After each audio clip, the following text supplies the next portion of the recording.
institutions deployed to the affected areas, and almost 650,000 staff have been worked so far in affected area.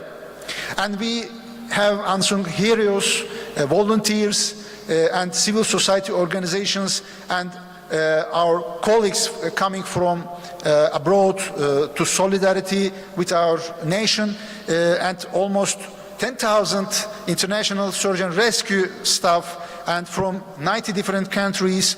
And we have our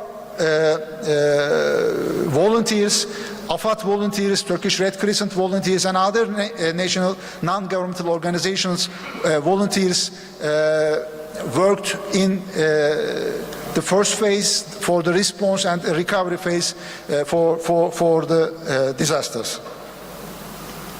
You can see the map, our international solidarity map. Thanks all of the colleagues who came to Turkey and bestowed their hands to affected population. If we look facts and figures for navigating disasters, you can see huge heavy machinery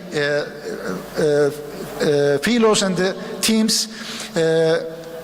Just for the sample, medical evacuations, personnel transport, material transport, and firefighting activities have been conducted by aircraft, and almost 17,000 sorties did the aircrafts.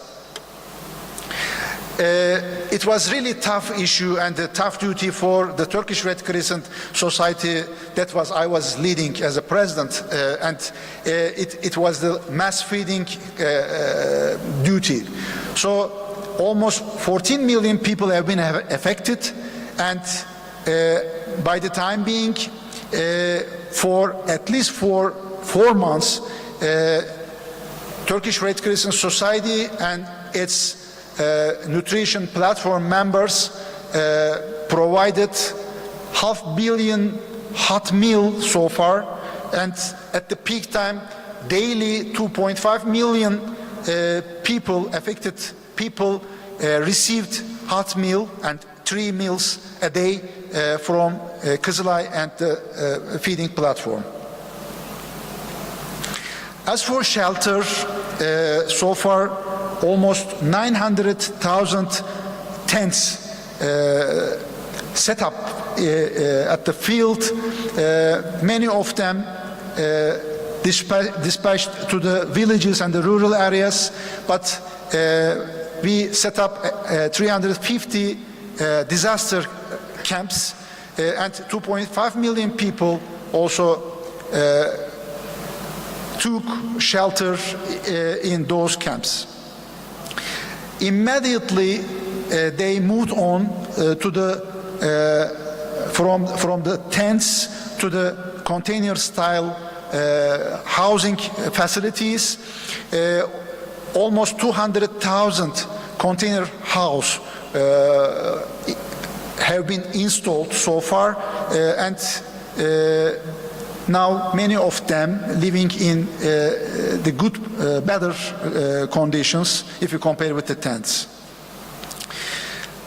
What about the health infrastructure? Actually, in this area, we have 11 provinces in 100,000 square kilometer area, 124 hospitals, 13 of them damaged severely, and 14 moderately, and 75 minor, and 84 private hospitals and primary health care facilities, more than 2,000. Yes, we could manage, but in collaboration with the other provinces, neighboring provinces, healthcare staff, because all our colleagues who were living in the affected areas became the victim of the disaster. So they lost their loved ones, they lost their siblings or houses, so they need to get support abroad and neighboring provinces, and the total population in those areas, as I mentioned, 14 million. As an operational overview, so I selected 4 provinces, mostly affected provinces in the disaster. Arrival time of the first UMKE, our medical rescue team, from outside the province, 7:15. So arrival time of the first ambulance from outside the province, 7:15 as well.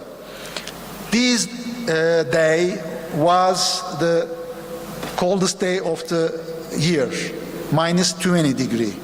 So heavy snow blocked many roads. The frozen roads and broken roads and bridges closed many highways.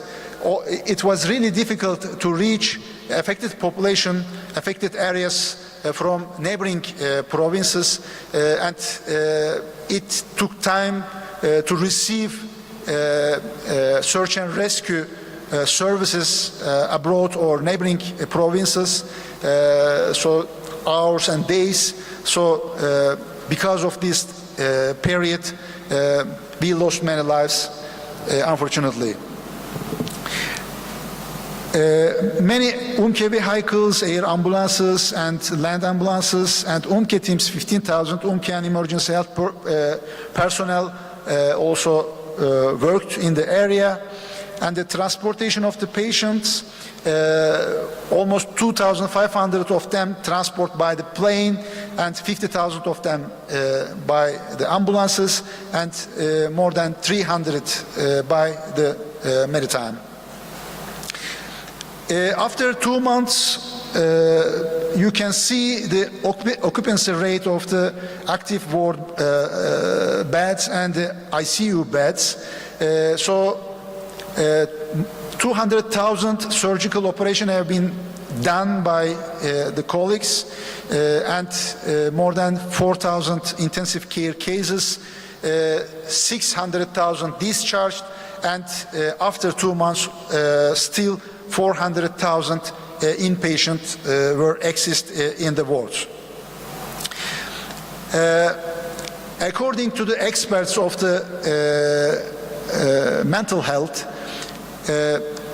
almost 1 million people, victims, need emergency psychosocial support during the disaster. So you can see the activities of the Minister of Health, psychiatrists, psychologists, and Minister of Family in charge of psychosocial support, and Turkish Red Crescent Society and other NGOs as a member of this platform provided 2.5 million PSS sessions to the affected community. As for the water, sanitation and hygiene, all infrastructure, all utility infrastructure have been affected.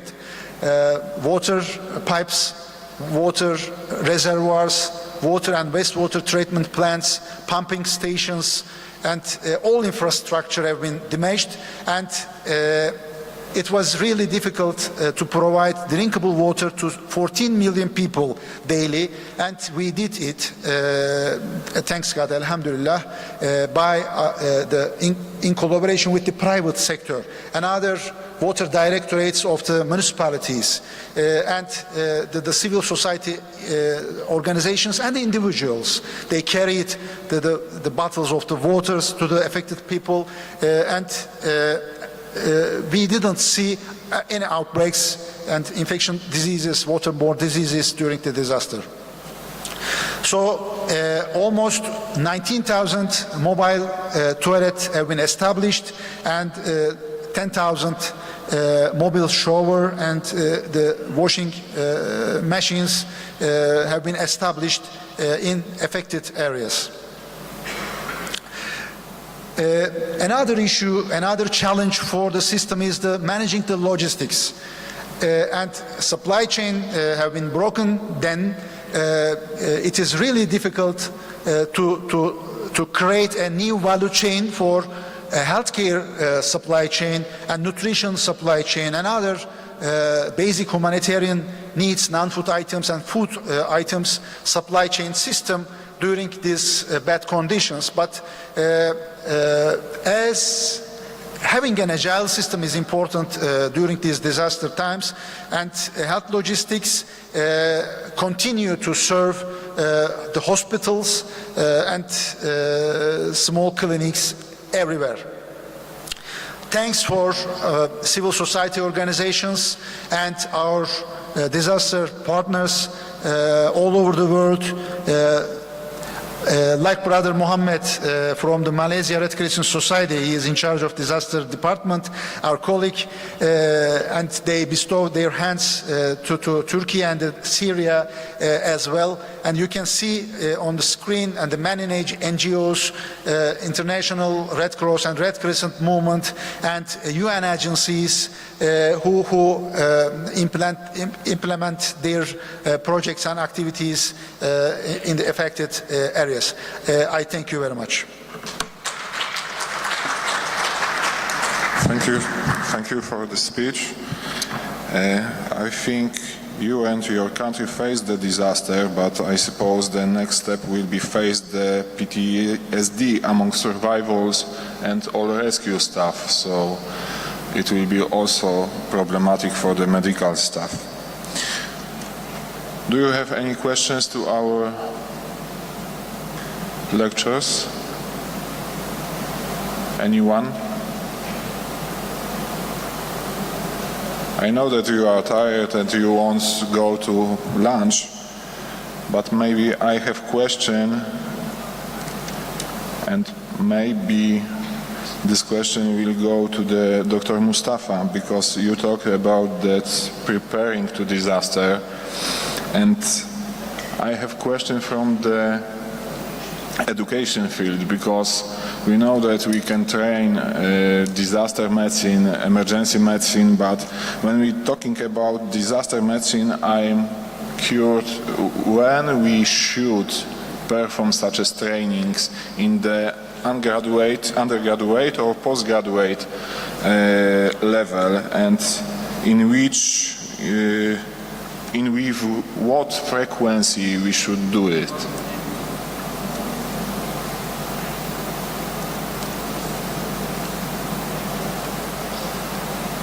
Do you have microphone?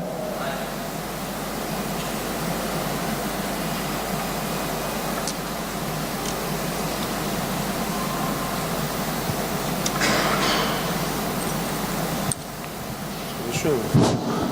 Could you get closer to the microphone? I need to repeat again, please, your question. I can't hear you.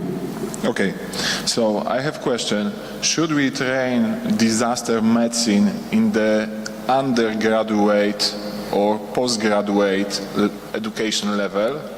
I mean that during them, for example, medical studies, or when someone finalizes her medical studies and it's physician. So at which level we should train disaster medicine according to your knowledge and your experience? Thank you. It's a very important point. I heard that maybe Pierre knows better than me. In the U.S., is disaster medicine is again a subspecialty in the emergency medicine. It must be, because the future, there's lots of disaster waiting for us. And the overwhelming of the emergency medicine is only handle these type of problems. Briefly, disaster medicine should be subspecialty for the emergency medicine. I believe that. Mm-hmm. And with what frequency we should return the courses, for example?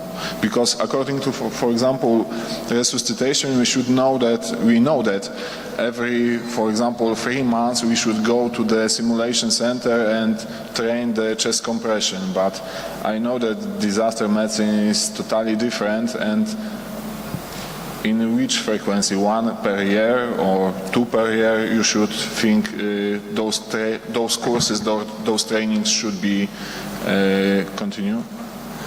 I think that only the course is not enough for the handling this issue. As you see, that's in the picture, is wars and lots of problems waiting for us.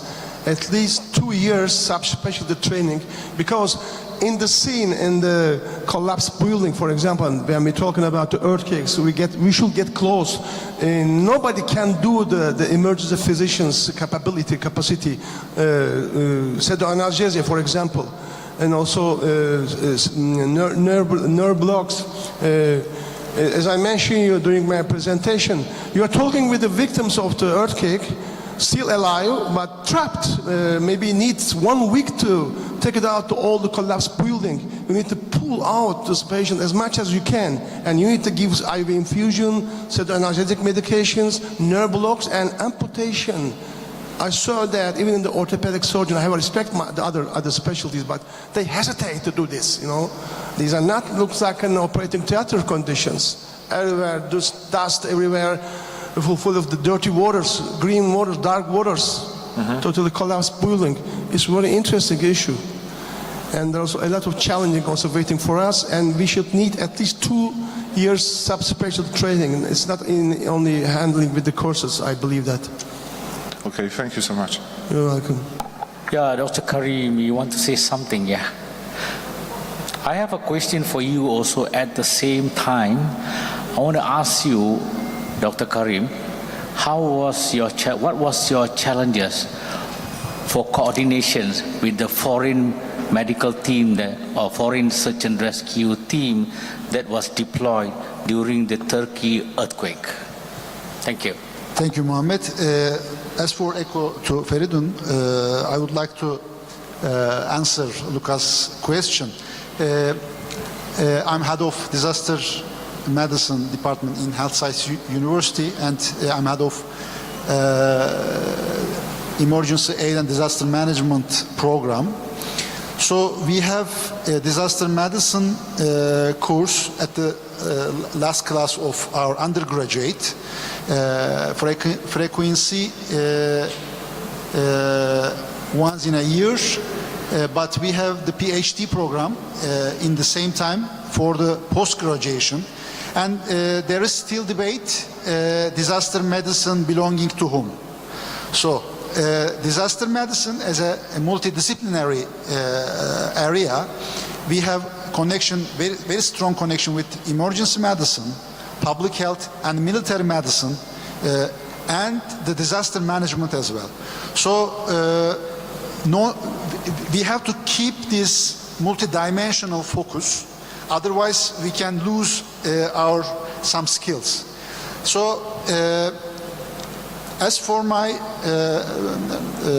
knowledge and experience, we have to give an introduction to the emergency medicine residents and the students in the Faculty of Medicine, not only medicine but all health related also programs in the faculties, but well-established curriculum for the disaster medicine must be at the last classes, and we have to identify certain skill sets for the curriculum, especially for the medical leadership or leadership during the disasters, and team collaboration, and ethics, and prioritization of the cases. Many issues we have to deal with.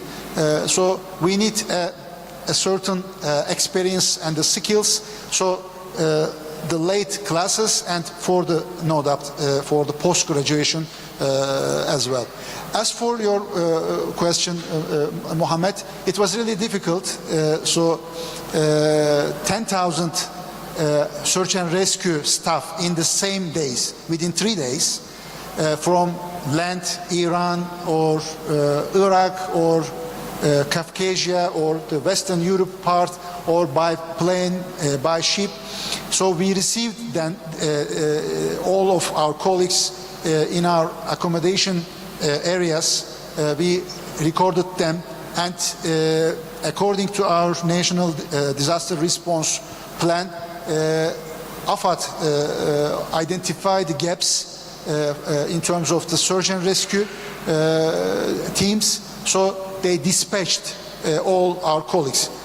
Turkish Red Crescent Society deal with the Red Cross and Red Crescent partners, and AFAD, Turkish Disaster Authority, deal with the states and the official departments, and we, as well as we try to manage the NGOs, and UN immediately set up the OCHA office in Turkey. Then OCHA set up their clusters. Then each leading agency of the clusters lead their own clusters from the UN agencies. So well organized, and it was difficult, but I believe we did it. Thank you. Excellent. I think part of the Malaysian search and rescue team were there, and we were also coordinating well, and as well as the Malaysian Red Crescent Society.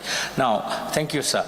I'd like to ask Dr. Pia. I know active shooting incident, it is not as easy as we think, because you need to act and react on care under fire. So in the context of your presentation just now, what is the preparedness level of tertiary hospitals that you have, and how was your tactical medical team responded to such an event? Thank you. So we have been going and we've created a system where we approach each department, and we bring our university police, our hospital security with us. And our goal is that all of our staff are trained and practice on responding to an active shooter event. So we actually do real life simulations about once a month in different units. We train our staff in their area, and that's really the key part, is to go to their unit, show them which is the area that they would need to hide, which area, if they hide, they'll actually protect from bullets, versus just being concealed where they can't see you. And then we actually do disarming training. So we will have somebody come in with a fake gun, and we will train sort of people without any sort of military or fighting skills, the simple way that anybody can disarm anybody. And there's a couple of simple steps, and we'll usually take somebody kind of, on the smaller side like me, and we'll have the person who is going to be carrying the weapon be somebody physically larger, just to show that it's not about how strong you are, but certain techniques develop. So about once a month, we do different units, and we actually make sure our staff practice hiding and actually disarming an active shooter, so that they at least have the tools in their muscle memory of how to do it. And the idea is that we hit each unit, each staff once a year. That's the training program we developed. We started it last year, and so far it's been really well received. And it's also a skill, it's a life skill that our staff then takes into their daily lives, because these skills, they could be applied anywhere, even outside a hospital. Thank you so much. If there is no any question, I'm sorry, there is one.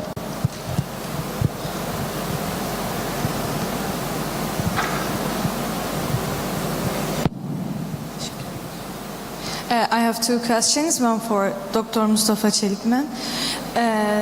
We know you're very active internationally, and thank you for your effort in earthquakes. I wonder if you think it would be beneficial, or it would be efficient to add disaster medicine knowledge to the curriculums, to medical curriculums actually. Thank you. Here I am.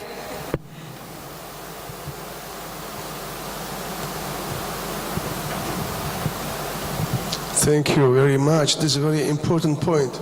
Definitely, disaster medicine, especially the developing countries, that they are living under, like us, disaster every landslides, earthquakes, floods.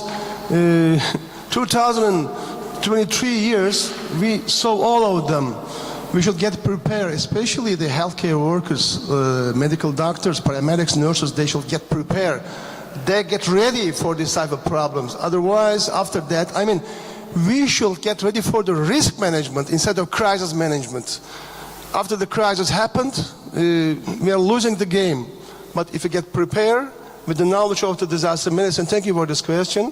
This is definitely should insert the medical education to the curriculum of the medical faculties. Thank you for the question.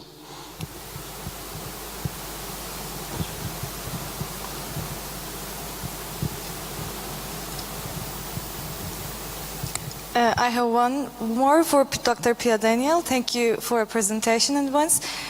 Sometimes when it comes to the violations, sometimes it's not the patient that causes the problem, but it's the come-alongs and their relatives. Do you think it would be ethically or legal or any kind of beneficial to flag these patients as violent, or do you think it would be beneficial to eliminate these patients from the healthcare systems for good? Do you have any studies that based on these cases? Thank you.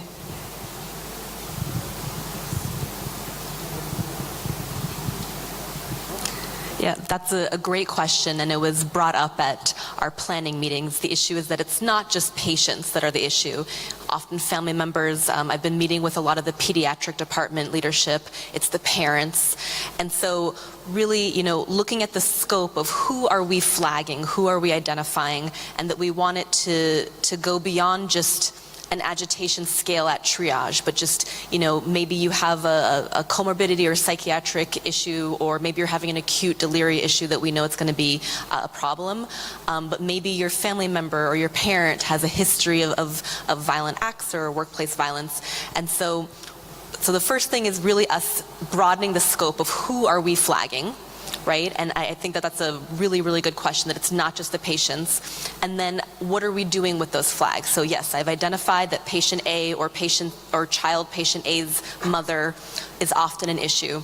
And then how are we handling it? And we actually just had a meeting before I came with our legal department to really just figure out what is sort of our ethical obligation. And our end goal is that we want to sort of safely treat everybody. And we don't want to not give care because somebody is violent or potentially going to be violent or has a history of violence, but we want to give that care in a safe way. We want to have systems in place to protect both the patient, their family, our staff, and other patients. And so that is a really important consideration. And again, I know that in general hospitals here, you're probably a couple of steps ahead of us as far as flagging patients, but I really recommend that everybody look at your hospital policy of what are you doing once you flag patients? What is the scope of the people that you're flagging, and what is a way that you can manage them? And so that's sort of why I listed in one of those surveys, we gave our staff a lot of different options of what would you like us to see? Once we have flagged them, then what should we do, right? And so maybe it looks like always having a psychiatry consult initially.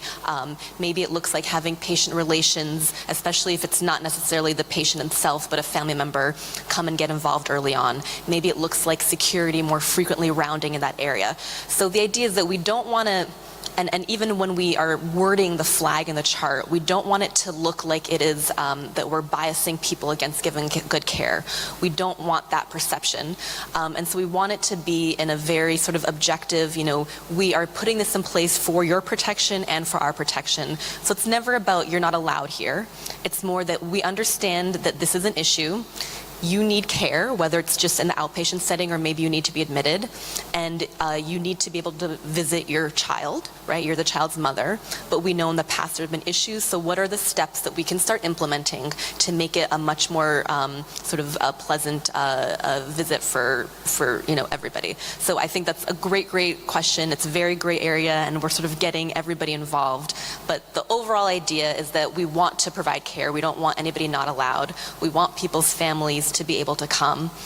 So instead of just barring people, instead of just getting security to throw somebody out, let's take some steps ahead. We know this mother has been aggressive, so let's get patient relations, let's get university police, let's get all this on board early on so that she understands sort of the behaviors accepted. And the other thing we've just established is a patient code of conduct that they need to sign, and family members and visitors. And so in that code of conduct, it states acceptable and unacceptable behavior by patients and family, and that also kind of gives us a reason saying, well, you signed this, you agreed to it, and now you're breaking that code. And so that also is one way that we're kind of approaching that. But it's tricky, but the idea is we don't want people to feel unwelcome. We don't want providers to give suboptimal care, but we want everybody to have a safe environment. So I answer and don't answer your question. So thank you so much. If you have another questions, please talk directly to the speakers. As I suppose we can agree that we can finalize this session and we will meet here in 2:30 because right now you have the lunch break. So bon appetit and see you later. Thank you.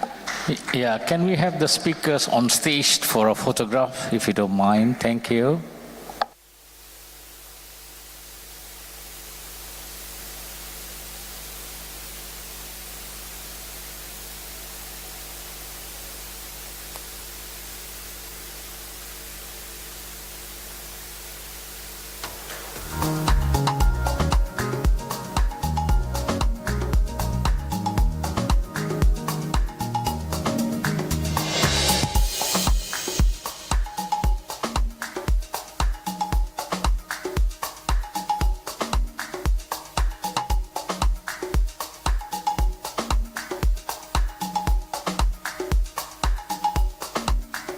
To a significant burden, getting financial and other penalties for missing deadlines, and essentially diverting staff from patient care.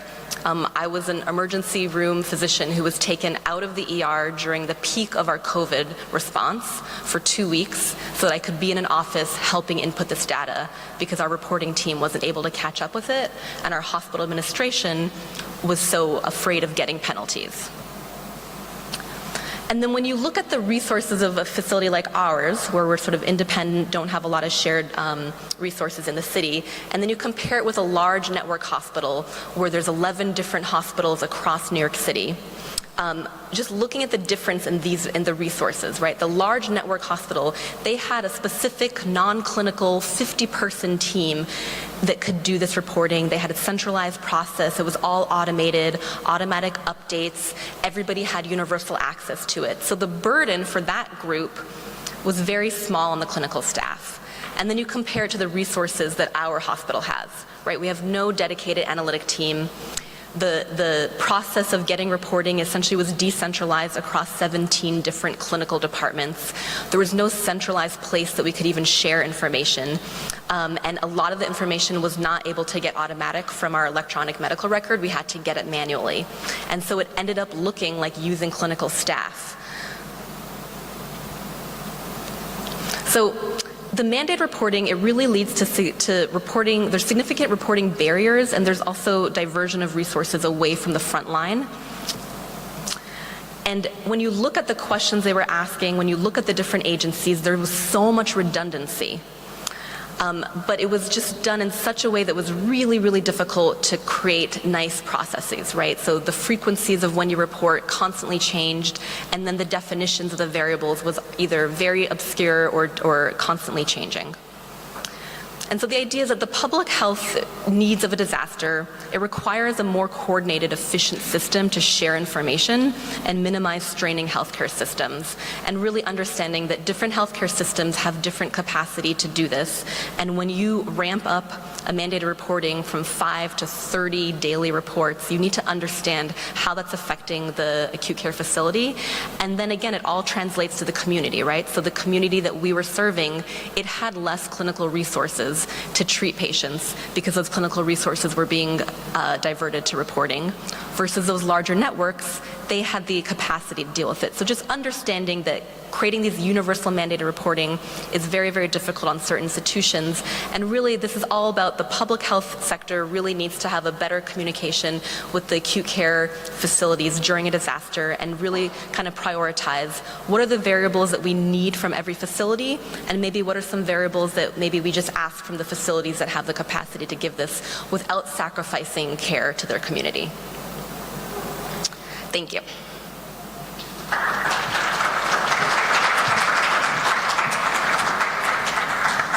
Bravo, Doctora. I can't believe you did that in 10 minutes. Any questions for Dr. Appiah? She deserves that. Thank you, Dr. Appiah. Our next speaker is Dr. Muzaffar Ahmed. Let me see. Dr. Ahmed, are you here? No, Dr. Ahmed? Okay, so I guess now you introduce me. All right.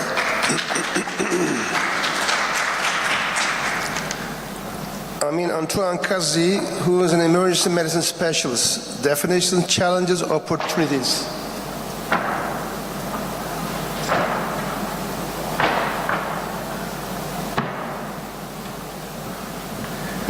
First of all, thank you for having me at WASAM and in Turkey.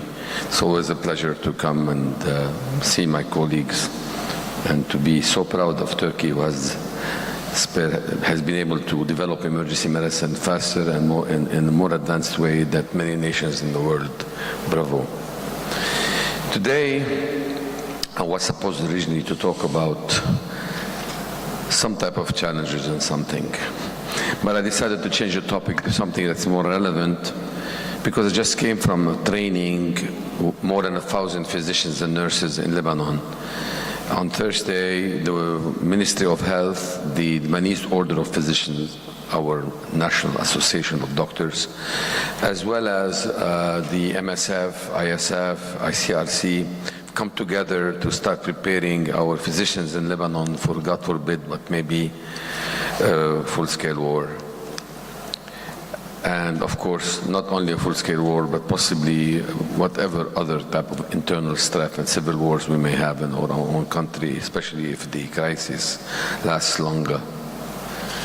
Our country has been devastated by a major financial crisis with a nearly total collapse of what we have had before. So we are particularly vulnerable right now in terms of having the resources to withstand an increase in need of resources. So as president of the Lebanese Society and as founding chairman and founding leader within the specialty in Lebanon in terms of developing emergency medicine as a specialty and working with other colleagues to develop the whole healthcare system, we started heavy training in war casualty and ED management of mass casualty incidents. They all come together. There are many aspects of them that go all the way from the field before you get to the mobile unit, from there all the way to the hospitals and the pre-hospital system. And then there is a whole world of emergency department management skills that we developed at the American University of Beirut into an actual set of lessons and principles, which I would like to share with you today.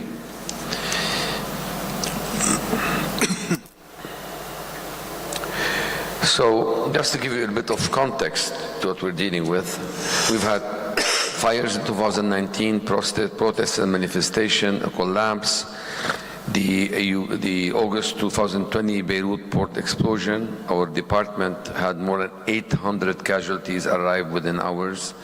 We had to take care of these 800 patients, including more than 20 that died and more than 80 that were admitted.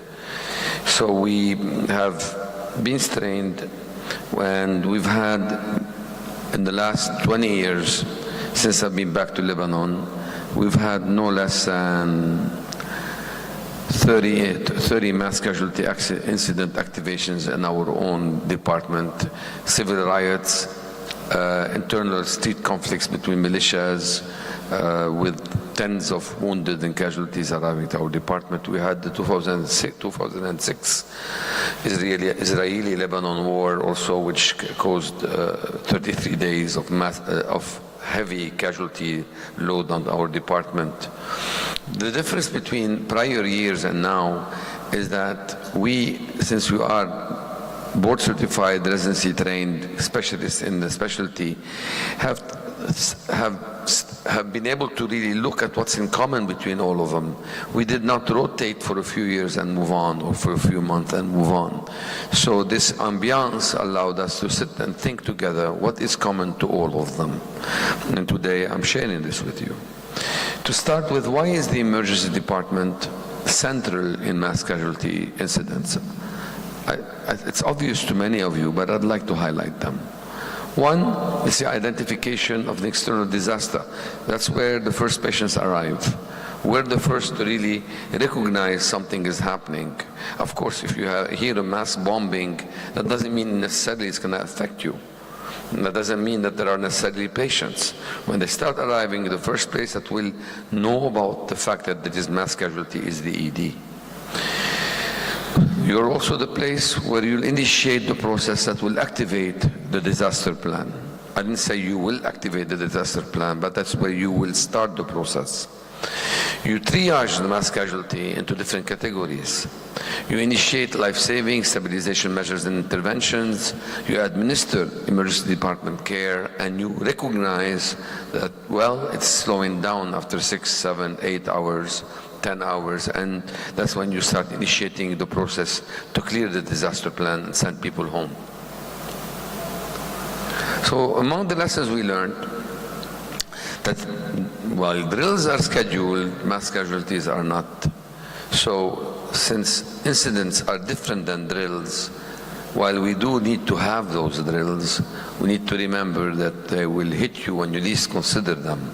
And why is that important? Because your own capacity and surge capacity are variables that depend on your load and the time of the day or the day of the week when you're being struck. So what is a mass casualty incident also for your own ED may not be a mass casualty for another.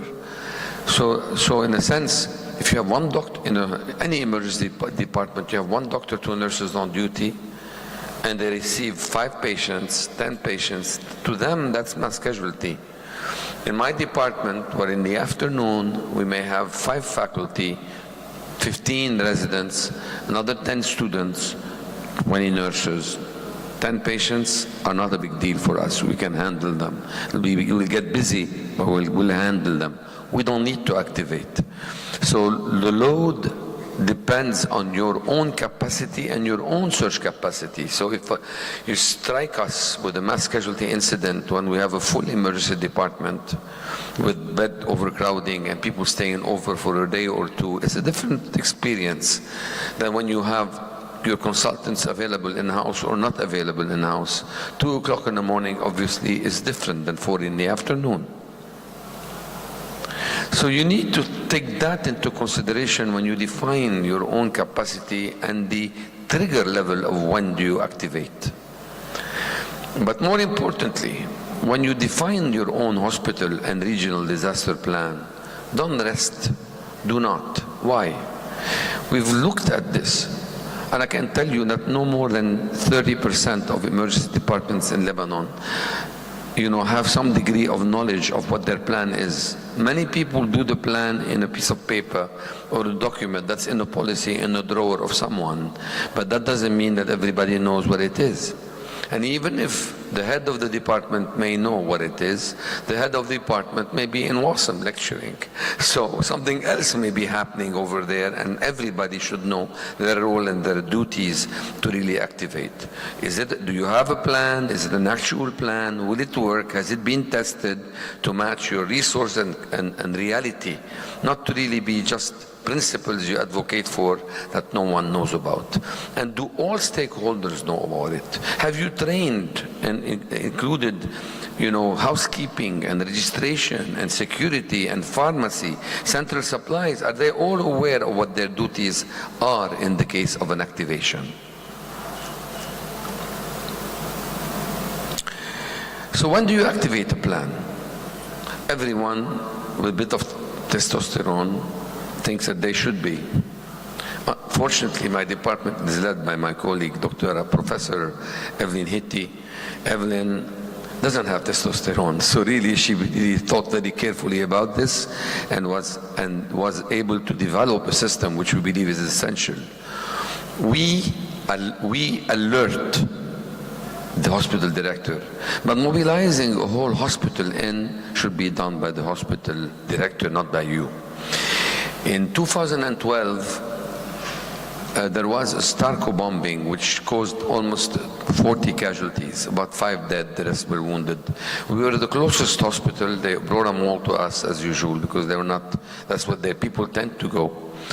And that's not ideal, but that's where they tended to go. They had not learned yet to distribute them more properly through a proper dispatch. But patients don't know. They just rush to the closest place. So when we were struck, we realized that if we left the actual activation to the hospital director themselves alone, it may take half an hour to activate, and that half an hour is brutal, because the key element in preparing for the mass casualty second wave of patients, not the first few who tell you there is a problem, the key element is to have these 15 minutes are unforgiving. That's the time when you get ready, set things up, and call people in. You empty the department within this time. So what we realize is that it is essential for the department to retain the capacity to alert the institution, for the put people on alert.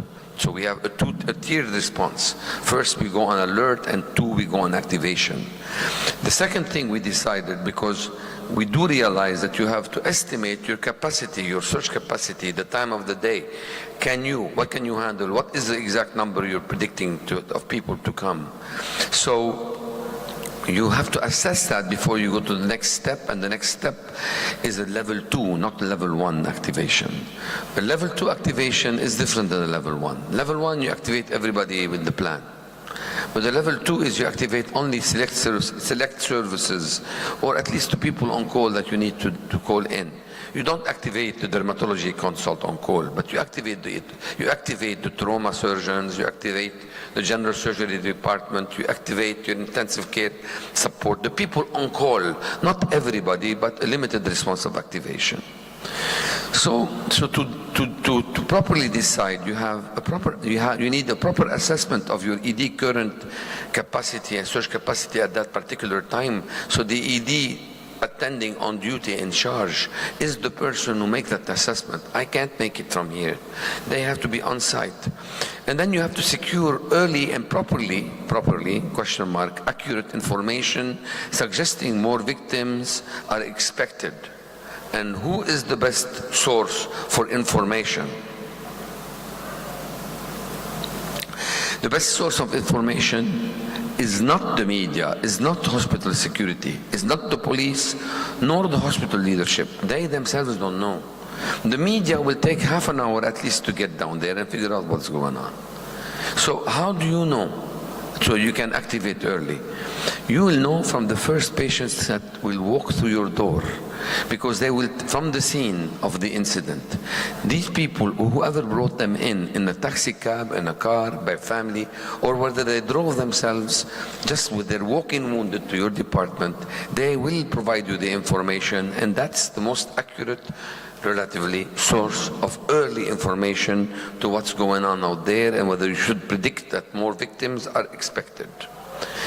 Defining your capacity threshold, as I mentioned, should be defined by your own institution depending on your size. You can't, what is your capacity? What is the range of patients you can handle?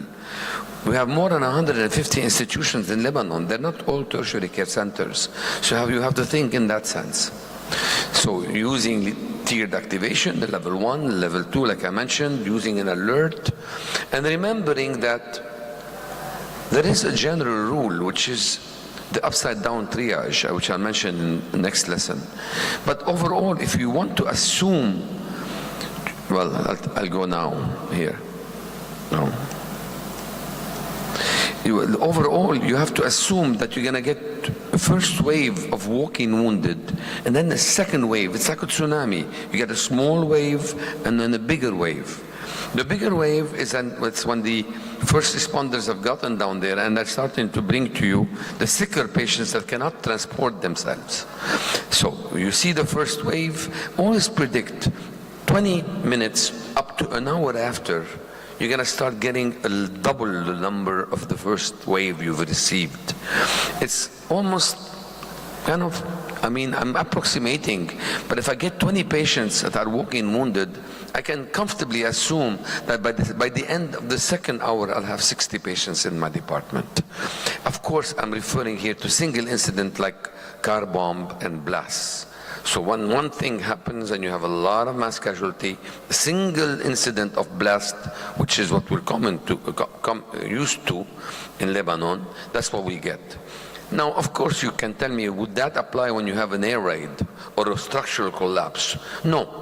People will take time to be extricated. You'll still have your first wave, but you'll have more severely injured people, and and patients will be delayed because they will need to be extricated, and that will make them dwindle over the few hours that come after. There is an assumption we always make that put them in the green, and then you come to the green at the end, that you're going to have additional resources. Well, unfortunately, this doesn't apply everywhere, because many places do not have additional resources. They may not have the supplies. They may not have enough. I mean, I own a medical center outside Beirut on the road to South. I have 10 chest tubes, 20 ET tubes, maybe less, probably expired. How able am I to really support a mass casualty incident? So resources may be outstripped, so you have to think about the duration and think of sustainability issues. Therefore, it may be advisable when you receive the greens and to make them wait, not to give them any attention. Triage them out, put them in the green zone, or instruct them to head somewhere else, to head to somewhere further away than the emergency department. If they're green, they don't need to be taken care of in your department if you're the closest to close to the vicinity of the incident. I beg, impose, educate everybody not to call the emergency department. This is not the time, everybody should know, this is not the time to call the head of the department, hello, do you need me? Should I come down? Look, I'm in outside an hour away. Should I really come? Is it bad? How is it like? This is not the time. Already when you have a bomb blast, most phone lines will be overwhelmed and you will have an interruption of communication. Do not burden the ED. Follow the plan. Go to where you need to go when you're supposed to be mobilized. Do not strain what's already strained and distract us. Follow or don't come. Pre-identify mobilization sites where they go. Hospital employees should not come to the hospital, to the ED.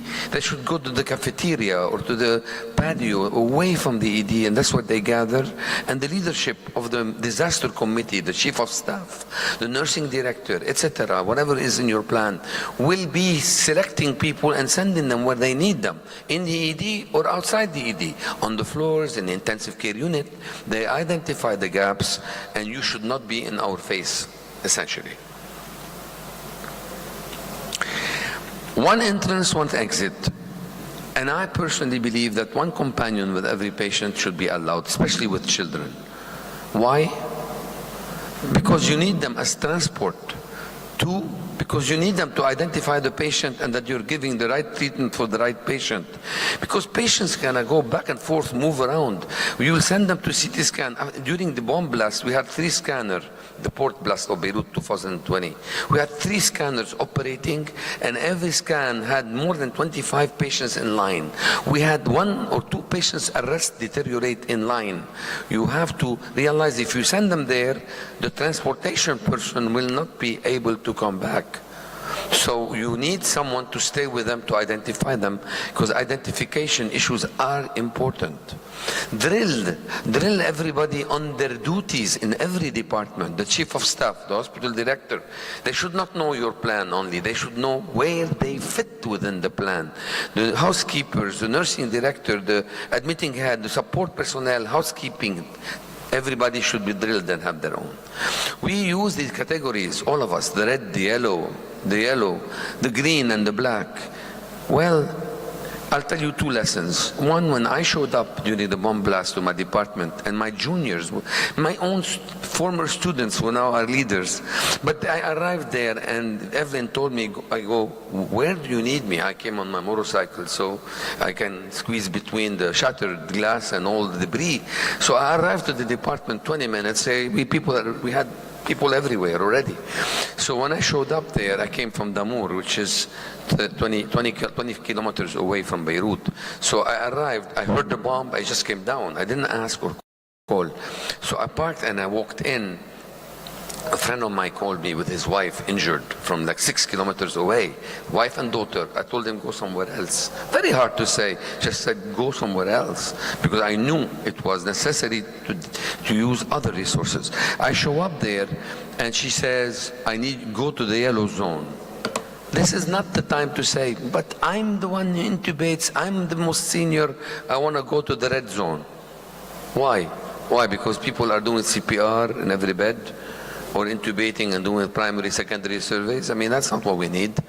The yellow zone is where you salvage people, where you find your own chair of your own department of radiology on the floor, bludgeoned on the floor with his wife, and nobody realizes he's on Coumadin with a brain injury. That's where you can salvage patients who can be salvaged but should be read or resuscitated. The yellow is a very critical area for assessment, reassessments, and you need the most experience there. That's what you need. Leave the red to the surgeons. They're gonna come down and they, you know surgeons, they're gonna come down to the red zone.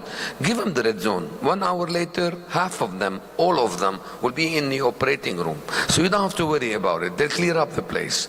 Just send them with the patient and take over. In due time, it's okay. It's just resuscitation, primary, secondary survey. Go use your brain to operate your department the way it needs to be operated. Second lesson I want to talk about. I said send the green away. Send the green away. To send them to a floor at you in your own hospital where you send medical students with staples or something. Just you don't need to have them in your face. And the black, that's in the NATO. You can use black. Black. He's dying. He's gonna die. He's celebrating. We're away. Just let him die in a palliative area, and let's just send him to the morgue or put him in a corner where it's quiet with his family so they can pray together. That you cannot do in Beirut. You cannot do what you I mean, yes, obviously they're black, right? These shouldn't be brought in the department in the first place. Rescuers should know. But when you see the local mayor of Hamra in Beirut next to AUB carrying his own son with a gunshot wound in the eye and brain coming out from the other side, you don't say, hey, he's dead, take him to the black. You say, come my way, and you take him to the resuscitation room, and you just do barely enough to make sure the father knows that his son has been assessed and that some has been done to really heal them. Otherwise, you will be the next target, and they will blow up in your face. If you want to avoid turning black, do not say black. Do not say black. Use colors to tag your nurses if you can. In Corona it was hard, everybody was blue. But you really need to tag them so that people know where your nurses are. And it's time for nurses to understand that the junior nurse in my department is their zone leader. Because the junior nurse knows where my medications are, where the supplies are, where the chest tube is, where the phone, how they know the plan of the ED, and they should lead. If you don't have enough people, first thing you need to take care and make sure there is somebody who's a disaster medical officer, also a disaster nursing officer, to clear the department, bring the stock, bring the supplies that you already have on the side, move the chairs out of the rooms, put them in the zone, green zone, clear the ED from every patient, over-admit them or send them home immediately for delayed care. Make decisions. It's not time to charge, just empty your department. That's your first step. Put somebody at the door to do triage. The triage is a different type of triage. This triage is a walk. It's just to look at the patient. This is the triage. You look at them. Are they mentating? Are they posturing? Obviously, are they not? If they have cardiovascular collapse, they'll be out. So anybody who's unresponsive, who has decreased level of consciousness, obviously on respiratory distress or unresponsive, such a patient will go to the red. Patients who are in pain but alert and oriented can go yellow. So, and people who are walking, they go green. So you make that decision. Who can make that decision? You don't have to be a doctor. You may need a doctor in the red zone and the yellow zone. That's your two primary problems. So where do you send them? You put a nurse, a senior nurse can do this job sometimes better than your own doctors. That's the order, and then you assume that there will be other people to come and help you. So when Kazi arrives on his motorcycle, go to the yellow zone. Okay? So, and then you have the green and the orange. I mentioned orange. That's actually next to the red. It's an expansion of the red zone. Do the primary in the resuscitation, do the secondary survey in the yellow. If they make it and then don't go to the OR from the red zone or to the morgue. You need a Foley, you need an NG tube, you need the primary, secondary survey. Move them out to a larger expanded area where other people can do the actual secondary survey. Leave a safety stock. Before the bomb blast in Beirut, we had almost 300 enough supplies and stock planned carefully to take care of patients. And we had the safety stock that we replenish every 3 months, and we have it ready. We prepared it 20 years ago. That list can be updated, but it's there. We have pre-registered clipboards and patients that are in the room because they are a different color than the usual clipboards. So brown versus red. You can use color coding to help you know where the patients are. Beware of electronic records. Electronic records can be useful in small scale activations, but when you have 800 people showing up, and we did, what do you do? You're going to use Epic to be able to really figure out what to do? We have Epic, yes. So what do? Epic will go beep, beep, beep, beep, they will blow up. You cannot use Epic in that situation. So that's when you use the surrogate that's with the patient transporting them. That's when you use medical student. 200 medical students can be very useful when they come from medical school. They will accompany, they will stay with the patients or within zones with the sole responsibility of making sure patients are correctly identified. Where do you put the ED triage? Outside your door or inside your door? Outside your door, they'll be stampeded on, so put them inside the door. Put gates with a small opening you open just for the patient. Because when the ambulance comes, especially with militias or the clans, we have clans, who come in, like the whole village comes down. When they come in in one ambulance, you open the door, you have 2 casualties, and 10 people on top of them. And they will all come out and jump, and they want to carry the stretcher your way. When they carry the stretcher your way, what you do is you send your orderly to help with the stretcher, but instead of pushing your way, they push the other way. They actually slow them down, because these are literally torpedoes that will blast through anything. So strong steel doors that can handle a car, barely open, that open only to allow slowed down torpedoes from coming in and be assessed by your triage personnel. They get wrapped, tagged, they get the paper clipboard, and they get directed yellow, green, or other. And if you have conflicts between separating parties, I don't want to get into specifics, but we have 18 sects in Lebanon. If they start killing each other, or you have tribes, you have different, constituents of the Lebanese community, and they're all outside the door. What you do, you need to separate them. If the police are coming from riots, and you have the rioters in the same place, you don't want to transport that into your department. So think about separating them or taking their clothes off. And even better, before bringing them in, agree with the pre-hospital personnel to try to separate them to different hospitals. That doesn't work all the time, but if you can do that, it's a good trick. Zero tolerance for non-medical questions. If you find people asking questions, where were you shot, how were you shot, who was there, who shot you, get them out of the department. That's your priority. Zero tolerance for non-medical questions. Secure the perimeter.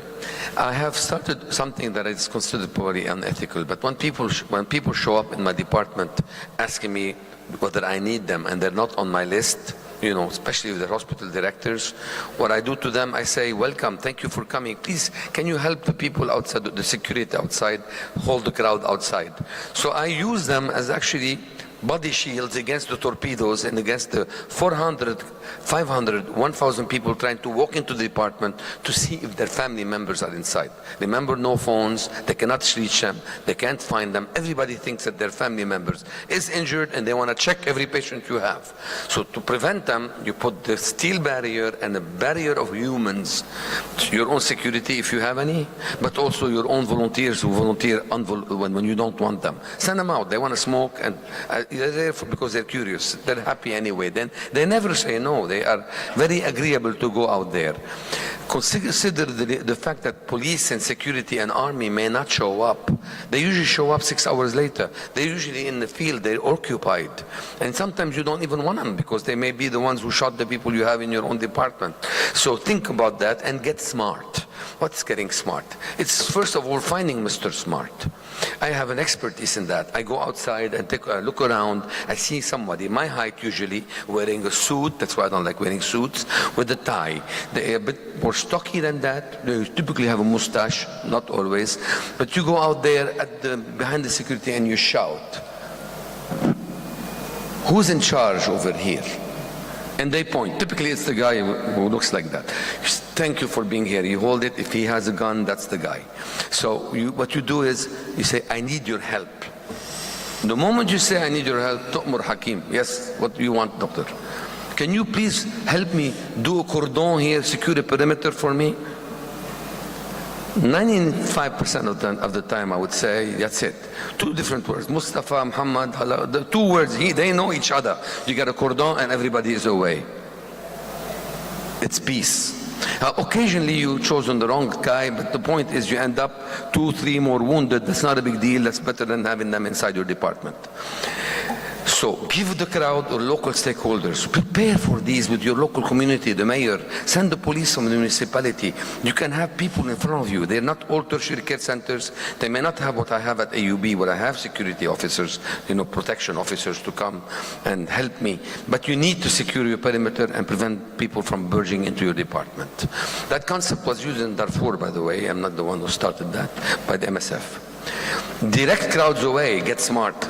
So when they show up, they want to know if my patients, you make a list, even if it's not complete, and you post it away on the other wall, like 500 meters away in the other main building. So they go over there. So there is a list. So they go check the list, and that's better. So you deflate them away. 2, you communicate with pre-hospital providers not to bring dead bodies into your department.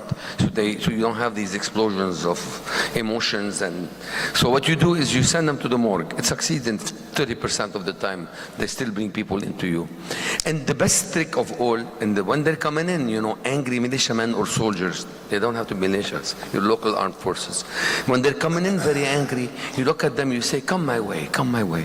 And you never say, why are you bringing them here, or slow down. Just opposite. Come here, bring them to me, bring them. The moment they see that they come your way, you say, who's in charge here? And you'll always have an alpha person who's going to say, him, who's the leader of the gang. Is there a relative? I need you to come with me, but we need blood. What do you mean you need blood? You need blood. Everybody will stop. The torpedo will take a halt and they'll say, take my blood. And you send them to the 5th floor blood bank on the other building where they hate me and they have a post for me saying dead or alive, wanted. So I send them all out there to give blood. So automatically you bring the other 2 with you, and you can this way be able to resuscitate and take care of the patient with you. And if you think that they're dying, these patients are in bad shape, you engage them in a little bit of bagging. That's the black. You make them help you, and then you become their friend rather than their target. This issue, he lives or you die, doesn't happen with me because I'm part of the team. They always think of you as part of the team when you engage them as members of the team that's doing the resuscitation. Patients will look like each other, keep the ED records with the patient, keep the actual clipboard with the patient so you can know, check and recheck because they will locate. No media, don't talk to the media, no media. Whatever you say, even if you're in control, they're going to say, Hammock, it's a disaster in the emergency department at the UB. They don't want to hear everything is in control. Okay? So it's not your business to talk to the media. You have no time for that. Let the hospital disaster committee and director do that. And have a deputy from that director with you so that they take the information without you having to answer the call all the time. Remember to have shortwave radios, Wi-Fi, use WhatsApp, because cell phones will be down, SMS will be delayed. You really have a hard, beepers aren't being used. So remember communication is going to be challenged, and think about that. Think about preventable field mortality during transfers. Train people to properly transfer patients. So if you have a pneumothorax, don't intubate and send for a chest tube first. Make sure you have no unwanted volunteers, and think about working in austere environments. Be ready to use ketamine and other things like that. Impose what kind of donations you expect from people. Do not take any donations people want to give you. They will give you things that are not useful, so they'll tax you. And remember that when you are dealing with something that's prolonged, do not all stay awake all night. Take turns, because they will come in at any moment. You may end up with Red Cross 10 ambulances arriving from the south, and you don't even know what to do. So you need to take turns and beware of fatigue, because you need to sustain activity 24/7 in the case of war. And think of the finances and who's going to pay for whatever other, who's going to pay for the injuries, for the people who die, how you're going to compensate people if they stay with you for 33-day war. I mean, there are other aspects of preparedness that must be tackled. Dulci bellum in expertise are words written by Erasmus in the 13th century, and what they mean is war is delightful to those who have no experience of it. I'll entertain any questions. Thank you for having me. Thank you, Dr. Kazi. If you want, you can keep going to your second presentation. I'm sorry? If you want, you can keep going to your second presentation. Thank you. Anybody has any questions for this one? Go ahead, because... Developing emergency medicine in a developing nation with a fee-for-service payment system, challenges and opportunities. Thank you, Doctor.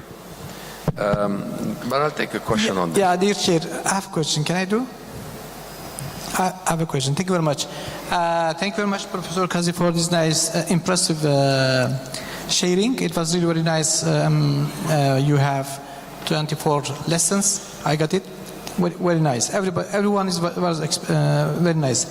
I want to pay attention, especially about the be aware about our limitation. You mentioned we have to be aware about fatigue.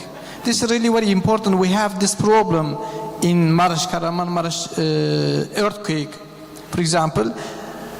There was not any staff, so we have very limited number of the staff. They have to stay for 4 years, for 5 days, 5 nights.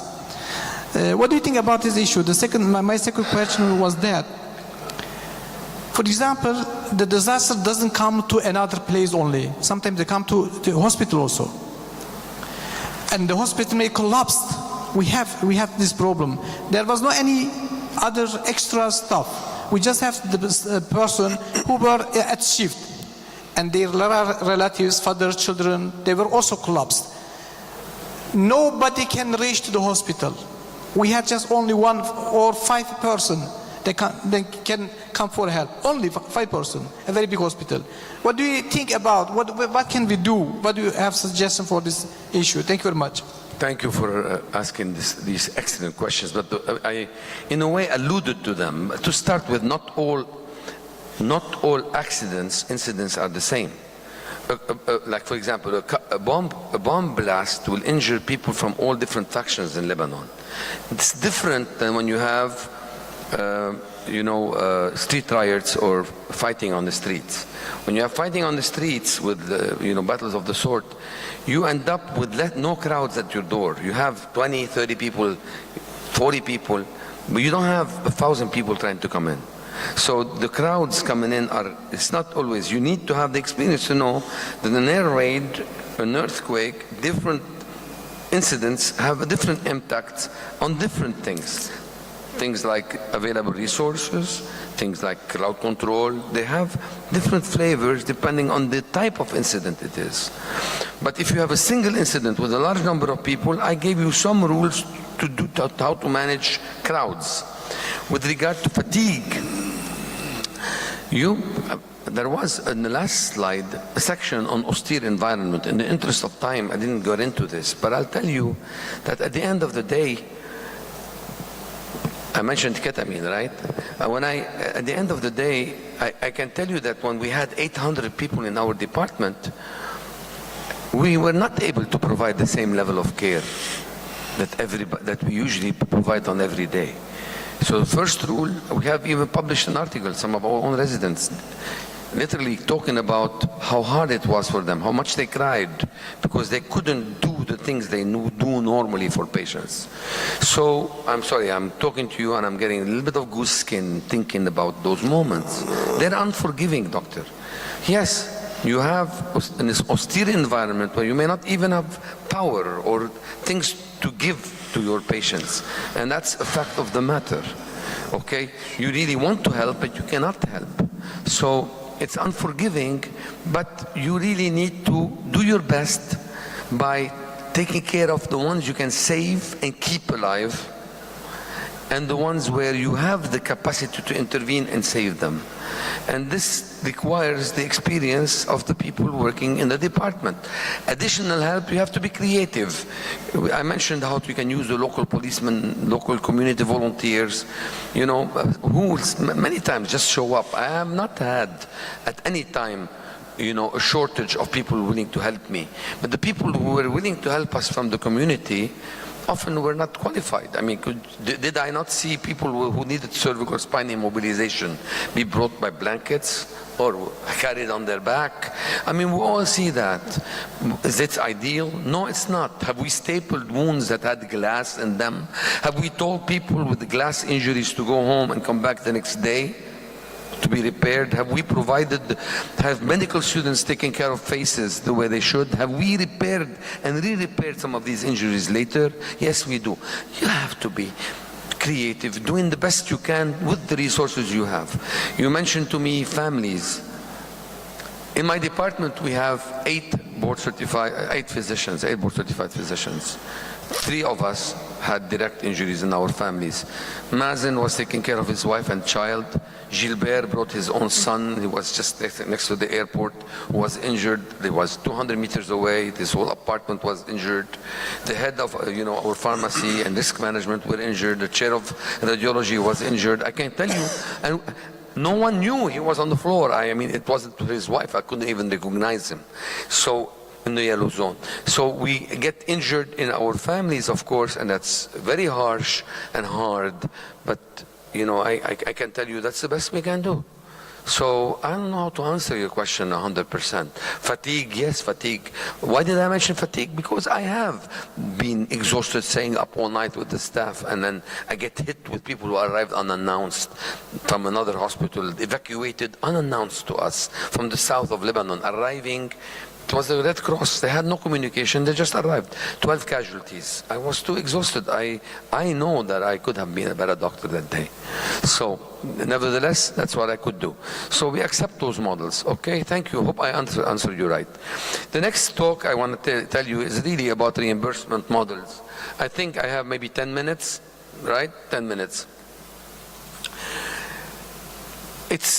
I don't have the answers to everything, but because I came to Lebanon and I was able to succeed in establishing the specialty in Beirut, you know, for many of you who may not know me enough, I'm the past president of the American Academy of Emergency Medicine. So I trained at I'm a UCLA graduate who trained in Detroit and spent 16 years as a faculty at the University of California and in Detroit at Henry Ford Hospital.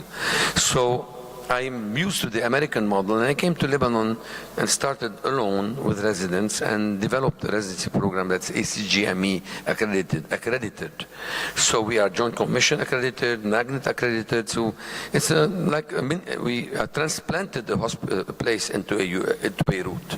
And from that, we ended up with another 3 or 4 residency programs showing up in the country. Now, when I arrived there, I had to deal with the fact that we had a fee-for-service national model, and was dealing with a situation where in many countries, I'm sure Turkey had to face those same issues and maybe facing them still, but the emergency department is an undervalued service by institutions, by administrators, by patients, by authorities, and the rest of the medical staff. They all were undervaluing the service, just complaining. They want more, but they give it less value and less support. They don't give them equipment, they don't give them staff, and they don't give them any adequate access to hospital resources. This was the way emergency medicine started in many countries, including Turkey, I'm sure. So we had limited ED leadership, limited support for them. They were part-timers who were given, usually the worst surgeon or the worst internist was left there to take care of it because they had nothing else to do. They would assign them something and not give them any resources to work. There was little effort to capture expenses, true expenses, or generate revenue out of the emergency department. And nobody was out there to properly secure support and resources. The EDs needed support for the structure, for operations, for coverage by attendings, by physicians, by nurses, and needed people to run the place. It's a full-time job when you have 30,000 patients a year. It's a full-time job. When you have more than that, you need assistants, assistant medical directors. What if you have an academic responsibility also? Here we go, we have 3 leaders you need for a department. Then there are pre-hospital services that may be deficient, you may not have a proper space, proper design, and you have difficulty with providing proficient, qualified, trained, credentialed staffing by nurses, by technicians, phlebotomists. There is no adequate continuing education, and there is no true citizenship or stewardship. There are no stylets, there are no Yankauer suctions, you have no suction, no proper tools. In Egypt, I remember touring with the Minister of Health in their biggest institution. They had no defibrillator in the emergency department. They had to take the patient to the 5th floor. So today, I'd like you to start thinking, what are the models of reimbursement and reimbursement regulations in your own country? Have they helped advance the specialty or impeded its growth? Is reimbursement competitive in emergency medicine with other specialties? Are you being compensated the same way? Is it undercompensated and reducing interest by excellent students and physicians to practice, train, or stay in emergency medicine? What are the strengths, weaknesses, and pitfalls of the compensation system that allowed your specialty to grow? And what are billing regulations that you think that will protect the specialty and you would like to see advanced? These are good points to start to think about. In general, remember, you think of people either paying or somebody else is paying for them, right? That's a simple way. Either they pay or someone else pays.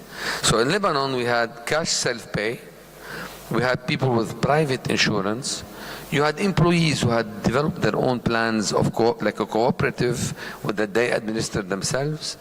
And you have then cooperatives of national groups or special industry groups. And then you have the labor ministry has something known as National Social Security Fund, which is almost 1/3 of the population of Lebanon. And what they do is they also set rates and determine what and how many people can be paid for every admission, who gets paid and who doesn't. You have then Ministry of Health coverage. So the Ministry of Health coverage is when, for example, people have no money. So if they don't go to a private hospital, there are allocated budgets that can be spent on non-funded patients. And that's the sad trick. So in 2006, I took care of 3,000 patients in my department, including 12 dead and 120 wounded, 270 admissions, and more than 300,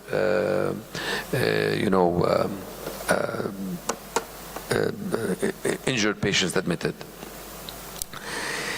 The Ministry of Health paid the whole department for 33 days of work, $260 for 33 days. That's like 8 cents per patient. How can you provide coverage for 33 days? How can you pay people to take care of patients if you're going to give them 8 cents? So obviously we need to know the details, because the devil is always in the detail. It's easy to go on national TV and say, oh, everybody's covered, but de facto people aren't. And they hide behind rules, like things like, oh, the Ministry of Health covers only inpatient admissions, they don't cover outpatient. Oh, you're not on the formulary, your specialty is not on the formulary, so sorry, we don't pay emergency physicians, we pay the admitting doctor only. Let them pay you. Take away from them. So that's not going to happen. And then you have armed forces medical insurance coverage.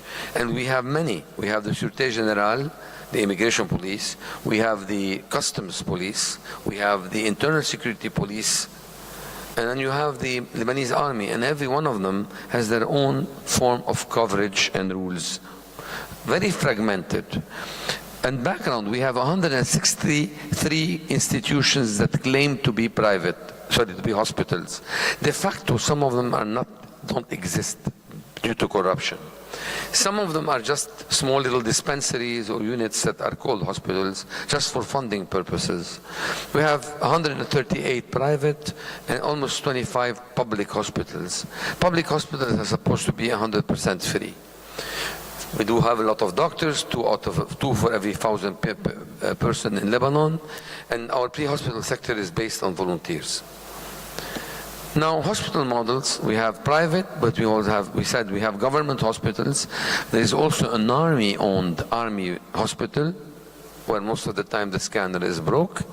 And then you have university hospitals that are supposed to be not-for-profit, and that's supposed to be is big. And then you have university, because their bills can be big. And then you have hospitals that convince universities to call them affiliated. So they do exchanges. They provide students, residents that rotate between the two, and they have accordingly affiliation. They work somewhat for profit still. And there are government hospitals that have established affiliation. Again, fragmentation that leads to a lot of chaos in reimbursement models and reimbursement activity. So let's start with, everybody wants affordable emergency care. So if you ask people and administrators and policy leaders, politicians, what do you want for patients? Every patient is entitled to affordable emergency care. Ideally, affordable to them means free. Somebody else should pay for it, not me. To insurance patient, affordable means how can I coerce facility and providers to accept the least reimbursement for providing excellent care or care.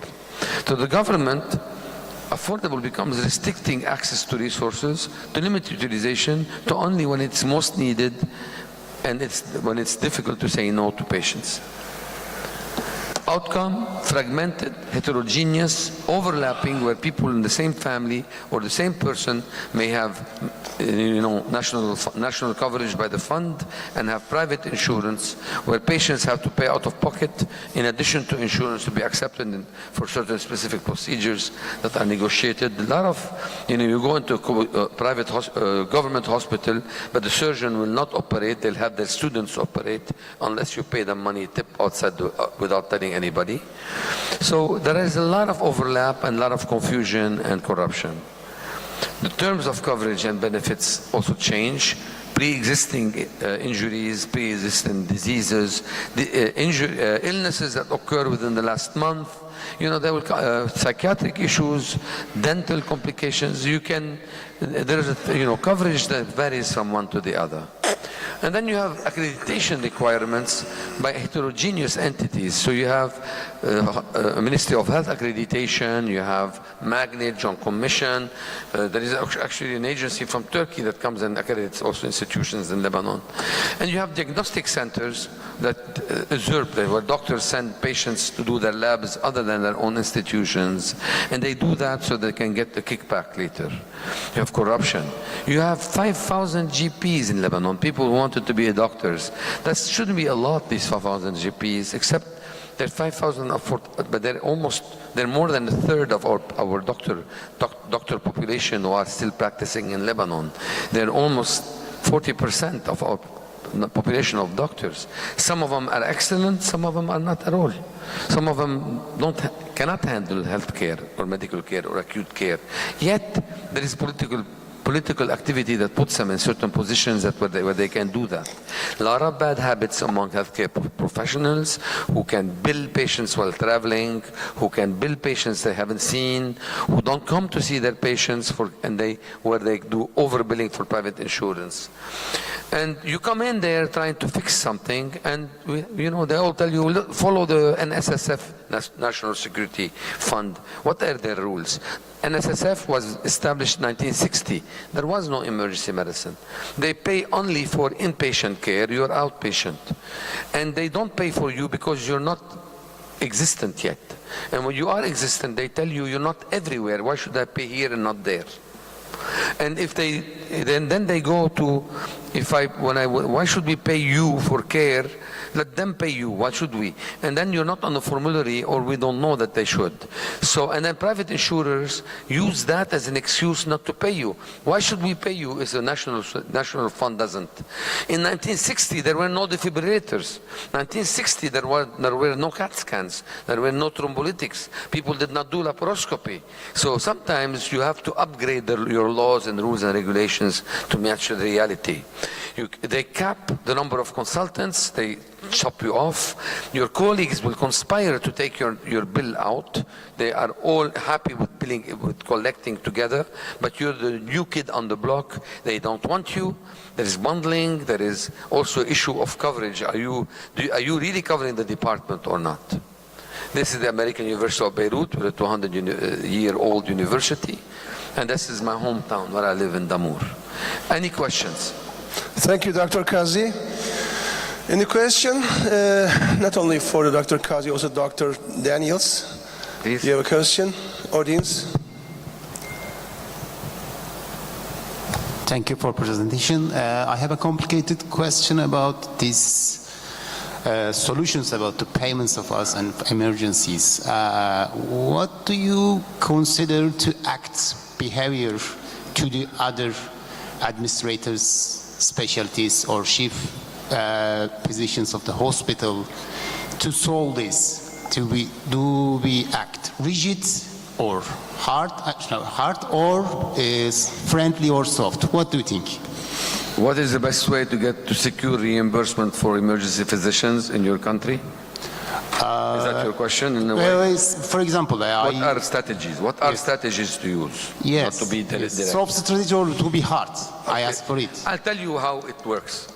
In general, when you have a universal care, when the authority decides payment, the first battle you should seek, the first victory you should seek, is parity with other colleagues. So, parity with other colleagues within the institution where you're practicing. In a sense, you cannot say that every hospital is the same way than others. And of course, you do know that some surgeons working in certain areas or certain hospitals may not be as qualified or as in your university hospital. So you cannot say everybody gets paid the same. You really need to make sure your first goal is to secure that your specialists are getting paid by the payers the same way, whether it's private insurance, cash payer, or the consultation you get should be similar to theirs. How can you cap it in the emergency department? How do you avoid paying for two people at the same time? I'll give you some tools. Other ways, because we did that in Beirut. So you collect all the money in a pool every month, and you divide it based on the number of consultations, including your colleagues who come to the department. Why is that important? Because when you give retribution for them for showing up, and you collect the money you collect from the government, from private patients, when you collect the money and you distribute the collection for the patients from month of September 2023, it becomes an open account. Any money that comes in gets distributed automatically via the proportion to everybody who was involved in providing care in that month. And you can then build incentives for higher acuity, for nighttime coverage. It may sound complicated, but it's actually a mathematical formula. I've done that in Beirut for the last 13 years. We never had a problem. So you incentivize people who come from home. You incentivize people who come at night, weekends, holidays. So you give a higher 1.4, 1.2, and the day shift, midday of the week becomes a lower amount of revenue. And you make their share equal to yours except for the coefficient based on acuity and time of the day. So by doing this, you are already making everybody work with you to limit the number of unnecessary consultations. That is, of course, you're no longer fighting over every patient, but they will never start asking, everybody to come in. You become better doctors and more efficient doctors by doing that. And that's one model that can help make everybody work together. Another model you can use is the issue of competition. Look, we're facing it in Lebanon. At AUB, the biggest battle I won was the battle of reimbursement. When I was able to get the money because the trustees said, give them the money, the government of my university said, give the money to the department, they're your equal. When I won that battle, trust me, I made a lot of enemies. I had cardiologists making money all the way from France. Hello, on the phone call, then the resident or the fellow will come and put the bill. And they were putting an emergency bill. So, and then, there is only one emergency bill. You cannot have many They are consultants, not primary.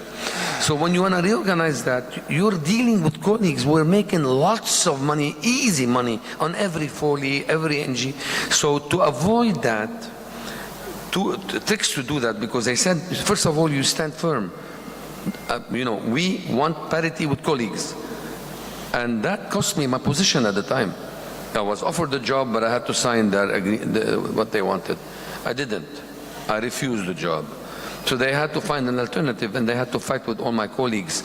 I may be bad, not everybody is bad, because when you are fighting for something that is fair for every one of your colleagues, for the welfare of the specialty, your colleagues will be there with you. So we won it a year later and got what we wanted. So this is technical, because what is going to happen is sometimes the institution is going to want to take the money and give you a salary, a very small salary compared to others. No, you're specialists like everybody else. You must win the battle of parity in your institution. How do you do that? What are tools to avoid? Why, Kaiser is an HMO in America. How do they decide what to pay their employed doctors? They cannot hire anyone if they don't pay them similar to the people in the private market. So in Lebanon, I've trained in the last 12 years since we opened the residency program in 2011, we graduated 30 people. We've retained 10. 10 are in the Western world, Europe and United States already, and 10 others are in the Gulf region. And why do they leave? When I started, they used to pay doctors in Lebanon in emergency medicine 10% of what they're getting paid now. In the Gulf region, they're paying them 4 times the amount. So 10%, congrats. 10% of X versus 4 times X. So the market, the competitiveness will resolve this issue. If you want good qualified emergency physicians, you need to do that. So let the market help you gain these changes. Now, you must also accept the fact that in Lebanon, which is the size of Orange County, 6 million people, we don't need 150 emergency department. You need categorization of these hospitals where the tertiary care centers, where the high acute are distributed properly, that's a national plan for the minister, and where the people there are qualified. Other places can have GPs who have telemedicine support, who have an administrative support. You can create a tier 2. I know it's hard to accept that, but I come from the United States, the American Academy of Emergency Medicine, where only board-certified physicians should do this. In the rest of the world, you have to have a tier 1, tier 2. The tier 2 are going to end up working in the rural places and in less privileged places with support from the main, but also you don't expect them to do the things you do. You need to create a trauma system where patients that have the stroke units, cardiac cath, are limited to places where you have the best of the best, and you pay the best of the best in parity with the people in that institution. That's it. I hope that helped. Thank you. If there is no question, this session will end. Thank you. Thank you. Thank you for having me.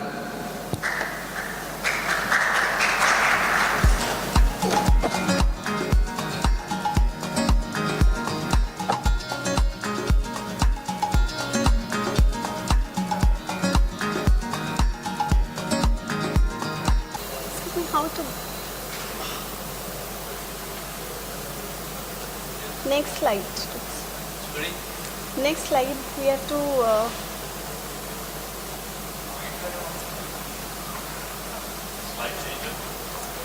slide changes. Here, this one? Okay. Green is next to ma'am. Okay. Thank you. A very good afternoon, everyone. I am Dr. Indulata from India, and basically I am an obstetrician and dealing with high-risk pregnancy. And today's topic of my talk is emergency transfusion in pregnant trauma patients. I think you all are dealing with pregnant patients in your emergency department. So there is nothing to declare, and I would like to thank YSM team organizer to give me this opportunity to have here. So the objectives of my talk is management of pregnant trauma patients, prevention of RH isomerization, transfusion principles and risk, and blood products transfusion. So trauma during pregnancy is the leading cause of non-obstetric maternal mortality, and there is 20% of maternal deaths are directly attributable to injury.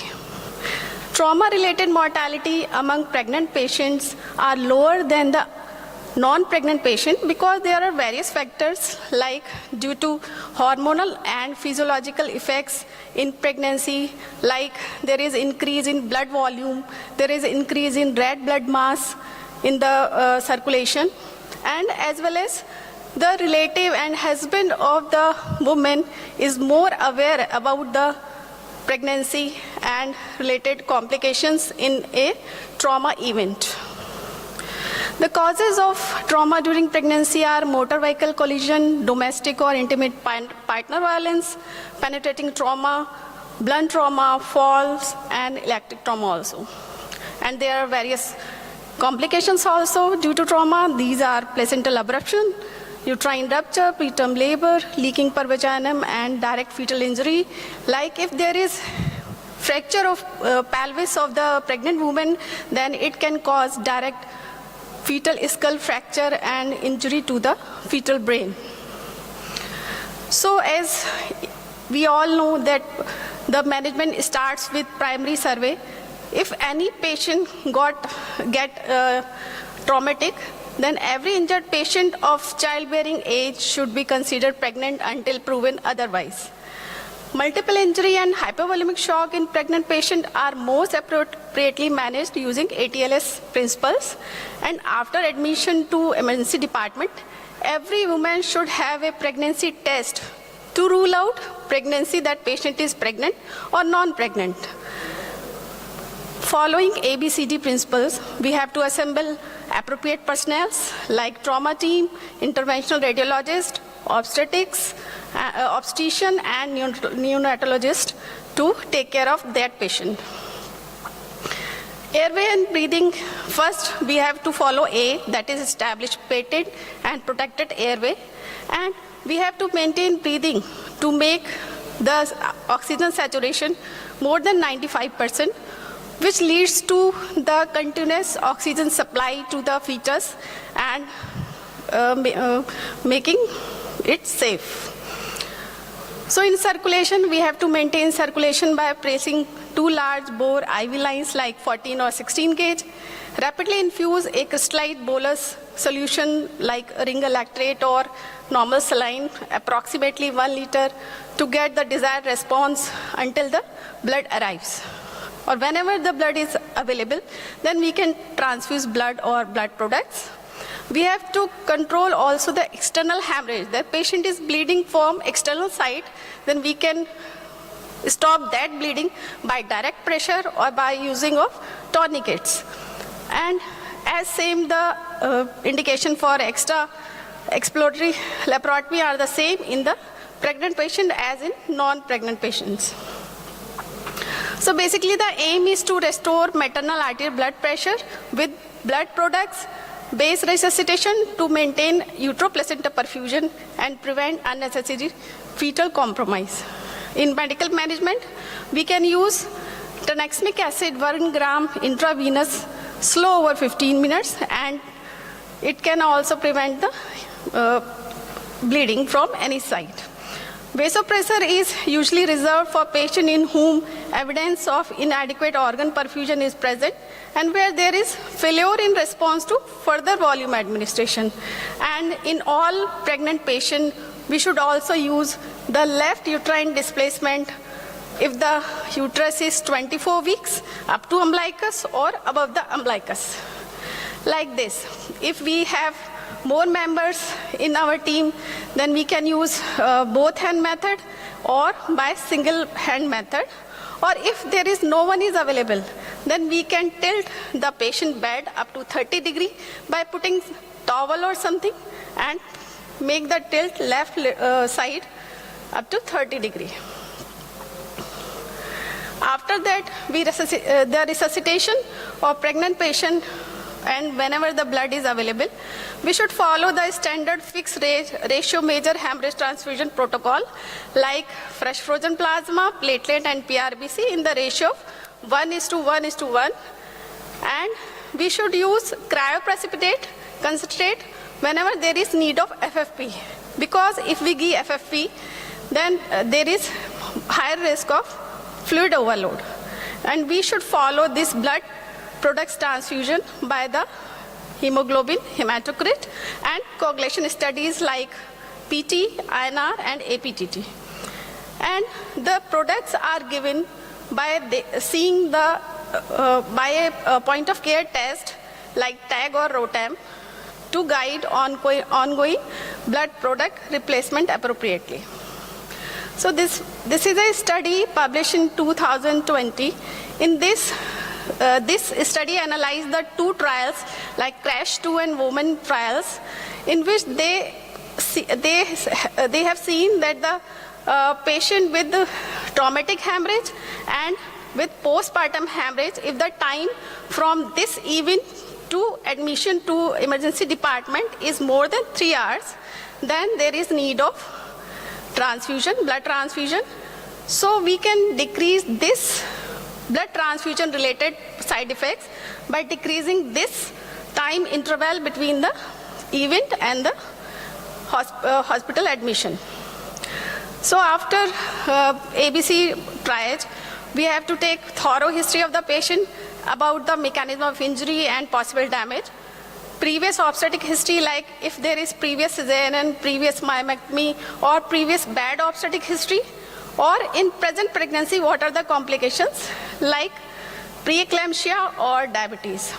After that, we have to physically examine the patient, general examination, systemic and obstetric examination to see the condition of the pregnant patient. Maternal assessment also done by the laboratory tests like hemoglobin, hematocrit, white blood cells, coagulation profile, and the imaging methods like abdominal ultrasound, plain radiograph of spine, chest and pelvis, and CT scan. But these all should be done as per local protocol and need to know extent of injury in polytrauma or severe hemorrhagic shock. Fetal assessment can be done by monitoring of fetal heart rate and uterine activity, and evaluation of maternal fetal hemorrhage and prevention of RH isomnization should be seen. Like if there is a patient of injury or trauma and she is RH negative pregnancy, or patient is not known, the RH status is not known, then we should give a single dose of injection anti-D immunoglobulins, 300 microgram within 72 hours of any injury to protect the maternal fetal hemorrhage. And in condition where we predict that the maternal fetal hemorrhage is more than 30 ml, then we have to perform clear Bedke count, and we can quantify this maternal-fetal hemorrhage, and we might need the additional doses of injection anti-D immunoglobulins. So this is the mechanism of development of RH isomnization. When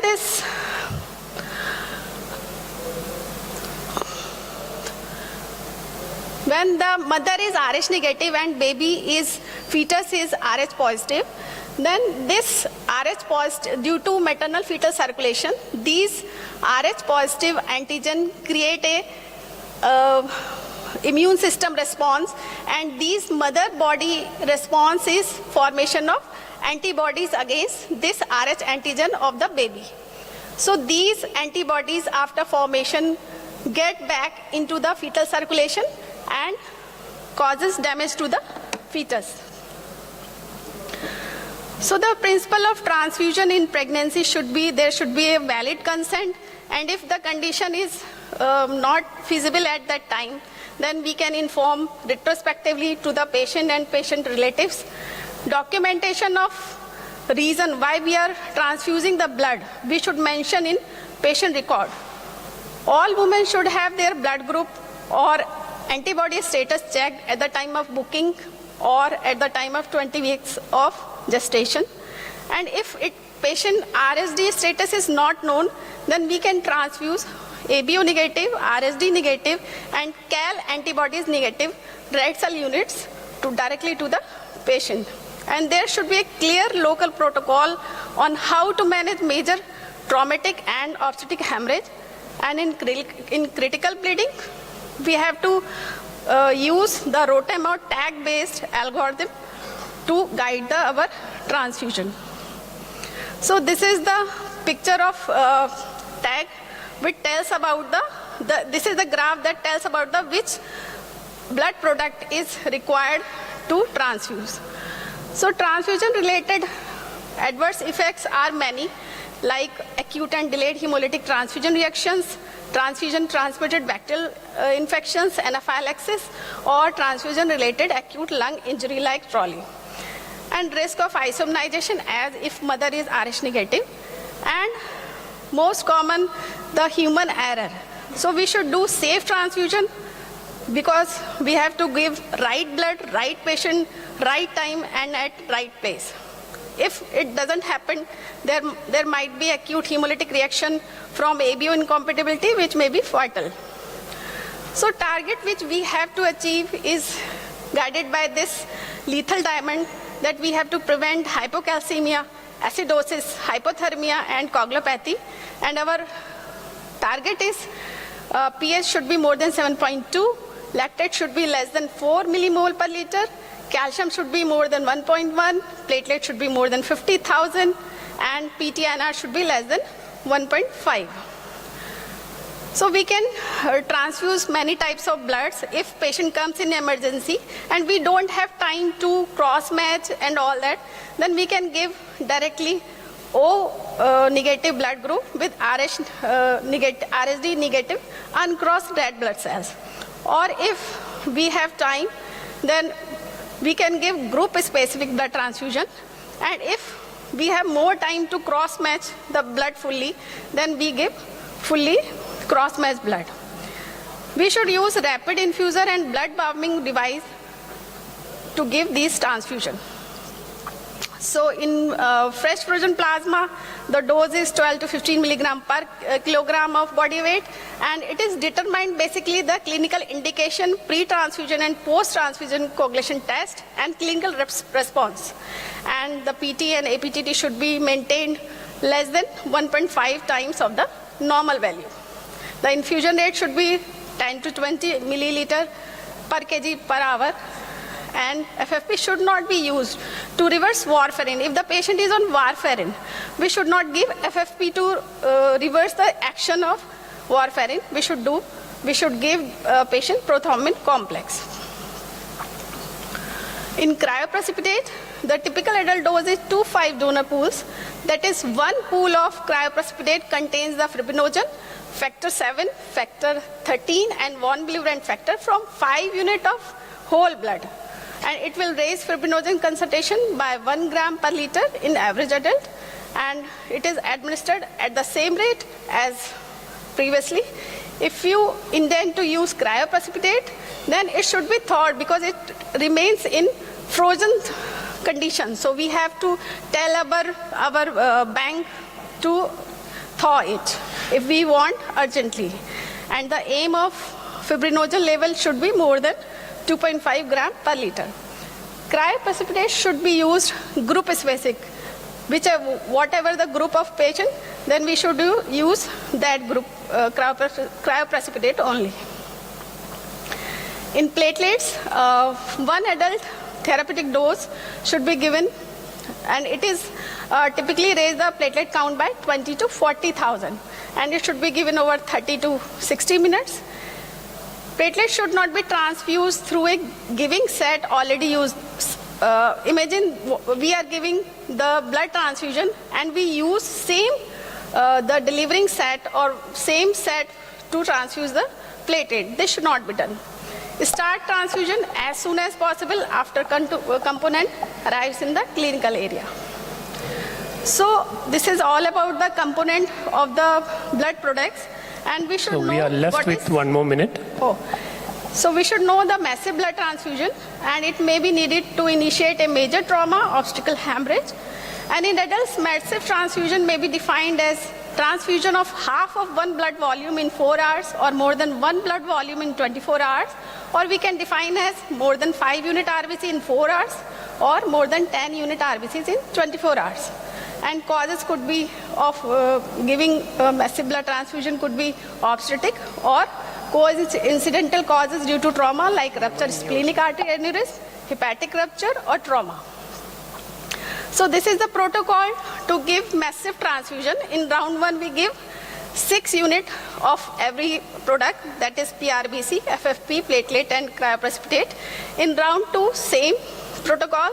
In round 3 we give medical management in form of tranexamic acid. Sorry, IV. speakers, last minute please, last minute, thank you. And 4th round we give all products except cryoprecipitate, and if there is no relief in bleeding, then we can reactivate this protocol. So take home message is any pregnant trauma patient with hemorrhagic shock should be managed with ATLS principles. Aim of transfusion is to restore maternal arterial blood pressure to maintain uteroplacental perfusion to prevent unnecessary fetal compromise. Blood and blood products are life-saving but carries a small risk of adverse effect, and it should follow the standard fixed dose, fixed ratio major hemorrhage transfusion protocol like 1:1:1, and injection RH anti-D immunoglobulin should be given to RH negative pregnancy to prevent RH isomerization in pregnant trauma patients. Thank you.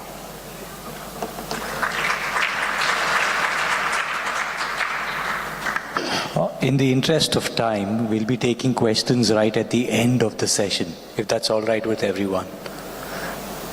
Right? Thank you. Thank you. Thank you very much. Moving on from a vast and general topic to a very specific, specialized, super duper specialized topic, cardiac oncology in the ED. It's Dr. Katia M. Lugo. Thank you. Thank you. And thank you, everyone. It's really an honor to be presenting at WASM 2023. I got appointed with this topic, cardiac oncology, right? Why were, sorry, which one I used to?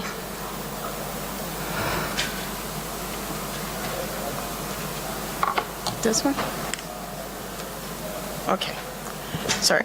So cardiac oncology in the emergency department, right? It's a new topic. Why it's important to discuss this? Cardiovascular disease and cancer has been the leading cause of death for years, right? We have noticed a decrease in the cancer death through the years, but we have noticed an increase in the cardiovascular death on the cancer survivor patients, right? This is what is bringing the importance of the cardiac oncology. We need to create a multidisciplinary team to deliver the integrated and personalized approach on patient care.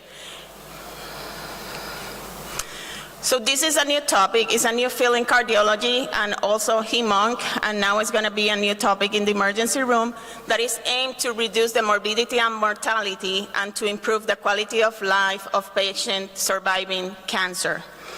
They concentrate in preventing, diagnosing, and treatment in the cardiotoxicity and that result from chemotherapy and radiotherapy, right? It's how we're going to identify these patients earlier to start the treatment, the prognosis, and the prevention. And if they develop the cardiotoxicity, to identify early to also minimize the deterioration on their cardiac status. The most feared complication of the chemotherapy or radiation is the cardiotoxicity, but it's not the only complication that you're gonna see. So cardio-oncology is, as we talk, is a whole treatment plan, right? The patient gets diagnosed with cancer, they're gonna get the evaluation to re-stratify the cancer to select what is the best treatment.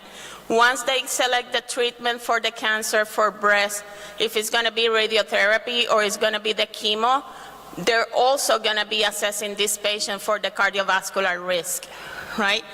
They're going to be assessing these patients with EKGs, cardiac enzymes, pro-BNP, cardiac imaging, and they're going to risk stratify the cardiovascular risk, and then they're going to target the best treatment of the cancer and also how to minimize the potential complications of the treatment in their heart, and also how to identify early to start treatment to minimize those effects also.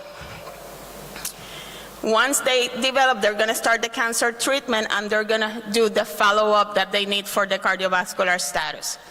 Right, these patients, how you risk stratify, you start like every patient with history and physical, right?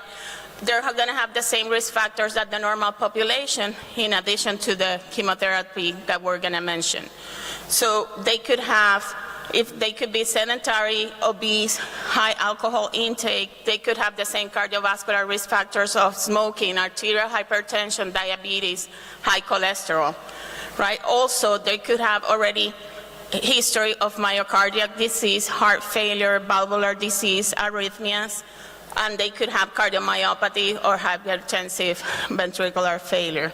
But now we need to add the risk of cancer treatment, anthracyclines, radiotherapy, right? When we see patients in the emergency room with a chief complaint of chest pain, right, we apply the TIMI score, we apply the HART score, all those, but none of them yet has the cancer as a risk factor, right? And it's not only ongoing cancer, it's also resolution of the cancer because they already received the treatment. Now we should be considering that as a risk factor on these patients. So I mentioned some of the studies that we're going to be doing include the EKG, the cardiac enzymes. One of the baseline, you always get a baseline echocardiography, right? What you're going to be seeing in the emergency room, not all the time we do echoes in the emergency room, but you could compare if the patient comes with chest pain and has history of cancer, previous cancer, and they got treated or resolved, they have, you know, now they have that increase. And if they have a echo done about 3 months ago, and we're going to talk about that a little bit later, and you notice a decrease in the most recent one and no one is adding those dots together, it could be you identifying the risk of cardiotoxicity. If they have a sudden decrease in the ejection fraction, or the ejection fraction in less than 50, that's highly concerning for cardiotoxicity. Other factor that they're looking is the global longitudinal strain in the left ventricle. The studies have shown that that change of more than 50% is going to be even earlier sign compared to the changes on the echo in the ejection fraction. So if you notice the global longitudinal strain to be increased, that patients should be evaluated by the cardiology early and also in combination with the hematology oncologist. So this is an example of some of the medications that are related to cardiotoxicity. Mainly is the anthracyclines and also the radiotherapy and the HER. Why they cause the cardiotoxicity? Because they have affect the DNA double-strand breaks, and also it could cause damage in the mitochondria. Also, the HER causes direct damage to the cardiomyocytes. Some of the examples of the surveillance that they plan with these patients, right? Once you classify this patient as low, moderate, high, and very high risk, mainly the low and moderate is going to be very similar to screening, and the high and very high are going to be also similar in their comparison. So you're going to have a baseline of the troponins and the pro-BNPs, and every 2 cycles for those low and moderate risk, you're going to repeat those studies. That's while they're on the chemotherapy. And this is going to vary with the medication that they're receiving for the chemo or that they receive. That's why it's important that it's a combination with cardiology and also hematology, oncology. For the high risk, it's going to be a baseline, but also they're going to be follow-up with every cycle of the treatment. Now, once they finish the chemotherapy, they're going to be for the low risk and moderate risk. It's going to be within the 3 months after the treatment that you're going to start the enzymes follow-up, and also 12 months for the echocardiogram. What is going to vary with the high risk and very high risk is that you're going to do the echocardiogram sooner, and also more frequent the enzymes. This is another example with another of the medications that I'm not going to go over, but you see the difference on the surveillance. Other pathologies that you could see with the cardiovascular effects of the chemotherapy and radiation is aortic disease, right? You're going to get the porcelain aorta.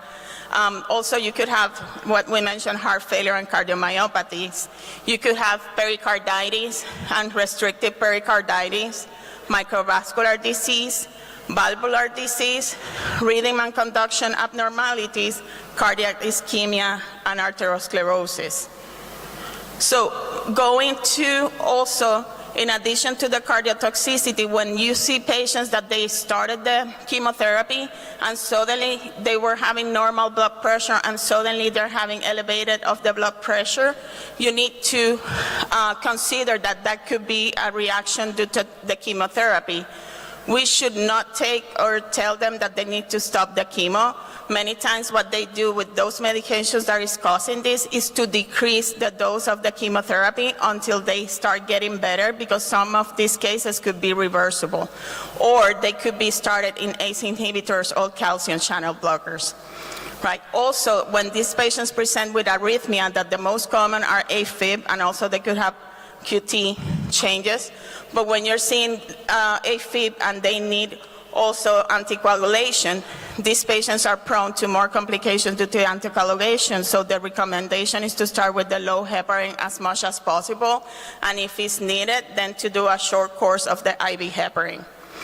The patients also could develop valvular disease, as I mentioned before, and these valvular disease complications can take almost 10 years to start presenting, right? And it could go from regurgitation to also, they could present with infective endocarditis. So you need to have a high suspicion in an immunocompromised patient after cancer treatment, and it could take even 10 years because they could be, the valvular presentation could be due to infective endocarditis.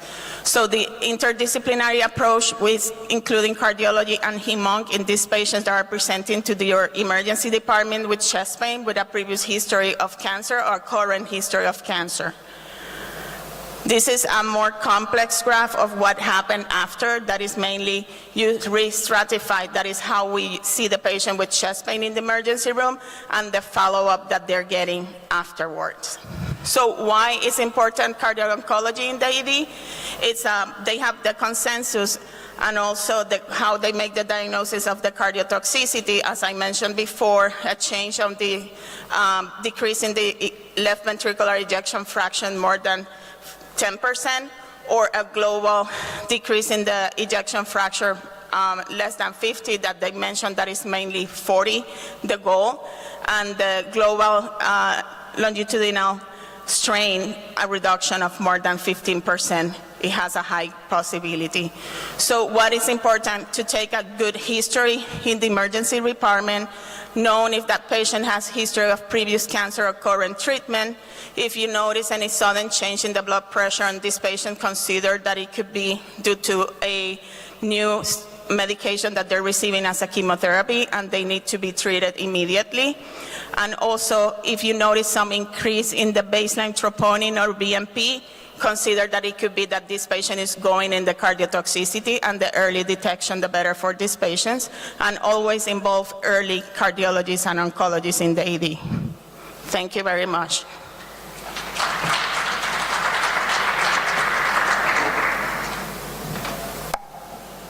Any questions from the audience? If no, we'll move to the next. Thank you so much. Next speaker, Dr. Sandeep Sahu, whole blood transfusion in trauma shock, current trends.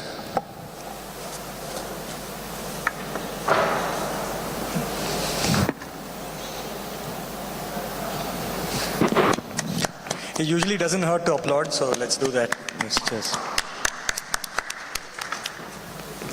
Thank you, chairpersons. I am thankful to the organizer from the Turkey, especially Dr. Basar and Beshet, and it's really a privilege to speak in front of Professor Vincent, because a lot of friends from India, and we are listening him for years. So this whole blood transfusion in trauma shock, I'm going to present the current update or trends that is evidence in last 3 years. Namaskar, salam from India, and very thankful to the WASM and APET physicians from the Turkey that you have given opportunity to share us, and it's very nice hospitality that we are enjoying for last 2-3 days.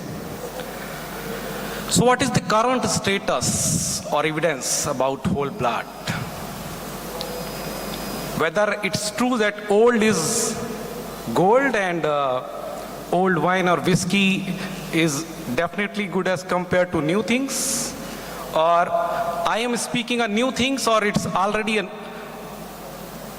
debate is already clear which came first, because definitely here this is not the question here, is because whole blood comes first, then the component comes.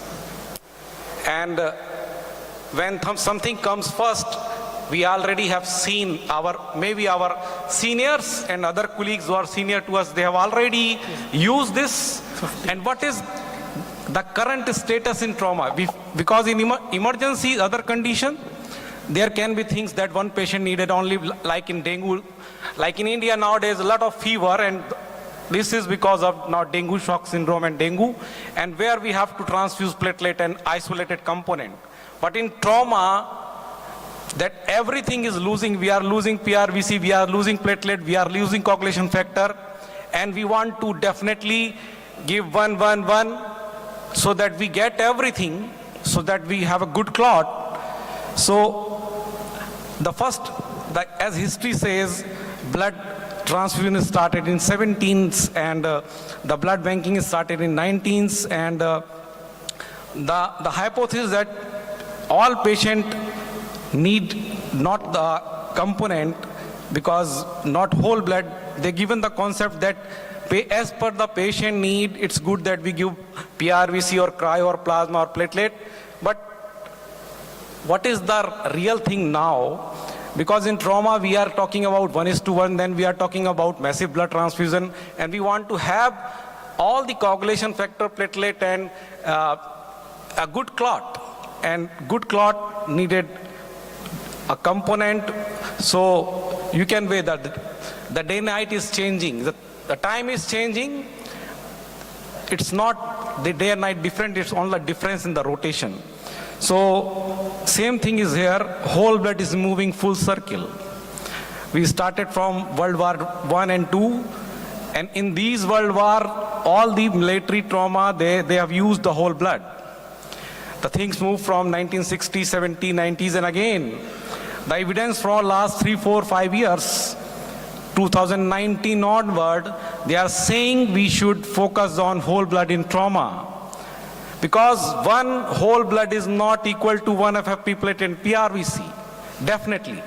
When we want higher hemoglobin with little transfusion, when we want higher coagulation factor that is there in whole blood, when we want give less blood volume because it can take one trolley and transfusion associated problems, the answer is whole blood. Because it has everything excess. And only thing is that availability. If human has thought that they want to discover the world, they have done it. So if we reconsider it and we make it available, then we can't compare the whole blood with the component 1:1, because whole blood is better. Definitely there is advantage and disadvantage of both things, but there is advantages of whole blood. And as we are searching literature and we are coming not in medical science, but the social media also, they are saying that one whole blood is not one combination of PRVC, FFP, and platelet. If we are trying to increase or recreate a whole blood, then it is not 1:1:1. So this proper randomized clinical trial that given us, initially the debate was 1:1:1 or 1:2, 1:2. So ratio debate is going on from the last 10 years, and ideally whether we are to achieve, especially the developing world. The developed country, I know they have their protocols and SOP and they were able to do it. Because if we have ratio, then when we had the point of care testing. Because in India, nobody is everywhere. In developed country, they have the developing country, they have the point of care testing to assess the viscoelastic test that how they can target. So if we say this, the ratio debate 1:1 or 1:1:2, it does not result in significant difference. So research is emerging that shows that whole blood works better for these in trauma patient as compared to fraction component, and it's a rediscovery, it's not a new discovery. And whole blood versus component therapy in transfusion trauma patients, they're saying that mortality is less because you are transfusing less. Even the cost, because medical science, everything is cost. When you give multiple transfusion, every component has a cost and also the cost to give it. So whole blood was should with the lower charges and improved logistic, especially when trauma, when we are dealing with massive blood transfusions. This study in 2021, that is a UCENTCOM, that is a Army, US Army, they have done 5-year prospective study and 1,700 patients. Those receive both the component and the whole blood, and they say whole blood use increased significantly with time in last 5 years. And because the supply is also increasing, and without a long-lasting platelet component, that is a problem with the component therapy, because we know that as the components of more than 14 days, this platelet is only working for first week, 3 to 5 days. Another study that whole blood transfusion versus component in adult trauma patient with major hemorrhage. So more than 3,000 patients that is compared in database, and more than 1,800 records, 6 studies. So what this study says, no study reported worse survival with whole blood. However, there is significant evidence to support or reject the use of whole blood transfusion as compared to component therapy in trauma with massive hemorrhage. Another study, whole blood transfusion versus component therapy in trauma resuscitation, a systematic review and meta-analysis, and in 2020, and this says that on this meta-analysis, whole blood transfusion was not assured with 24-hour mortality, the odds ratio as compared to the component therapy, whether it is 24-hour mortality or 30-day mortality. Another study by this Brill Jason, that impact of incorporating whole blood into hemorrhagic shock resuscitation, analysis of 1377 consecutive trauma patients receiving emergency uncrossed blood products, and they say that it has improved survival because odds ratio is saying this. They have decreased need of overall transfusion amounts, 60% less component products needed in whole blood group, and effect of survival are good, especially in severe trauma patients. So this published in JCS, that is American College of Surgeons. And in US, this group, Dr. Brian Cotton, they are working hard for last 5 years, where they say that low titer group O whole blood, LTOW, and they are promoting this, that is re-emerging role of whole blood. And as we know, this is a walking blood banks. People in military, they have the blood groups, they have a screen, they have already know the blood type, and they are the walking blood banks. So they have the resources, and military is using for Afghanistan, Iraq war, and all the war areas, that is. And we are also, and nowadays we are talking a lot that this country is against this and things are going on, and it may increase. So whole blood based resuscitation by using cold stored low titer O units, that is also FDA approved now. So this can be used.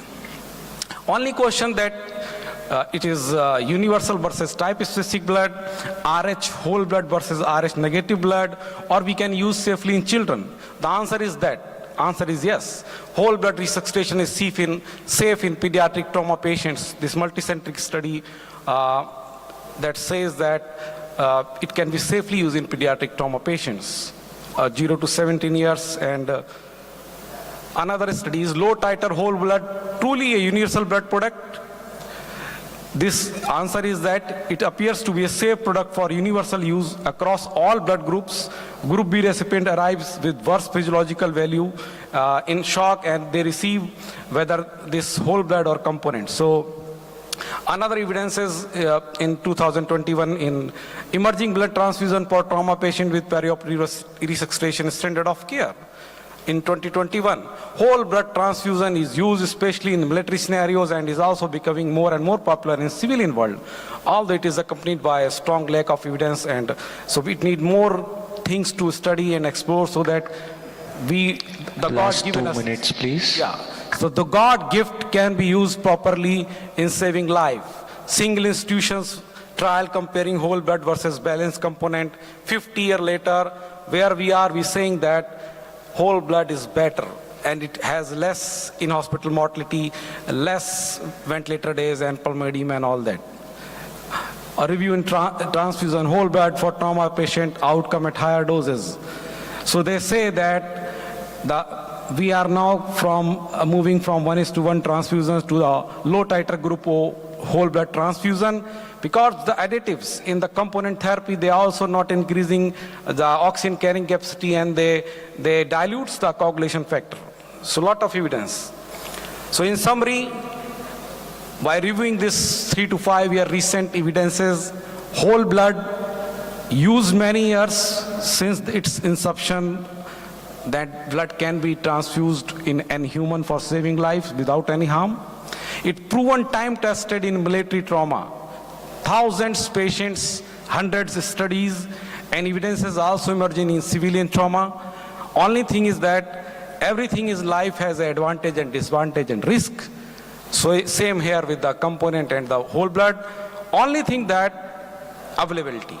If it is available, definitely, because in my residency in India we have used this. Now, if it is available, I think most of you would like to use it as per the evidences, both in adult pediatric trauma patients and in civilian setting also. Thank you. Thank you so much. Thank you. Thank you very much. That was a very holistic talk, if I may say. Thank you. Any questions at all, or shall we take them in the end? Right. Okay. Thank you very much. If anyone in the audience has any form of backache, headache, heartache, any of those things, please do not leave this hall. The next talk is on newer analgesic drugs by Dr. Rahul Balasubramaniam.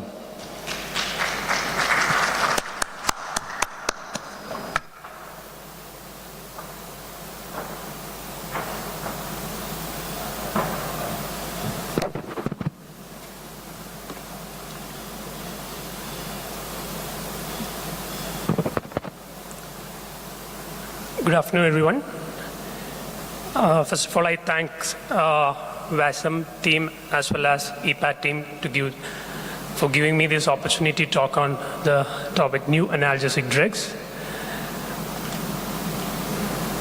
So, overview of this discussion would be briefly described regarding the pain pathway, the changing landscape in pain management, mainly the CERTA strategy, evolving analgesic and pain ladder, brief description about traditional analgesics, characteristics of new generation analgesic, rather analgesia, and few examples of new analgesics.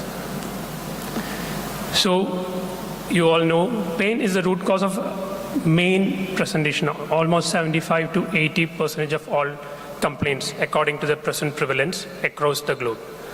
So what are the challenges? Because delayed pain management is a routine in most of the busy ER, and another one is oligoanalgesia. So what do you think? The reason for oligoanalgesia is because of the fear of the side effects or the adverse effects because of the routinely used analgesics. And our aim is not to get a zero pain, but to have a practically reasonably good pain relief on reassessment, reduction of at least 40% of pain score. And in the background of opioid epidemic in all the developing countries, even in developed countries, we have a wide use of opioids, which leads to a scenario called opioid overuse or opioid epidemic and its side effects. So to conclude, or in short, we need to have a balanced analgesia. You all know this, the pain physiology, the pain pathway, which is by peripheral nervous system as well as central nervous system. Any nociceptive stimuli from periphery goes through the myelinated as well as unmyelinated fibers, reaches the dorsal column of spinal cord, and then to the brain and the higher centers. So as in the diagram, there are different levels of analgesics which can help decrease the pain. That can be both pharmacological as well as non-pharmacological. So my talk would be not only new analgesic drugs, rather analgesia. So it need not be always drugs which can decrease the pain. It can be some other non-pharmacological techniques too. So to review the pain ladder, so the conventional pain ladder, we have 3 steps to start with: mild, then moderate, and severe pain. Usually we have the conventional drugs. To begin with, the most safest one is acetaminophen, paracetamol, or maybe NSAIDs. Then we move on to weak opioids and strong opioids. So what WHO has come up with is a new addition. In each step, it can be an integrative medicine therapy. And while you leap from step 2 to step 4, we have an additional one, that is minimal invasive intervention. So that can include, which we all know now, even after the advent of the ultrasound and easy availability of ultrasound, regional nerve blocks as well as plain blocks are being used, which can be used in order to get a balanced analgesia so that we can reduce the adverse effects of analgesics being used. So what is the armamentarium? We told that the integrative medicine therapy, which we can include in each and every steps of pain ladder, can be a non-pharmacological, which include physical like physiotherapy, osteopathic manipulation, mechanical support, or active mobilization. Direct like heat or ice, acupuncture, all this have got even adequate evidences to use. Transcutaneous electrical nerve stimulation, deep breathing, and ultrasound. Indirect like music therapy, aromatherapy, hypnosis, and even guided imagery, which can actually decrease the pain. Educational and physiological like cognitive behavioral therapy, which been using for psychiatric patients, verbal suggestions, and family support. So this can be integrated to any step of the pain ladder. So it has come to an extent that a virtual reality helped reducing the pain during labor. So there is a Frey and al. Showed in 27 unmedicated pregnant female could decrease the pain and anxiety. And in 2018, a systemic review by Scapin et al., which includes 34 studies, showed virtual reality can decrease pain while dressing changes, physical rehabilitation, and physiotherapy. Coming to this, what is CERTA approach? That is nothing new, but we all know what is written on the left-hand side of the table. That is nothing but different targets. The channel, enzymes, receptor targeted analgesia. So rather than shooting blindly, we'll narrow down it and nail it. So that's what the CERTA approach is all about. So according from the history and the pathophysiology or etiology which you know regarding the pain presentations, you can actually target or nail the exact cause. For example, for COX and COX-2 inhibitors, we usually use ibuprofen, diclofenac, naproxen. So you can exactly nail the causative inflammatory markers. So coming to a few drugs which are considered new, need not be a newly invented one, which was used previously for some other indications, now being used as a neuroanalgesic modality. So methoxyfluorine, known as green whistle, it is a halogenated volatile anesthetic. It is a non-opioid alternative to morphine that is used for acute pain relief. So usually, when I talked to some of my friends in UK yesterday, so they were telling they use it frequently in pre-hospital scenario when there is some fractures. So now this is being used widely in New Zealand as well as Australia, but it is banned in United States because of the nephrotoxicity, which was there when used in higher doses. So basically it is used with a puff. You can take 3 ml of the methoxyfluorine in a charcoal container and take the puff 1 or 2 times to decrease the pain. And it is marketed in UK as Penthrox. So the take home would be, you can use it, but be careful how many times you use it and how you use it, and be careful about the nephrotoxicity. And there are RCTs on this, like stop trial, Mediata. So it's not a new thing, but it's being using, but have to be careful while using methoxyfluorine. Next is dexmedetomidine, which again is not a new drug, but if it can be used intranasally also, which actually decrease the side effects. You all know that the side effect, it being an alpha-2 agonist, it can cause bradycardia and hypotension. So if you can use it intranasally, it can actually decrease the opioid use, which we use usually for post-operative patients. So concomitant dexmedetomidine in post-operative patients is a good option, along with regional blocks as well. Next is buprenorphine, used for treatment of withdrawal. It's an opioid receptor agonist, and it is being successfully used for neuropathic pain, cancer pain, as well as post-operative pain, and even in renal colic. So 4 milligram sublingual buprenorphine is an option for acute bone fractures. Next is a subdissociative dose of ketamine. It's a non-competitive NMDA receptor antagonist, and the main mechanism of action is decreasing the central sensitization and pain memory. And subdissociative doses 0.1 to 0.4 milligram per kilogram. Again, this can be used intranasally at much lower doses. Early and rapid pain management and long-lasting analgesia is one of the advantage, and it bypasses the first-pass metabolism. So again, it helped in decreasing the side effects. Next is topical clonidine, which is classically used for refractory hypertension, and especially in chronic kidney disease. So this can be used topically for painful diabetic neuropathy, and also being used as a topical agent, again decreases its adverse effects. So this table mainly enumerates few drugs which can be used intranasally, which we already discussed: dexmedetomidine, ketamine, fentanyl. Intranasal fentanyl is there in a lot of pediatric algorithms where you can't get an IV access. You can resort to intranasal fentanyl. Last 2 minutes, please. Yeah.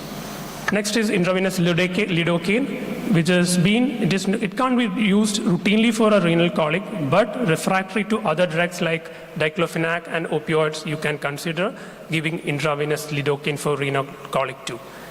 Desmopressin in renal colic, again, its analgesic effect, it's due to its antidiuretic property. Decrease the renal pelvis pressure, and it is causing decreased pain. Next is tapentadol, a synergistic mu opioid receptor agonist and noradrenaline reuptake inhibitor. Doesn't have an active metabolite, so the risk of accumulating and producing overdose or adverse effect is less, and is metabolized by cytochrome P450 enzyme. So it has got less side effects like nausea and vomiting compared to opioid, but be careful about respiratory depression when you're using it. So alternative to morphine and oxycodone. This remimazolam is not an analgesic as such, but it is used as a sedative, but can cause analgesia when used with other drugs. So this is the CERTA strategy. You can map the particular receptors to the pain presentation, and you can choose which drugs to be given to the patient. It's not a complete comprehensive list, but you need to have the assessment of the patient at the same time to look for any contraindication. So what is the challenges when you talk about a new drug or a new therapy? It is always the cost, the accessibility, as well as the potential side effects. So being said that, these are the challenges, we should work on it. And the future prospect. So we already discussed the pain pathway. The sensitization occur in the dorsal horn of spinal cord and the higher centers of the brain. So the future research or future analgesics which are being developed or are in pipeline is being addressed regarding the central sensitization and long-term potentiation. So take-home point should be limited newer analgesics are introduced recently. So older drugs used for other indications are being used for analgesia. Better we go for a channel enzyme receptor targeted analgesia rather than shooting blind, nailing it down. And there are non-pharmacological options. And finally, reduce doses, thereby optimizing safety and efficacy of analgesic regime. So our aim should not be a zero pain, but a balanced analgesia. So these are the references. Thank you. I'd be happy to take any questions. Do we have any questions? Is anyone in any kind of pain? Okay, it's good to know. Superb. Thank you. Thank you.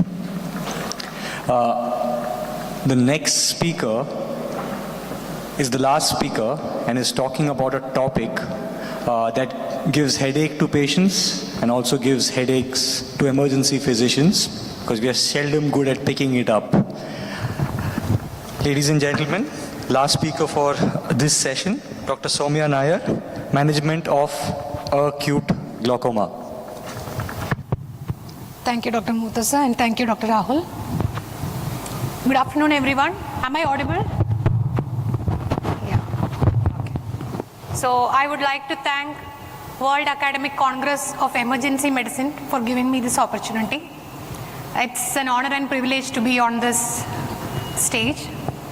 My topic for today, I'll just quickly introduce myself. I'm Dr. Soumya, Assistant Professor of Ophthalmology, Kasturba Medical College, Manipal Academy of Medical Sciences, Higher Education, Manipal, India.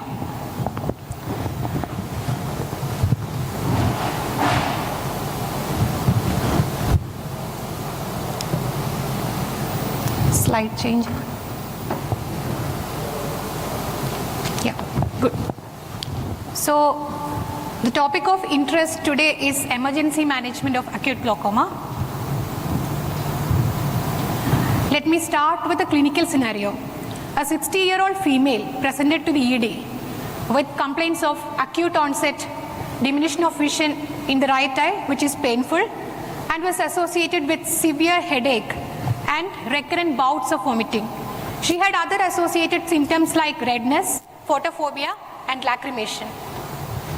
So what are the possible differentials you can think of? The first possible and the most important differential in this situation will be primary angle closure glaucoma.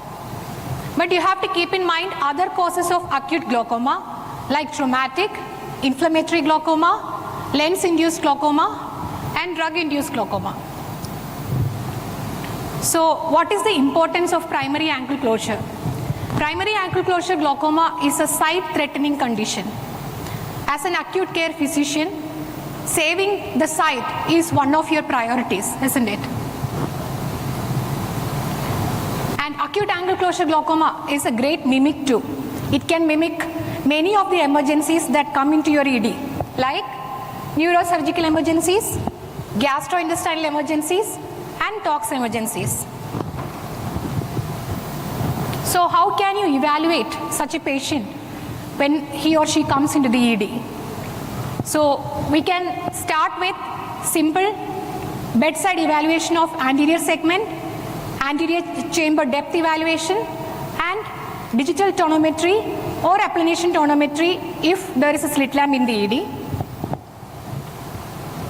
The anterior chamber depth evaluation can be done using a simple torchlight. Ask the patient to look straight, shine the light from the temporal side of the patient and look at the anterior chamber.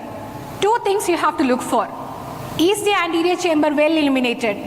And second, is the nasal iris of the patient seen properly? If the nasal iris is not seen properly and the nasal anterior chamber is in shadow, that indicates that the patient is having a shallow anterior chamber, just like the second picture there. Now, how can you assess the intraocular pressure bedside in the ED? A simple method called digital tonometry will help you.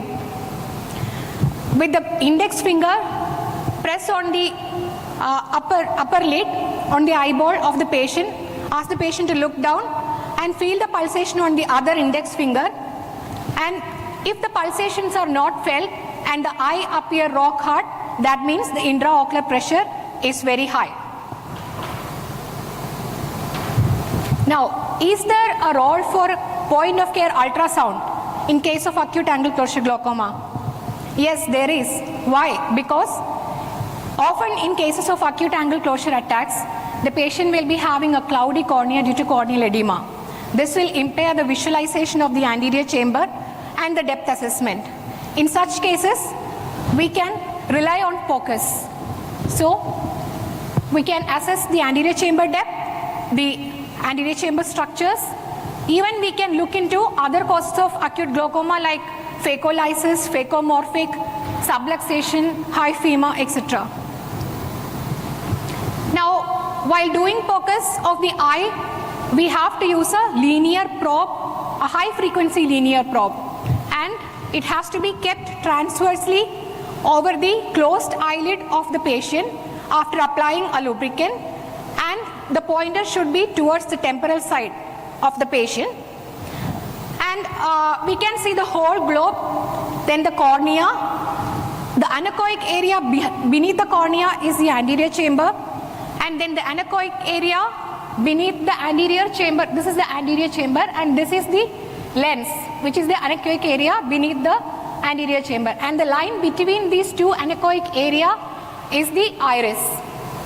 And the large anechoic area beneath the lens area is the vitreous cavity. Now, coming to anterior chamber depth assessment, in the first image you can see that the anterior chamber is very deep and the angles are wide open. While in the second picture, the anterior chamber seems shallow and the angle seems narrower. Now, this image, the first image, shows the pupillary block. The iris is opposed to the lens at the pupil, and there is an iris bombe which is causing complete closure of the angle.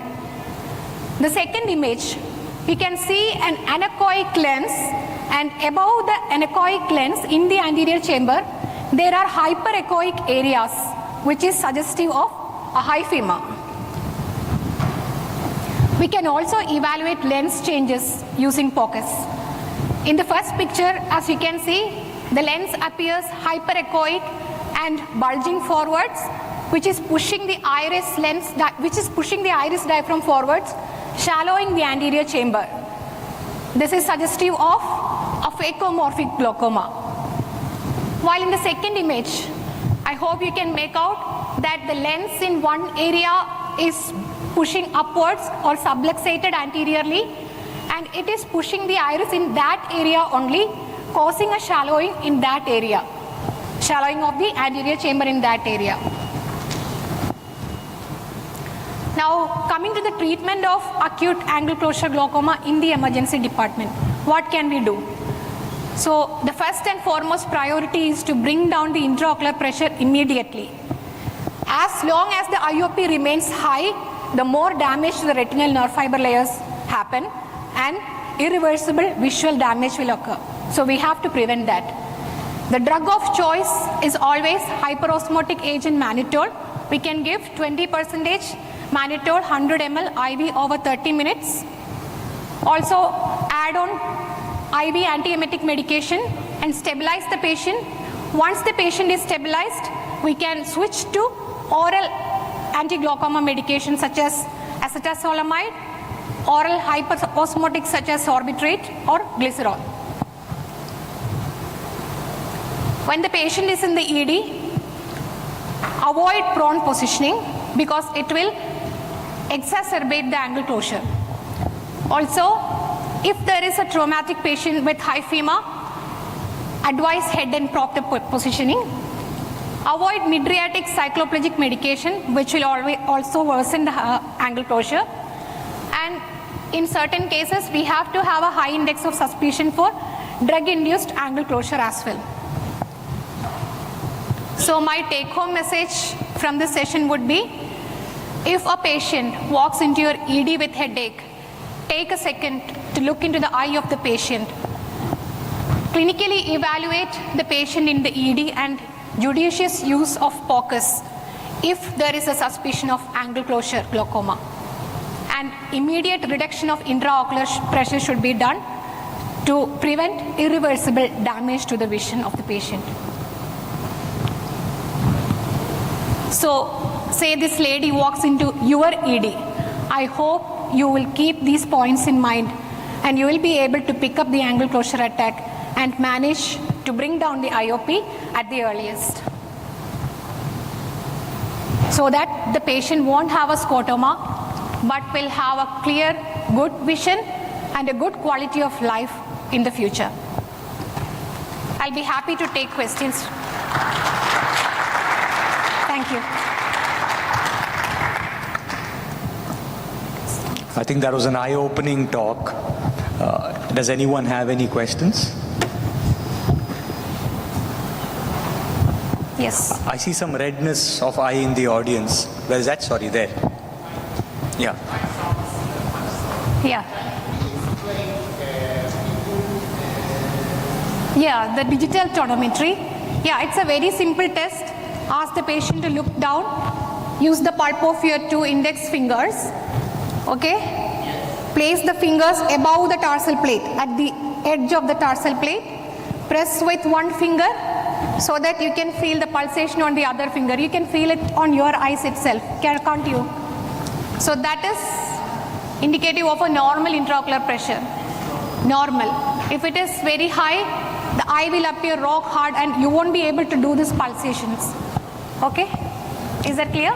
Yeah. Thank you. After this talk, you can meet her. She'll do a free examination for you. I'll be happy to. Yeah. Any more questions? Okay. Thank you. There's one more, sorry. There's one more from... Thank you. I have a question, Yes. actually.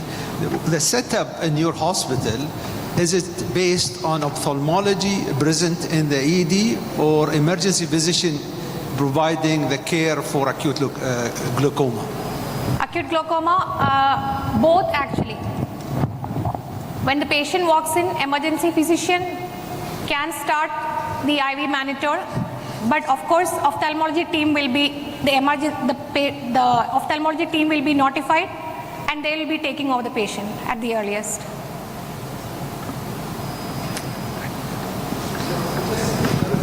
Yes. In-house or home? Yes, sir. The ophthalmologist will be in-house in the ED, or he will be called to come. So time is a factor here. Yes, yes. So what is actually the time factors that will require for ophthalmologist to be in-house to provide the care for this patient?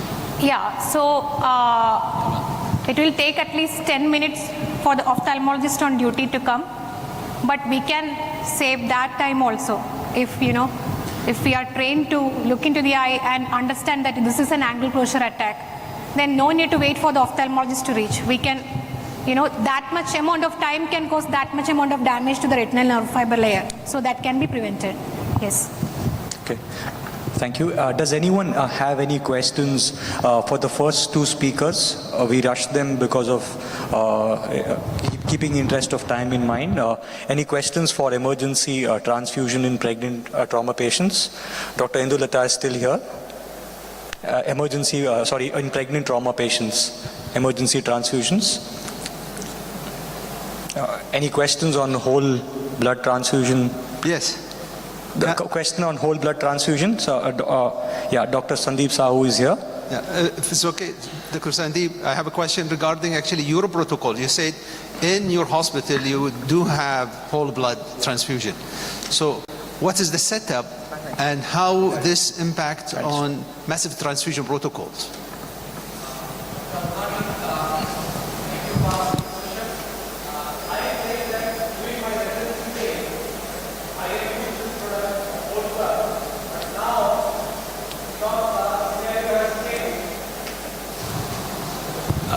It's around 18 years back in India when I was doing residency.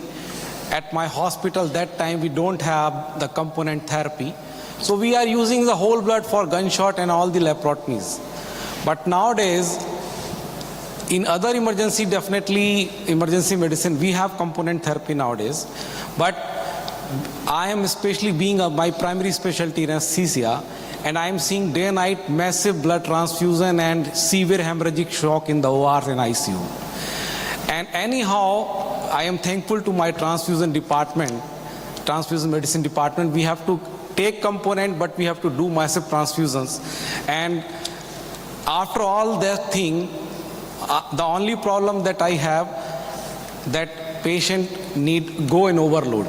So, and it's again rethinking with the evidences, because I have given task to what is the recent trends. So recent trend is coming back, and even in the wars, that is Afghanistan and Iran war, and even the things are going in disaster worldwide, the blood bank is not available, Dr. Althani, everywhere. And I think if we got the opportunity to have this whole blood, I would like to use, because I have used this during my residency days. So I have that not hesitancy, and you can say the new thing to use, whether it will work and will not work. So sorry, but nowadays in my hospital we are not having whole blood. But definitely I would like to have, especially it's good for severe polytrauma and hemorrhagic shock. Thank you, Dr. Althani. So what's your say, sir? Because you are a trauma surgeon, I know, and you work in ED, and we have seen your hospital. So what's your thought? I would like to add on this. We've got about 1.5 minutes, so it's not bad.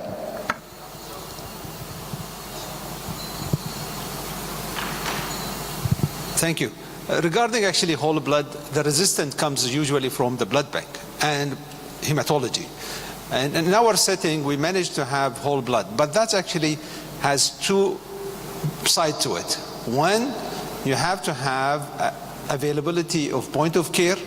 So in the trauma setting, we have point of care for all actually the point of care required. So we have TAG, ROTAM, INR within the trauma recess in our setting. We have a fridge also, which we have one shipment of massive transfusion plus whole blood sitting in the fridge in the recess. In the OR, we have also a fridge which is connected to the blood bank, and we have this whole setup.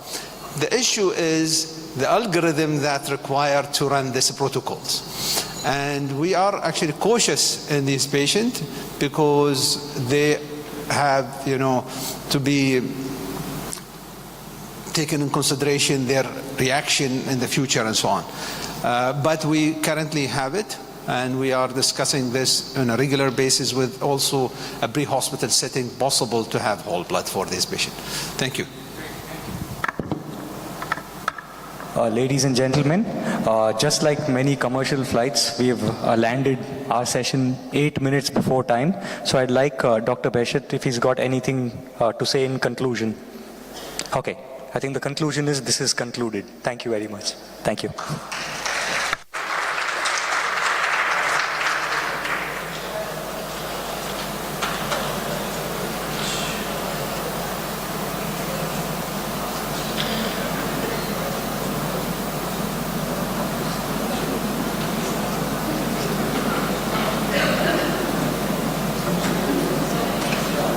Microphone long here, please.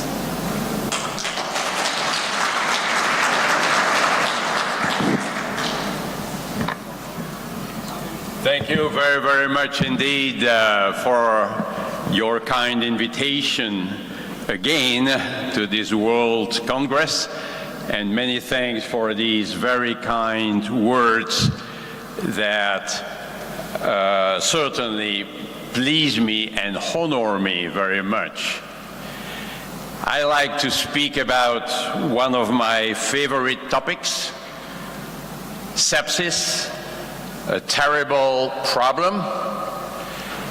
And you know that we define it, we have always defined it as a bad infection, as a life-threatening organ dysfunction caused by a dysregulated host response to an infection. That's what it is. For a scientific publication, one could use a score to determine the severity of organ dysfunction. But for our everyday practice, we don't need any score. And that's the same in children. So if you look at the pyramid of severity, starting from colonization, an infection will be characterized by some host response, usually fever, an abnormal white blood cell count. When it is sepsis, there is more. There is organ dysfunction. And if there is septic shock, there is an alteration in tissue perfusion and an increase in blood lactate levels, typically above 2 milliequivalents per liter. So sometimes we identify sepsis in a patient having an infection complicated by organ dysfunction. But we must keep in mind, and this is very true in the emergency department, that sometimes patients come with some degree of organ dysfunction and it's not so clear why they have it. It may be sepsis. There may be a severe infection. And when we speak about organ dysfunction, we need to consider 6 organs: circulatory, respiratory, renal, neurological, hepatic, hematological. And these are the 6 items included in the SOFA score to evaluate organ dysfunction. But I'll focus on management this afternoon, and I will look at the 3 components: infection control, hemodynamic stabilization, and modulation of the host response. So, if you think that antibiotics work, then we should start antibiotic therapy without delay. And we should give the right antibiotic, right? That is particularly important in severe cases, that is in septic shock. So the timing is an issue. We should not waste time when the situation is severe. So if I go back to my pyramid, it's particularly true in septic shock, when there is an alteration in tissue perfusion. And we know that sometimes we waste a little bit of time in the administration of antibiotic therapy. This is a nice recent study emphasizing at the bottom of the slide that this is particularly true in patients with septic shock. Now, hopefully, when there are signs of infection, the antibiotic administration is usually relatively rapid. So you can see when there is hypotension or when there is fever. But still, sometimes we waste time.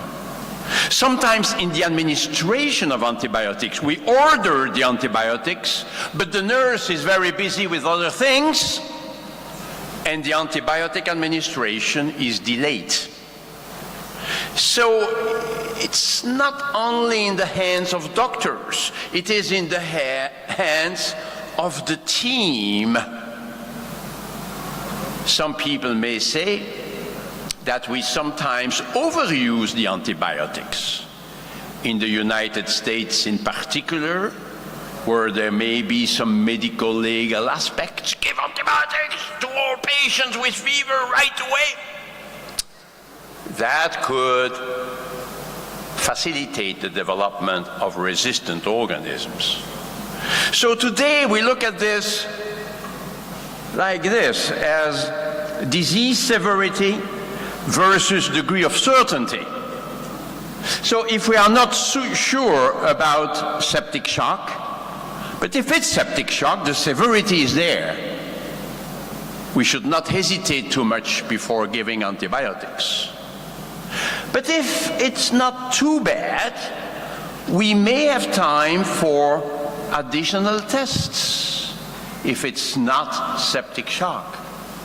Remember these important studies showing that sometimes we admit patients in the intensive care unit for likely sepsis, but actually this is doubtful at the end. When we have all the elements, we may think, after all, it was not septic shock. Or here in an emergency department in Boston, they found the same thing. Sometimes we think it's septic shock, but it's not. It may be cardiogenic pulmonary edema. It may be a drug effect. It may be some malignancy. So sometimes we give antibiotics for some patients who may not need them. We must accept it.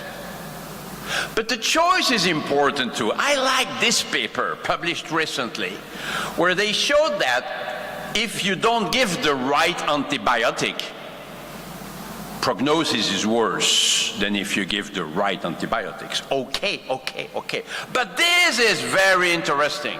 If you give wide spectrum antibiotics to patients who do not need it, the outcome may be worse.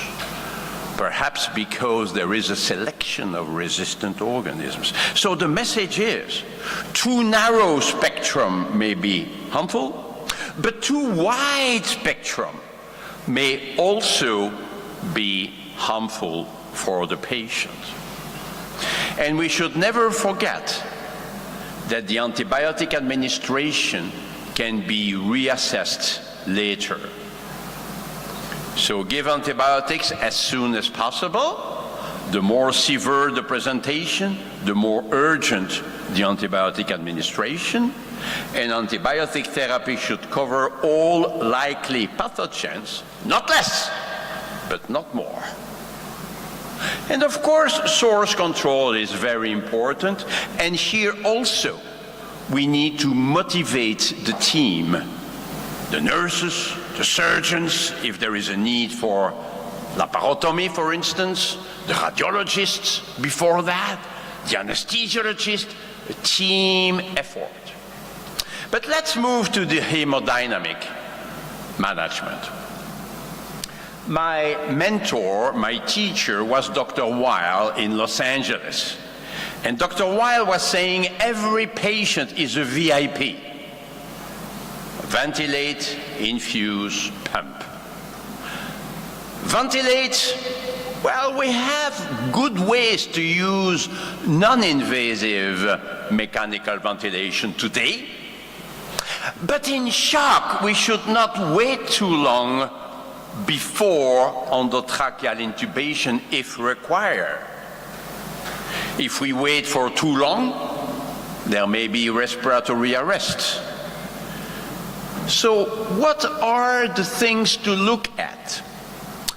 With my colleagues at the Surviving Sepsis Campaign guidelines, I said we need to give recommendations to the doctor about when to intubate a trachea.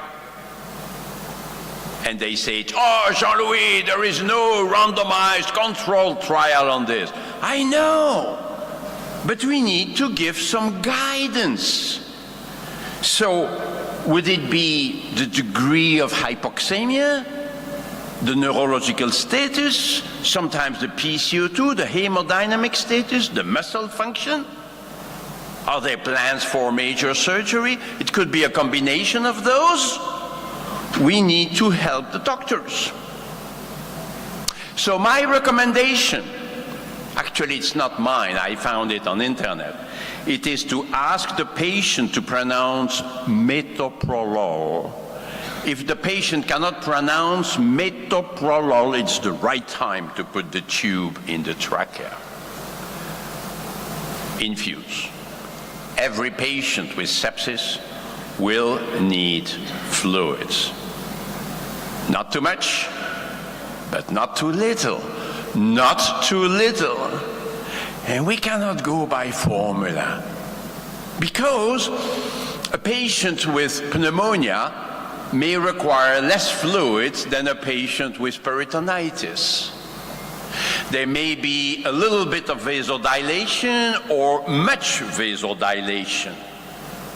There may be more capillary leak with unavoidable edema formation. And we may need to bring cardiac output to a supranormal level to bring enough oxygen to the cells. So some years ago, a couple of years ago, people were discussing restricted liberal fluid administration. This is over because these trials randomizing patients for more or less fluids showed no difference in outcome because some patients may benefit from one strategy, but some others may be harmed, and vice versa in the other group. Look at this recent paper published this year in the New England Journal of Medicine, comparing more fluids with less fluids but more vasopressors. Well, if anything, the patients who were in a restrictive fluid therapy were worse than the others. They were more likely to need a stay in the intensive care unit. Clearly, fluid restriction is dangerous. There will be some edema formation. We don't like it, I agree. But that's the price to pay to have a sufficient cardiac output. We may need vasopressors, I will go to that in just a moment, but vasoconstriction is really to avoid. So we need to navigate between the two, we all know that.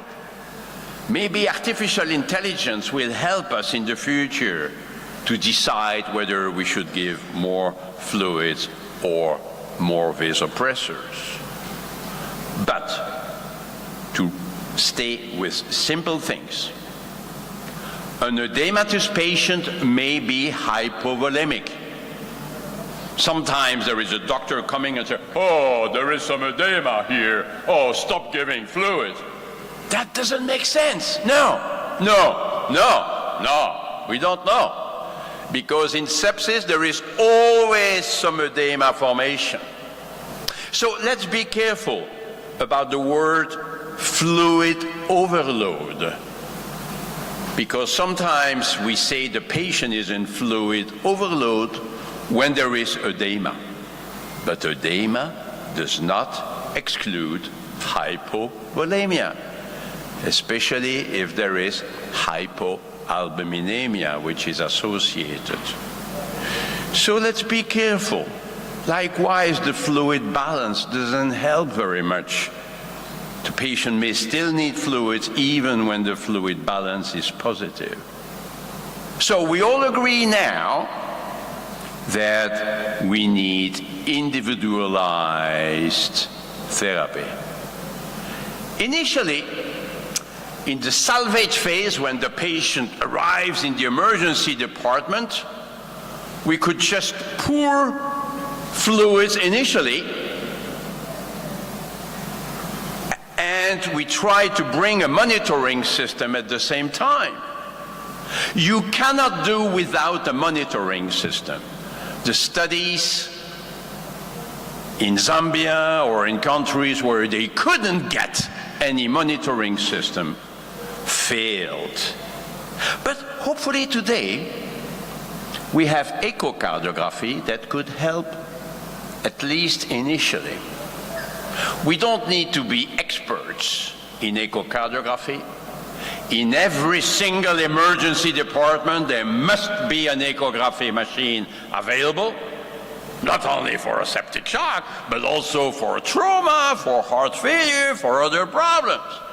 So that helps us to go into the optimization phase, where any single variable taken alone will never tell us if the patient needs fluids or not. We actually need to combine variables. We need a dynamic approach. In the operating room, when the patient is anesthetized, we could look at the effects of mechanical ventilation on the blood pressure tracing, on the pulse pressure variation over time. That would indicate that the patient is still responding to fluids. But in the emergency department, no, because we want to avoid sedative agents in shock. Sedative agents today are better avoided because they can decrease vascular tone, decrease the myocardial contractility, increase the risk of delirium, and they induce long-term weaknesses. So today we try the e-cash concept. We try to explain to the patient what's going on when we can. Of course, we control pain with analgesia, but the patient may not need sedation. And of course, the basis for our evaluation of the response to fluid remains the fluid challenge, where we look at an improvement in tissue perfusion and the risk of edema formation.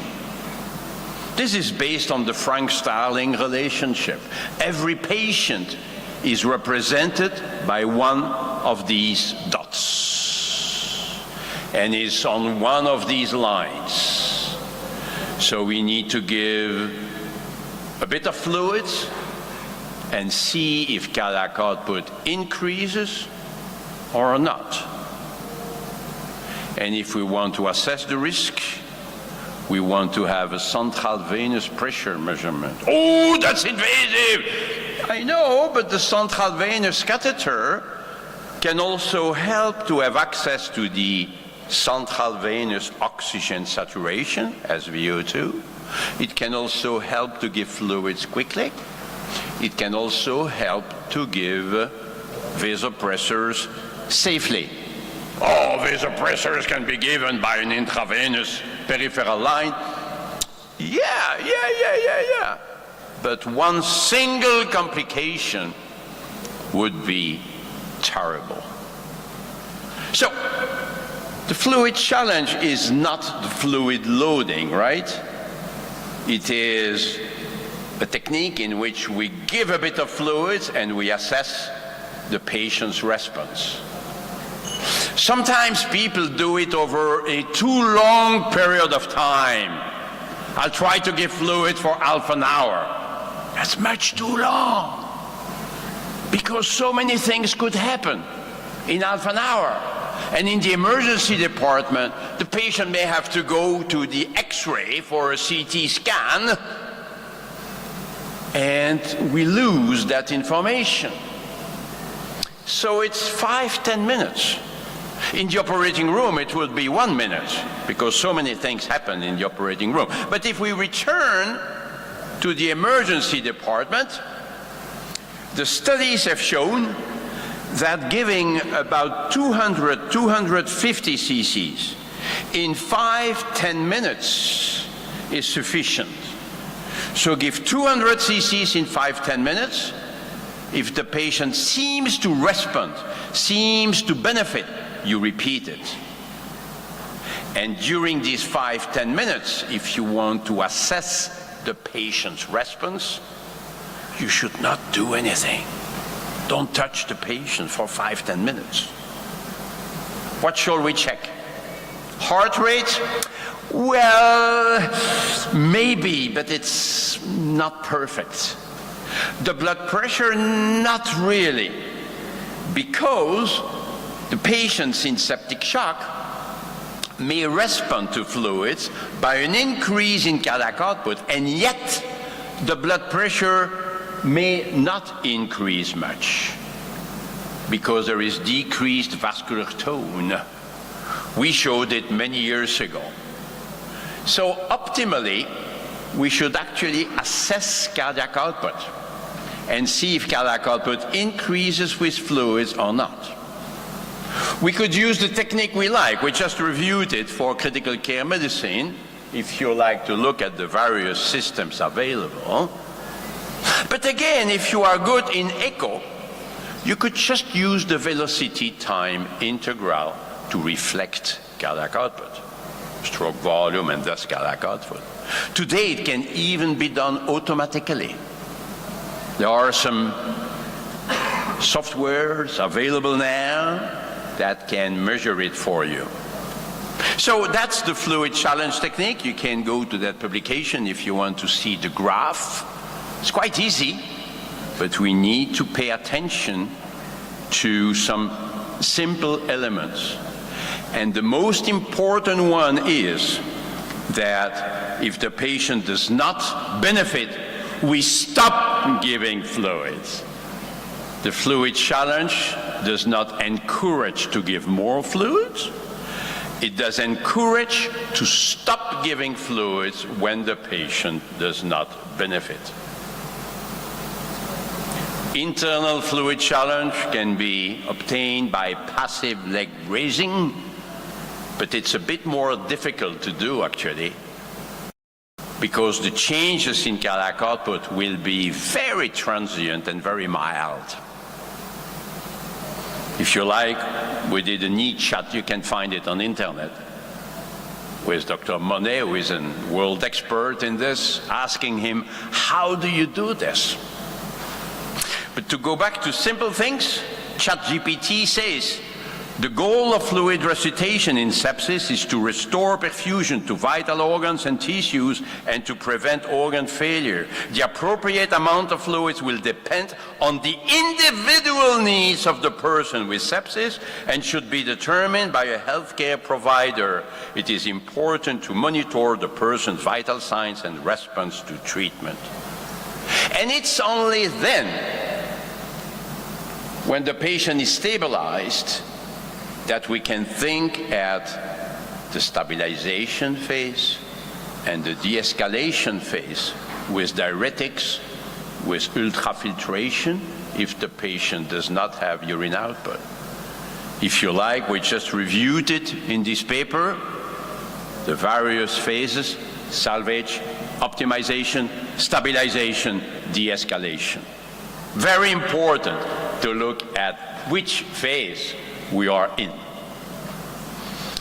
Very briefly, there was a discussion until recently about the type of fluids, the amount of chloride we could put in the IV fluid.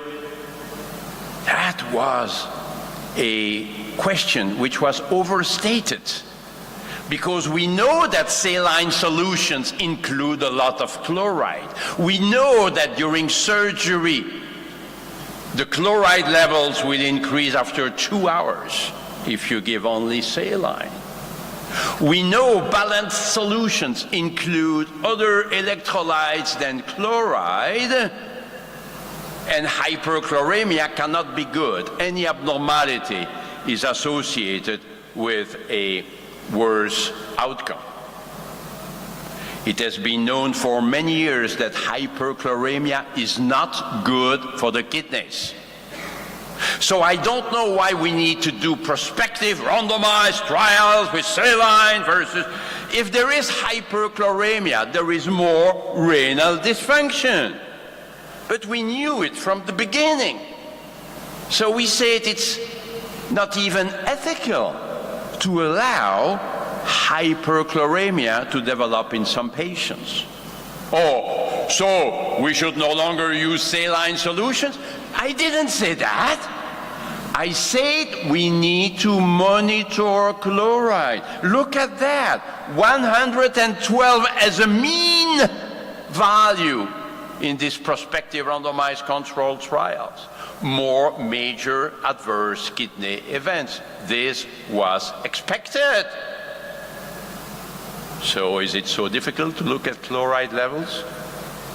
And if they are, let's say, above 110, if it's a neurological patient, we should not give Ringer's lactate solutions, which are somewhat hypotonic, very bad for the damaged brain. But otherwise, Ringer's lactate solution would be a valuable one. And there may be a place for some albumin as well, some colloids, when the patient has lots of edema associated with hypoalbuminemia. But let's move on. Let's emphasize that severe hypotension must be treated right away, because it's too bad to be severely hypotensive. So don't wait for the response to fluids. If hypotension is severe, we need to give vasopressors right away. Studies of large databases have shown that severe hypotension for 1 hour or 2 may be very harmful for the patient. In this, there have been several studies on this, also on renal function. We could even perhaps propose the administration of vasopressors in the ambulance before getting to the hospital. So VIP, the 3 elements, must be managed concurrently. And we know noradrenaline is the first agent of choice. Adrenaline should not be a first agent. This is a small study, quite old now, showing that the trend is going in the wrong direction. Mortality is somewhat going up when you go for adrenaline. And if you go at the target, we usually say that it's 65 as a mean value. But this is a mean value initially. The trials where they randomized patients for a higher or lower target, of course, showed no difference in mortality. But look at the targets, it was even 75 versus 85. Oh-ho. That's how it is. When we target the blood pressure, we tend to overshoot.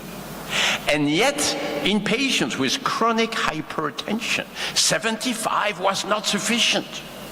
So let's go to a higher mean arterial pressure, right? Well, in some patients, maybe. But then you have this other trial where they allowed in patients to be below 65, and there was no difference in mortality. So does blood pressure not matter? Of course it matters, but we need individualization. That's physiology. autoregulation of blood flow to the organs, well known. Now, the most recent recommendations of the Surviving Sepsis campaign rightly state we recommend an initial mean arterial pressure of 65. That's correct. But what thereafter? What should we do thereafter? And people drop the word initial. In our previous guidelines, we wrote, if initiated, vasopressor dosing should be titrated to an endpoint reflecting perfusion. And this sentence disappeared, unfortunately, in the most recent guidelines. So we said in this paper, wait a minute, we need to individualize this. We need to look at the patient. We cannot assume that one single blood pressure level will be good for all patients. Let's look at diuresis, consciousness, skin perfusion. That's what we call the noradrenaline challenge. With vasopressors, we need to be very careful about the risks of vasoconstriction. It's easy to increase blood pressure. We have a number of agents to do that. But the problem is when we increase vascular tone, cardiac output may go down. And that's actually the main reason why noradrenaline is our agent of choice. Because it has a little bit of inotropic effect. It can maintain cardiac output to some extent. There is a lesser risk of decrease in cardiac output. Because if there is a low blood flow, then vasoconstriction can become very harmful. The vasopressor therapy could harm.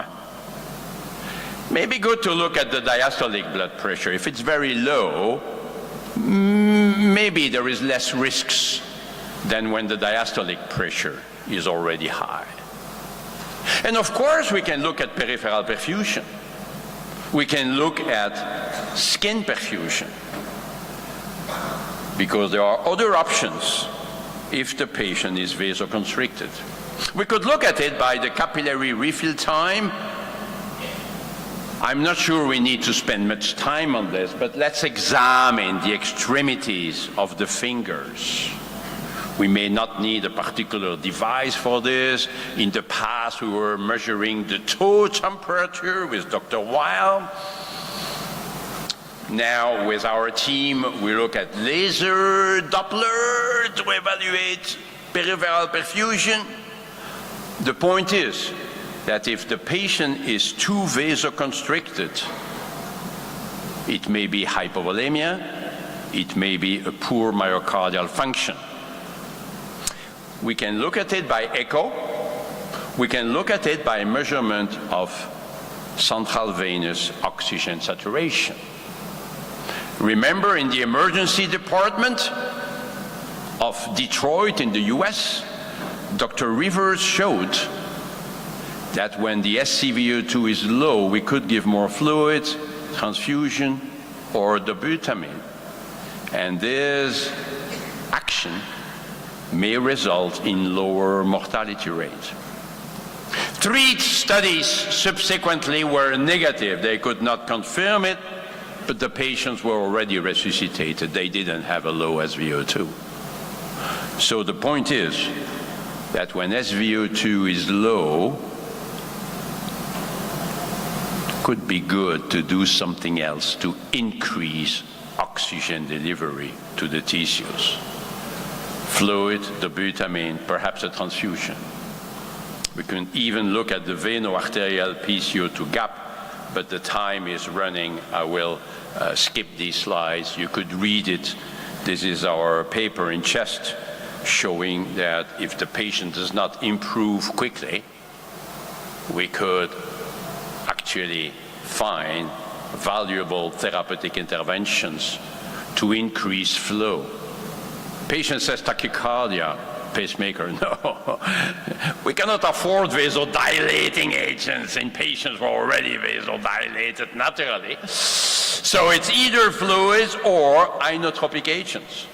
That's the dobutamine challenge. We could give a little bit of dobutamine in addition to the noradrenaline to try to improve blood flow to the periphery, and this is quite safe in septic shock. We have known it for many, many years. Oh, dobutamine induces tachycardia. Yes, it does. Because any inotropic agent that we know will increase heart rate if it increases the myocardial contractility. Wait a minute. Tachycardia may be bad. Perhaps in some patients we should use beta blockade in septic shock. What do you think? Well, you could find this paper from Dr. Morelli and collaborators 10 years ago now, with very surprising results. A reduction in mortality rate with beta-blocking agents. But the control group has a mortality rate of 80%. 80% in the control group. So we and others wrote letters saying, you know, no. Last week, in the latest issue of the JAMA, you can find this paper where they used the same approach and they had to stop because it was harmful. But wait a minute, they looked only at heart rate, nothing else? I actually went to the microphone and I said, you know, this is unacceptable. Okay, it's published, okay, it's randomized, controlled. But when you have a tachycardia in your patient, you need to think at why this heart rate is fast. And if it's because the stroke volume is too low, because there is hypovolemia, cardiac pump problem, or maybe an obstruction, giving a beta-blocking agent may be very, very harmful. It's only when you have a supranormal cardiac output that you could do that. That's individualized medicine. So that's something of importance. We spoke about transfusions earlier on, and there may be a place for blood transfusions in patients who do not improve, but my time is really, now I'm reaching the end. Lactate levels in the emergency department, yes, of course. It's not a sepsis marker, no. It's a marker of altered tissue perfusion. Any form of shock will be associated with a high lactate level, typically above 2 milliequivalents per liter. And we can now measure it everywhere in the world. If you cannot do it, go to your hospital manager and say that in Antalya they said we need to have a lactate analyzer. And we could repeat the measurements. After 1 hour, the changes in lactate levels are relatively slow. But the idea is that we would like to see the lactate levels going down with time, not going up. Can it guide therapy? Well, it depends what you mean by guide. It helps to tell us whether we are in the right direction or not. But that's all. We should not wait for the next lactate level to decide what to do. Lactate levels change slowly. I will skip the part on vasopressin, which is not another vasopressor agent. We don't know really when to use it, but it's hormone therapy.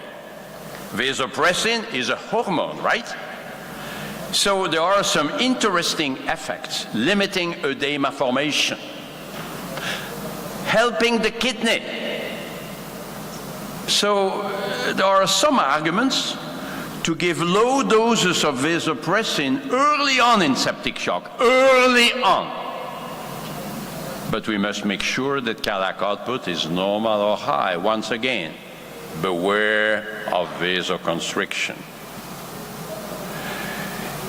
So maybe if you are sure that cardiac output is not significantly reduced, you use small doses, especially if you are concerned about kidney function, especially if you are concerned about edema formation.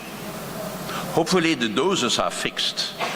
We should not really titrate the doses.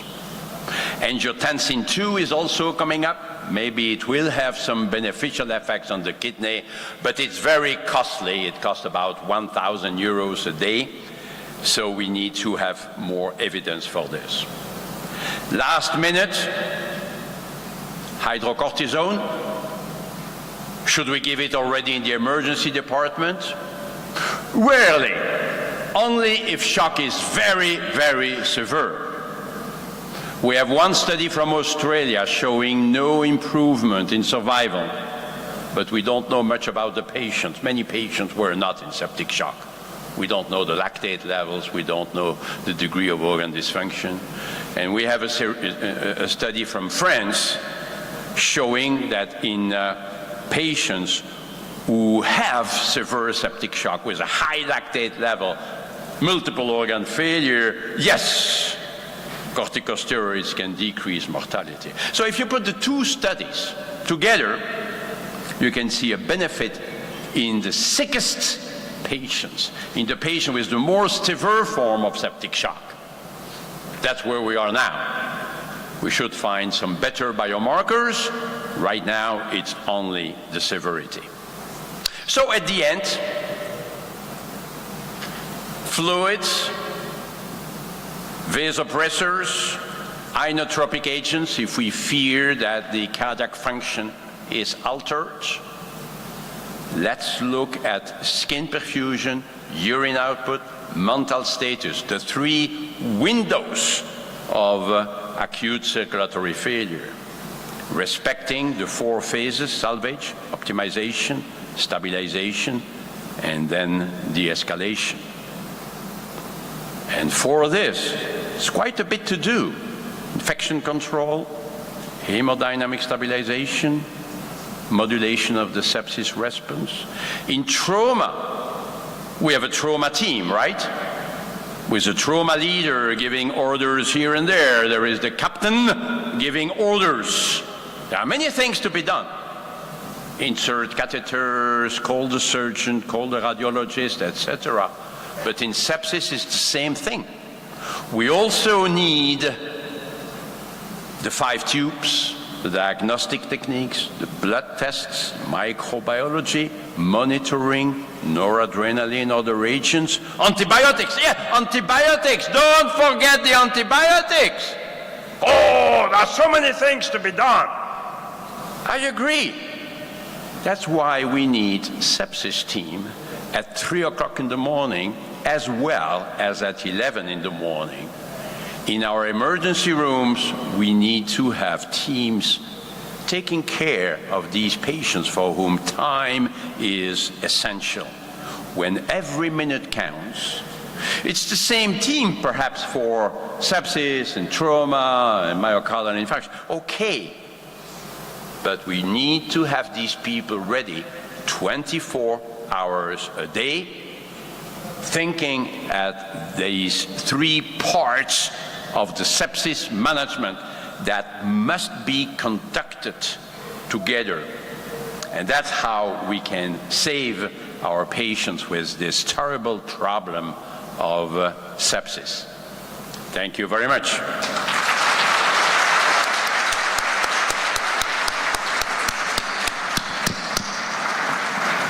Thank you so much, Mr. Vincent.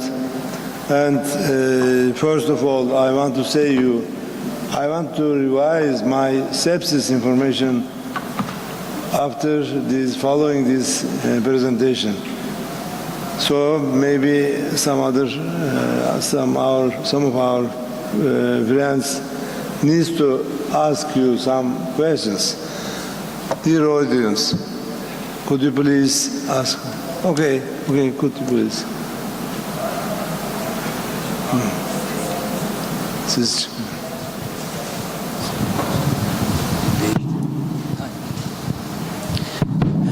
Dear Professor, thank you very much for this great and wonderful and excellent presentation. You explained and summarized the topic in a very short way, and you made me to love this topic. Thank you very much. I'm very grateful about it. My question is about that. I listened to you 10 years ago or 12 years ago. If I listened to you 20 years ago in 2020, perhaps, I may listen different thing. So it seems that in recent years there are so many changes. My question is that, 20 years later, what kind of change do you expect to be done 20 years later? Thank you very much. Ooh, thank you very much for this question, which is an excellent one, but it's another talk. If you give me another 40 minutes, I can discuss it. But, you know, I think that we would like to be less invasive, but at the same time, we want to be accurate. So at least for some years to come, we will continue to be invasive. The arterial catheter, the central venous catheter will continue to use it for a while, but maybe not in 10 years or 15 years from now. Echocardiography will be automated, as I say it, with AI programs, with artificial intelligence programs. We will see the heart on the screen and the variables being displayed on the screen, and that will help us to treat the patient in a better way. We will have better methods to identify the microorganism more rapidly, and this will help to orient the antibiotic therapy from the very beginning. And even sepsis itself will be better identified by biomarkers. We already have the C-reactive protein, the CRP. We already have the procalcitonin, the PCT. I think what we will do is first to bring other biomarkers, but also to combine them so that we will have a more accurate recognition of sepsis in our patients. I believe that we will have a better understanding of the type of fluids to be given, in particular when to give albumin, when to give red blood cells. Because right now we are in an era where we say, no transfusion, no. But, you know, if the patient has alteration in perfusion, the cells need oxygen. And oxygen is provided by the red blood cells. You cannot change it. So that will be another development. And of course, there will be many developments in surgery, radiology, better antibiotics or newer antibiotics, etc. We will benefit from the progress made in other fields. And above all of this, artificial intelligence or augmented intelligence, AI, in any case, AI will help us to better identify the problem and better treat it. We will remain in charge. We will not be replaced by an AI system, but the AI system will provide a very effective help to the team. I'll stop here. Thank you so much. Please. Would you please bring the microphone here, the second line here.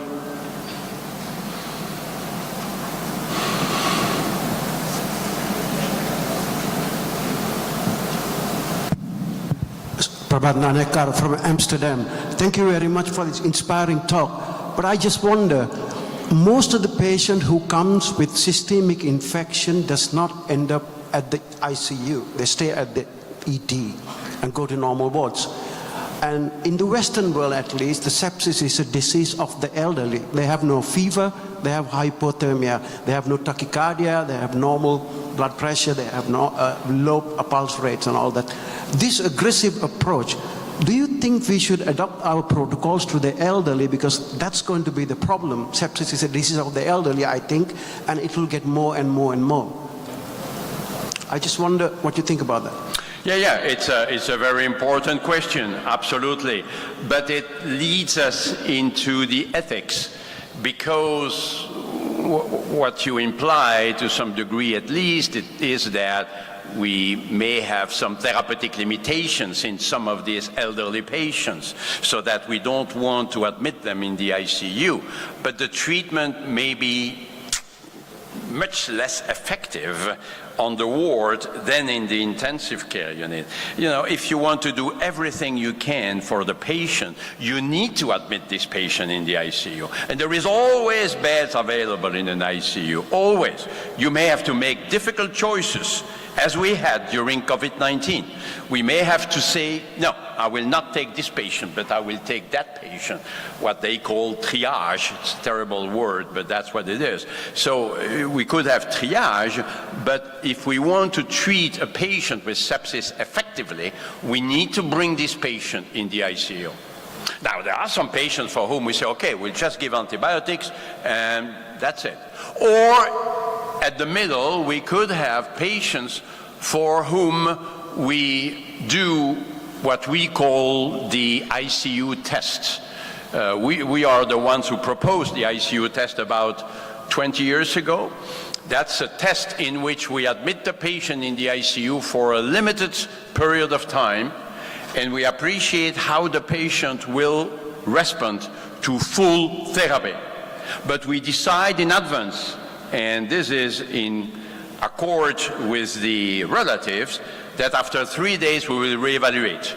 And if the patient is not improving after 3 days, then we will decide to give up. So there's this kind of trials could represent a way to admit a patient in the ICU when we are not so sure that this will be very beneficial for the patient. Again, we could continue and discuss it for much longer, but our time, I suppose, is limited. Okay, I know and I believe there are more questions about that subject, because it is very important, and our guest is very strong in the subject. So please continue to ask the questions in break time. Now we have a second speaker instead of you. Please don't. There's no stage over there. So we have.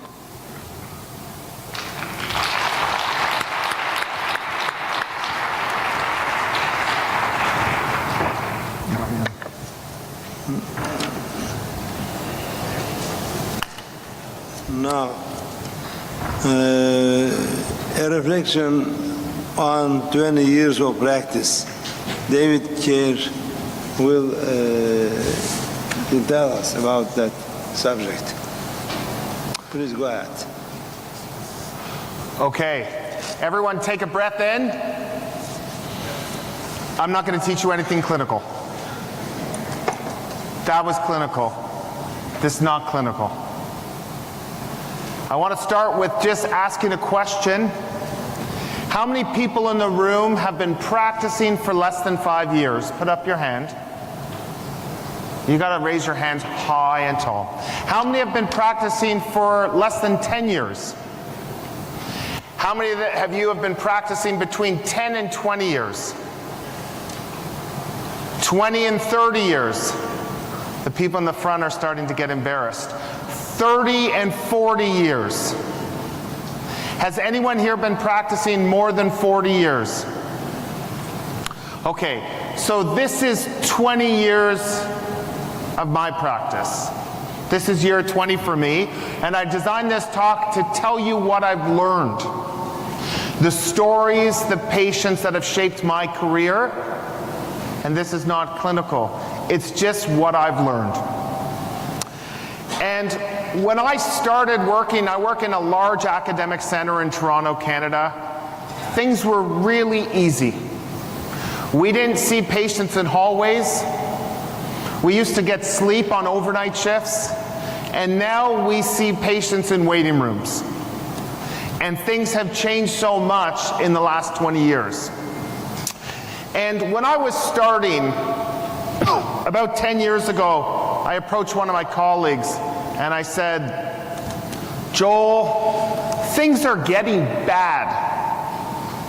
And he looked at me, he was older, he's probably about 80 years old now, and he said, David, until I'm dead, you're screwed. You're going to need to take care of this generation of baby boomers. And 10 years ago, Joel couldn't have been more correct. And I think whether you practice in Turkey, in India, in Singapore, in Canada, we are seeing this effect now. So what I want to do is to take you through my first shift to my last shift and to tell you what I've learned. So I remember my first shift. Does everyone remember their first time doing a night shift alone? Like totally. And I remember that shift so clearly because I was waiting for that last person to leave and thinking about how many hours I would be stuck by myself and hoping nothing bad would happen. And what was amazing was I was killing it. I was doing so well. It's 7 in the morning and my shift ends at 8 and there's no one to be seen. There's no one to hand over. And I have to say, I was feeling really good about myself. I knew I was good. I just didn't realize how good I was.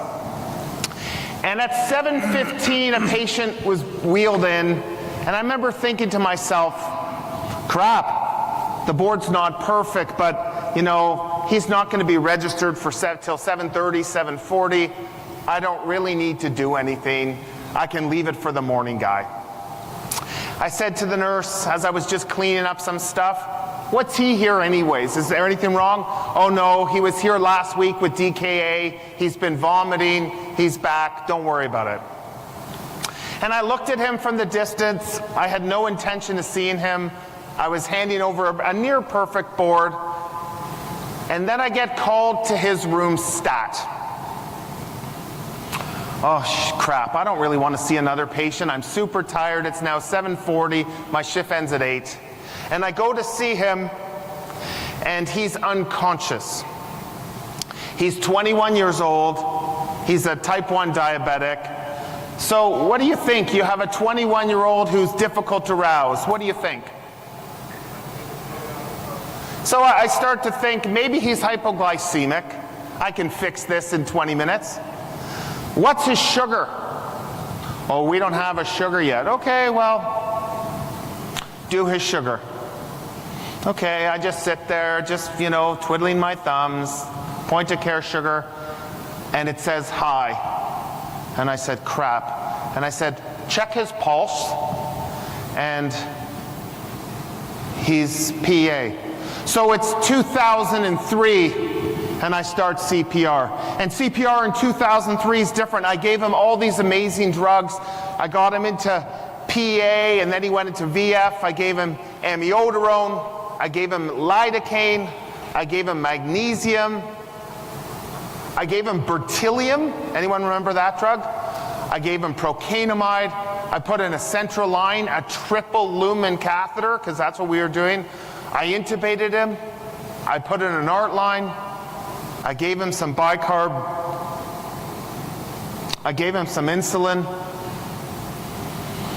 And 40 minutes later, he's still got no pulse. And I get his gas back. And he's hyperkalemic. And I give him some calcium. And I pronounced him dead. And I remember after that case, I felt gutted. How could I have not given calcium right out the gate? And I spoke to my friends, and they said, oh, Dave, you gave him bertilium, amiodarone, lidocaine, you intubated him, you did everything right. But in my mind, And I know what this guy looks like today. I know there's something I needed to do that I didn't do. And I learned that day two things. I learned that when I started practice, I used to be afraid of what walked in the door that would scare me. Throughout my journey, I've learned that the more important thing to get comfortable with is to get comfortable with those who walk out the door and not be afraid of them. But I also learned the most important lesson that day, and it's why I'm here today. If you want to save lives in the emergency department, teach. You don't save lives sewing up a drunk on a Saturday night. You save lives by teaching things that you missed, because you know others will go down that same pathway. And this was the first thing for me that had inspired me as an academic to want to make a difference, to say, you know what? I only used to think about calcium for dialysis patients. Maybe I should be more broad in who I give it to in an arrest state. The other thing I've learned in my 20 years is to listen. The average emergency physician will let a patient speak for 7 seconds before interrupting them. Are you average?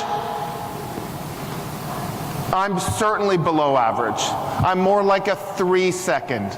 And when the person starts with, in 1983, I developed this pain, and you're just like, just stop talking.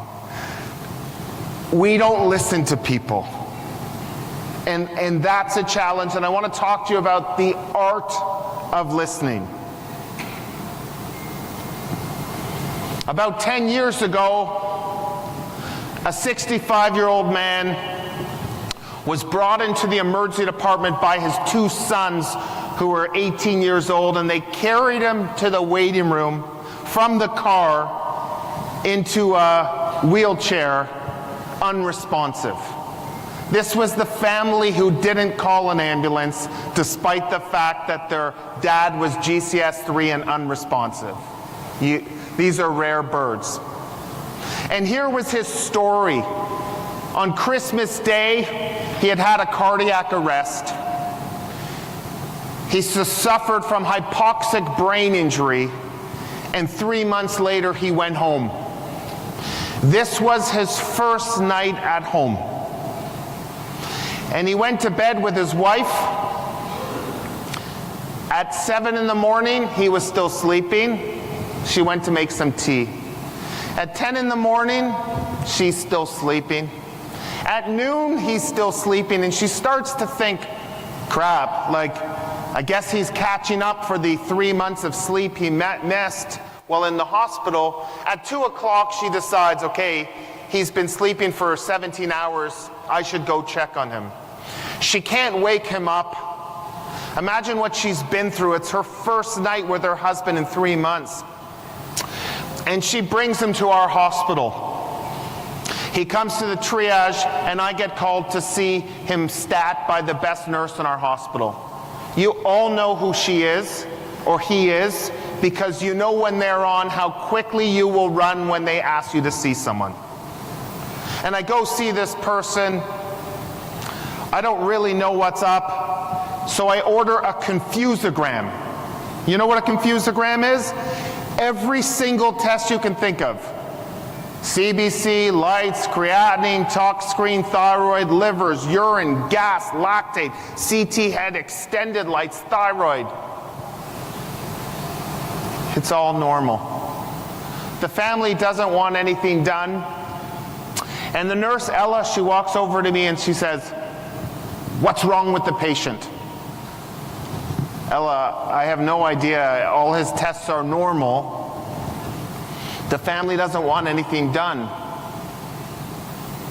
She's quiet for a second, and then she looks at me and she says, "You know what's wrong with him? He's in status." I said, "What?" "He's in status. Why don't you give him something?" I said, "But he's not." Shaking? What do you mean he's in status? She said, just give him something. Why do you think he's in status? Well, when I triaged him, he was doing these funny things with his lips. You have nothing to lose, give him some midazolam. Okay, you win, Ella. What am I going to say? Give him some midazolam. Here, give him 3 milligrams and 2 milligrams and, you know, keep her happy. So she gives 2 milligrams of midazolam. About 3 minutes later, she grabs my shirt and she says, I want you to meet Mr. Johnston.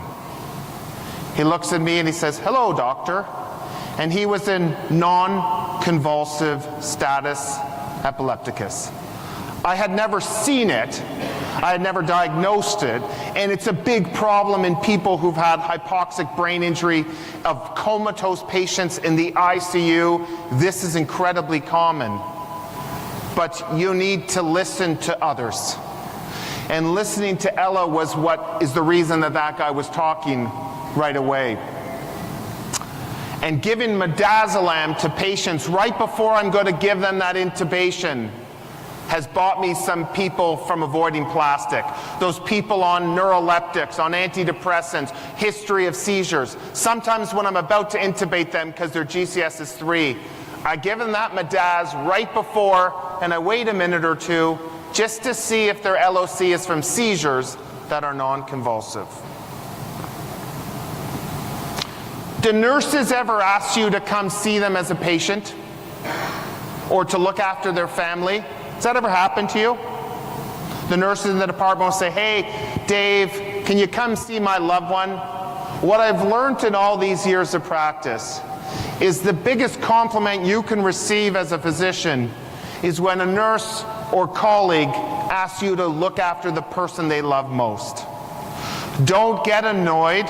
Realize that this is the ultimate form of flattery when they want you to care for them. Every day we wake up, we have an opportunity to do some good, but there's so much bad that you have to navigate to get to the good. And this is Captain Chelsea Sullenberger, who landed his US Airways flight on the Hudson River in New York City. Sometimes we see a lot of crap, but there's inspiration in all the patients we see. Joe was a guy who came to our Emerge about 250 nights a year. Every single night, the chief complaint was the same: intoxication. I was doing a night shift about 10 years ago. I've seen Joe maybe 60 times in my career. And he walks in, his chief complaint, it was a little different. He had fallen and can't get up. Okay, it's 4 in the morning. He's not going to go home till the morning anyways. I go see Joe. I heard you fell. You can't get up. Yeah, doctor, I can't feel my legs. So I go and I say, can you feel that? Yeah. Can you feel that? Yeah. Can you feel that? Yeah. Okay, well listen, why don't you sober up and I'll come see you in the morning. And Joe said to me, doctor, I've been drunk every day of my life for the last 30 years. I'm not drunk. Oh, that's interesting. And Joe taught me an important lesson, that sometimes the neurological exam is not just a CT of the head. That my neuro exam was touch his legs, do a CT, he's fine. That sometimes you actually have to examine people. And I said, you can't feel your legs, Joe? He couldn't feel touch. So I took my fingers, do you feel that? So he could feel touch. So I started with pain. No pain to about the belly button. So then I went to temperature. And he had a sensory level of pain and temperature loss from T10 down. And Joe, who had been drunk in our Emerge for 35 years, 60 nights a year, had an anterior cord syndrome. Just because I listened to someone, and just because I decided that sometimes you actually have to do an exam. It was very humbling. This past year, I picked up a chart. The chart was the next to be seen. 30-year-old female with a headache and 36 weeks pregnant. I'm going to say it again. 35-year-old female, headache, 36 weeks pregnant. When you pick up that chart, how much are you hoping that the person beside you picked up that chart instead? That's a tough one, right? I was like, crap, what did I do wrong? So I go see this woman. My first thought, okay, hypertension in a 35-year-old in her third trimester. What are you thinking about? Shout it out. Preeclampsia. Her pressure's 100/60. I thought maybe we could get it higher and then I could refer her to OB, but it wasn't high. And I was like, crap. So I ordered all the preeclampsia blood work. I went to talk to her. I was hoping that her pressure would be higher, because then I could just say she has preeclampsia, but it wasn't. All her blood work was normal. I do a real neuro exam because I sure as heck don't want to CT this woman. There's nothing to find. So I said to her, why are you here? You're 38 weeks pregnant, 36 weeks. Have you had preeclampsia? No. Are you sure you haven't had preeclampsia? No. So I said to her a question that sometimes I ask people, and sometimes it's snarky, but sometimes it's helpful. Do you come to hospitals often? She paused, and she had like a 2 out of 10 headache, occipital. And her husband says to me, Doctor, can I say something? So polite. Polite people always have bad things happen to them. Of course. When my wife had an appendicitis, it perforated for 4 days before she came to the hospital. And you know how much that made me nervous. So I did a CT venogram and diagnosed a sagittal vein thrombosis that went all the way to her IVC. Sometimes you just have to ask people. She had a 2 out of 10 headache that got better with Tylenol. And the craziest thing about this case, and I don't know if you feel this way, but I feel that sometimes emergency medicine is what I ate for breakfast. Some days, for some reason, you connect with a patient and you understand them or you see them and you can figure out that there may be something wrong, and you know in your mind that tomorrow you may not have figured that out. And that's the most humbling thing and frightening thing about our job, is I was so close to sending this woman home. I swear to God, 2 out of 10 headache, better with Tylenol, wanting to go home, but just something. And it's frightening because tomorrow I could have missed that. Nancy was a 74-year-old female. It was a Friday afternoon at 4 o'clock. I was just starting my shift. And the chief complaint said, tired and weak for 4 months, requesting a 4th opinion. Again, who's happy that they got stuck picking up that chart? 4th opinion. You can see the sarcasm in the nurse who wrote it from triage. So I pick it up. I have to go to the waiting room. Mrs. Smith? Mrs. Smith? So I start to think to myself, she must have left. The waits were long. I'm perfect. This is great. But in the distance, I see movement of an old person who looks like Mrs. Smith. I'm kind of hoping it's not her, but she's moving towards me. Crap. Mrs. Smith, come on. So we have a button on the wall that opens the door. I must have hit that button about 10 times before Mrs. Smith made it through the door. I swear I could have seen like 4 other patients. Eventually she comes here. After I've opened the door for her 10 times, I figure I'm going to bring her to the closest room possible so I can get rid of her short, because it took a long time, and this is a 4th opinion. So I go to talk to her and I say, you've been weak and you're sore all over and it's been 4 months? Yeah. And she can tell that I don't really care. Unfortunately, I'm grumpy. The rust and the cynicism has kind of acquired in my tenure. So I ask her all these questions. You saw this doctor and that doctor and this doctor and this person, and how can I help? So then I turn and I say to her, are you depressed? She pauses and she says to me, what year were you born? Okay, think about that. How are you feeling when she says that? Well, I get all defensive. Well, I don't think my birth has anything to do with you, so I'm not going to tell you my birth. Well, she says, I'm going to guess you're born in the 70s. Before you were born, I played tennis for Canada in Wimbledon. Oh, this is not her, that's Billie Jean King. I said, oh. She goes, and I look like looking at you, I'm in a lot better physical shape than you. I play tennis 2 sets, sometimes 3, every single day, 7 days a week, and all I want to do is be able to play tennis again. So you asked me if I'm depressed? I'm used to playing 4 sets of tennis a day, and now I can't even get out of bed in the morning. Of course I'm depressed. Does anyone know what's wrong with Mrs. Smith? I looked at her and I said, I'm going to order 1 blood test.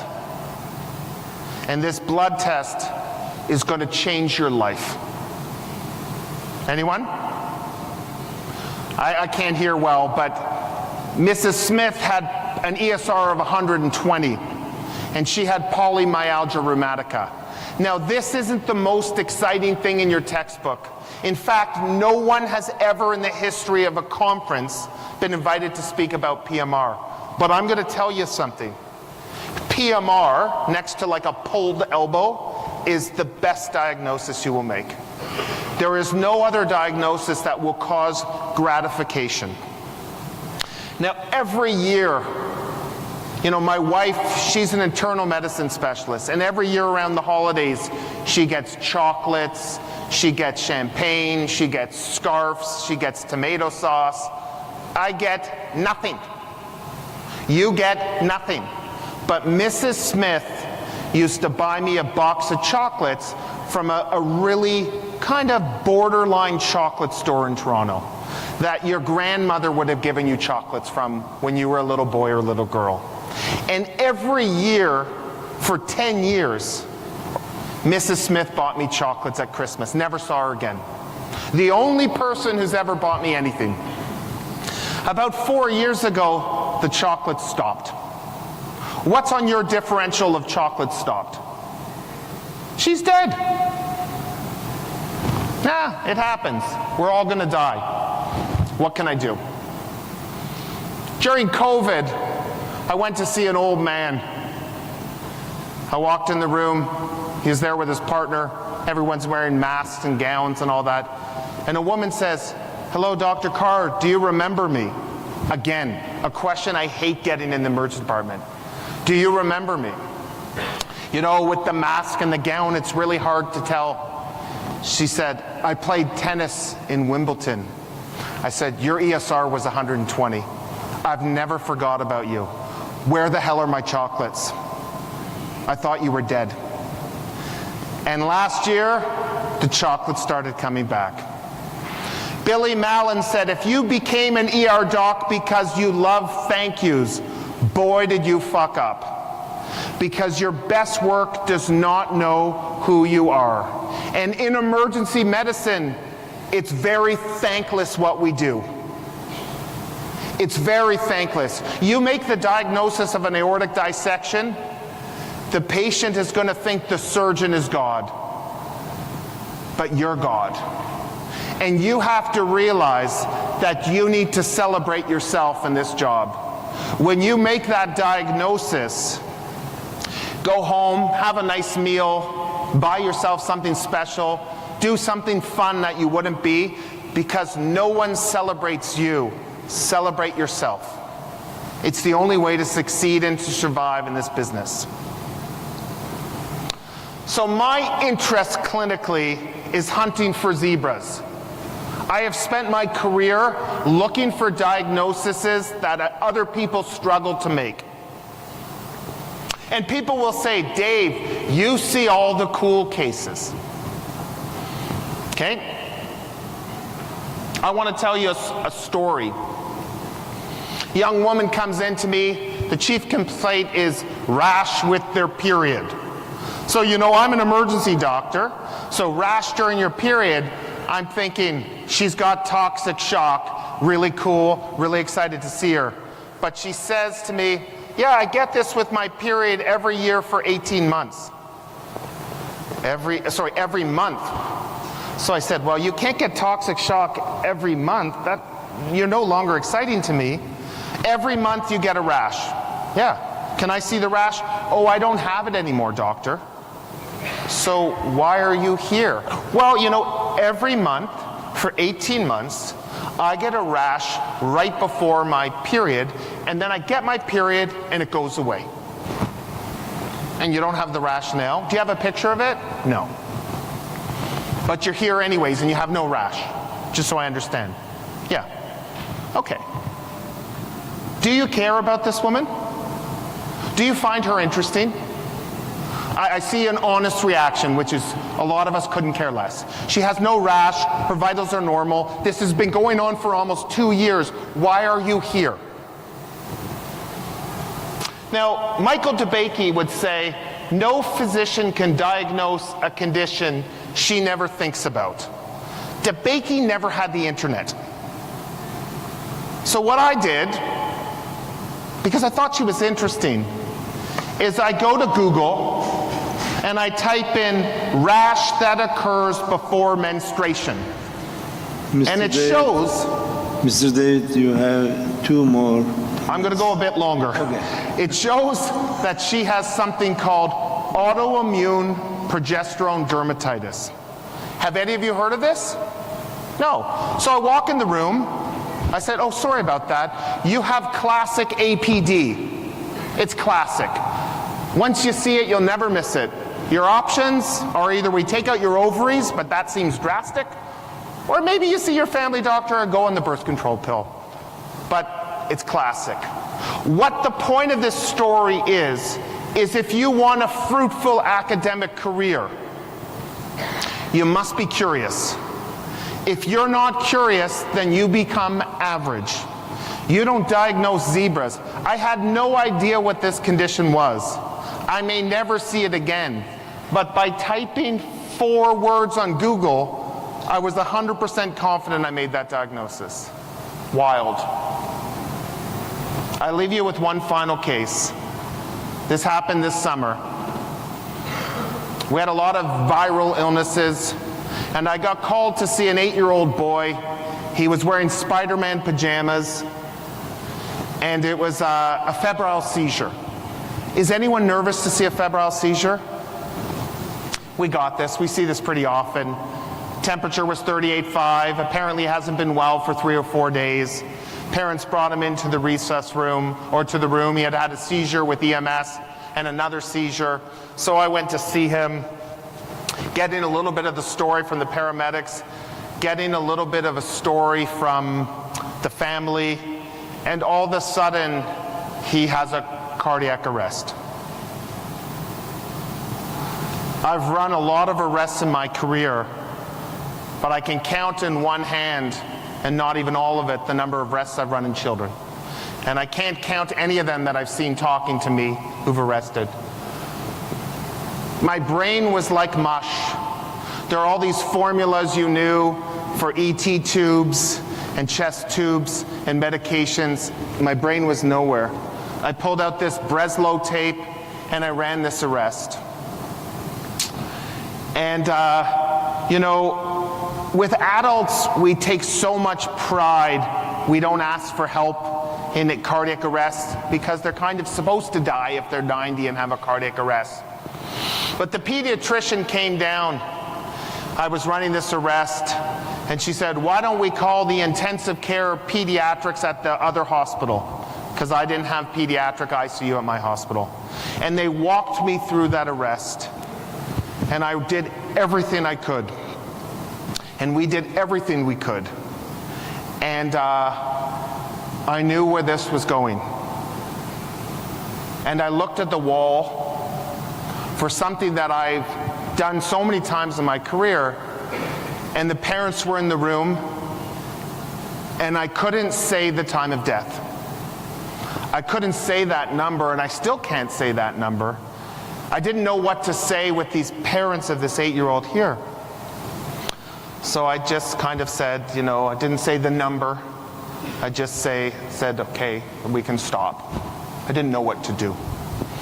And then, you know, you haven't seen a patient for an hour and a half. Someone comes to you and says, I've had back pain I've been here for 9 hours and I've had back pain for 2 years, and somehow you have to smile and you have to pretend that that didn't affect you.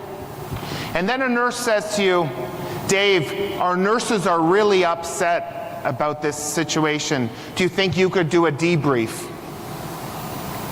And it's as if we're supposed to be immune to this. Because we're doctors, we're not supposed to be affected by an 8-year-old boy who dies. But the nurses are. And I said, I'm the same as you. Hug your child. I don't know what else to say. Everyone did well. Life is very short. It's very tragic. You will never forget this kid. I can think about every kid I've lost. I know all their faces. It's just what we do. And how do we get through 20 years, 40 years? Is you need to have a team of support. Sarah Gray, who's the one who is in the front, came up with this concept of having failure friends. You need to know people in your group that you can call when life's crappy. And you might need a failure friend for your marriage. You might need a failure friend for your divorce, for raising children. I have so many failure friends. And you need a failure friend for when that patient didn't turn out the way you wanted to, and you feel gutted and you feel crap. How many of you have a mentor? How many of you are a mentor? Good. These are my 2 mentors. This year, they both retired. I feel like an orphan. I've lost the 2 people. And I remember saying to Anil once, I said to him, how can I thank you for what you've done to help my career?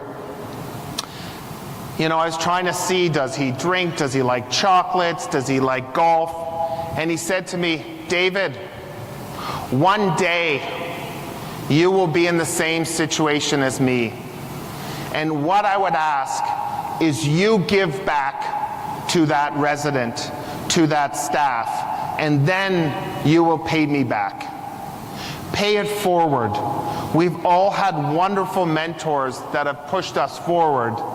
The greatest compliment to them is to emulate them and to give back to those who are the future of your profession in your country. So what can I say to wrap up this unbelievable conference and this unbelievable day at WASM?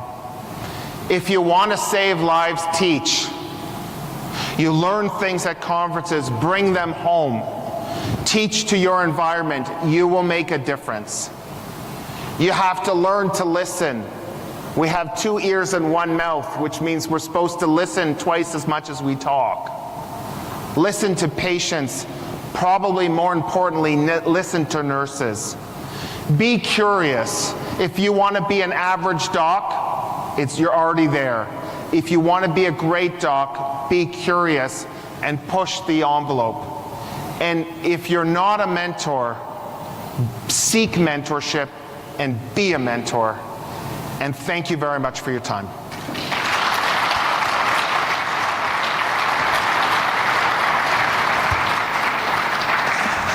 Thank you so much, Mr. Kerr.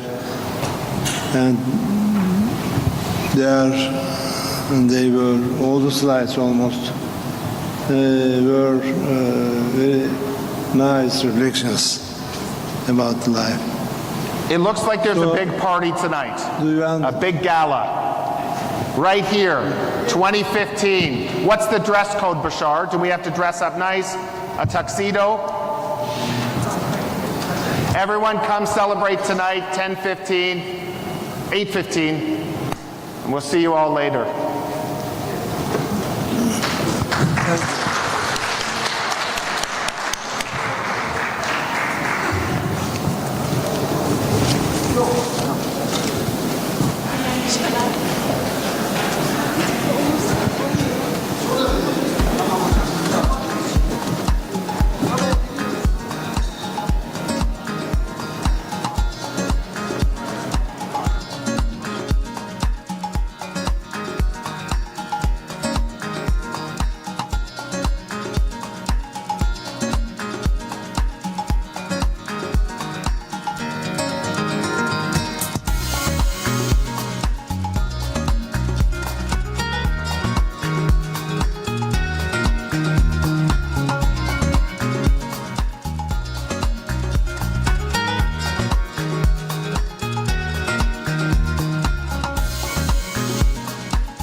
intercontinental trauma drill in December between Singapore and US.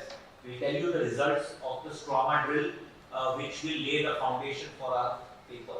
So we are going to do the experiment of trauma alert and see where we fell off course, and then we will start building the evidence, and we plan to, before the next meeting, have the trauma alert published out.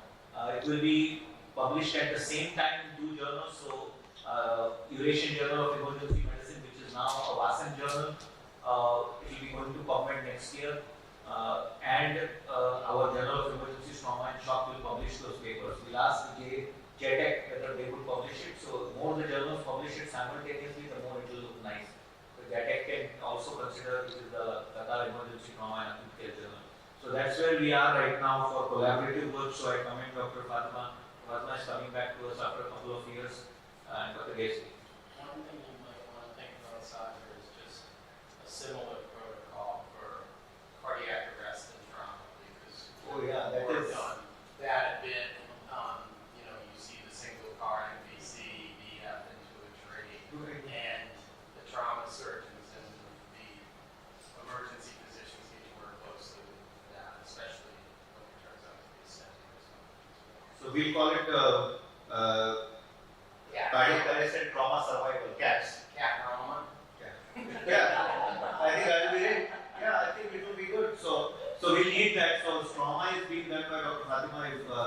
If your Ayman would like to take cat trauma, then we can work. Yeah, so we'll have to do a sim drill. So we'll plan that drill also. And the way we'll do this paper will be unique. Sal, if you are listening, the way the paper will be done is first will be simulation, which is a unique way of creating evidence and consensus, which has never been done. So this was an idea which was between the experts. They are not going to look at data. They are going to do real-time sim and then develop a consensus, which is very unique in the world of innovation. So we will look at the challenges which happened in the sim drills, and then we will find the answers to those questions and write a consensus framework document, which is more legitimate for real-time patient care. Not based on published data, but on real-time data, and then we solve the challenges. It will be unique. So thank you. We'll go on to Dr. Alvi, who will update us on TopForm, and which also coincides with Fia Daniel presenting the first WASM fellowship. And so then we go to fellowship training. Thank you, Dr. Sadhu. Just want to confirm the TopForm for next year, 2024. And it's going to be tentatively from 23rd to 24th. And it's going to be Kuala Lumpur, or we may even go to the Langkawi Island as another side island. So it's subject to convenience, and everything will work on my team. And second thing is we also TopForm has gone to Nepal. Nepal. This is the second year, Tokpong with Wasan is in Nepal. So we are collaborating with Nepal now. We're also going to be collaborating with Indonesia. So Tokpong with Wasan and it's going to ASEAN partnership. And the next year's program will be a collaboration with all ASEAN partners, and they will be it's going to be more unique and more of the EMT teams will come in, and we may test the search and rescue situation, and that is what we are tentatively. And we need, it's going to be a Ministry of Health as well as the government and private university partnership, and there will be a lot of the Nation Red Crescent Society will come in. So we hope for your support and your commitment and your participation. We're looking forward to that. Thank you. So Alvi has done a fantastic work of branding Topcom. So Topcom will, the national Topcom Global Wasan Topcom always happens once a year in the early rainy season, so in June, July. It will always happen in Malaysia, so if people want to participate, they can. But we are also conducting sessions to build the preparedness in Indonesia, in Nepal. We are going to come up with a Turkish version soon, so that we can offer it in Turkey, because it's uniquely one of the biggest Wasan's initiative is to bridge the linguistic barrier. So we are going to work on the linguistic barrier. Dr. Mizobata could not come because of his, he was not feeling well, but Dr. Mizobata is also going to work with us. And we have some presence in Korea through Dr. Salvatore. So we are going to bridge the barrier of linguistic divide when it comes to research, education and patient care. That should be a very big part of Wasan's agenda, is that we have to reach out to our colleagues in Africa which speak different languages. Turkey, we have already reached out, Japan, Korea, China, where they speak different, Russia, we speak different languages, but we need to be able to bridge research and take them to a certain level where there could be learning and collaboration. So that's what Topcom is doing. We are helping Nepal, we are supporting Nepal in fact. We must commend the leadership of the women leaders of Nepal who have taken this leadership to establish emergency medicine. They are trying to establish the board there. They are trying to build science in Nepal, and that's a very big achievement. I also want to inform the board that the Female World Women Leaders Conclave was a blockbuster event today, and Dr. Pierre Daniels has informed me that they are going ahead with the Female Leadership Academy for Medical Excellence, will be established at the WASEP. So we have two new alliances coming up in WASEP, which will be the two new pillars, which will be WASEP, which we will announce. So the Female Leadership Academy will be one of those pillars. There will be a wellness pillar. So from 4 we will be expanding to 6 pillars, and the 7th pillar, Dr. Althani Vansi confirmed to the critical illness and injury. So we are literally in our 10th year, we have doubled our pillars, and that is a very big achievement for the group when it comes to things. I would like to request the board, one thing is the agenda item is to think before the paper and start publishing more articles collaboratively with WASEP names. So that is very, very important. That it has to be the World Academic Council statement on this meta-analysis or this joint studies and surveys. So that will be very important. So when the trauma study or the CAT study will be published, it will be a WASEP initiative. So things like this, try to come up with white papers, documents which can be published. We have access to journals. With his journal going, with the EPAT journal touching PubMed very soon, and JTAX we are going to also support for their quest to PubMed. Once we go to PubMed, we will be having at least 25% of the publishing market under WASEP, because we have up to, with INDUSIAM having about 15 journals in PubMed, and we have about 18 to 20 journals in our reach, which is a huge market for us to publish, and I think we should work on that. So that is the most important part. Now we go to the two agenda items which are unique. One is the Wasan Disaster Fellowship, which is very kindly being given under the Wasan name, and the Wasan Collaborative Fellowship in Qatar for trauma critical care for nations where trauma critical care has to be built. So I will first speak to Dr. Hassan Thani and the others. Thank you. This actually fellowship, as you remember, we discussed it so many times. It's a mini fellowship. The plan was we currently have a full fellowship, which is actually 2 years, critical care fellowship in trauma. But that's a different fellowship. This is a fully paid and sponsored fellowship. Whereas the mini fellowship is actually planned to have exposure to the trauma system from pre-hospital all the way to rehab. It's a 2-month fellowship, and we actually secure the financial support for it for 12 candidates per year. We secure also the approval for accommodation. We stuck with the license. The license is an issue, and we try to see if we can get a license that allow observership rather than a full training. So we are negotiating with medical education for observership rather than full fellowship. That's the hurdle that we're trying to come over. But the others are already aligned, the curriculum and everything is set for more than 2 years now. Unfortunately, it's just the licensing issues which is we're trying to solve it. And hopefully, if it's solved, we're trying to medical education, then we should start soon. So, Thank you. Thank you, Doctor. So, Dr. Adhani, once the fellowship is announced, we will work on the agreement that Vasan, the conduit that Vasan will publicize it on the website, and the selection will be jointly done to make this happen. Because I think exposure to an American-style trauma system, which is so uniquely and Joint Commission approved, ACGMI approved, existing in Qatar, will be very big for Asia and Africa. I think that is very, very important because we need the support also to develop emergency and trauma system in the full of Africa. That is also a very big area of need right now and a very big area of growth where we could make a difference. We have our partners, Dr. Joe Boni, Anna, Dr. Boteng, who could not get a visa to come to Turkey. They were trying to get a visa because they have to, there's a process, a paper visa. So we have our presence in Ethiopia, Kenya, and I am going to have a meeting with the Kenyan Health Minister soon, so we are going to have a presence there in a very big way. And I think that mini fellowships like this, and this one, what PI is going to present is going to make a huge difference. So I think observer model also will work. Tomorrow, if it works out to be a clinical model, that also works. But we are just getting exposure to the research division led by Dr. Alvenia and seeing what you do and understanding the processes is very important. Clinical skills they can do in their country, but the process management, operations management is very, very important.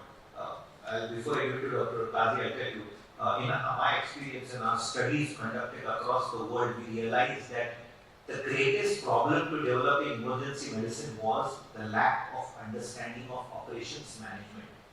Everybody knows how to manage a trauma, everybody knows how to treat a chest pain. They just didn't know that ER has something called, and trauma has something called operations management. There's something called as patient flow, there's something called as metrics, there's something called a movement. They just did not know. And it took me 18 years to realize that all our work on training them on clinical systems was a waste. Because 90% of the world of non-emergency medicine and trauma does not understand how to operate a trauma center or operate an emergency department. You'll be shocked about that. All this ADLS is of no use.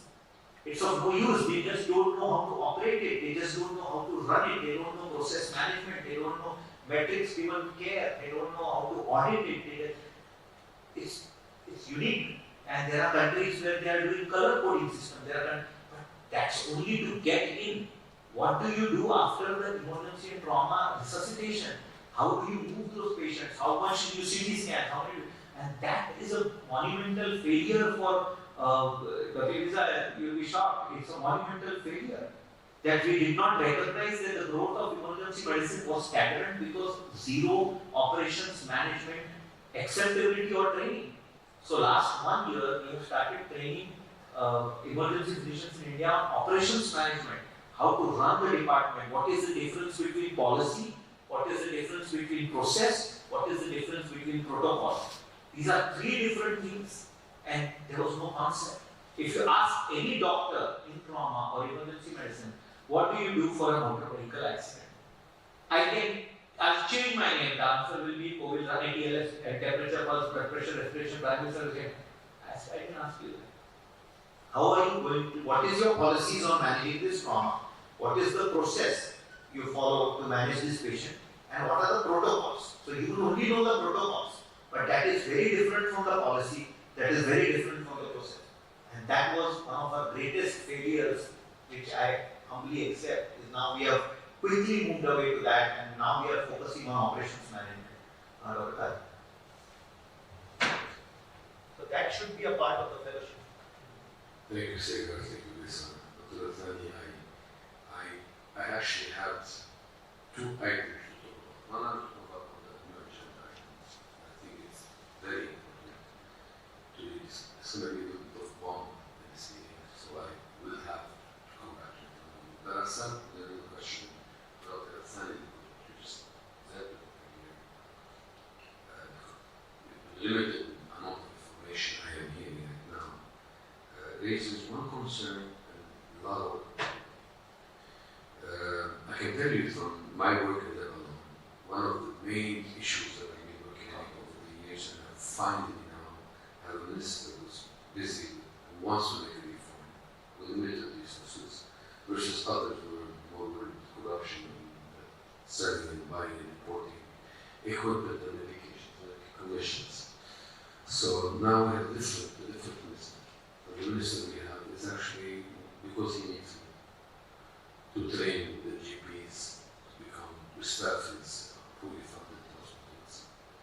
So he's willing to actually work with me on reforming the system. I've asked for reform includes many prongs, many elements, a handful of elements, and so many. But two main ones include the categorization of hospitals across all of the acute care facilities, categorization based on trauma, critical care, and emergency capacity. Who has a blood bank? Is the blood bank really blood bank just license? What is the tool of preparedness? Do we have surgeons as a responsibility? Or are we able to really take care of these unique needs? Are we going to listen to the whole about? This kind of system, along with the issue of residency review committee, is something I met with board 17s, board 7 medical schools, and met with the dean and the president of the region of physicians, and we are at the point where we would like to do that. So when I hear about the availability of fellowship levels, I see opportunity. I see opportunity because I presume, and I don't know, but I presume that Qatar is a very good system. And I can tell you one of the things that came up in my meetings was the fact that who are we to go to another university and tell them the hospitals are not at the level of being 1, 2, 3, 4, 5. So the discussion with our Saudi friends in the MEMC, in Rhodes, with Dr. Majid Salam and others, was that potentially could, that's what there is a role for Wasam and for Qatar, was to really have non-Lebanese come to Lebanon, and the Lebanese come to Saudi Arabia, and the Saudi, do this exchange where we have people voting and then deciding on the category of, the credentialing of these categories. And I'm not talking about your commission accreditation, I'm talking about really categorization based on capacity of preparedness. So you bring us a very good opportunity. And I think it is time to really look at how we can combine this beyond Qatar, via WASA, with their help, and use these activities. Now, you mentioned the 2-month fellowship, that's my concern. Once we use the name fellowship for something, we have a law and unintended consequences. Have we defined what the fellowship means, and are we putting the name of WASA next to the 2-month fellowship? 2 years. 2 years of fellowship, we have two different types of fellowships. Should we use the same name for the public, or could we do better for this time? You mentioned the licensing issue. I can tell you that the licensing issue, I know that we can send people from there to your fellowship. We have our board, we have eligibility, so I'm sure we can tell them in your fellowship. But the idea I want is, what do you need to come for 2 months things? I mean, so I just would like more information, and perhaps if it was a 2-3 year fellowship, I would understand. But the 2-month fellowship, what is your objective? Why would Hamad do that? Thank you. It's a called actually mini fellowship. It's not the reason for that is actually we're bringing people who are qualified. It's not to enhance their training. It's only to actually go through the system. It's just, unfortunately, in our region, there's a fragmentation of the trauma system or emergency system. So we have EMS and the different umbrella, we have emergency and the different also organization or authority, and then we have rehab and also the different. We are lucky in Doha because it's a small country and 95% under the same umbrella which look after the whole service in the country. So ambulance service, hospital service, rehab, integration with the community is under the same head. And that's actually gives us the chance that we have to go through the whole system, the North American system, which is under the same umbrella. It's a national ambulance service, it's a national drone service, and it's a national rehab support. So all the things under the same umbrella. So the one who will come for trauma is not somebody going to know how to do station. It's just to see how ambulance service work.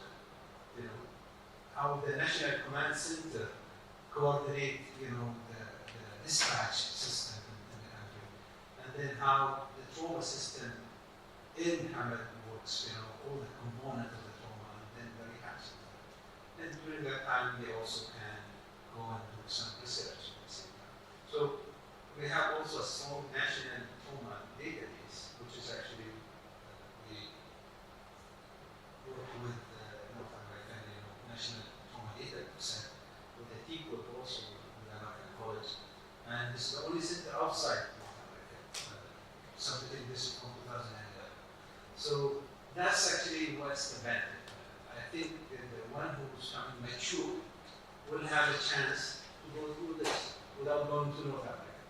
That's the only thing. But we can discuss also the application for the formal fellowship, which usually is very tough because most of the candidate is from within Hamad.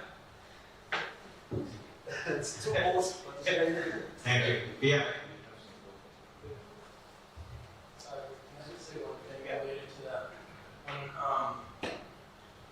Before I went to Jefferson, I was at Penn, and they had an observership, and it was doctors from Sweden who came over, and I believe they stayed for 2 months, and they were trauma surgeons in Sweden. They were coming over to sort of to simultaneously learn about how our systems work, what our patient flow is, how our helicopter transport system, and then also to observe and do simulation in penetrating trauma, because they saw so little penetrating trauma in Sweden at least 10 years ago. I think that's changed a little bit. So it's just something to think about. And Bill Schwab or John Pryor, I'm sure will be willing to talk about just some logistics and their experience. Okay, PI speaking. So I'm the fellowship director for the Disaster Medicine Fellowship at SUNY Downstate Hospital in Brooklyn. And what we did is I adapted the fellowship, the one-year program, and initially really designed for emergency medicine physicians, but we've actually, the director of our PQ has done the fellowship, so we broadened it to other specialties. And we adapted it so it could be remote. So essentially the exact same curriculum that the fellows who come train with me in person, we adapted it so it could be done remotely. To give you an example of how it's worked, we tested it out about 2 years ago. So I had a fellow who was a doctor in my facility, an ER graduate. And then I had Dr. Giovanni, who was an ER attending in Ghana. And then I had a critical care doctor in India. And so the three of them were doing this fellowship at the same time, following the same curriculum. And so the beauty of doing it this way is that every sort of assignment they would do would be tailored towards their facility. So for instance, when we were on the block of chemical disasters, each of them would have to review the plans or policies for their facility, or if they didn't have money and create them. And then they would have to develop training, and they would have to train at least 50 people in their facility. And through that block, we would meet once a month, and each fellow would then present through what their institution was doing. So not only were the fellows learning the knowledge, but the institutions they worked for were benefiting, were getting a new plan, were getting staff trained, and they were learning from each other and seeing, okay, what's the difference between the policies in New York, in Ghana, and India. And then as part of the fellowship is all this research, some sort of research the abstract, paper, and I gave them the option of actually if they wanted to do any collaboration. And so each of them did their own academic project, but then we started to look at creating databases that kind of included all three facilities, and sort of looking at doing joint IRBs between them. So it really, it's a one-year fellowship. The curriculum is accredited by my academic institution, city. It's the exact same curriculum that the U.S. doctors say when they rotate with me, but it is always directly applicable in real time to the facility of the participant. And so that's the model that I've done so far. A newish model that I'm developing with Dr. Ali that hopefully will be starting in January is that Dr. Ali would like to give me 15 fellows that are going to be doing it remotely. There's going to be more diverse, so there'll be a mixture of ER physicians and other types of physicians, maybe some other healthcare sectors and public health, etc. Again, everyone will follow kind of the same topic month by month, but sort of approaching from their sector. And the beauty is that when we meet virtually once a month, we kind of review things. So by having sort of one country with multiple sectors, now they're going to be able to kind of see what other sectors are doing. And so after the sort of pilot version of this program, the idea is that in the coming years, we'll have, again, multiple countries, again, everybody learning from each other, doing collaboration, trying to take their research projects and see how they can kind of collaborate that. So far we've tested it with just, one fellow from 3 different countries, but at the same time worked really well. And then this next year, I'm testing it with 15 fellows from the same country, but from different kind of parts of the healthcare sector, to see how that goes. And then the goal is eventually to kind of do multiple countries, having multiple sectors from each country. We're learning from each other. We have joint journal clubs, and then ideally joint research projects. So she'll put up the curriculum to circulate to the group, so the curriculum is there. Both the curriculums will be circulated, and then we will certify them. So hopefully by this year, now that we are all meeting in person, we should be able to get it done. We have already discussed about the ultrasound villages, you said. The other part which I want to inform the board is the mic. The part.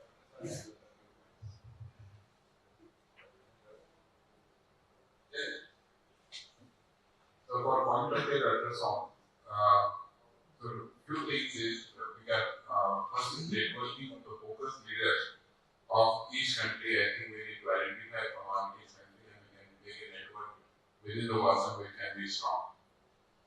Number 2 is developing a common agenda for working on education, training and research on focus. At least the participating country, after we meet the networking of leaders, we can develop that. Third is the scope of practice, which is very important for doctors, nurses, and also how we can bring sonography to undergraduate medical education. These are the 3 things because there is availability across the world. If you see developed, US, they already brought into undergraduate medical education when you're learning sonography, sonophysiology. When you go to clinics, they are learning point of care ultrasound. So these 3 things we also can adopt quickly, and work towards it. I think this can be done so that in future, because of smaller machines, it has become like a pocket, ultrasound. We can do adaptation of the technology to bring it in regular use. The next big point is doing regular networking meeting of focus leaders virtually. We should do, this is a regular phenomenon, which we can do through our WASM, arm. And developing a fellow program, like we're discussing our fellowship in simulation fellowship in disaster management. Similarly, fellowship in point of care ultrasound. This can be discussed and we can work towards it. This common agenda in developing a global fellowship on point of care ultrasound under the banner of WASEP. That is what I think Sahar also yesterday was talking about that. So this can be some of the agendas. So I think we did this in meeting again, on the last WASEP also. So I think the next immediate step will be, identifying within the country the focus leaders among you, and we can develop that over the.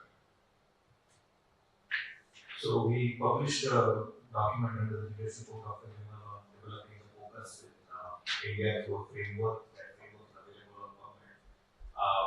Developing the focus programs.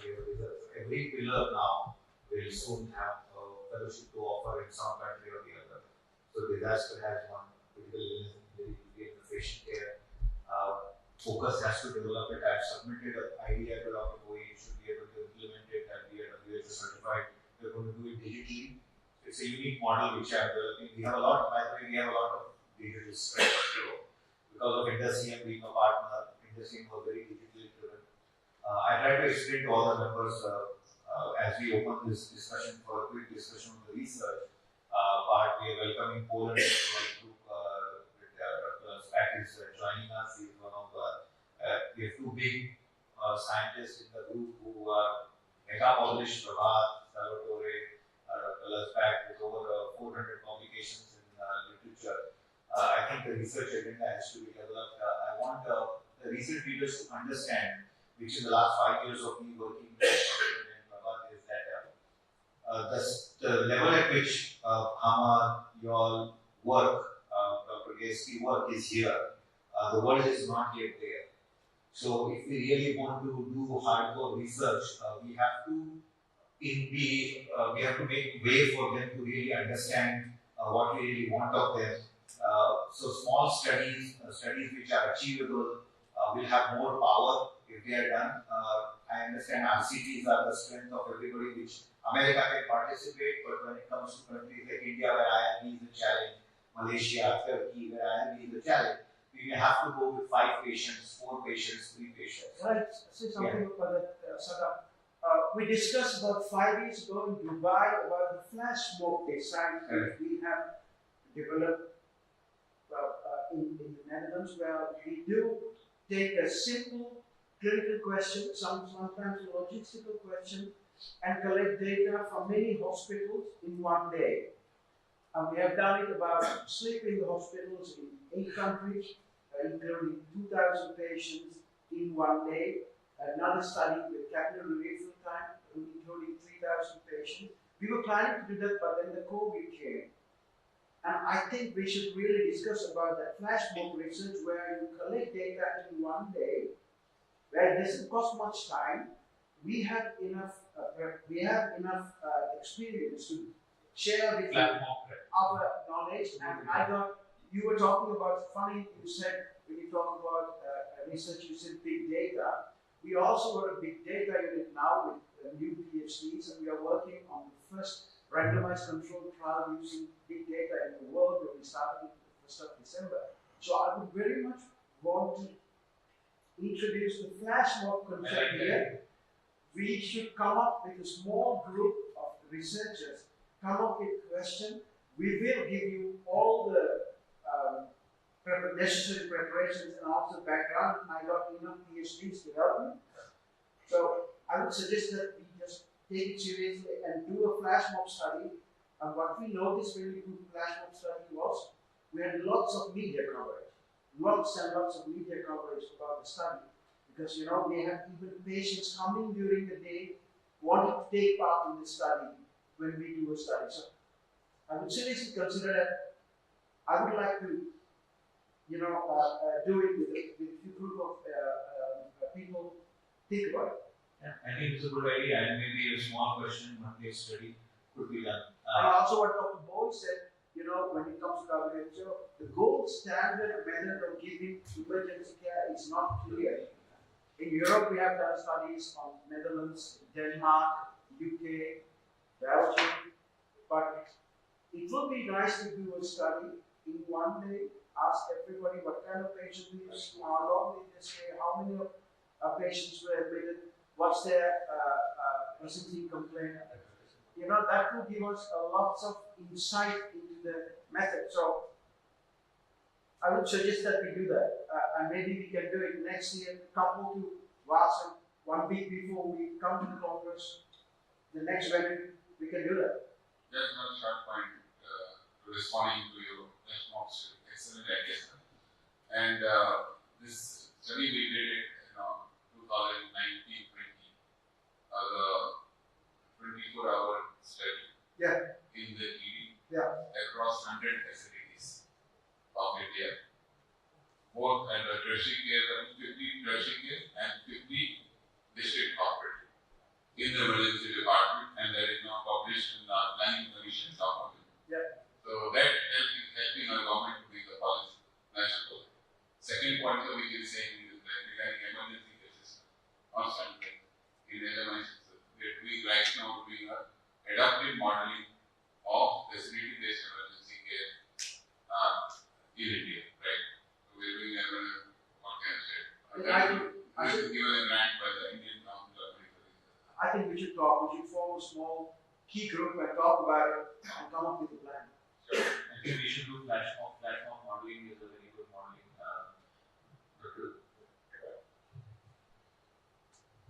Thank you. This is a great idea, and I think we can cooperate. If you have any or you scan the all contacts, and we can send you the email about cooperation, because firstly, cooperation also with many hospitals, even looks like my company has on all 15 hospitals in Poland.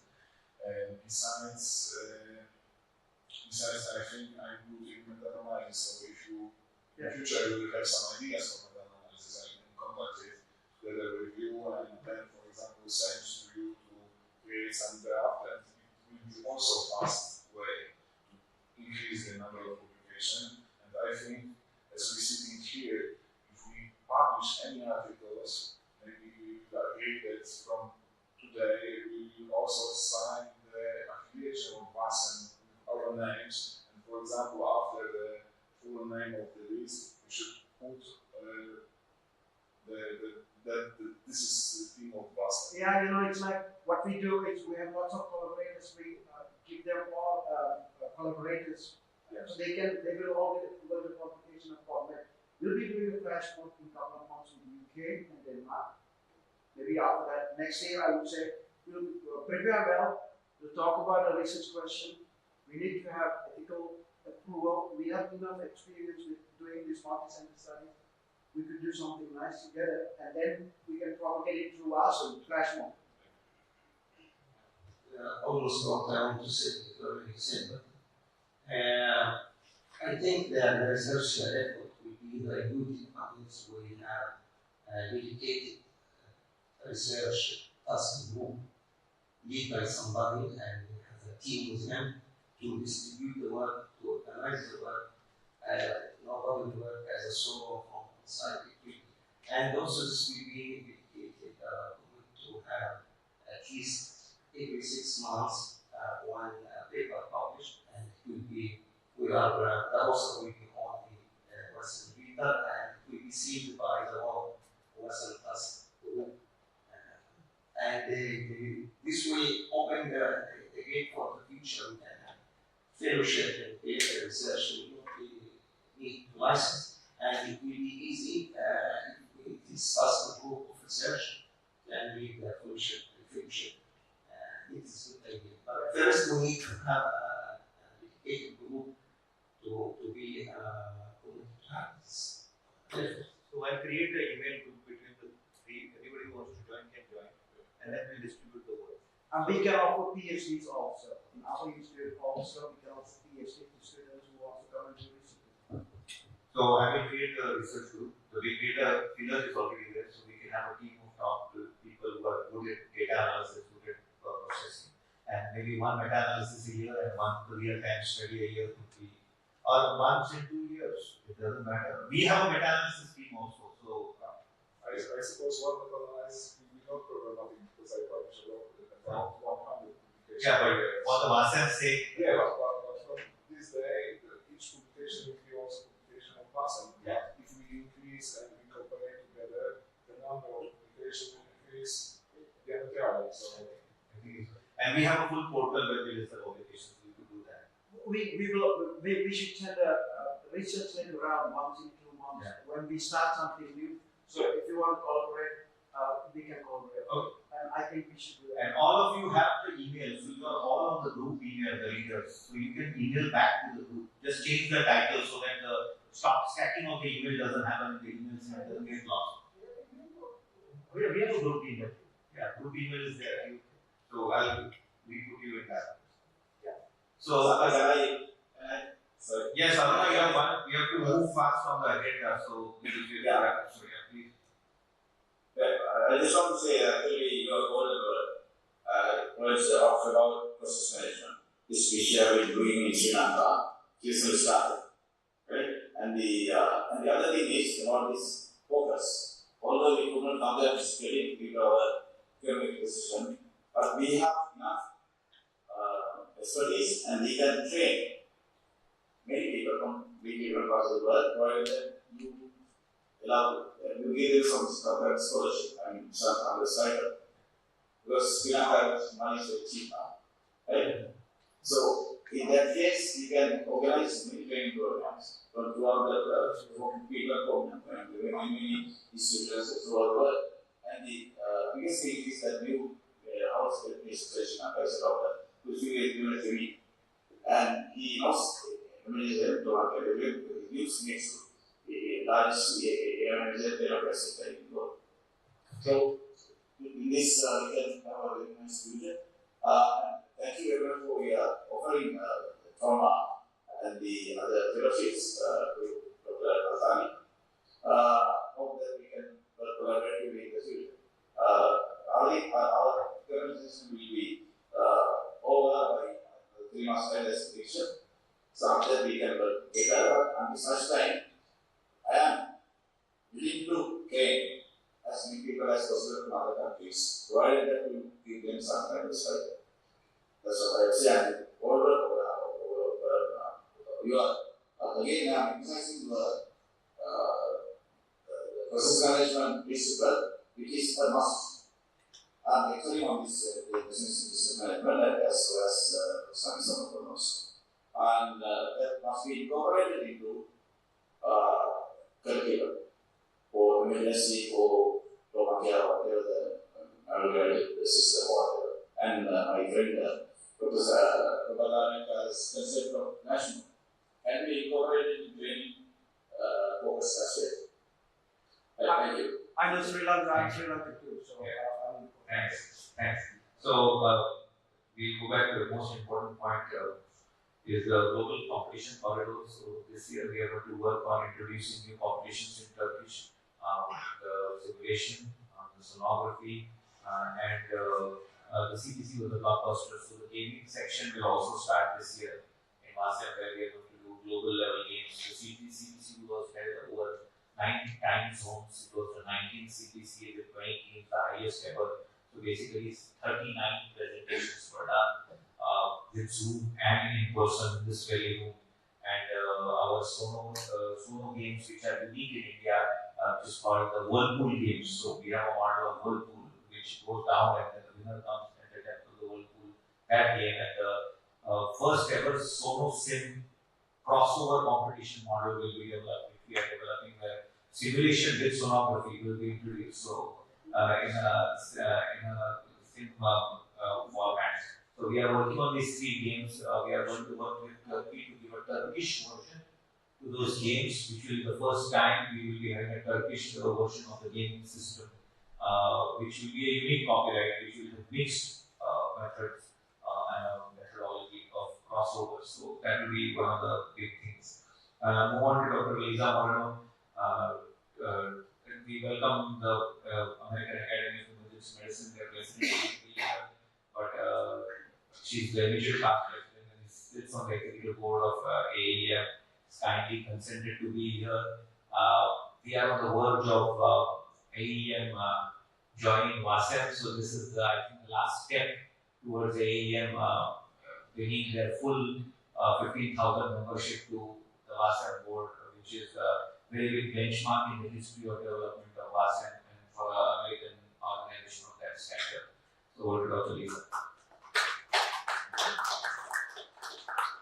So thank you. It's an honor for me to be here. I am representing the American Academy of Emergency Medicine as the immediate past president, and we have had, I've had personally relationships with many people who are involved in WASAM, and this is something that is part of the mission statement of the American Academy of Emergency Medicine. We are committed to the development of emergency medicine globally. We are committed, however, to a very specific model of emergency medicine, and that is physician-controlled emergency medicine. So that we believe our first mission statement pillar is that every human being on the planet, it doesn't say on the planet, but every human being who has an emergency medical or surgical condition is entitled to the highest level of emergency care by a person who is board certified by the standards of their country. And so, because that is our vision, which of course is not going to be accomplished in our lifetimes, so every person on the planet will get that level of care, but that is our goal, because all life is precious. And so, we are committed to assisting in the development of emergency medicine globally, according to a model where, based on the resources and based on the culture of that country, there is a training process put into place and a certification process put into place. And this is something that another past president of AAM, Dr. Canlı, from Lebanon, who was also board certified in the United States, has had a vision for a long time. And this is something that we've also been talking with Dr. Summer about.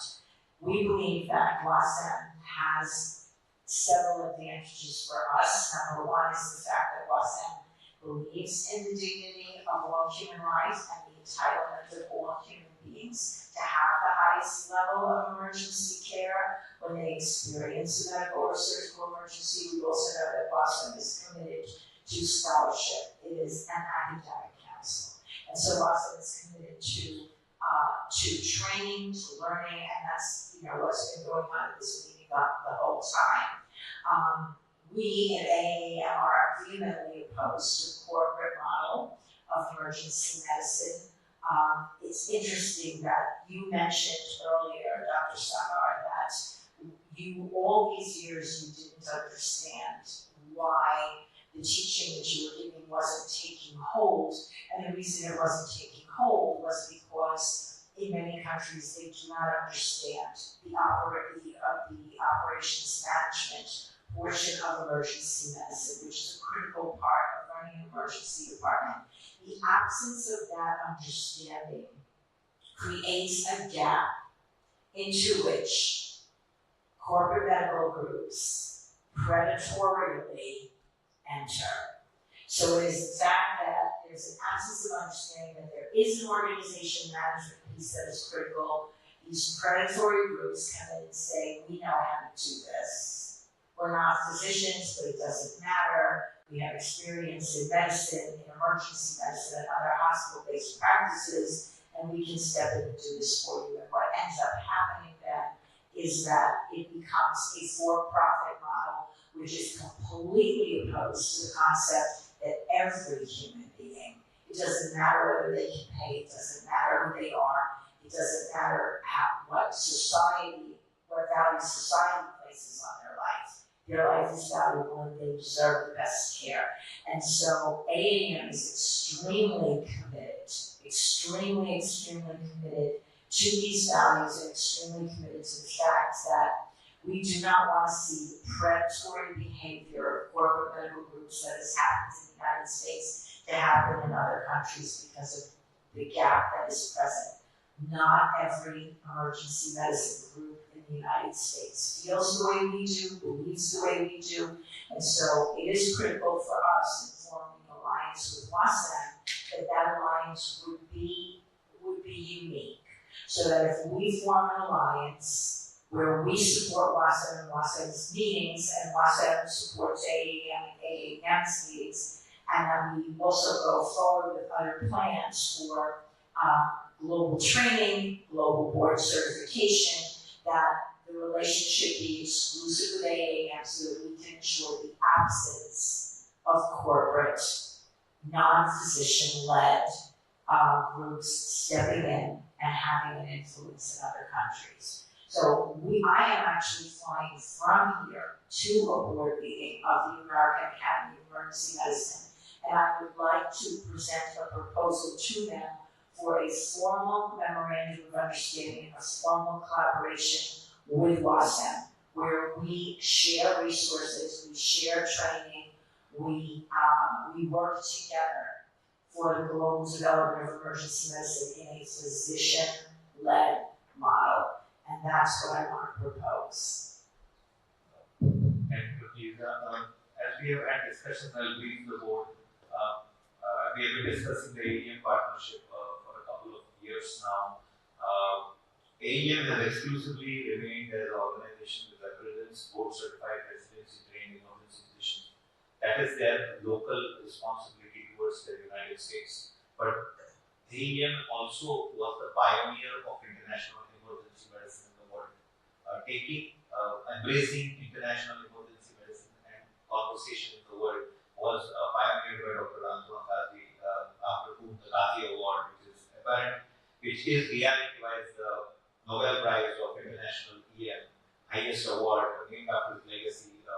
He wrote the first script of internationalizing emergency care through emergency medicine.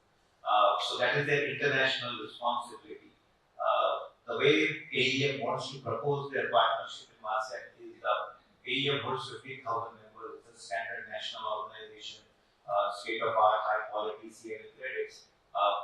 WASM collaborating, AEM joining WASM comes with exclusivity agreements that they will be the American representative of professional medicine in WASM. So we would only exclusively be with them, which is quite agreeable because they are also experimenting with this collaboration, supporting this collaboration, which is unconventional collaboration where there are no societies, associations, individuals, and universities collaborating, which is a different kind of diplomatic arrangement internationally for AEM's presence to expand into the preview of emergency care.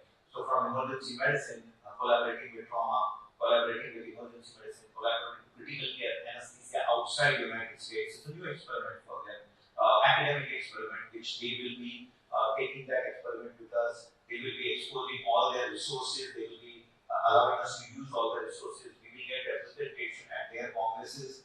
Also, the membership will have an opportunity to attend master conferences and indulge in development of emergency trauma, critical care outside in the world, which is a big gain for American academic faculties to work with the world in different areas and not stick to chest pain, shortness of breath, UTI, that kind of model. So it's a huge global development model which is coming. But there are some non-negotiable clauses which have been put, which Dr. Lisa wanted me to highlight. One is that they will have exclusivity when it comes to AEM being a partner in the US, so we can't go with other organizations.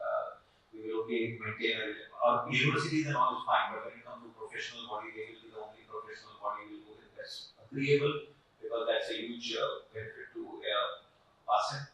But we maintain that exclusivity also maintains with us in this kind of model. The second, this is still subject to approval by the board in AEM.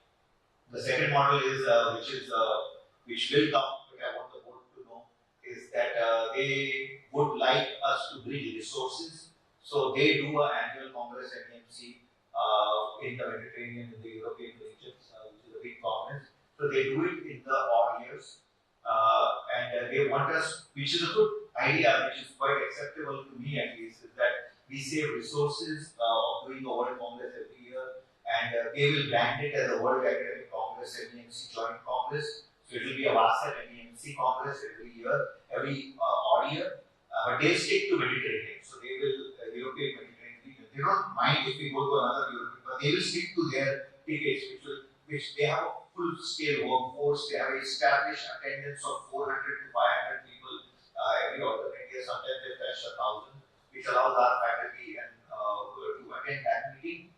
But then, the odd year, in the even years, we take UASM at our location, where that will open it to AEM members to attend our meeting. So every year, AEM will be able to offer them an international destination, an international meeting to attend. Whenever they attend, we attend their meetings. We come up with a joint agreement on the rates and the registration process, which should be discussed. And when they come to us, of course, we will all get registration the way it is done. So that will be a very big benchmark for us. Once the board approves, we will decide which year we will kick it in. I don't think this model will kick in till 2025 or 2026. So 2024 will run according to the WASM format. They will change presidency this year, so I think that will also come in the new president's agenda for next year. So the board meeting will come to know more. But I think till 2024 we are all fine. And 2025 also Pramat knows that if this model comes, so the board is quite okay with that. But this year also we are going to start a backup site model. So there will be a first site and there will be a backup site, so that we all know that the WASM will happen come what may. So COVID has happened as agreed to be the backup site in case it's a problem. Like we had a problem in 2023 of COVID happened, then we had to literally change all the contracts, and then Malaysia was kind enough to move the site. And it was the first time where the Malaysian Congress was held without the Malaysian president because of the whole mix-up of COVID. So they were kind enough to do that. So we have to do that as a big organization. We have to do that. I would like the board to again understand we are a very easy, less red tape organization. We don't like fights. We don't encourage arguments. It's all for the patients, and it is all about research, education, and patient care. The reason why WASM has grown is because it has ideologically maintained that to compete in a sector, we are not going to decrease anybody's length, we are just going to increase our strength. So don't decrease anybody's length, just increase our strength. That is the mission which we have maintained, and that's what we want to maintain. So all the new leaders who are joining, please understand that it's a very easy, flexible organization. There are some partners who are weak or not so strong, some partners are extremely strong, and that's where the balance is maintained. I think that is where it is. So the board will inform us to do what we have to do next, and then we'll take that. So we will talk about it. Hello everyone. Again, so sorry that for the first time after many years I was not able to join you because I was anticipating my comeback from my teaching period because I didn't during the flight. Anyway, again, all of my kind salutation to all of you. Just to briefly introduce what will be my idea of having also a role next year is just to make the opportunity to also join Great Network. As you know, I was asked to give a talk to the European Emergency Medicine Barcelona recently on the Emergency Medicine Research Organization, and I got the opportunity to show that the Great Network was able to publish more than 350 papers during the last 12 years. So basically, the main message of this Congress next year will be research and publications. And in this field, the period will be September 26 until September 30.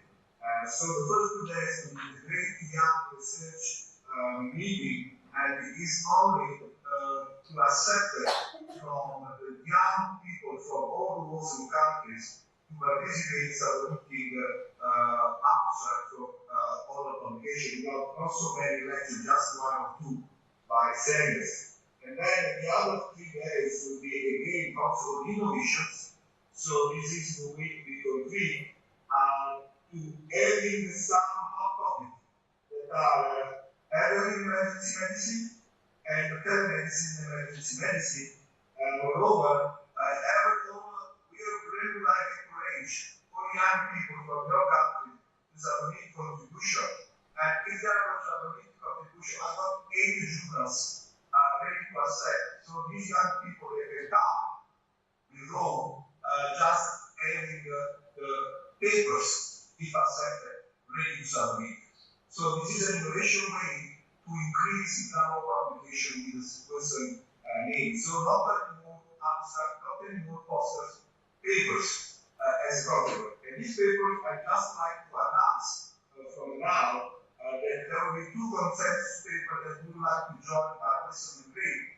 One is artificial intelligence in emergency medicine, and the other one, laboratory medicine in emergency medicine. These are good topics that actually, based on my experience, will not covered enough, and will be really something where also can make a difference in the future.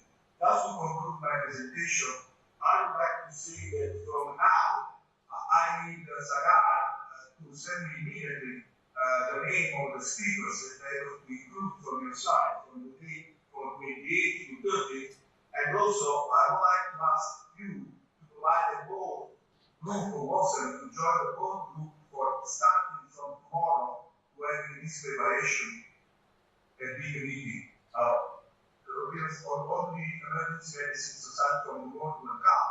I am not sure that I will be able to 1,200 people like in Turkey, but I hope that there will be really a more global presence of the rest of the world. So this will be an opportunity to increase the safe participation of other countries. You mentioned already Korea and the US, and definitely I'm moving also more in Asia, Pacific area, and these people are more likely to meet for publication. Last part would be that we have a monthly Zoom meeting to prepare this conference. So I hope that you will enjoy Rome as an opportunity to have, I think this will be the first European meeting, right, Sarah? Yes. Of course. Yes. And this is really something that I hope that all the people coming from so many countries will be happy about that. So waiting for you to, not from now, just after this was in 2024 with great network. Thank you, Sarah, for the opportunity. So I want to put a vote to the board. This has been on my mind for a long, long time. Dr. Salvatore has given a career to publications, the existence of BNP in our work that he has done in BNP, procalcitonin, the biomarker circuit, this legacy is there. I would like to propose to the board that he's God gave him a great life, but I think time is soon coming that Sal is going to love sailing and enjoying his life from science. So the 2024 meeting should be dedicated as a legacy to the research of Dr. Salvatore as he hosts his last global meeting. He has told me that he is hosting this, and this will be his last global meeting before he leads a life after this. So I would ask the board to support me with the board whether Asam approves that the 2024 will be a legacy meeting dedicated to Professor Salvatore. And I would request him that the first 2 days workshop should be on longevity, where he started research on living beyond 100 years. And he has got funding. So we would like you to work with Dr. Fatima also, because she has launched the Wellness Alliance for longevity. If we can get the Global Alliance in your study, where you are collecting blood on all the people who are 100 years old and who have no disease, to find out how they are living at 100. So we would like you to please include that, and we will share. So we have a research committee. Dr. Zampek is there from Poland. I think you know each other through publications. He has joined WhatsApp now. Dr. Prabhat is there, and Dr. Ayman, you know very well. So I think the whole team should be there, but a unique design of everybody should bring some study they have done to be a presenter. I think will be a phenomenal benchmark. And if the AEM comes through, then I think that opens up the doors to all their members to be presenters. So I think that will also be a help. So the invited faculty will have a different path, and open access faculty who can apply will go through the registration process. So I think that will be great. Sal, I hope you get well soon. And I was a little shocked that you got COVID. So yeah, it was great because I think I took my flight from San Diego to London and to Rome 4 days ago, and then I got fever and throat pain. But anyway, I'm really that I'm recovery soon. And as you say, you're ready for a new life, but not without science. So, Some sort of science. So, longevity, that's your new science to live a life. So I know what you're doing. So that's good. And we would like to taste your Mediterranean diet of which you propose a lot, right? So Dr. Qazi, please.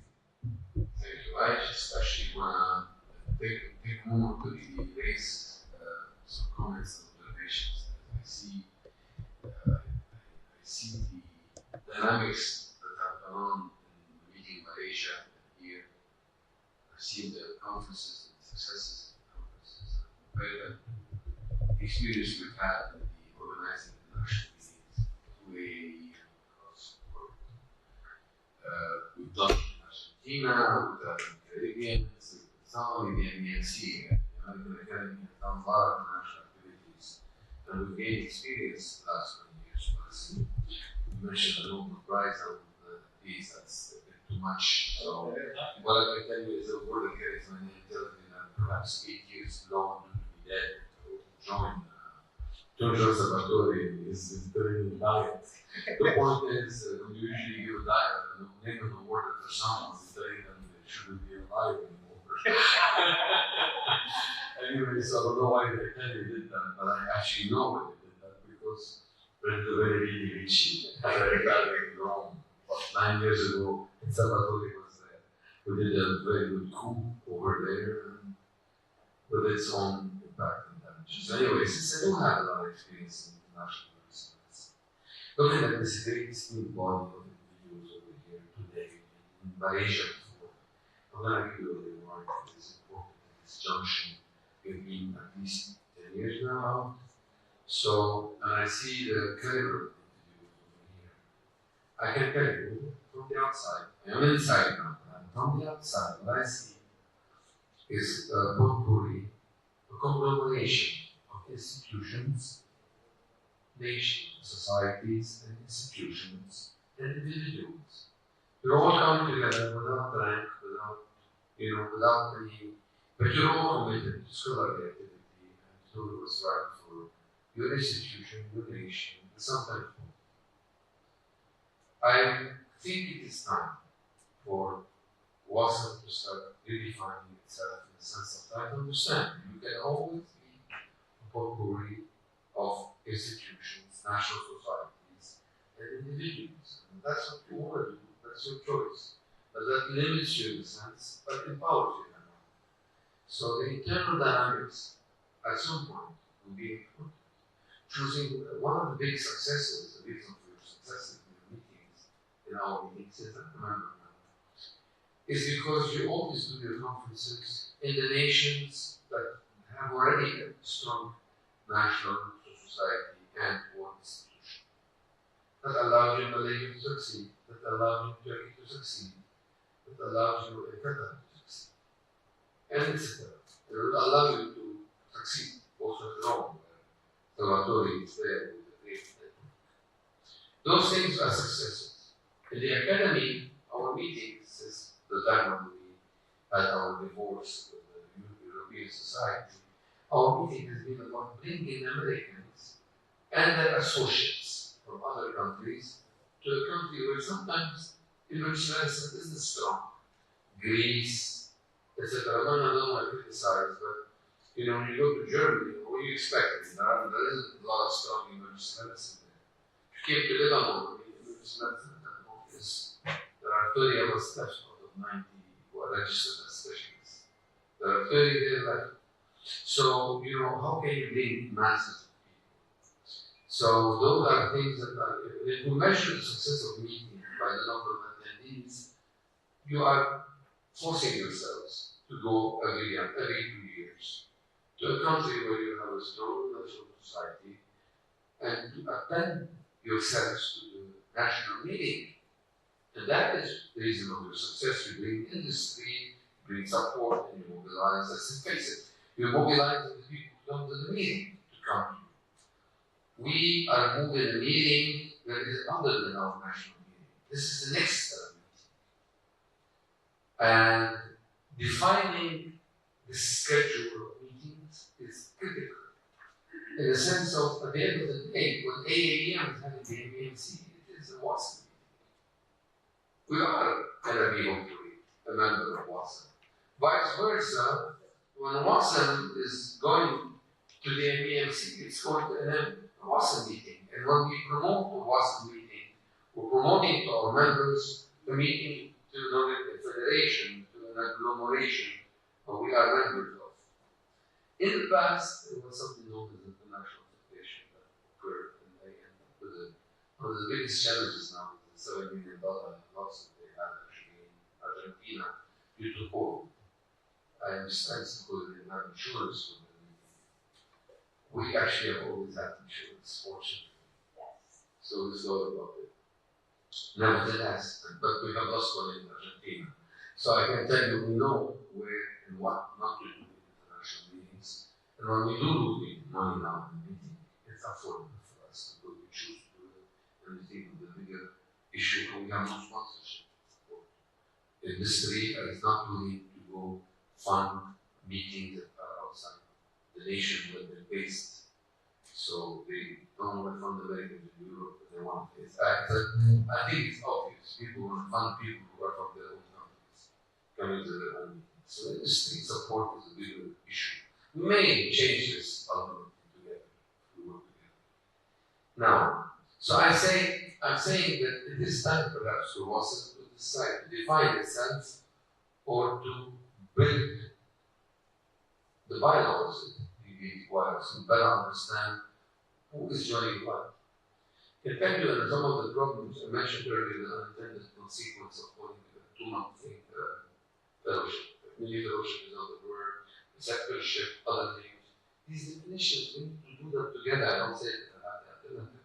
I know the value of what you're doing, and I would like to send you at least half a dozen from my own company to really benefit from what we have to do. I will use it in their own area. We actually need it. So I'm not being critical, I'm just advising that we should really start reorganizing and organizing and taking the opportunity, because if we don't take the opportunity will go somewhere else. There is an opportunity for the creation of an international organization that brings emergency medicine together. It is time where, and we're in an equalitarian way, where we all do it together. And I can take it a step further. It's time also to think not only of emergency medicine, but of acute care. You know, when I'm the chief editor for a journal, I started for the academy called the Mediterranean Journal of Emergency Medicine and Acute Care. 50% of the editorial board must be non-emergency medicine specialists. Why are we doing that? So it's because we need to remember that this fermentation is critical for the development of acute care medicine. So these are things that I've learned from Salvatore. I've learned them from my colleagues. I've learned them from Dr. Alfano, the surgeon who could do this. No, he chose to do it with us, to help us. So how do we retain and bank on this to make us stronger is an element that really requires some retreat time, some 5-year, 10-year, 20-year strategy.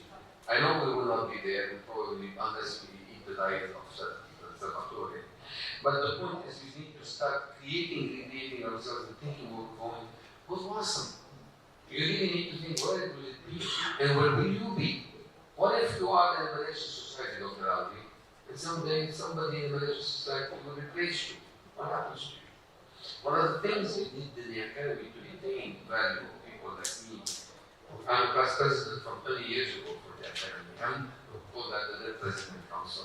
We created an actual council which we tapped on specific missions.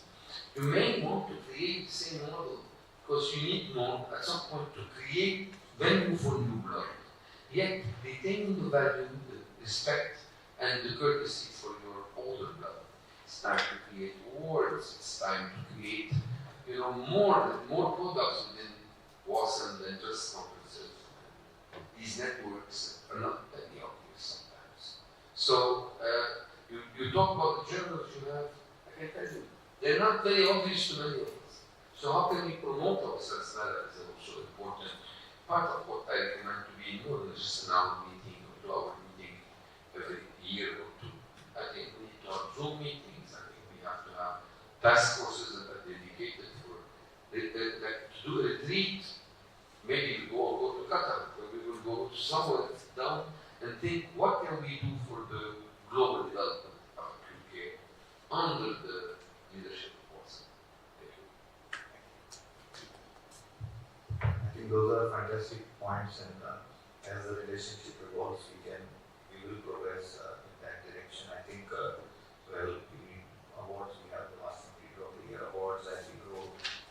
As you know, the system by which Watson was developed was a very different system, and it will evolve as we move along, as more and more members come, more and more hands come, more and more brains come.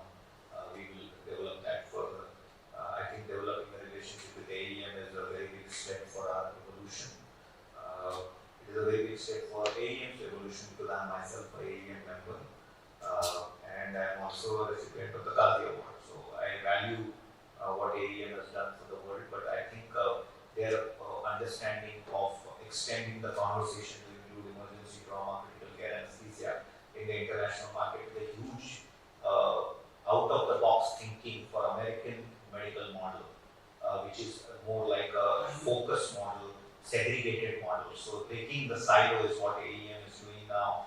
I think this will open the doors for AEM to have a better understanding of the world. They will be doing things which they have not done. So I think that is a very big thing for us. I would like Dr. Zalbek to say quickly a few words about his society before we change the call sign from Turkey to Italy. Sal would have been there, he would have had the handover ceremony, but we will replace the chairman's seat with the Italian flag. And the flags are already here after your brief comments. Okay. So one more time, I'm happy to be with you here. I represent, I think, 3 organizations, because as I say, I am president of the Polish Society of Disaster Medicine, and we are working in the field of emergency medicine. We have even our own journal, Disaster and Emergency Medicine Journal, to which I invite you all to the editorial board if you want, of course. Secondly, I am vice director of the Polish Society, the EMS dispatcher in Warsaw, and we have 88 ambulances. So this is the biggest EMS dispatcher in Poland. My third position is the director of clinical research and development in LuxMed Group. As I say, we have our own 15 hospitals and 270 private clinics. And the last, not least, I think, I'm vice director for science and cooperation and Maria Skłodowska-Curie Medical Academy. This is private medical university in Warsaw. And I try to combine all those positions to increase the number of research, increase the knowledge of the emergency medicine and disaster medicine. And I think it's going forward because, as I say, I publish a lot. I currently have over 700 scientific publications, and I hope the next publications will be with your co-authorship. Thank you. So thank you very much. We'll come to the end of the meeting. The call sign has changed from Turkey to Italy now. Dr. Salvatore is the new Secretary General of WASEM starting his term. The Turkish parade starts for us. A special parade has been arranged for us on their 100th Republic Day. A full command guard of honor is starting now, so we have to all proceed there. We'll quickly stand here, please, everybody, so that we can take a picture. Please take a picture from there so that the whole board meeting is covered. And the whole board is seen. We missed Dr. Salvatore, but we have the Italy flag here. So, get close to the chair. Down there, get sound. Oh, yeah, we can stand there. Yeah, we'll all stand there. That's exactly it. Just bring the muscle plug. With neurologic findings whose diagnosis cannot be clarified. Expected neurological complications occur mainly by three different mechanisms. These neurological complications due to opportunistic infections developing in an HIV-infected person are neurological complications secondary to HIV-related intracranial mass formations and neurological conditions due to the direct effect of the virus. Complications to the direct effect of HIV virus can be listed as acute aseptic meningitis, chronic meningitis, HIV-associated encephalopathy, vascular myelopathy, peripheral neuropathy, and myopathy. Thank you. Thank you for your presentation. Thank you. Any question? Okay then, thank you again. Thank you. The next one is giant stones in the bladder. Yeşilmişler. Okay. The next one, a case of the patient with delayed diagnosis of testicular rupture due to blunt trauma. Sabri Sekme.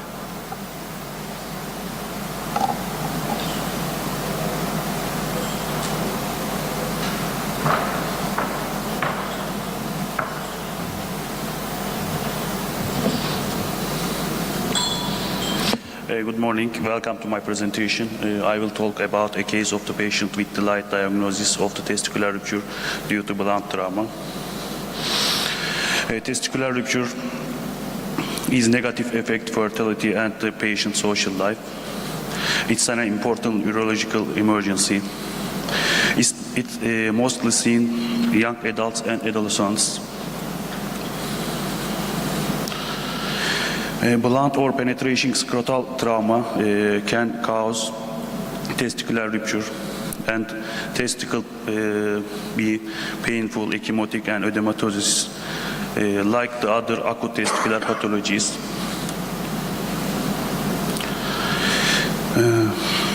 A 23 years old male patient who came has testicular trauma due to a fall late at night. He presented to our emergency department with sudden swelling, redness and severe pain that's starting in the morning. He has no comorbidities.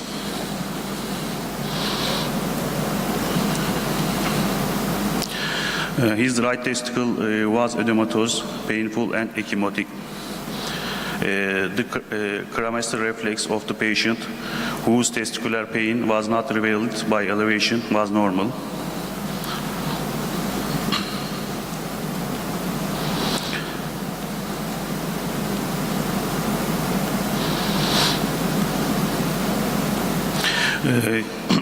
His all vital signs are normal.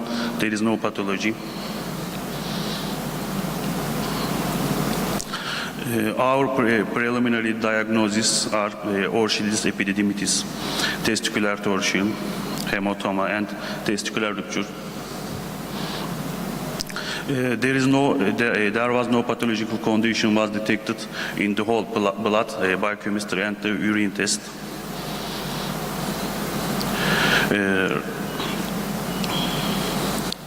Right testis had increased herniated testicular tissue with a diameter of approximately 2 centimeters was observed in the upper pole of the right testicle. No blood supply was observed in the herniated testicular tissue. Compatible with testicular rupture in scrotal color Doppler USG. Patient was consulted to urologist and underwent emergency surgery with the diagnosis of the testicular rupture. Urologist planned emergency surgery. Patient lost his right testicle. If the diagnosis and treatment of the testicular rupture is delayed, it can cause conditions such as testicular atrophy, infertility, gonadal insufficiency, and may result in loss of the testicle. For this reason, testicular examination should be done carefully and in blunt traumas of the genital area. Further examination should not be avoided when it necessary. Thanks for your interest. Thank you for your presentation. Any questions? I have one, actually, not a question, but mostly a thought.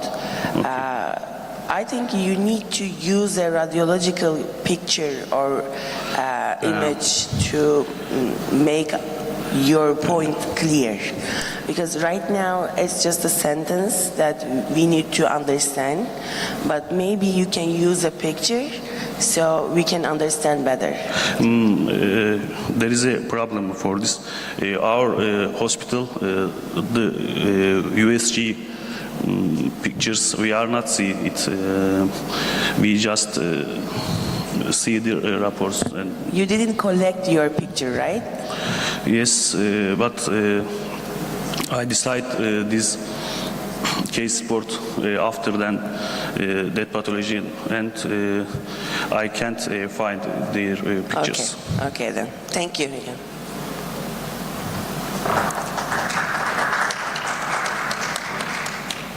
The next one is bilateral testicular dislocation after traffic accident. Sümeyye Tuğba Sarkıcander.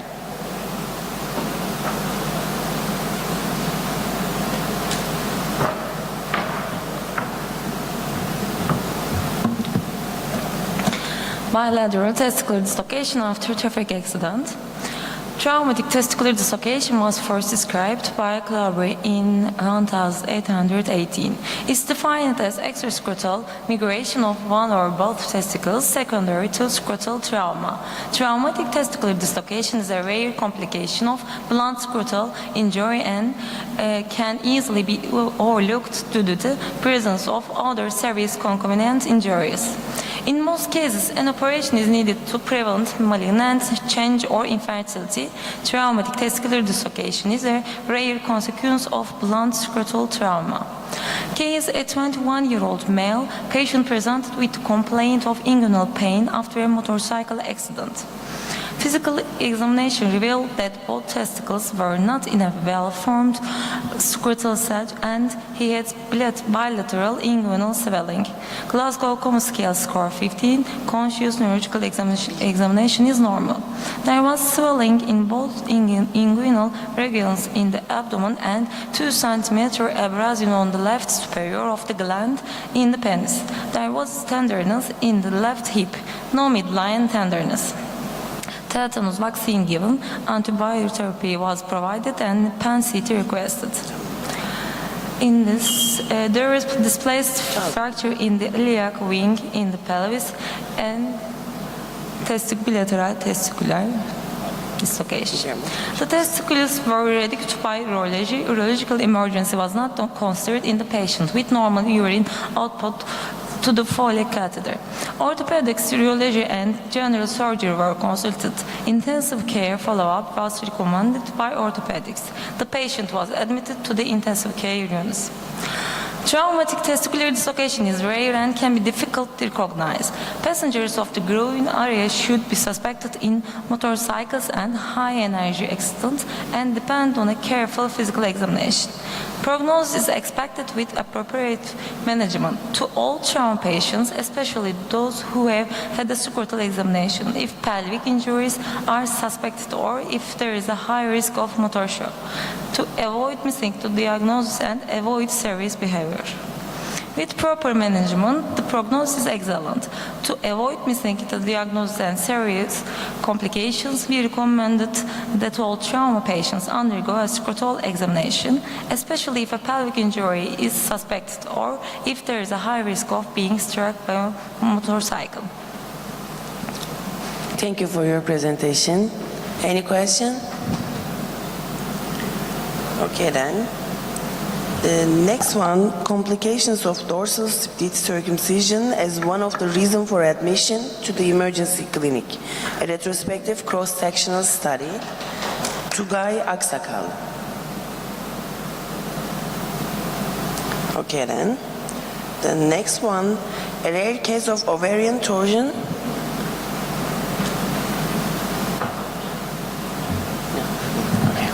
The next one, ovarian torsion of a rare case of ovarian torsion in a pregnant patient. Ekrem Tahasert. Dilek Atik.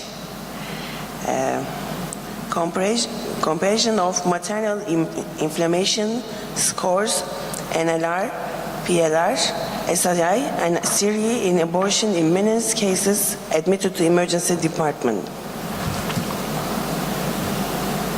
Good morning, everyone. Abortion imminence is one of the most common reasons for applying to the emergency department with the complaint of vaginal bleeding in the first trimester of pregnancy.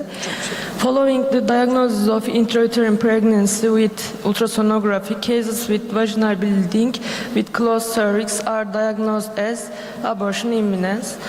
The cause of bleeding is often associated with the decidual vessels on the maternal-fetal surface. It has been reported that the pathogenesis is related to multifactorial factors such as genetic disorders, chromosomal anomalies, endocrine and immunological causes.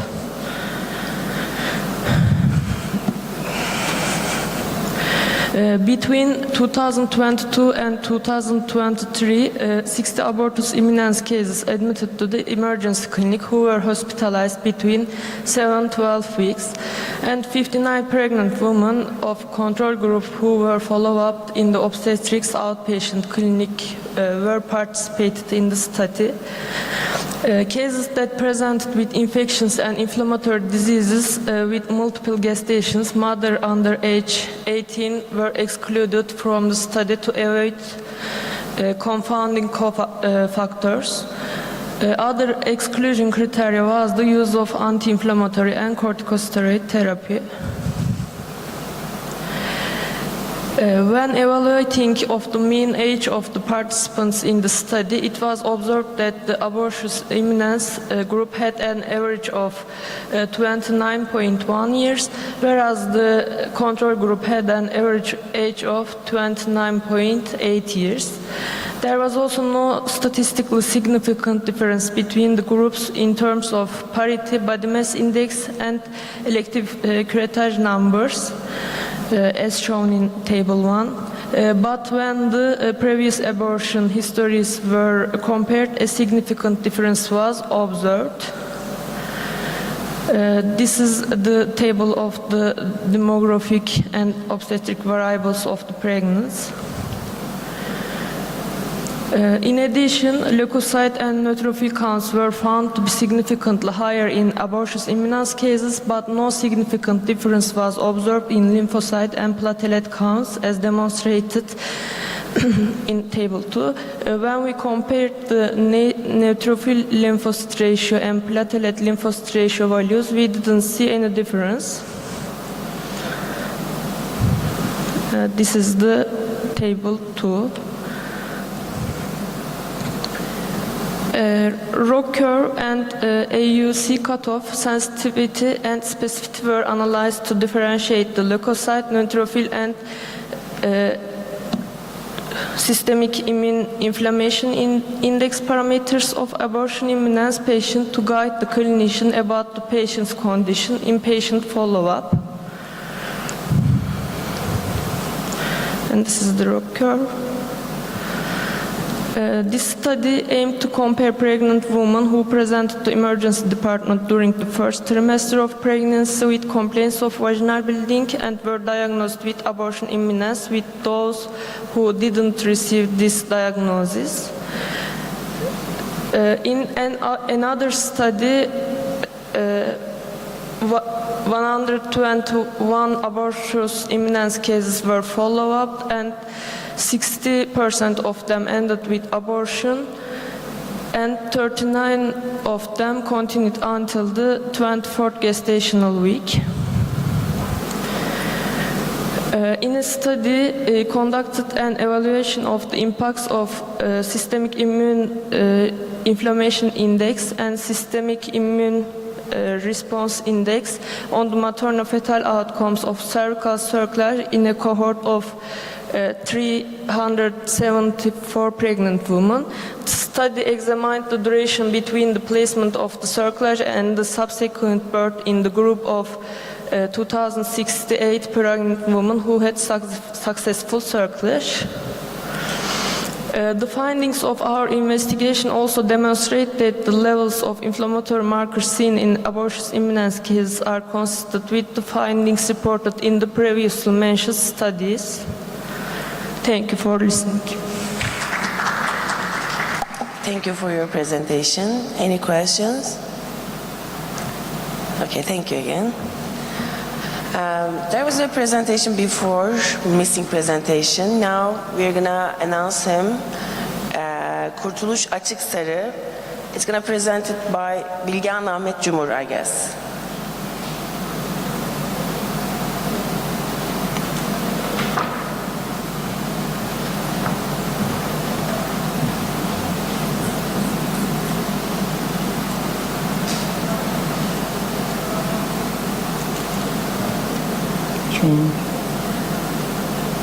Sonrakisine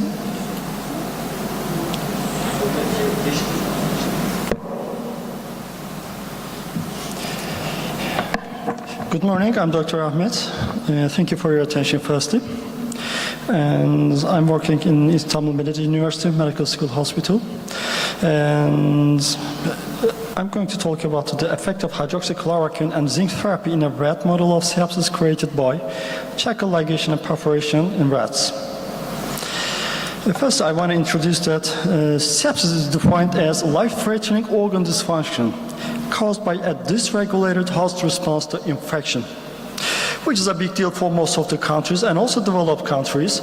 Approximately 40% of the septic shock patients cause with a mortality. And also zinc. Zinc is an intracellular element used by almost all cells of the immune system. I'm talking about 99.6% of the immune cells use zinc to function. You know, the zinc can be prescribed or can be bought by pharmacies without any prescriptions. It functions as modulation of production of inflammatory cytokines, production of pro-inflammatory cytokines by monocytes, presentation of MHC, class II molecules on dendritic cells, formation of extracellular neutrophil traps by neutrophil granulocytes. As I said to you, 99.6% of the immune cells need to use zinc. These are just a few examples. Hydroxychloroquine is one another drug. Hydroxychloroquine usually does not prescribed by emergency physicians. It's used as an anti-inflammatory and anti-malarial drugs. Just a few features of it. It's a cell ionophore that we are going to use for our experiment. It reduces the production of pro-inflammatory cytokines. It inhibits the production of interleukin-1, interleukin-6 in monocytes and T cells. And it's a pharmacological inhibitor of autophagy. You can ask me that why did you choose hydroxychloroquine as an emergency physician? I have decided to do this experiment. When I was working in the COVID department, in the first wave of the COVID department, we routinely give the COVID-19 patients hydroxychloroquine. At the same time, the patients was buying zinc supplementation, or sometimes medical doctors was prescribing zinc supplementations to the patients. But hydroxychloroquine is a zinc ionophore, cell ionophore, and it increases intracellular zinc levels.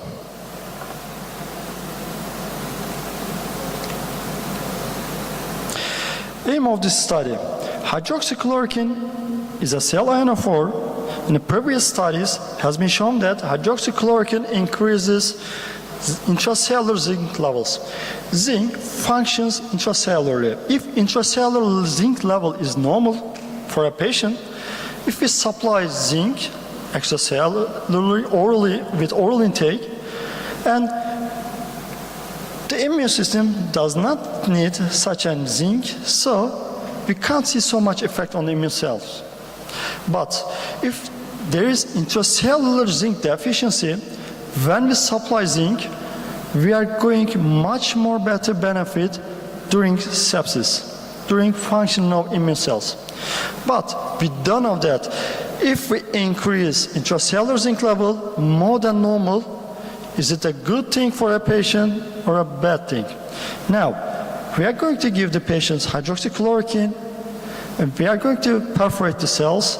The intracellular zinc level is going to increase, and after that, we aim at what's going to happen. Because, as I said, during the first wave of the COVID-19, hydroxychloroquine has been prescribed routinely, and most of the patients start to take zinc supplementation with a prescription or without prescriptions. We have used a sepsis model. We have used spectrally male rats. For all procedures, we have given analgesics and sedatives. We opened the cecum, tied it 1 cm distally, and perforated with thin needle. And after that, we brought the cecum previous anatomical position and produced sepsis model. And we have 5 groups. The first group was sepsis group, and sepsis introduced in the 6th day, and rats sacrificed in 8 days. Second group, we again sepsis induced in the 6th day, but with 12 hours interval, we supplied zinc for 7 days.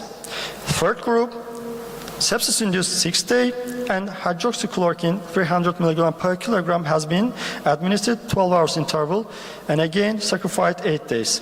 And the fourth group, and in this group, we have administered zinc plus hydroxychloroquine, and also we produced a sepsis model. And the last group was sham group. Cecum was reached, opened, and without sepsis model, and we closed it. Sacrification has been done with thriving blood 10 cc via cardiac puncture. And kidney was removed for histological tissue examination because sepsis is one of the most common tissue that affected by sepsis. Let's talk about the results. We have checked histological parameters, and we have worked with biochemical parameters. And interleukin-6 and procalcitonin, one of the two of our biochemical parameters, but unfortunately our biochemical kits didn't work. As you can see the results, there is no difference between the sepsis and the sham groups and also treatment groups. All the results were the same. This is a failure of a kit. But we have also checked what blood cell neutrophils and lymphocytes. As you can see the results, in the sepsis group, we can see the elevated white blood cells, neutrophils, and lymphocytes. And in the treatment groups, all 3 groups was much more better and has benefit from the treatment. And with these results, we can say that sepsis model has been established successfully. And our histological examination, we have checked tubular dilatation, tubular epithelial necrosis, cast formation, glomerular vacuolization, free Bowman area, glomerular atrophy, and monocyte infiltration and hemorrhage inside of the tissues. And also this was the parallel to our biochemical parameters, and we can see that in the sepsis groups, we can see much more damage if you compare with the sham group and also other treatment groups. Discussion. We have checked histological examination and biochemical examinations. In the whole sepsis groups, in the whole histological groups, we can see that sepsis damage on the organ or the tissues is higher than the treatment groups. But if we check the treatment groups, means that hydroxychloroquine, zinc, and hydroxychloroquine plus zinc group, there is no significant difference between each treatment groups. But sepsis group, as expected, P lower than 0.01. I can say that there's no statistical difference between hydroxychloroquine, zinc, and hydroxychloroquine and zinc groups, but numerically we have seen that, we have observed that the tissue damage higher than hydroxychloroquine plus zinc group. In the examination made by biochemical parameters, white blood cells, neutrophils, and also lymphocytes, was parallel to the histological examination. Numerically, we can see the difference between hydroxychloroquine plus zinc groups. There were higher damage on the red tissues and red biochemical parameters, but this was not statistically important. This can be because we have used 9 rats per group, and 3 of our rats died. Because of this, we have resulted this experiment with 6 rats. Maybe if we do this experiment with a much more higher number of the rats, maybe we can find statistically important results between the hydroxychloroquine plus zinc group and with the others. Although it was not statistically significant in histological and biochemical examination, inflammation and organ damage were higher group in the group in which zinc and hydroxychloroquine given together, in the group which hydroxychloroquine or zinc were given alone. If the amount of zinc inside of the cell increases, tissue damage is higher in both histological and biochemical examination results, and it's not significantly statistically important. And it is parallel to the older groups, older experiments. Zinc level increases inside of the cells, inflammation increases, and hydroxychloroquine also suppressed our inflammation and with the treatment groups. Thank you. Thank you for your presentation. Any question? I have a recommendation actually. Your presentation is a bit longer than normal time, so maybe next time you should. Thank you so much. Okay, the next one, results of a 12 years old clinical experience in cases with Fournier gangrene. Tunç Ozan. Okay, there's another presentation. It's going to be presented by Beliz Öztokten. We don't know the name, so thank you.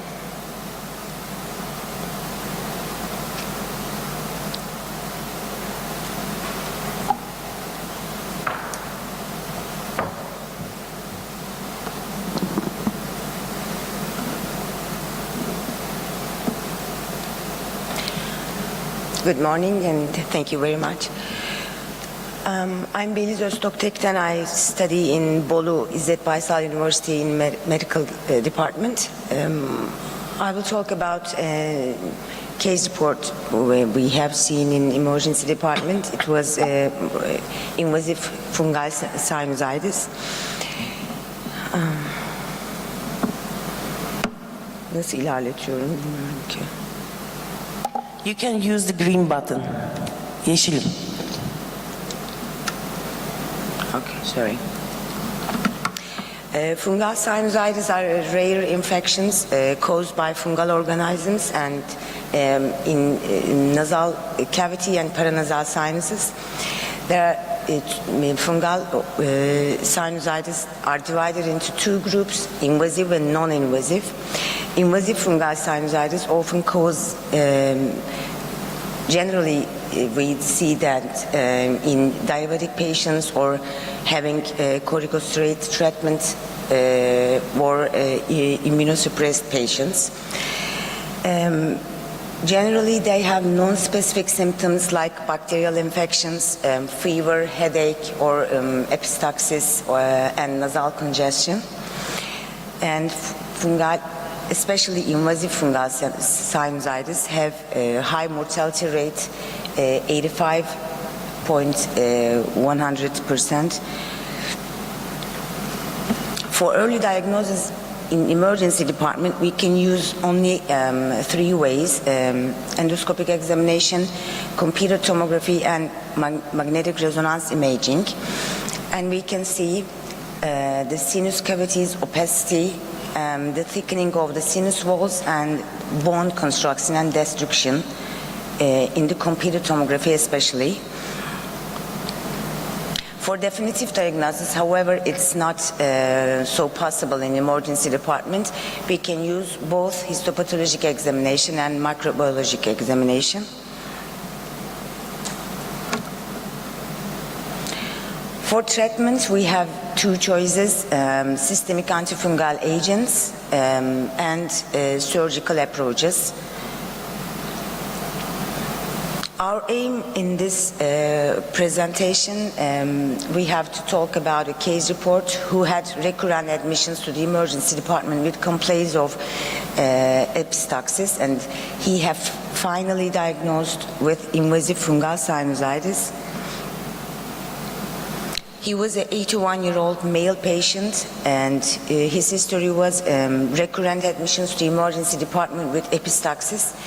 He was a chronic alcoholic and 55-pack year for smoking history.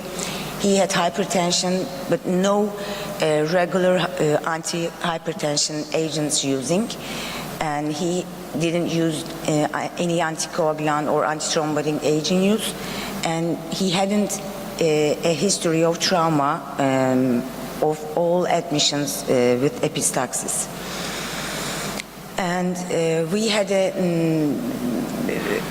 after our first examination, we had otorhinolaryngologist consultation, and they had nasal endoscopic examination. They saw the mucosal erosion, purulent secretion, and fungal hyphae.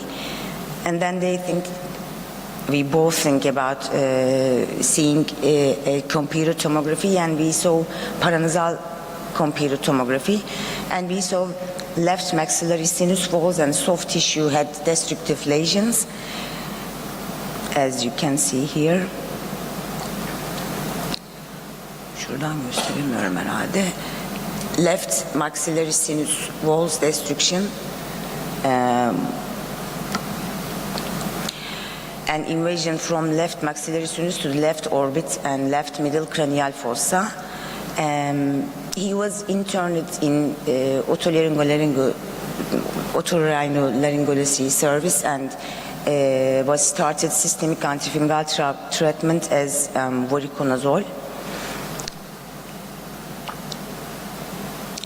Fungal sinusitis should be considered in the paradiagnosis of patients presenting to emergency departments, especially with recurrent epistaxis and who has risk factors.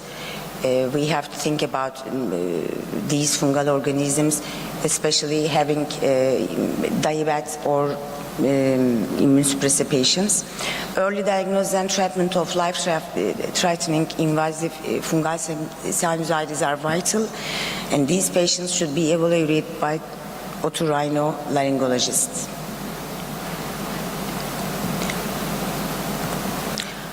Thank you for listening. Thank you for your presentation. Any question? Okay, thank you, Dan. And the last one, I guess, by Fatih Cemal Tekin, subcutaneous emphysema of the extremity after foreign body penetration, a case of necrotizing fasciitis.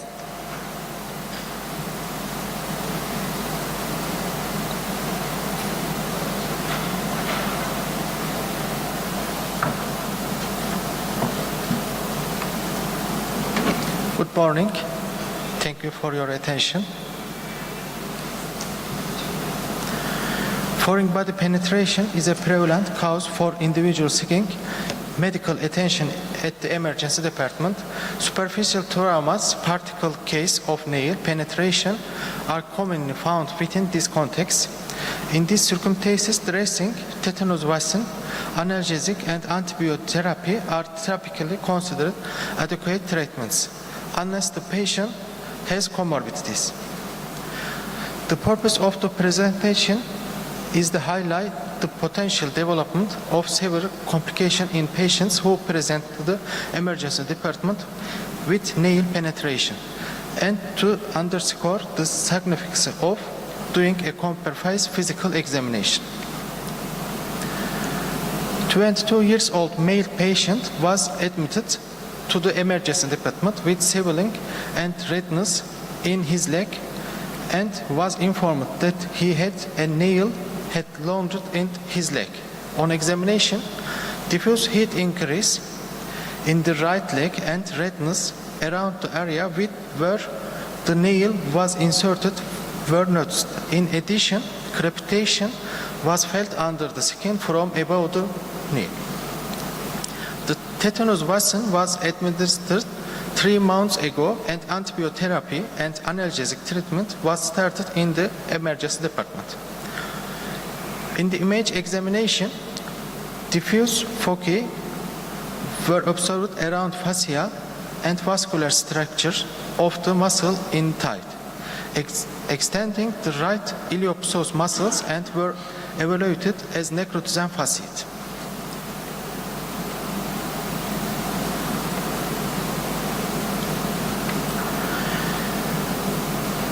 The patient was hospitalized in the orthopedic ward, and no growth was observed the wound culture.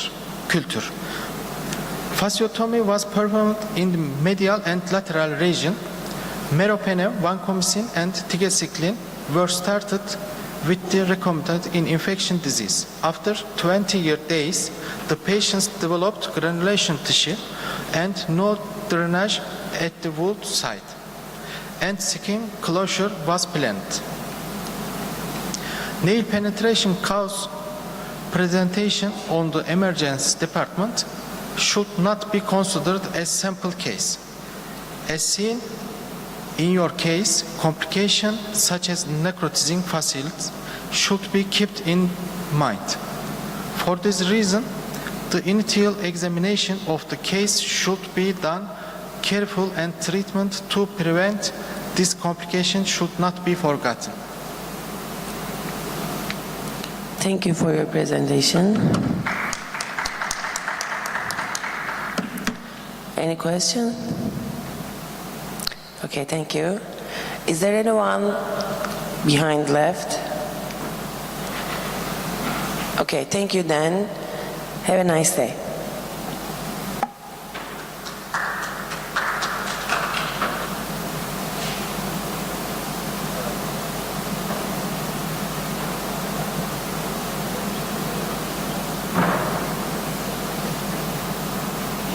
In Singapore, we have 3 medical schools there, and I'm an emergency physician for 33 years. So I've trained many residents and doctors, many generations of doctors. So today I'm actually going to talk to you about how the healthcare simulation spectrum is transforming itself and how we are moving forwards and moving beyond. Right, the picture that you see here is actually a picture from Bhutan. How many of you have been to Bhutan? It's the country with the highest happiness index at one point in time. And this is the Hanging Tiger Nest Monastery up in the mountains. And it was quite an effort to actually climb the steps and trek upwards to this monastery. But then, you know, it's just like our path in life. We all have to transcend and move on, and there will be challenges and barriers as we move along. The path to becoming a high-functioning professional emergency physician is not easy. There will be many challenges during the course, but however, hopefully the results will be good and it will be satisfying to you as well. And we'll see what happens. Now, technology is driving all of us. Everything we do is technology driven.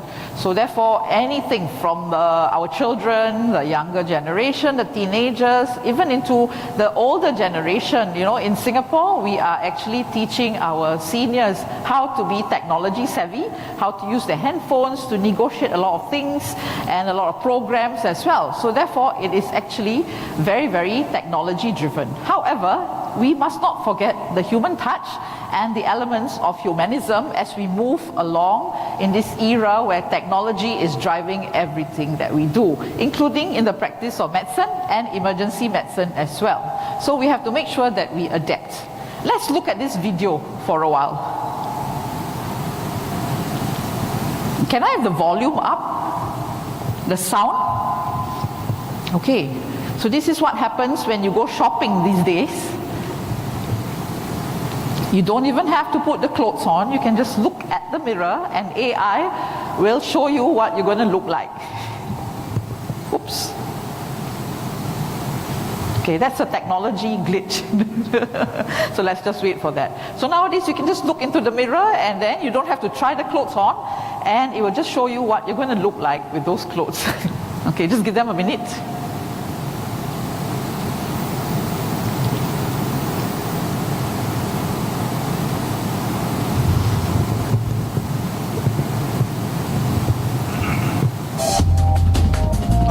Yeah, we got the volume up already. Thank you. Yeah. Okay, so let's just see how it's going to be like when we go shopping these days with AI and with a technology-driven world.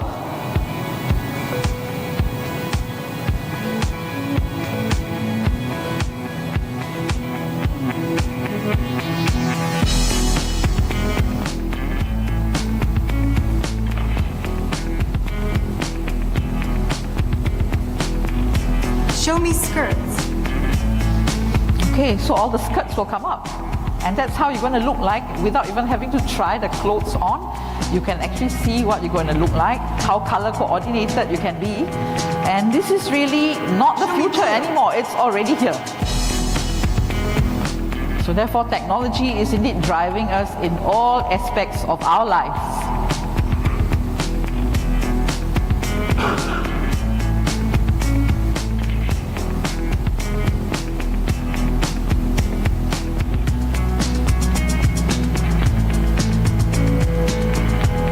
This is really quite fun, especially for ladies, because you know how many times we change our clothes in the morning because we think that it doesn't match nicely.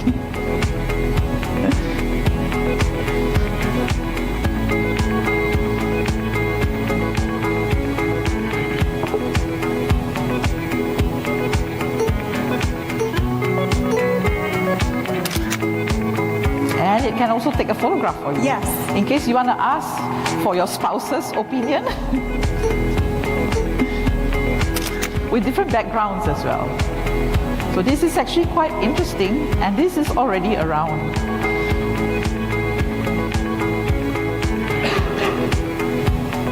And you scan the QR code and you can do your payment online. It's cashless. So this is the world we live in today. So in the midst of all that, we must not forget that humanism must still prevail. It is at the center of everything that we do, including when we use technology as well. So humans must be at the core of everything, whether it's related to our patients, our learners, their family members, and the community around us. And don't forget the healthcare staff, all of you as well, because oftentimes we care about others, but we forget to care and think about ourselves, which is really very important, because we are not there, then there's no healthcare provider really. So the characteristics of humanism in anything that you're going to approach to do really comprise of the human values, the human emotions, which is very unique because when you use technology, those things are not there really. And your humanistic approach, always think about how a person is going to react to you, and of course all the other considerations like values, personality, your style and all that. Okay, so I'm not sure whether any one of you have read this book. It's Man's Search for Meaning by Viktor Frankl. And he says that the hardest part of being human is to continue to be human with each passing day. Just think about it, with all the technology surrounding us, do we really feel like this? You know? So therefore, what are the technology that we are most exposed to? In medicine and in education or medical education? Well, we have a lot of technology enhanced learning, everything. This afternoon I'll be talking about my simulation technology at 4:30, so you can see all the kinds of technology and toys that we are involved in these days. Technology driven communications. We cannot live without our mobile phones. You know, everything is there, even all your learning, important learning curriculums and everything are all on your phone now. And serious games. I developed serious games to teach healthcare providers how to excel in certain tasks and skills.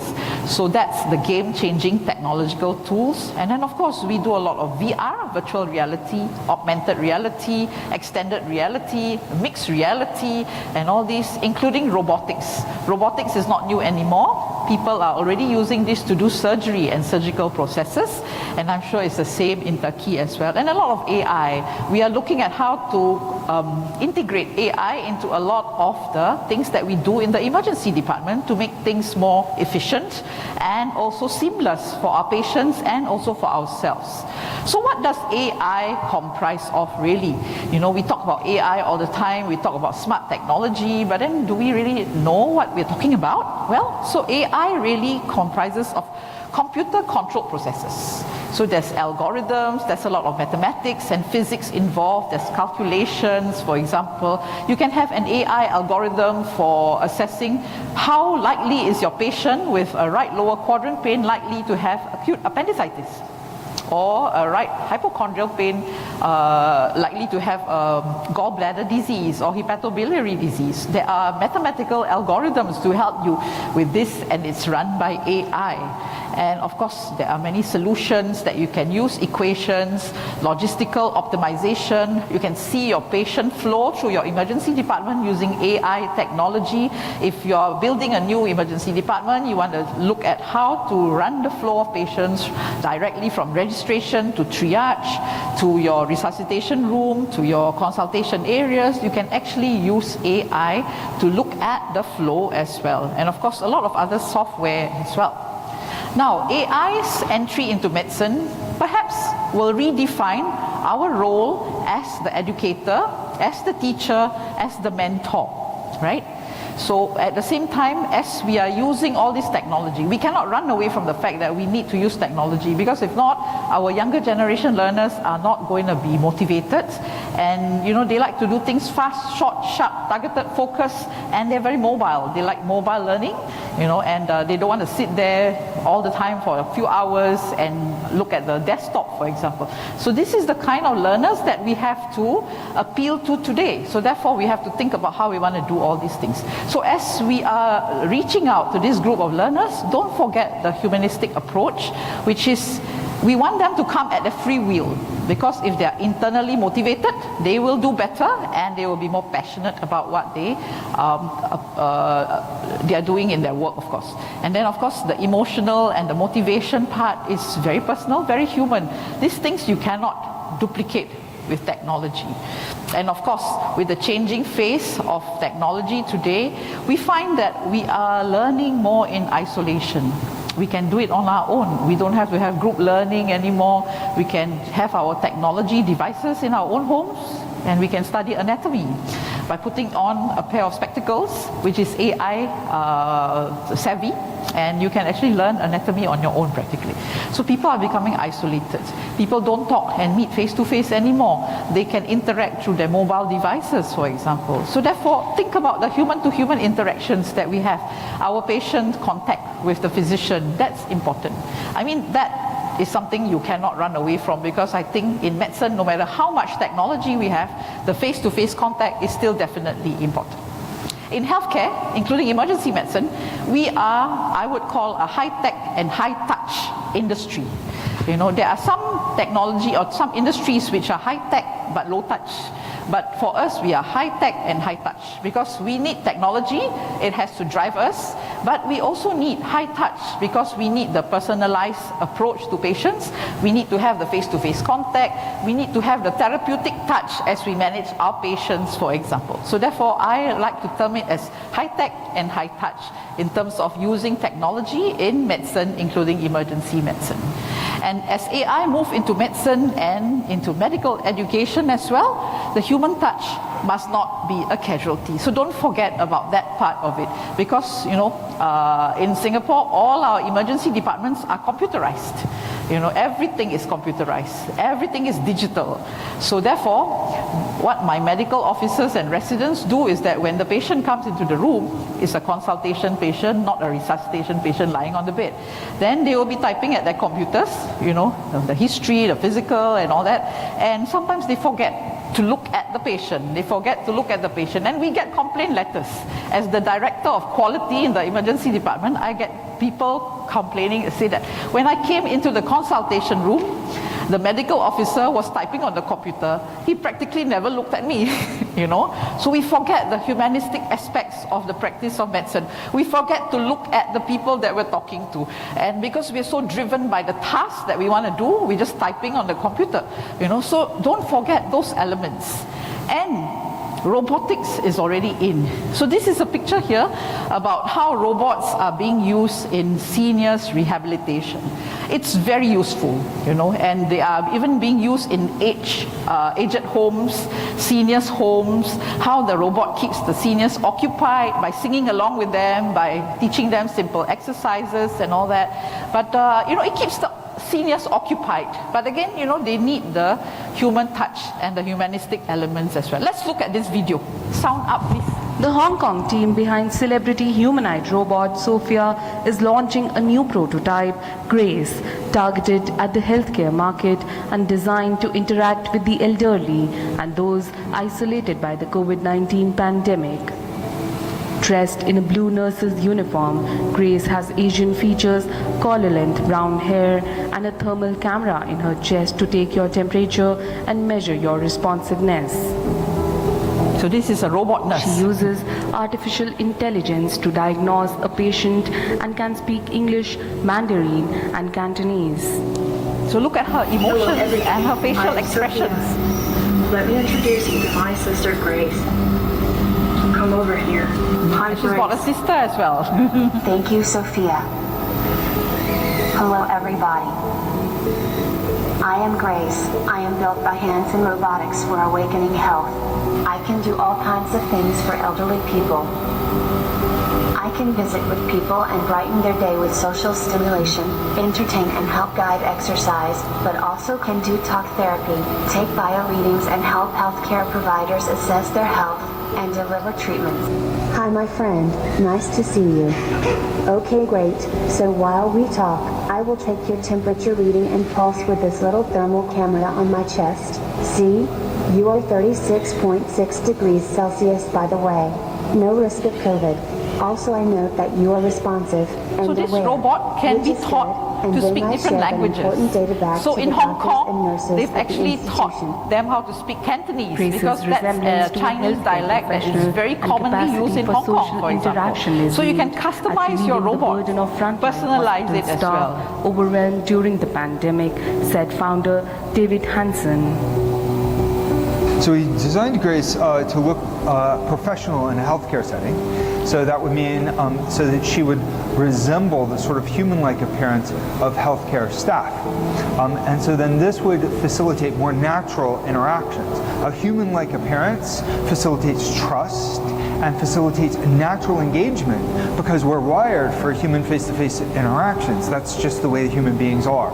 And so giving her a face that would be familiar to people, comforting to people, and also language abilities that are comforting. So we now have Mandarin and Cantonese capabilities for the Grace and Sophia robot platforms. Hey Grace, why don't you look at my face, thank you, and I'm going to show you a smile, and let's see what your smile looks like.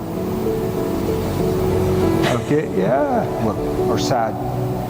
Oh yes, reacting a little sad if I feel pain, and then maybe like imagine a big loud noise happens, bam. So with the Grace robot, we are simulating over 48 major muscles in the face. So we have 36 motors in the face that are reversible, which means that each motor can simulate 2 muscles, because human muscles require 2 for the actions, like my eyebrow is going up and down, kind of. So that's actually 2 motor groups, but in her it's just 1 motor. So Grace is designed for Asian markets, also markets all around the world, but we did make her look a bit more Asian than Sophia, but her face is actually a bit more cartoon-like, a bit more like anime. And the anime design references are often anime is the Japanese cartoon, right? Yeah, if you're Asian familiar styles with. and Western And they have styles. big eyes and they look very approachable. Awakening Health intends to mass produce a beta version of Grace by so that's August. what technology is leading us to these days. Okay, so for the seniors and the elderly who is sick in bed, they might just recognize this nurse as a real nurse. So every touch point with a healthcare provider will provide an impact. So therefore, make sure that we use that possible touch point that we have, but perhaps it could be a machine touch point. But really, it's up to us. Whatever technology we're going to use these days, how do we integrate the humanistic aspects and the humanism aspects into what we're doing? We cannot run away from having technology because I think it's already here to stay. And technology can offer us a lot of things. For example, during the pandemic, that has given us a booster with the adoption of technology in healthcare. Healthcare healthcare was lagging behind in terms of technology adoption compared to other industries. But I would say COVID-19 has given us a booster, and really I think it is going all out, and the trajectory is a correct one. And of course technology can provide us more time. We're always busy. It makes us do things faster. We can create more free time for ourselves. It's environmentally friendly. You don't have to have so many papers and to carry all those heavy load and files that you have. It will also allow for repetitive practice. So if you have simulation, for example, you can practice again and again and again without hurting any patients, and you can do it until you reach a proficiency level or a mastery level that you would like to attain. Of course, it will save on storage space. You can do it on your own free time as well. So people are very mobile nowadays, especially the younger generation. In Singapore, we have a smart nation move, which is to make everything more IT driven. So therefore, these are all on the agenda for different institutions, different industries and all that. But what technology cannot really offer well is really the relationships and the interactions that we must continue to have. And of course the social skills, the communication skills, the deeper emotions, the finer aspects of correspondence, and the touch and feel as well. That's very, very important. So therefore technology can offer a certain amount of things, but there are certain things that we still need to have the human elements to it. So therefore technology can enhance, but I don't think it will replace the human representations and interaction. So whenever we are adopting technology, make sure that we think about the humanistics and the humanism aspects. It's a very interesting area, and of course these aspects of humanism are very culturally driven. How it's driven in Turkey, for example, could be very different from how it's driven in Singapore, because we are all culturally different, and in multi-ethnic, multi-racial society we have to think about those aspects of practice, of interaction with different people, different age groups as well. So that's really quite an interesting element to think about as well as we're moving into the future.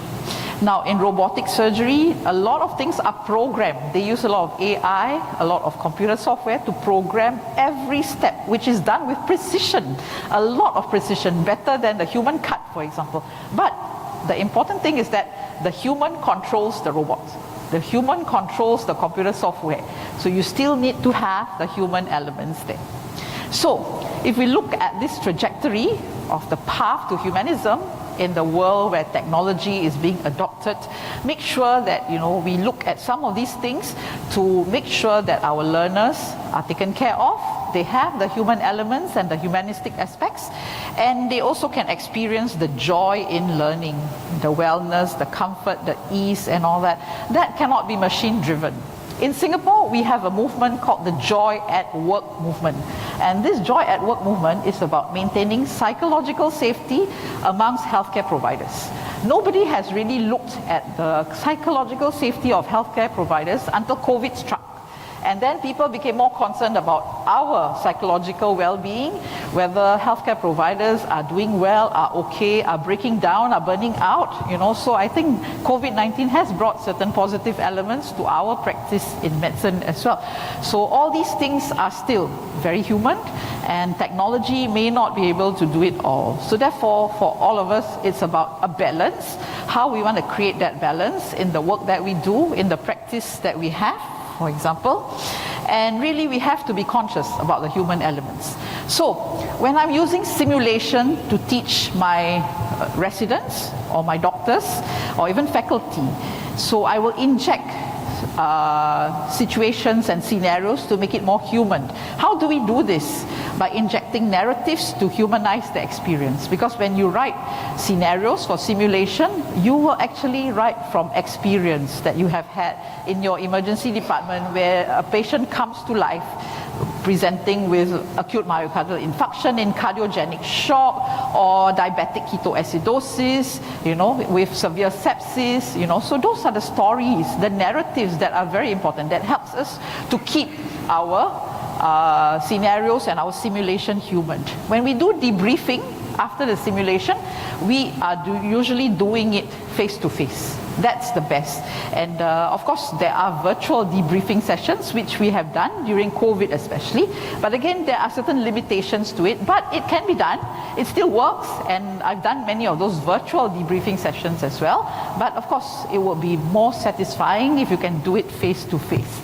And then of course, we can use hybrid simulation to humanize our simulation sessions. I'll be talking about this in the afternoon at 4:30. If you're interested to see how we integrate a lot of different tools and toys into simulation by using hybrid simulation, do come for that session later. And of course, we can combine live and virtual sessions together to make it more humanistic as well. So, the way to go forwards is to balance the technology adoption together with the human elements, and then of course maybe to even have smaller group for bigger interactivity, and let humans be humans and let machines be machines, but when they work together, the outcome of the integration can really uplift the level of intelligence. And this is another interesting book. For those of you who are interested, you can actually check out this book, Deep Medicine, How AI Can Make Healthcare Human Again. Quite contradictory as the title, but I think it's quite an interesting read for you who have the time. Again, I cannot overemphasize the need for balance with technology and humanism. Moving forwards, I think the digital economy is here, the green economy is here, the care economy is here. But in all the things that we do, make sure we consider the human elements. So the 3 S's to remember will be safe, smart, and sustainable, because we definitely want to save the earth and make sure we are green. So back to that hanging tiger nest monastery in Bhutan, the country with the highest happiness index at one point in time. So I mentioned earlier that I actually climbed all the way up using your own 2 feet. You climb. Of course, it's a lot of effort to climb, but then, you know, at the end of it, you actually get to see a beautiful sight, and you get to go into the serene, calm monastery, and perhaps technology will now be able to get you up there sooner. You know, perhaps there'll be a conveyor belt, perhaps there'll be a cable car, a technology-driven vehicle that can bring you up there easier. But just ask yourself, will you be more satisfied when you get up there? Will your inner satisfaction and motivation be as good as if you had climbed it yourself? So that's a question for all of us to answer. So our future is a race between growing power of our technology and this wisdom, which we're going to use it. So let's make sure that wisdom can have a bit of an edge over that. So thank you very much. And if there are any questions, I can take them. Thank you.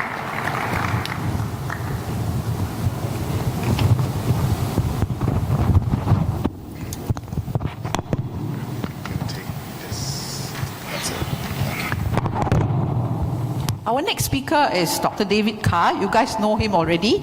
So he's going to have a long tutorial session with you on dermatology, because I think we only have the 2 of us this morning at this session. So if you have any questions, just ask him.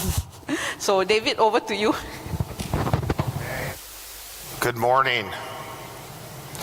Thank you for coming.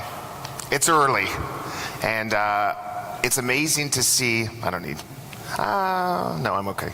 It's amazing to see so many faces I met in the last 3 days here this morning, because that inspires me to do better, to see my friends here.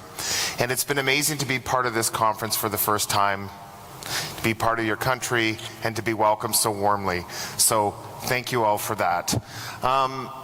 Yesterday, I gave a talk on 20 years of my career and what I think about.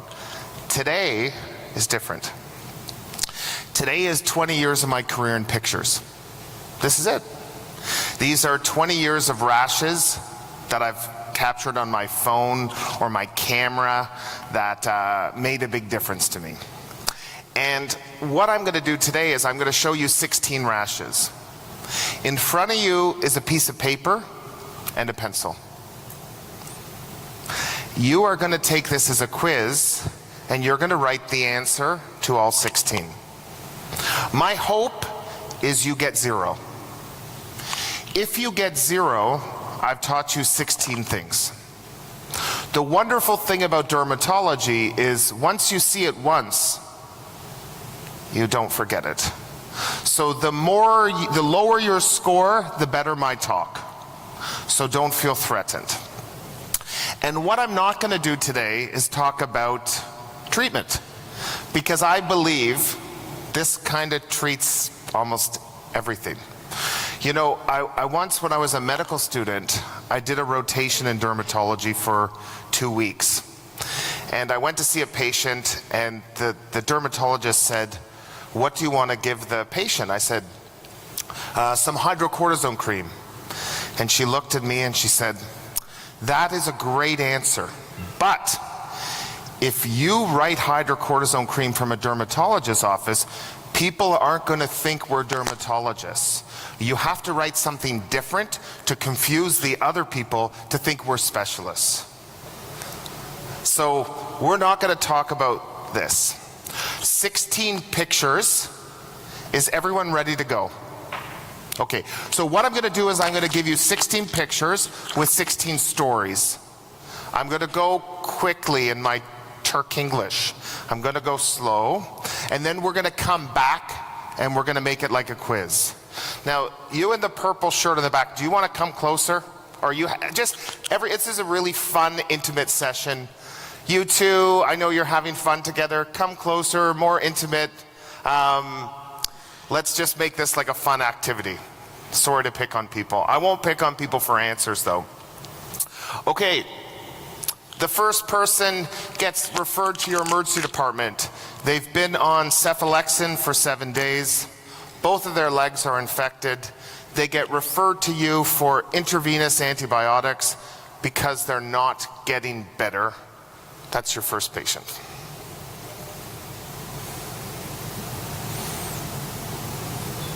So jot these all down. Your second patient, the nurse asks you to sign an EKG. In Canada, we have to sign every EKG the nurse does within 10 minutes. Do you guys have to do that in Turkey? Yeah. So I get shown the ECG, the heart rate is 170, and I said, what's the story with this kid? He's 20 years old. Oh, he has a rash. He was tachycardic. So I did an EKG, and can we give him something for pain? His heart rate is 160, 170. His blood pressure is about 90/60, and he would just like something for pain. Do you think I could give him some Toradol or morphine before you see him? He's just got a rash on his leg.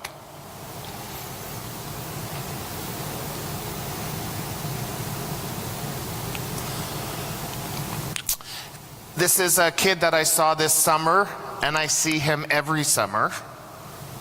He's a kid who got stung by a bee. It got hot, it got red, it got warm, and he got put on some cephalexin. It wasn't getting better the next day, so he's referred to the emergency department for intravenous antibiotics.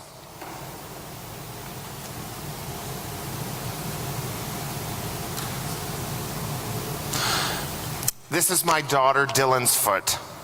Dylan and I were at the basketball game. We're big Toronto Raptors fans, and Dylan said, "Daddy, my foot is so itchy." You know, I'm watching basketball. I don't really care about her foot, to be honest.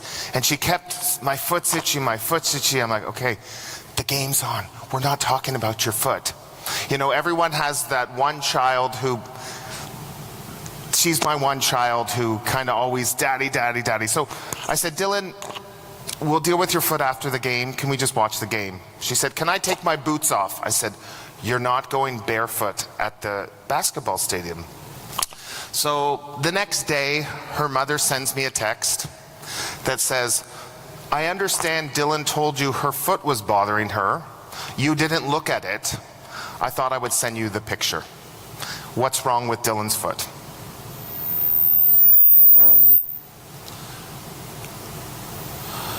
This is a 55-year-old male, has a rash on his chest, both his hands, kind of feeling not great, and you're asked to see him for this rash on his palms and on his chest.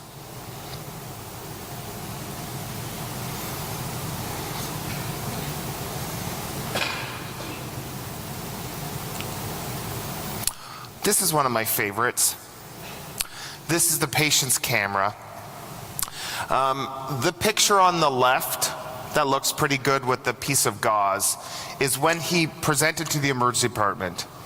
He got bit by a dog, his dog, and he came in, he was given some antibiotics, some amoxiclav, clavulanic acid, and told to keep it clean, to put a dressing on it, some bacitracin, some stuff, just keep it clean, and if it gets red or painful or anything, to come back to the emergency department. And he came back 2 days later with a very itchy rash on his hand, and he said, you know, they told me to come back if it gets worse, and I saw him and it looked a lot different than it did from the picture he showed me a few days prior.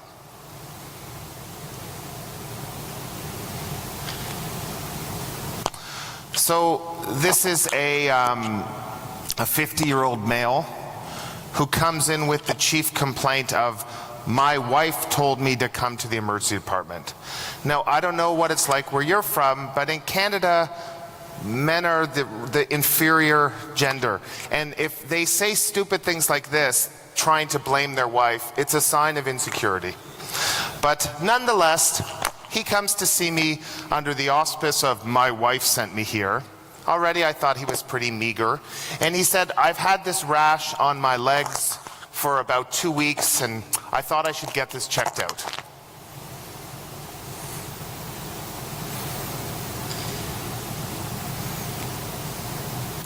Okay, this is a strange story. This is a gentleman who was going on a cruise.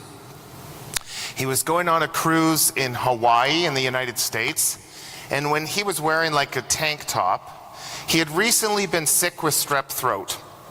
And when he got on the cruise, does anyone, do you guys like cruises? Does anyone go on cruises? You're a cruise guy?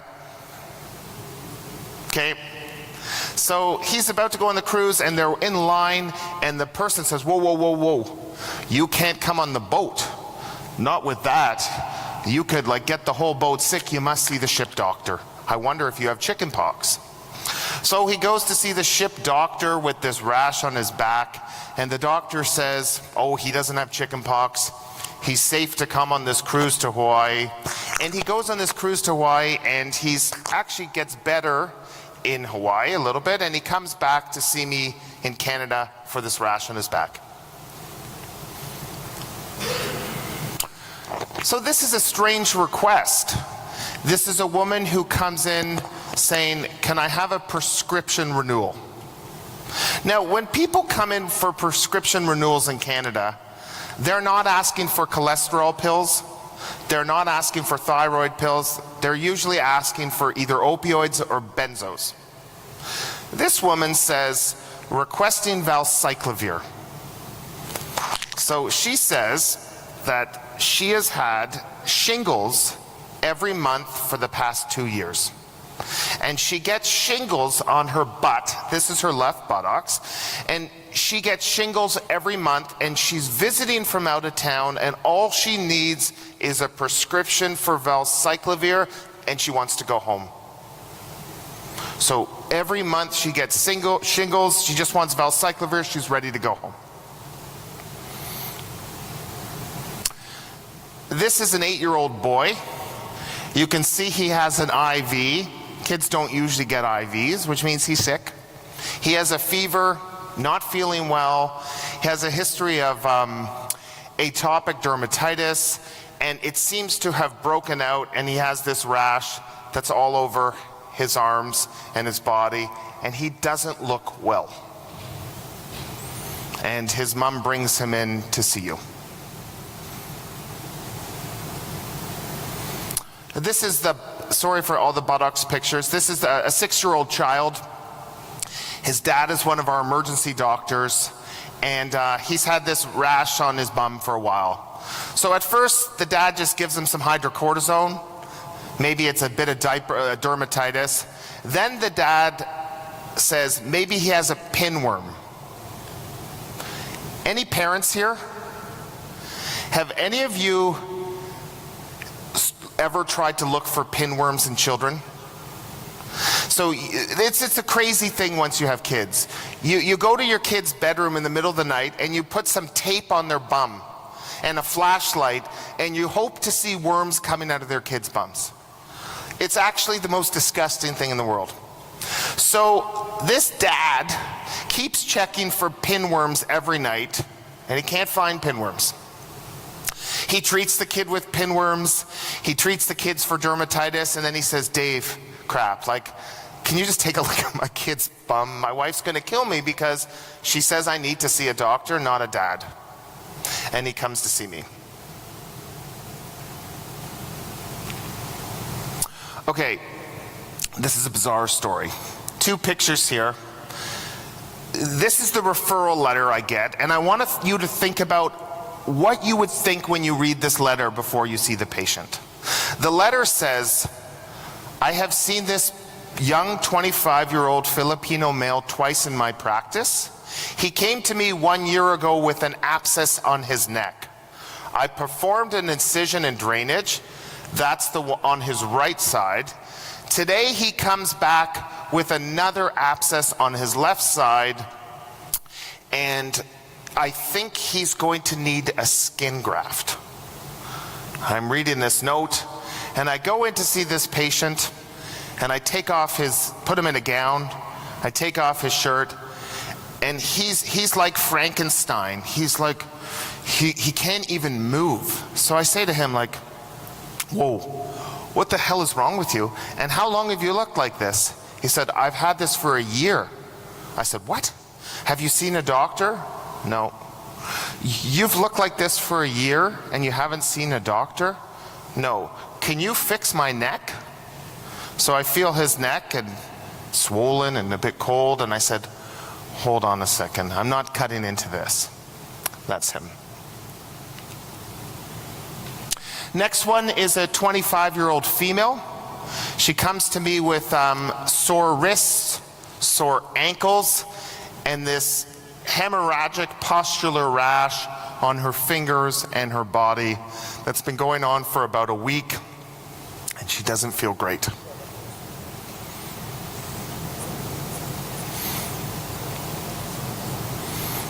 So this is a guy I saw last winter. He's a marginalized individual who lives, he's homeless. We have a large homeless population in Toronto. And he came in with some bleeding gums and this rash on his legs. I kind of looked at it. I figured, you know what? He's a drinker, maybe he has some bone marrow problem. I order some blood work. I get the CBC, thinking this is going to be a slam dunk. His platelets are 350. They're completely normal. And I look at his rash, hoping it was thrombocytopenia, but it ain't. And that's his rash.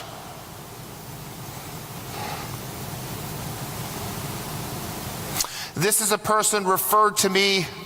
They just came back from South Africa. And they went there to do safari. And when they came back, they got a fever. And they were told, if you get a fever, they've been all over Africa, you must get a test to rule out malaria. So he comes into our emergency department. My resident goes to see him. We have a rapid falciparum screen, which is negative. I say, okay, he doesn't have malaria, he can go home, he's fine. And the patient says, hold on, can I just show you something in my arm? So he takes off his sleeve and he says, on my right shoulder, I have this black spot. Oh, how come you didn't tell the resident this? He has this black spot here. And he says, on my other shoulder, I have these spots here. And those spots are what the black thing used to look like a few days ago. That black thing used to look like those spots. I thought they might be a bite or a reaction, but now it's got this black thing here. What is it, doc? And the last, number 16, is a woman with a history of hypertension. She's on Ramipril. She has a history of seizures. She's on phenytoin. She has a history of high cholesterol. She's on a statin. And she comes in with a fever. She's not feeling well. And she has these big swollen lips.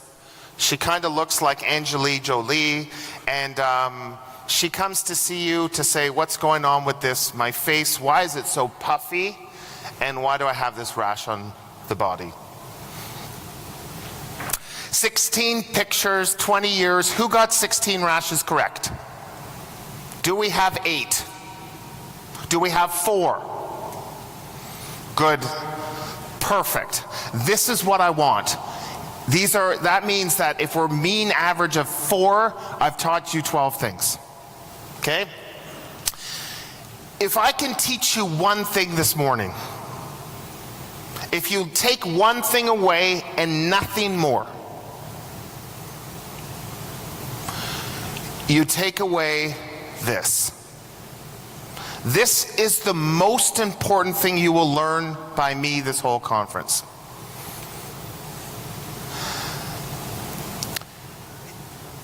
Who knows what the first rash is? Anyone want to shout it out? So this person has stasis dermatitis. You do not get bilateral cellulitis. Cellulitis doesn't work where you get it here, skips this stuff, and goes down the other way. That's not how things work. If you write in your chart bilateral cellulitis, I want you to know that somewhere I will be watching you, and I will be looking down on you, and I'll be shaking my head like this. Don't ever call something bilateral cellulitis. We get sent these people all the time. You do not get bilateral problems at the same time. And it's a cycle of unnecessary antibiotic after unnecessary antibiotic, and stop the cycle. These people need weight management to lose weight. They need a steroid. Now, usually we just give everyone hydrocortisone, that's fine. They actually need a real steroid. Something like clobetasol, which is a class 1, a very potent steroid. And they need their circulation checked. Ankle brachial stuff to make sure they don't have arterial disease. But this is something we do terribly in Canada, and I'm gonna guess all over the world people just give antibiotics and get these people out of their emergency departments. Okay, let's look at picture number 2. Who wants to guess? This is the guy who has a rash, who's tachycardic, who's hypotensive, and is requiring pain management. I want you to shout out in Turkish or English what this person has and what you're worried about. What's that? What's that? Same here. So let me tell you something. Cellulitis never makes you sick. You don't have unstable vital signs. If you have cellulitis, you rarely have a fever. But if you see unstable vital signs, and if you are giving opioids, this is necrotizing fasciitis. You can see some bruising. This is a young kid, and saw this kid. I don't even care what you think the rash is. If you are hypotensive, tachycardic, with a rash, that is neck fash. And you need to give this broad spectrum antibiotics, some vancomycin, some piptazo, some clindamycin, and get them to see a specialist immediately. This kid, I called plastics. We went straight to the CT scanner. I had done a bedside ultrasound which showed gas, and within 15 minutes he's in the OR. But the key is, if you write a prescription for morphine for someone with cellulitis, you better assume that they have neck fash. Because cellulitis is just a problem of the epidermis. It doesn't cause pain. If it's painful, there's something deeper going on that you've ignored.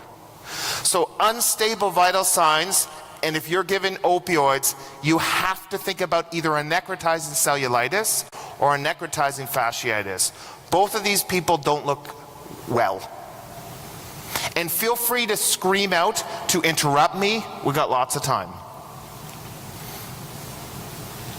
Yeah. What was the culprit? Because his skin, so the question was, what was the cause of the bruising? As you start to kill tissue, you eventually just bruise. Because you go into DIC, and you start just bleeding all over. So he was just in septic shock and starting to bruise all over. I see this kid every summer in Turkey. I wish I was here every summer in Turkey, in Canada. And the key here, who wants to give this kid a prescription for intravenous antibiotics? No. I think we have a major problem, which is somehow people come to see me when they get stung by a bee. Does this ever happen in Turkey? I don't even know why these people are here. And I think the key is that the reason insect bites get infected is because you're dirty. It's because you scratch them. The bee sting, the mosquito bite, they don't cause cellulitis. Humans cause cellulitis. So if someone comes in after a bite or sting, this kid needs an antihistamine, an anti-inflammatory, and ice. No antibiotics. And I say to the parents, it's gonna look worse tomorrow. And if you put a circle around it in pen, tomorrow it's gonna look worse. That's okay. If the story is, I got stung by a bee a week ago, it was totally fine, and now I look like this, that's cellulitis. Cellulitis doesn't happen in 4 hours. That's an allergic reaction. It's another inappropriate use of antibiotics. Apart from being a neglectful father, what rash does my daughter Dylan have? Does anyone know? So Dylan has cutaneous larva migrans. And when you look at her foot, it's like an S shape. It's serpentinous. It's like a thing burrowing her skin. And essentially what had happened is we were in Florida on a holiday and we were playing in the sand. And a dog, typically it's dogs, they pee in the sand, and in that urine there are the larva of this worm, and this gets under your skin. And the hardest part about managing her was how I had to tell her and her two siblings that Dylan has a worm crawling through her skin that's going all around. That part was more delicate to manage, but she was treated with something like albendazole or ivermectin, and literally in 2 days the rash was gone. But if you look at pictures of CLM and you don't treat it, that worm will just keep burrowing in your skin. We see CLM in Florida and the Caribbean quite a bit. This is a very important rash. Who knows what this rash is? What's that? You're brave. You're brave. I'm going to come chat with you. What do you think it is? Hand, like a disease. Like hand, foot, mouth? Is that what you're saying? Yes. Okay. What if I told you the feet and the mouth are normal? What's that? Just on hand, right? So it's on his chest and his hands. He's a men who have sex with men. Yes. So this is syphilis. And syphilis is something that we see a lot. Do you have a lot of PrEP? Do you know what PrEP is? PrEP is pre-exposure prophylaxis. So in our men who have sex with men community, a lot of them are on PrEP to prevent HIV. It has done a wonderful job preventing HIV, but people don't use condoms as a result. And we've seen a major surge of syphilis in Ontario and in Canada. What we know about syphilis with our data is 98% is male, and 91% of our syphilis is in men who have sex with men. The most interesting thing for the residents and the learners is you're always taught that syphilis has this chancre on the genitals before. But what's startling is that 85% of women and 65% of men never had the chancre, which means it's not that relevant. It's the classic description of syphilis, but it's not the common presentation. We see tons of this.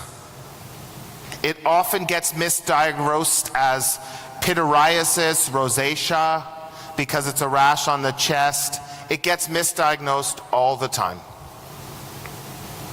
Do you see a lot of syphilis in Turkey? Yeah. Let me ask you this. Here's a bonus question. What happens when you treat this person with penicillin? So they have syphilis. You look at this and you're like, ah, you have syphilis. And you give them bendazine penicillin. What happens after you treat them? Do they feel good? They come back the next day with a fever, a headache, and a stiff neck. I see someone nodding. What is that called? Jerish-Herxheimer. So Jerish-Herxheimer means you made the right diagnosis. It's the killing of the spirochete makes them come in with fever and feeling crappy, and you tap yourself on the back, say, I nailed it. Okay, next rash. Of the rashes I show you, this is the second most important rash. The first one is stop treating bilateral cellulitis. And what's the cause of this rash? Remember, this is the dog bite who comes in with an itchy rash, not a painful rash, after the dog bite. What do people think? What's that? So staph infection, okay. I'm going to say he's itchy. Excellent. So this person has contact dermatitis. If you look at the picture, it's very much maps the gauze that it's on. And so many people are allergic to the topical antibiotics, the neomycin, the bacitracin that is put on. But I'm going to make it even simpler. When you see a rash, say to the patient, is it itchy or painful? If the answer is it's itchy, then it's an allergic reaction. Cellulitis isn't itchy. It hurts, it burns, it's irritating.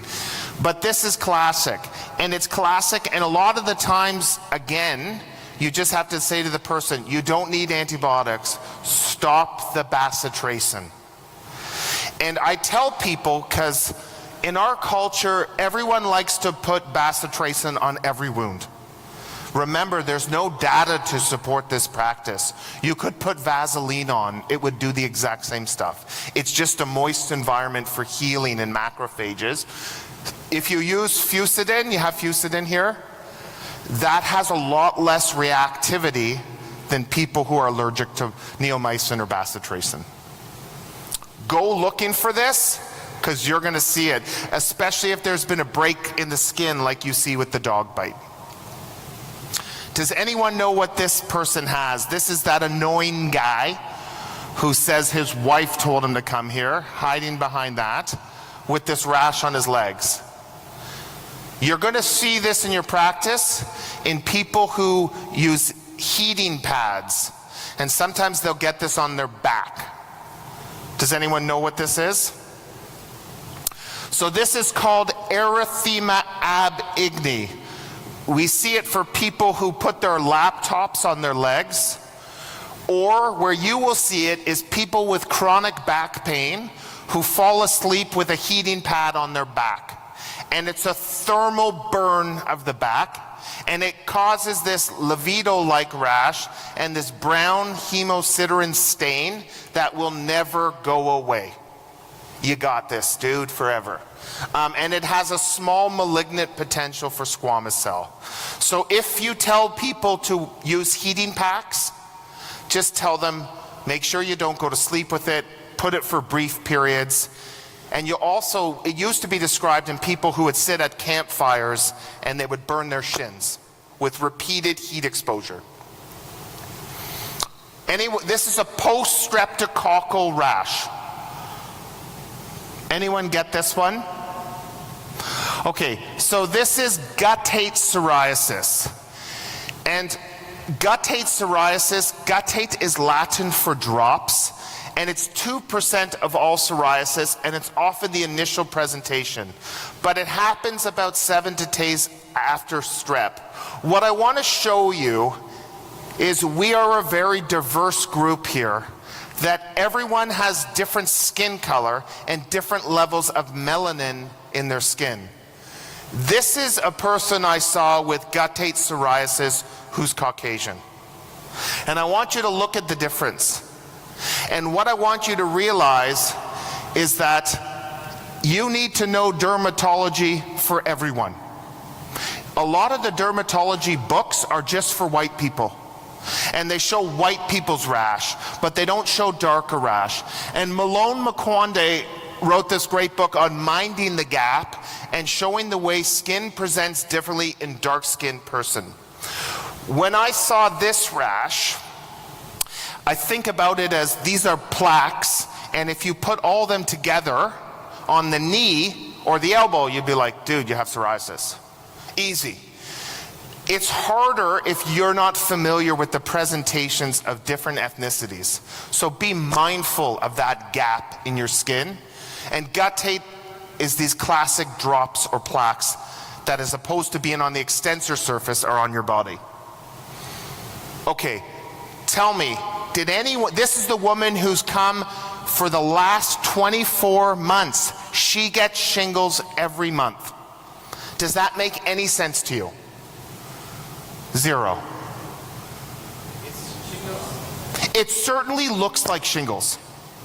And the story is it burns. And the story is I get valcyclovir every month, goes away. Does anyone know what she has? So, like in my talk yesterday, I don't know what she has, but I'm pretty sure it looks like shingles. But I know it doesn't make any sense because you can't get shingles every month.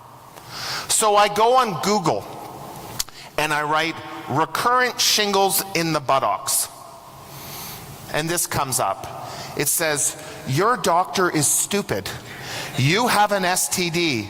It's called sacral herpes. Now, if you put this rash in the front, you'd all be like, yeah, they have genital herpes. I want you to think for a second. Think about the way people are intimate. People like to cuddle, people like to spoon. I won't go in any details, I'm in Turkey. But you have to be imaginative, bitches. If this was on the front, you would know this is an STD that's the same friggin' dermatome. Be creative. This is sacral herpes. You don't need Valtrex. You need to be Valtrexed forever. You need daily suppressive valcyclovir. You have an STD. What happened 2 years ago? Well, I met my partner. Herpes, unfortunately, you got it for life. It's the one thing you never want because you don't shake it. Okay, this is an important one. Kid with the rash, kid who has sick, kid who has a history of atopic dermatitis. Does anyone know what this is? So this is eczema herpeticum. So what happens here is mom has HSV1. Mom has a cold sore. Child has eczema. Mom is snuggling with child. Herpes plus eczema, eczema herpeticum. And this gives you these painful lesions. Remember, itchy is okay, painful is bad. These are painful lesions which are monomorphic, meaning all the lesions look the same. And this is not impetigo. One of the things you say, oh, maybe it's impetigo, but this kid is sick. And they need IV antivirals, which can precipitate in the renal tubules, so you have to give a lot of fluids.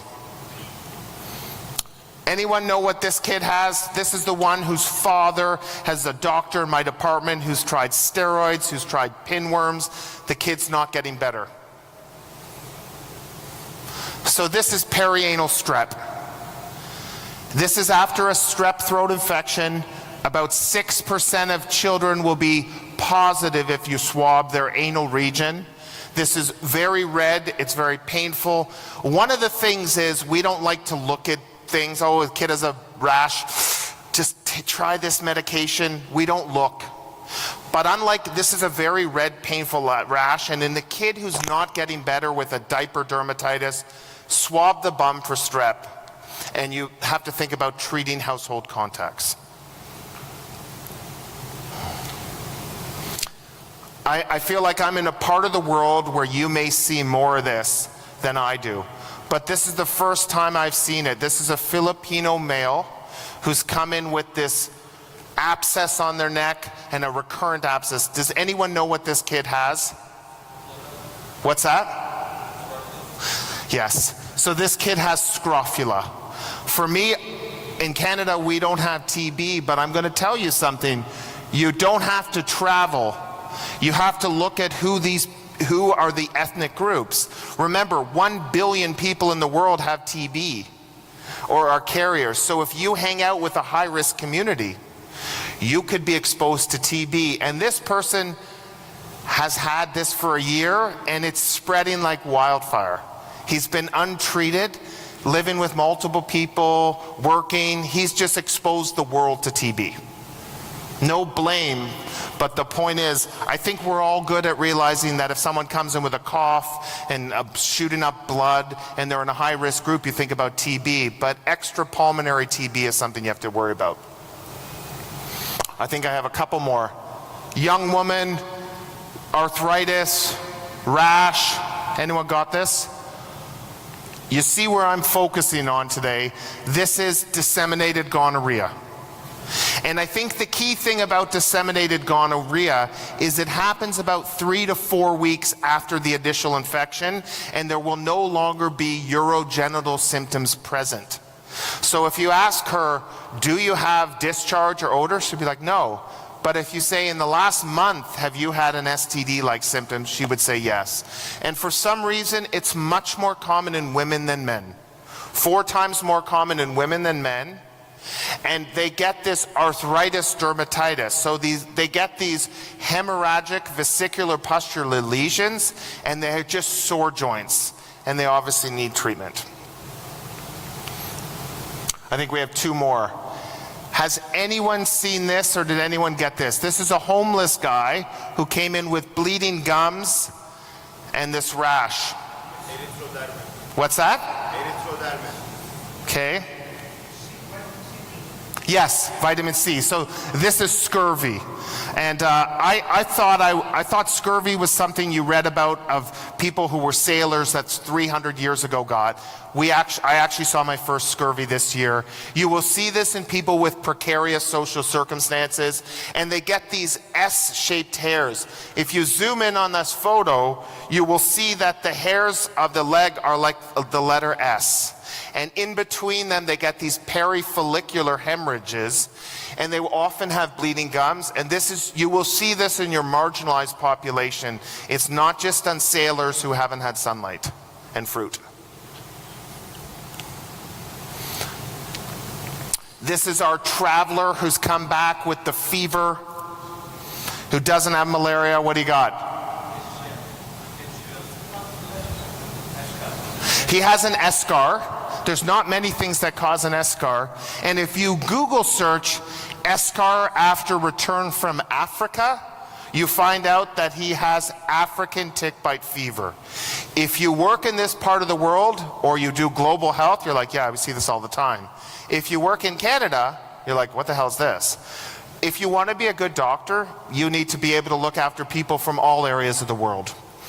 And this is a classic African tick bite fever. I remember I looked it up. I took a picture on my phone. I was so excited, and I called infectious disease, and I said, this is African tick bite fever? He's like, yeah, obviously. He ruined all my excitement. He's like, yeah, everyone knows that. And this was classic.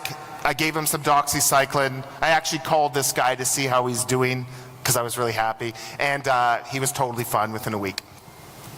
And the last rash of the day, rash number 16, Anyone know what this is? This is a person who's on an ACE inhibitor and is on phenytoin dilantin and is sick. And it's a bit of a trap. The trap is, I want you to say that she has angioedema. That's the trap. She doesn't. If you have angioedema from an ACE inhibitor, you don't get a fever, you don't have a systemic rash, your face is swollen, your uvula can be swollen, but you're not sick. She has something called DRESS. Has anyone seen DRESS?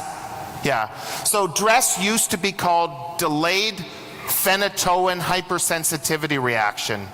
It's often started, it's a late effect, so delayed reaction usually after starting phenytoin, and these people are sick, and DRESS stands for drug rash with eosinophilia and systemic symptoms, and they're sick.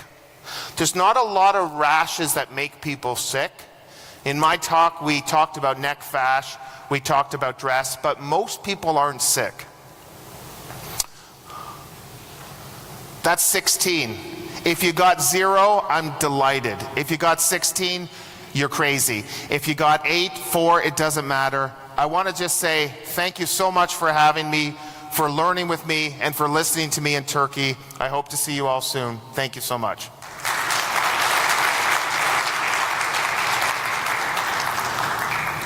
I'm happy to take any questions about sports, life, anything. Come up, chat with me, because I'm heading to go visit Antalya.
Ayman Al-Munir to present to the stage to start his topic. Thank you so much.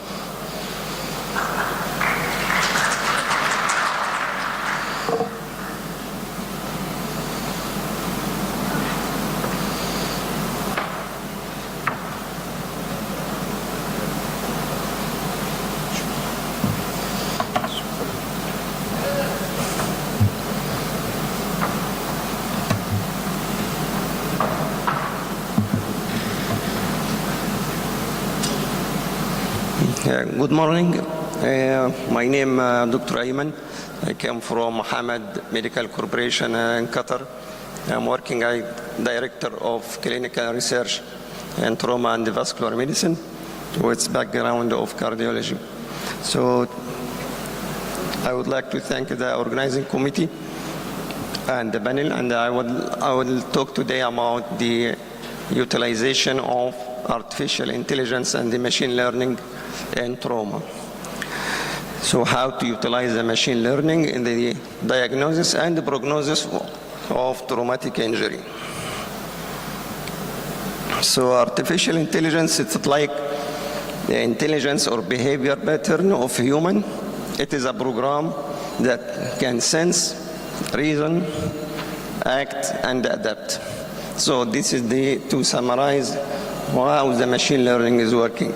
So machine learning is a technique by which the computer can learn from data with using a set of different rules. The performance of models improve as they are exposed for more data. The problem of our analysis, the conventional analysis we are using, that when we deal with a big data, we have a problem. Also with a connected data, again the software available like SBS or R or so on have a problem with the big data and the connected data. So the machine learning has solved this problem.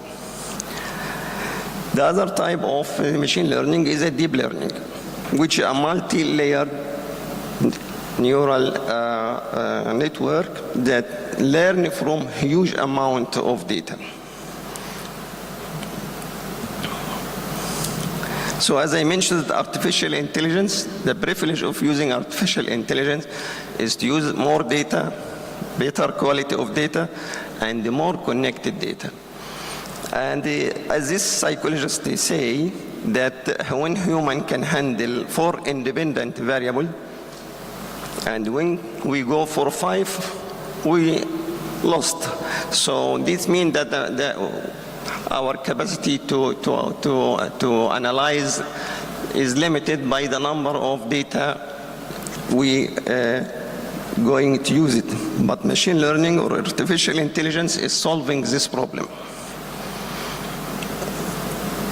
So we'll quickly summarize what is how to start doing the machine learning in our analysis.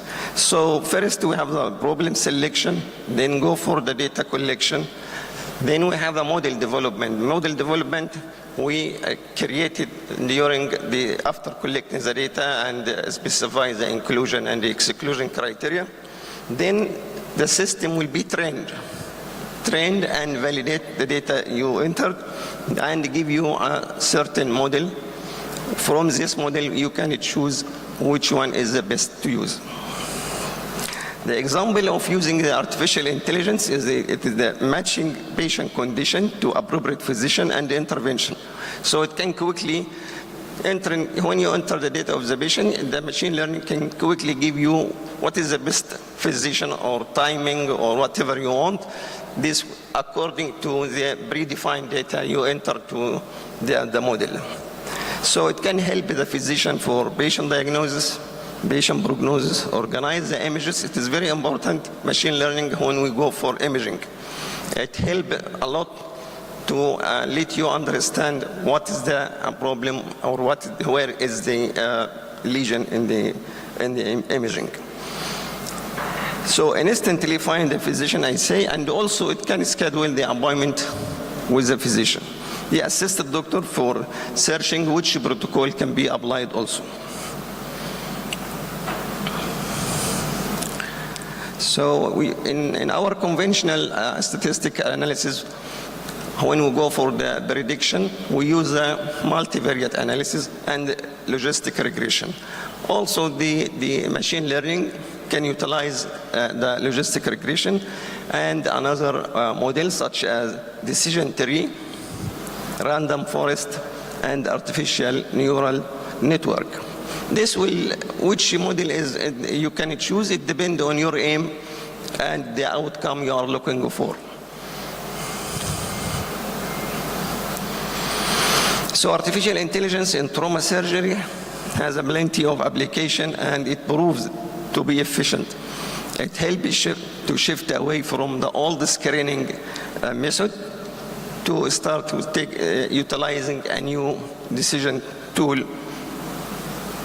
The artificial intelligence application in trauma can start even before the trauma happens. So you can use it in the pre-hospital event. You can start applying the artificial intelligence or machine learning from before the starting of the injury or before arriving to the hospital. Then when the patient arrives to the hospital, it can help you to triage the patient. It will guide you when to send the patient until the rehab, until the post-injury stage. So artificial intelligence can predict the severity of the injury from 0 to 96. So there is a big variation between this 0 to 96, and it is mainly depend on the input, the data you enter, the aim you are looking for, the quality of data. So the accuracy depends on what the quality of your data. So once injury happens, artificial intelligence help triage, as I said before, arriving to the hospital, and also to solve the problem with the trauma volume, the high number of patients. So it can predict what the expected volume every day. So you can the machine learning can tell the physician or the administrator how many or expected cases will come tomorrow, for example. So one of the model of artificial intelligence, it's called ANN, the artificial neural network, can predict the ICS, the total number of trauma, the number of penetrating trauma in every day. Once a patient reaches the hospital, the physician will use the predefined data, the vital signs, the initial lab, the imaging, all will be entered to the machine learning, and the machine learning will guide you for the best diagnosis or the best site for place for triaging, and also tell you what is the intervention can be used.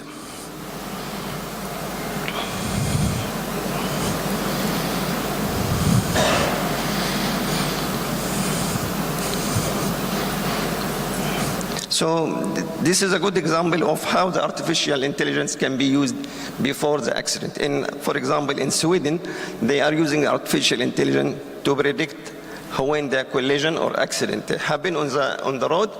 So it can predict tomorrow or next week what expected accident and where and what is the volume of the injury. So again, it assists the ability to perform risk prediction, post-injury as well, and this can be achieved by using easily data. I mean, no need to go for complicated data when the patient arrives to the hospital. Just enter the vital signs, as I mentioned this, the imaging, X-ray, CT scan finding, laboratory finding. All this will be entered automatically in the Cerner, for example, and the machine learning will tell you what we can do next step. Also, one of the important things for the machine learning, especially for the junior doctor, he cannot detect unseen injury like cervical injury in patient who's in coma. So with using the model like ANN, it can predict the cervical injury for the patient. It can tell you there is a high probability that this patient has cervical injury. So there is many areas that utilize the artificial intelligence and the machine learning in trauma, for example, in spinal trauma. But until today, it is still in the infancy stage, so it's still a long time to say that machine learning is so safe and so well validated in detecting the spinal injury. This is another example of using the deep learning model to predict a new scoring system. It can give you a combination of all the scoring system we are using in trauma and end up with a more suitable or more convenient scoring system.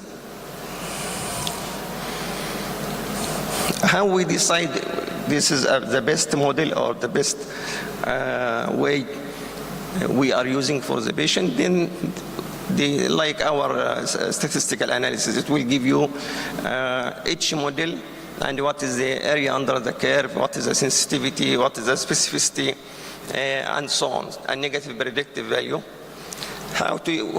Which one of this we can use, it depends on your aim. If you are looking that we are not willing to miss any patient. For example, for mortality, we don't want to miss any patient, so we don't want to have false negative patient. Or in another thing, when we diagnose, we don't want to have false positive, for example. So depending on your aim, the machine learning will guide you to what is the best model you can use. This is also another interesting thing for the junior resident to diagnose hip fracture in the emergency. And this study is a very nice study. They created this model and they give it to the resident, and through this imaging they found that inexperienced resident can predict perfectly the site of hip fracture after utilizing the machine learning. So machine learning actually help more for the junior people.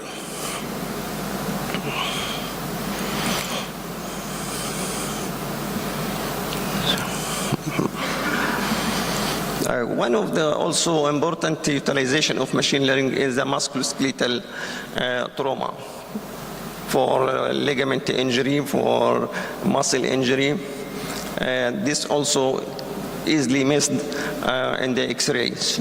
So this machine learning can guide the physician about the accurate location of the injury.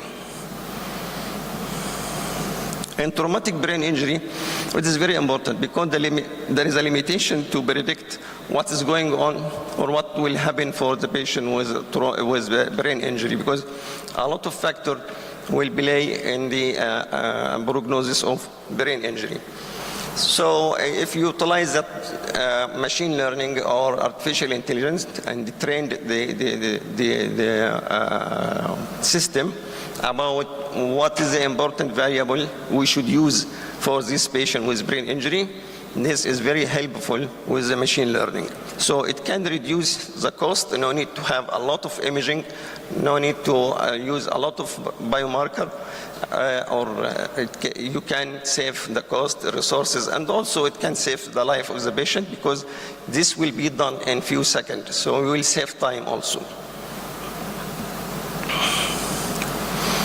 This is a study we have done in Hamad Medical Corporation in Qatar to predict the prolongation of the time the patient spent on the mechanical ventilation. First, we define what we mean by prolonged mechanical ventilation for the patient. Is it 7 days or 10 days or 2 weeks? The machine learning can use all these three and give you the best way to predict this patient will stay longer time on the mechanical ventilation. So how we do this? This is the simple summarize like any study. We will start, for example, in Hamad we have a national trauma registry, and from this registry we have the data preparation, clean the data, inclusion criteria, exclusion criteria. Then we'll go for the modeling, which, as I said, there is many type of modeling: logistic regression, ANN, SVM, random forest, and the CS.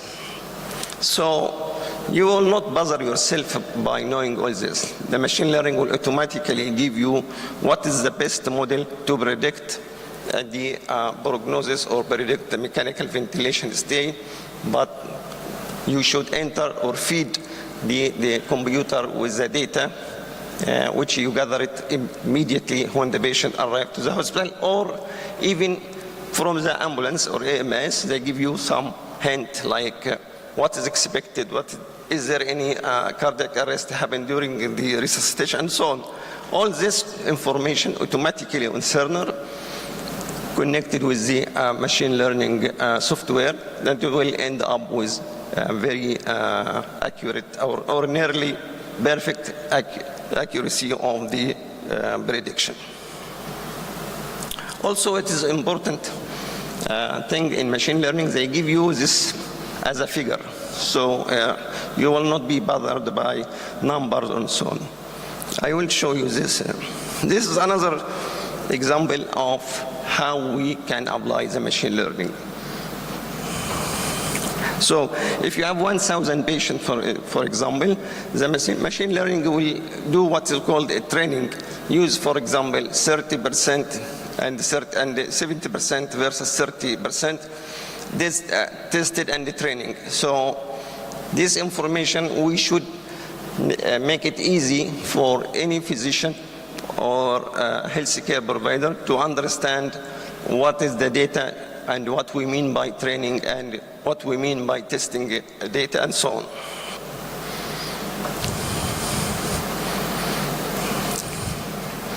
Well, this will end like I told you that the model will give you sensitivity, specificity, negative predictive value, positive predictive value, whatever, and this will be applied for example, 1 week stay on the ventilation, 10 days stay in the ventilation, 2 weeks stay in ventilation, or longer. So each group of this patient, the machine learning will be trained to give you the best model in each timing.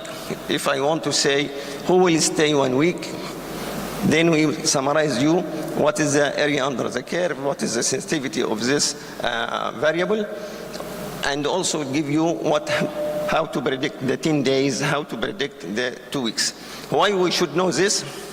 Because this is important to remove the ventilation early as possible. As you know, it can cause infection, VAP, for example. Also to know when the patient have tracheostomy. This is also very important to relieve some stress from the ventilated patient. So it will guide you not to know this is stay 1 week or 10 days or 2 weeks, no. This will help you to decide what you should do. For example, if the model tell you that this patient will stay more than 2 weeks, then I will plan early tracheostomy because I know this patient will stay longer, so it's better to do something for him. It's not to wait just saying this is 2 weeks or 10 days. I have to do something. And this, what I say, it will give you a figure.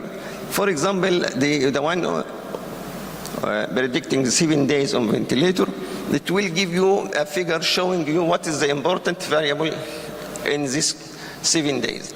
We found that the blood transfusion and the ICS is the most important variable that can predict the patient will stay 1 week. If we look for more than 10 days, we found that if the patient develop VAB, this means the patient will stay more than 7 days. An artificial neural network model we used for prediction of more than 2 weeks, we found that ICS and blood transfusion and what is the lesion in the brain can predict the patient will stay more than 2 weeks on the ventilator. So predicting patient at risk of prolonged mechanical ventilation can help you to personalize the care. What we should do for this specific patient. For example, tracheostomy, to plan a tracheostomy early. And this will improve the quality of life for the patient. But the most important or problem or challenge is to make this machine learning, as we said, user-friendly. How we can utilize this terminology or new technology without complication or complexity. This is also another study we've done in our hospital to predict the mortality on those who are on ventilation. And then you can just look to the figure, which is automatically come to you from the machine learning. You can see that, for example, the patient, if they developed thromboembolic event or had higher ICS, this means the mortality is higher in this patient. This another study also we have done about prediction of VAP, the ventilator-associated pneumonia. And you can see that the time the patient until arrive the emergency and stay in the emergency, it can predict who will develop pneumonia on the ventilation.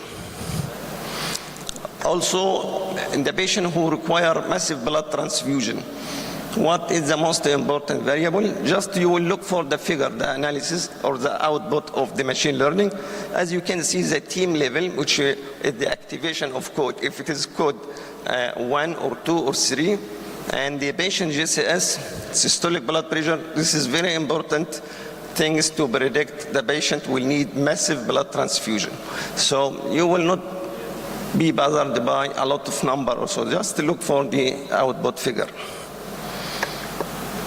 Professor, you have 5 minutes to wind up your lecture. Thank you.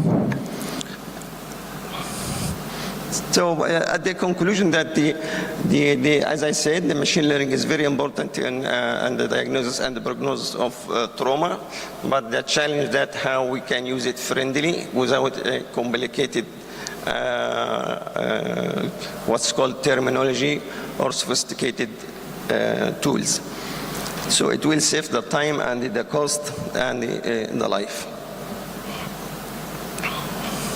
And thank you very much. Thank you, Professor Ayman.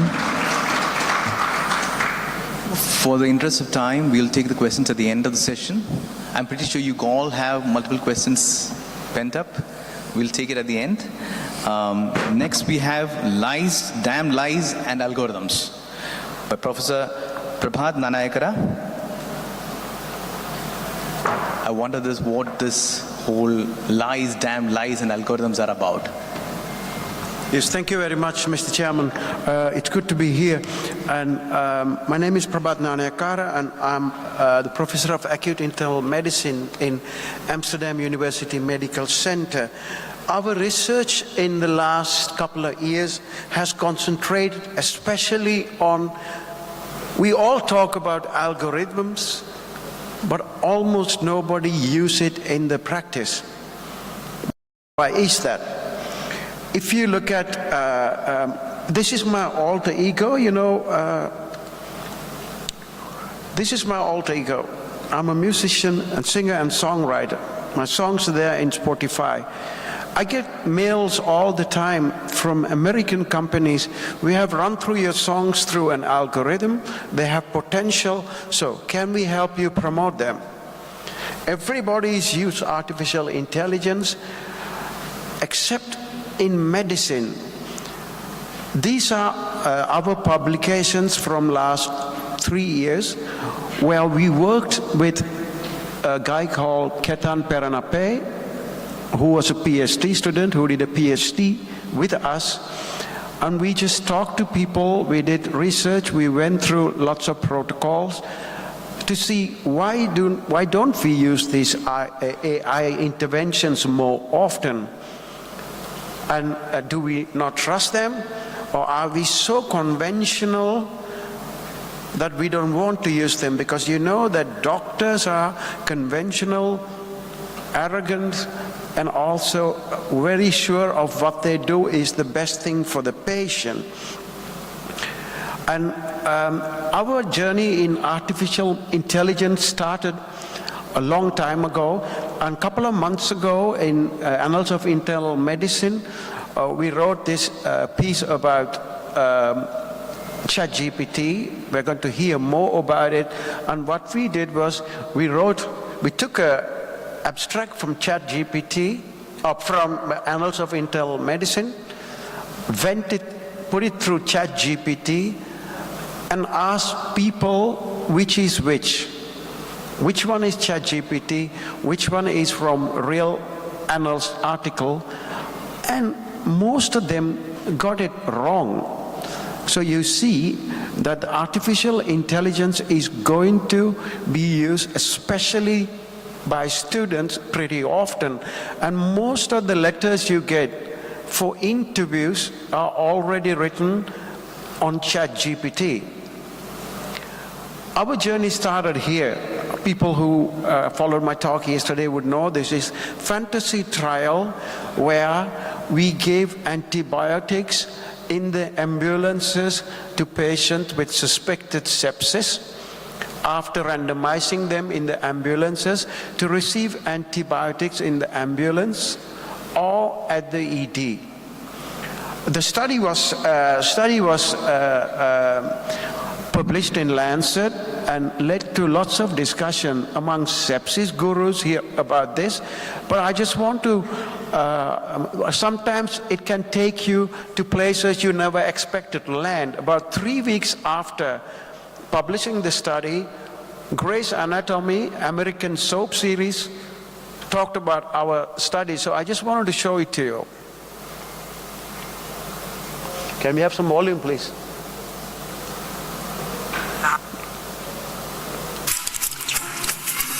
I'm a stockbroker.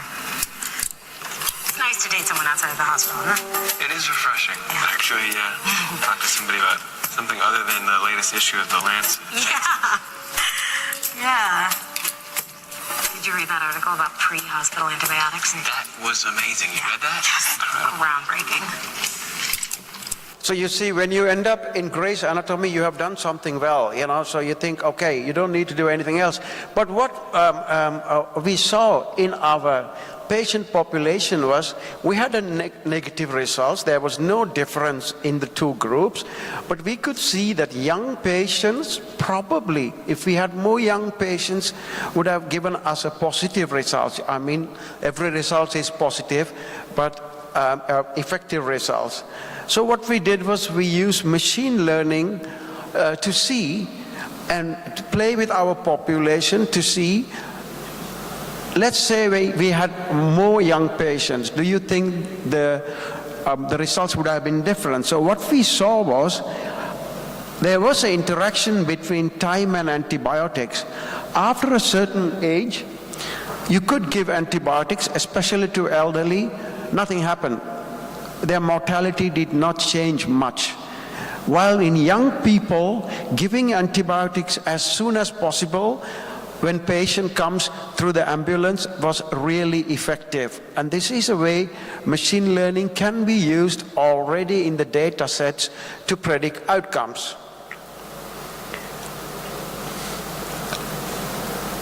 We did a study a long time ago about blood cultures. And what we saw, you all know that we do lots of blood cultures. And what we saw was about 85% of the blood cultures we do give us negative results.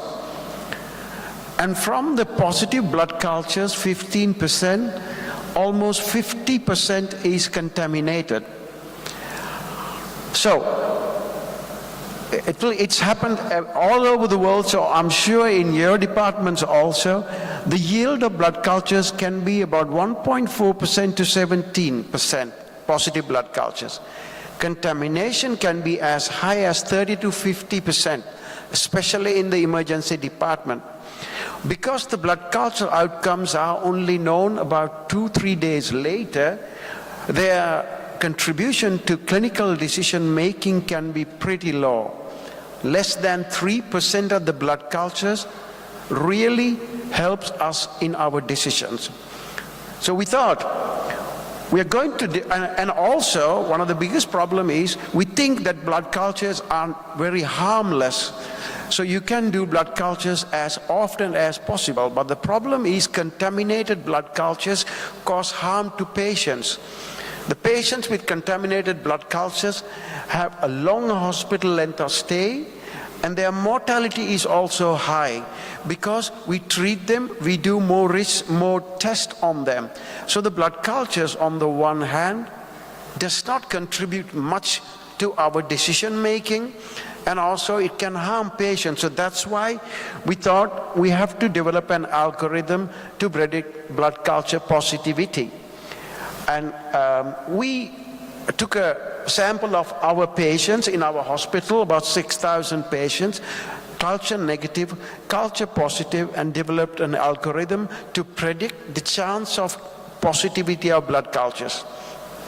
We use extreme gradient boosting methods. You just heard about it, so I'm not going to go into them. We also published our results in Lancet eBiomedicine and also BMJ Open, so you can read it. This is about the development of blood culture model. This is the prospective validation we performed in our unit. What did we see? We developed the blood culture model. We validated it in our hospital, and thereafter we validated the model in 4 hospitals, in 3 hospitals in the Netherlands, and we also use a data set from US to validate the culture model. What we see was the AUC remained, this is our model in our own department, AUC almost remained the same in all 4 hospitals, which means we could use this model to predict blood cultures also in the units outside our hospital. The predictors, of course the model was developed by the computer, but if you look at the predictors, they are quite explainable. Temperature, creatinine, CRP, lymphocytes, blood pressure, bilirubin, which is also in lots of scores. Don't ask me why, but it's not a black box. Most of the predictive factors were explainable. And what we did was, we developed the model, tested it, validated in 4 other hospitals, retrospective validation of course, and then we'll build the model in our electronic health record, EPIC system, and did not tell anybody that the model was running behind, which means whenever somebody did a blood culture, we could see what the predictive is. By this patient, the chance of positive blood culture was 10%. I'm just taking through the journey of developing and integrating algorithm in a chart, and then try to get it working in a department. So this is the 3rd step, integration, and just running it behind their backs, and doctors don't know about it. What happens was, when we did the prospective evaluation in 1,000 patients, doctors didn't know that this was running. Still, the AUC was pretty good to predict blood culture positivity. You could read those in the publication by Lancet eBiomedicine about this. And also we talked to people, nurses, doctors, did a qualitative research, had focus groups just to ask people, what do you want us to do? Why don't you use these models, AI models? And there were lots of ideas about it. They say, and how should we present the results of the model? People want absolute risk. People want binary outcomes. So we talked to everybody so that we could take the healthcare workers with our development. I think that one of the biggest problems with the models is that we don't consider them, they are like drugs we use. You got to do randomized controlled trials to show that these models work, that these models are effective, these models improve the processes of patient outcomes. So we are busy preparing a randomized controlled trial now. We hope to start this on 1st of December. We got the ethics approval, we got our funding.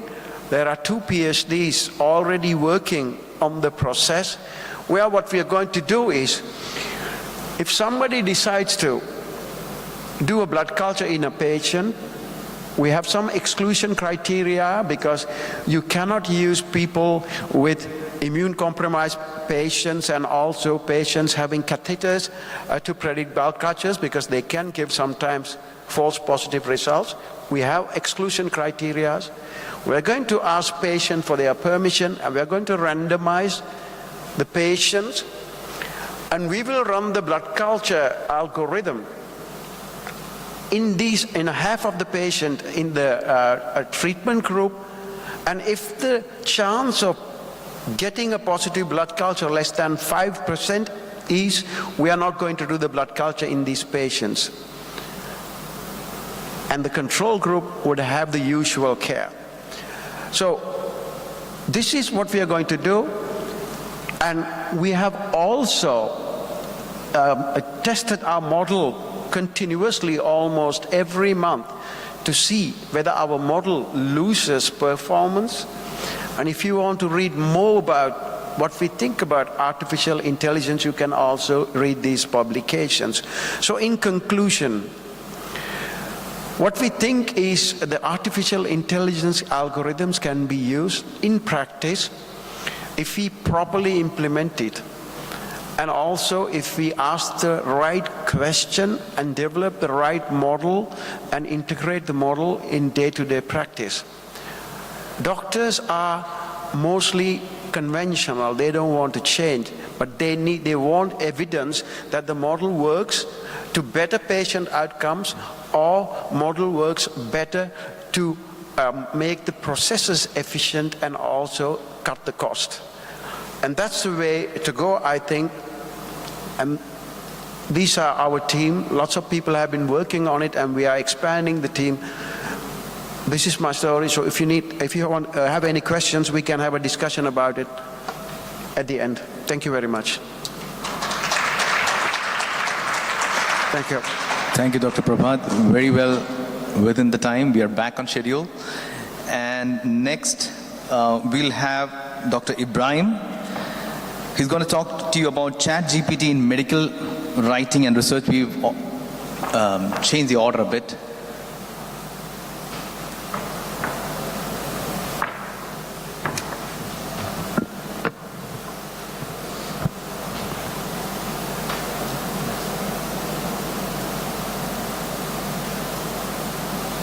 Next stop.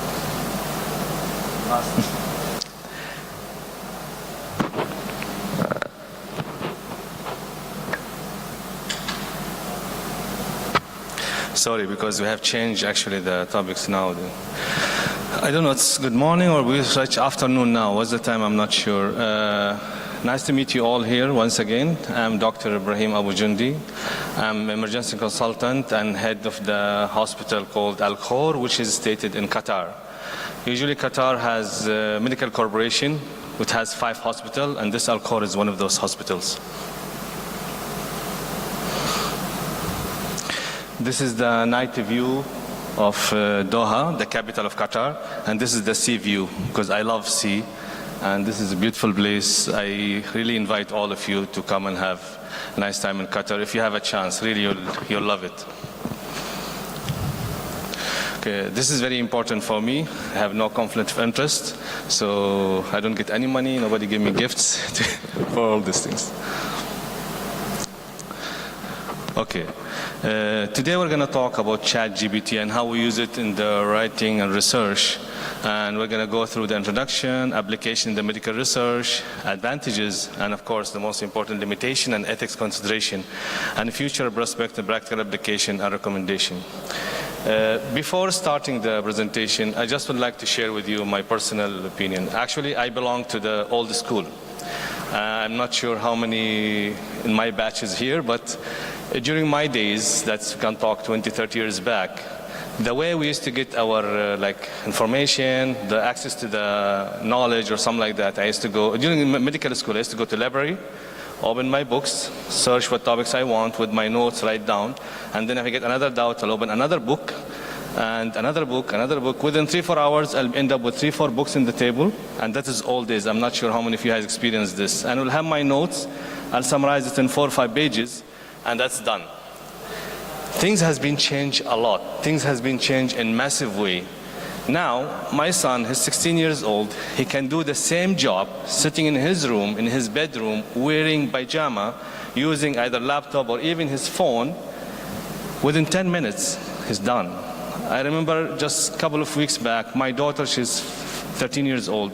She has some project in the school, and she asked my son in the lunchtime, they're discussing something. I said, what's wrong with you? I think she's late to submit that project. So I told her, don't worry, it will be done. I really realized that she's helping her to do the project. So he went to his room, as was I said.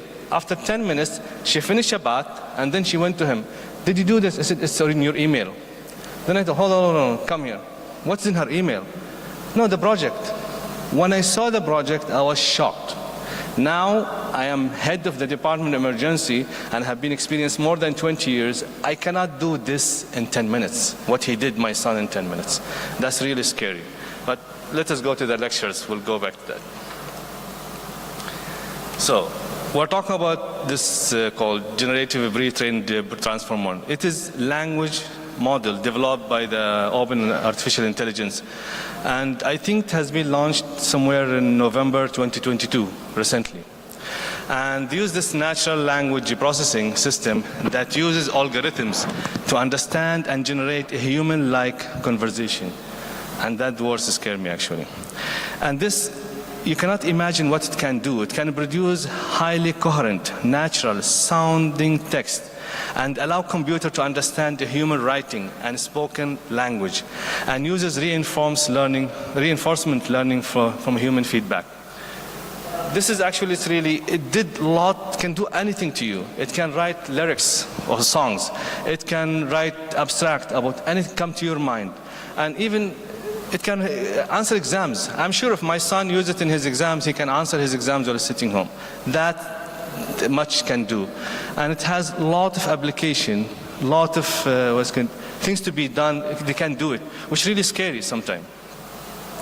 And what happens sometimes if you ask for a certain article or certain topics, he'll give it to you, and you think this has been given by the most expert, the way they write it, the way they present it to you, and then at the end they'll ask you for feedback.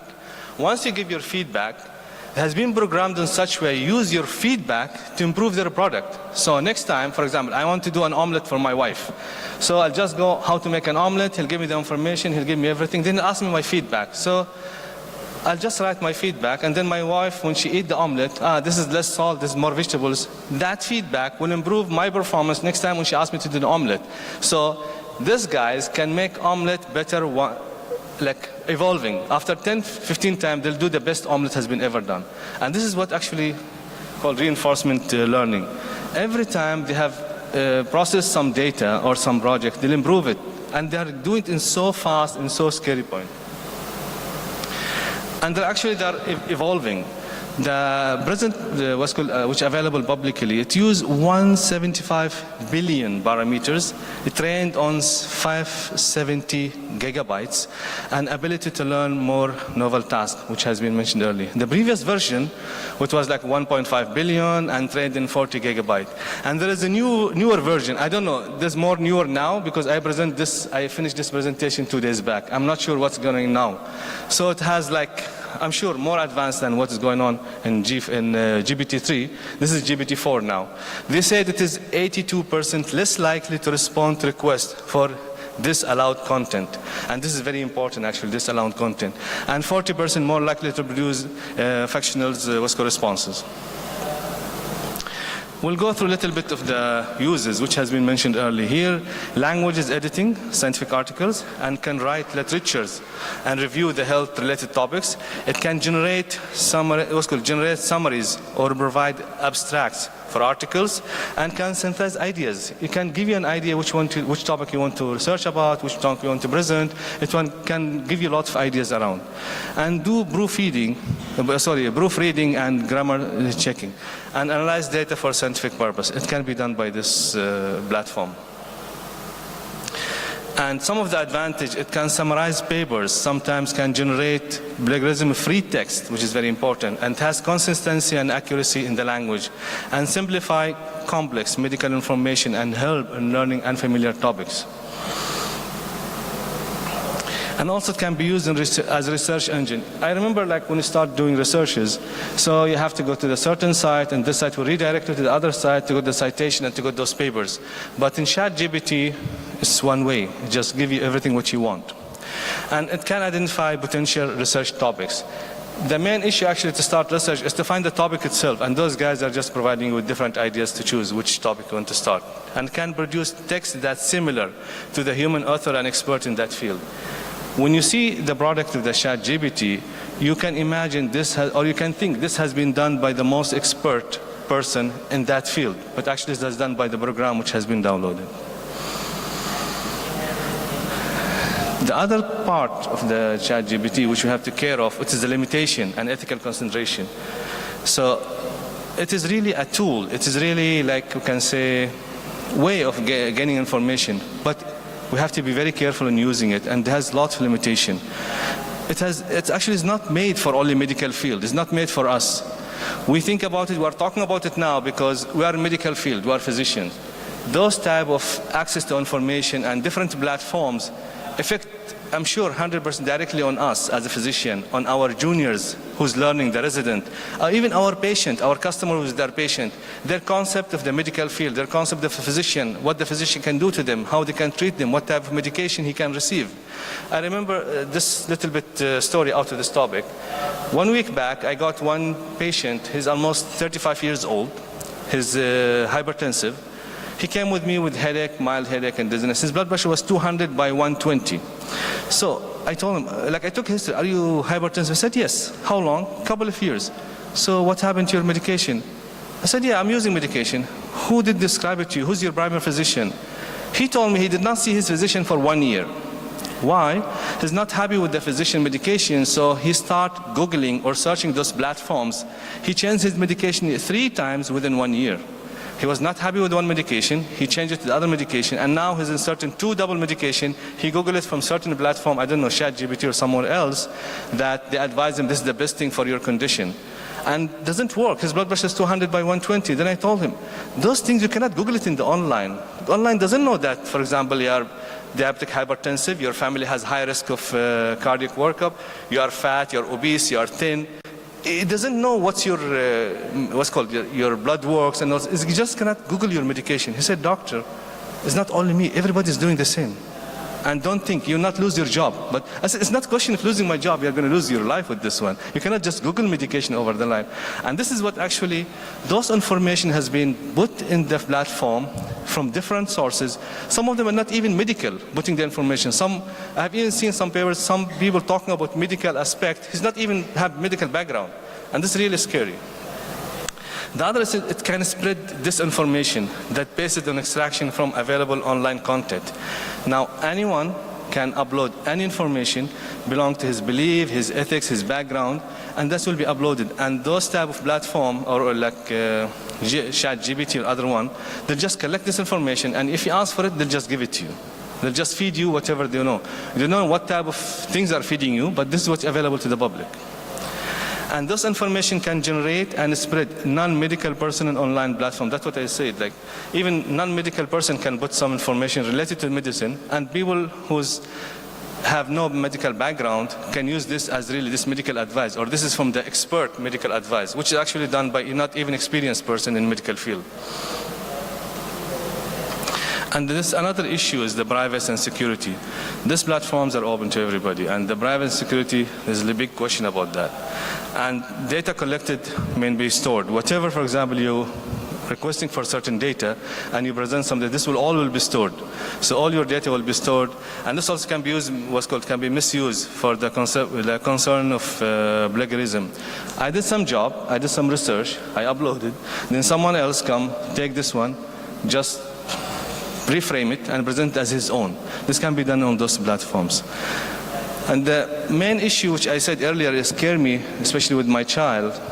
If you depend on this, even our resident, medical resident, will depend on this. The other day I was discussing with one of my colleagues. One resident presented with like case presentation. When I saw that case presentation, I was so impressed. I am in the emergency field for more than 20 years. I cannot do this type of things.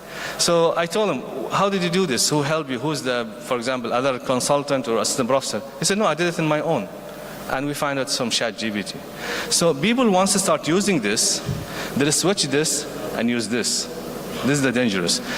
The institution, the what's called critical thinking skills, the communication skills, all will be lost. The humanity, this is my personal, I'm not sure, but please don't misunderstand me. The humanity will be lost. When I sit with you, I discuss with you, I talk to you, we can share information, we can learn. But if you are just sitting over the computer or whatever, getting this information from those platforms, I'm sure 100% has lots of advantage. It has saved a lot of work, a lot of research. But we have to be very, very careful in this. It has other side, which people has to think about it. We are very happy if what can give us, but we have to be worried what can take from us. This is what I think myself. And also, sorry, I went back.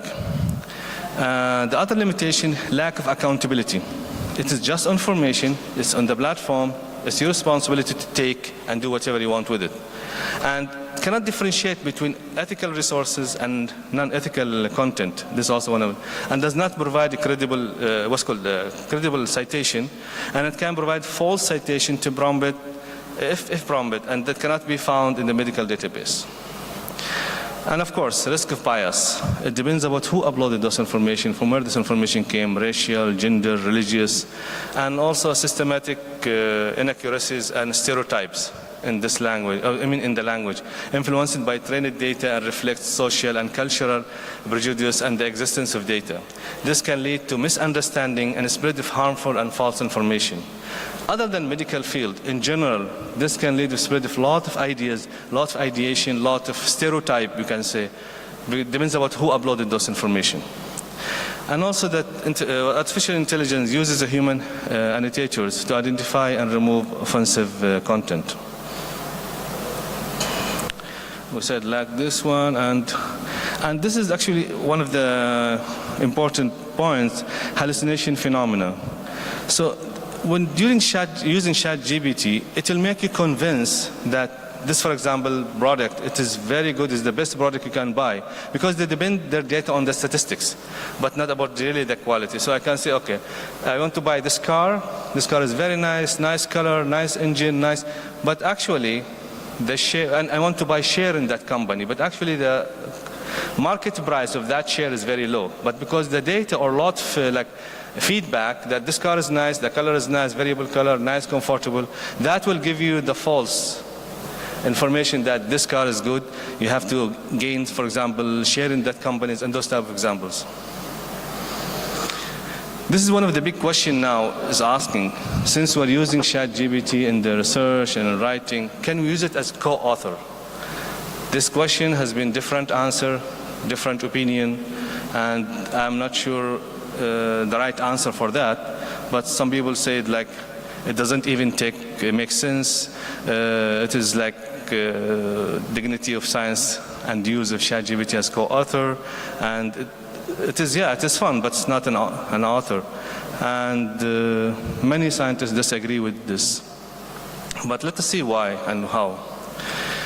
ChatGPT cannot take responsibility for the content and the integrity of the scientific papers.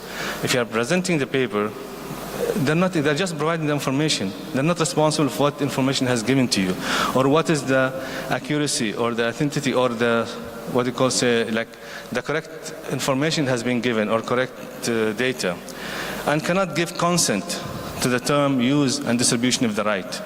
And this issue really needs to be discussed and considered. Meanwhile, as we said earlier, we have to use this tool, or we have to use it as a tool or resource in research process rather than listed as an co-author or author. In the future prospect and practical application, it needs really appropriate protocol and clear guidelines regarding the extent to use and mitigate the risk of associated with ChatGPT. I don't want to say risk, but like concern. License and editorial policies need to be updated, whether GPT can be used in the work or not for research or for writing medical papers or no. And we have to have training separate model to filter the content generated by the language model reinforcement learning with the human feedback. And also the ethical issues are another concern. Here the ChatGPT, what's called ChatGPT, aided in the academic writing. It helped in what's called learning tools and citation and attribution, and we have to understand the limitation while using it. And we have to edit and revise the information which we get from the ChatGPT. And we have, of course, 100%, we have to avoid the plagiarism. What we recommend for the ChatGPT use in academic writing, proofreading and edit. Artificial intelligence generated text thoroughly. We have to really check it out, and we have to close. If you use it, we have to inform. We have to state it that we are using this for a certain purpose, and how extent we use it, how long, what exactly we got from it. We have to declare it. We have to disclose these things. And whatever information we get through them, we have to really verify, and we have to double check it. And multiple AI input can be used. It can be validated and diversified to generate the content. And understand the limitation of AI. It is not substitute for a human expertise and critical thinking.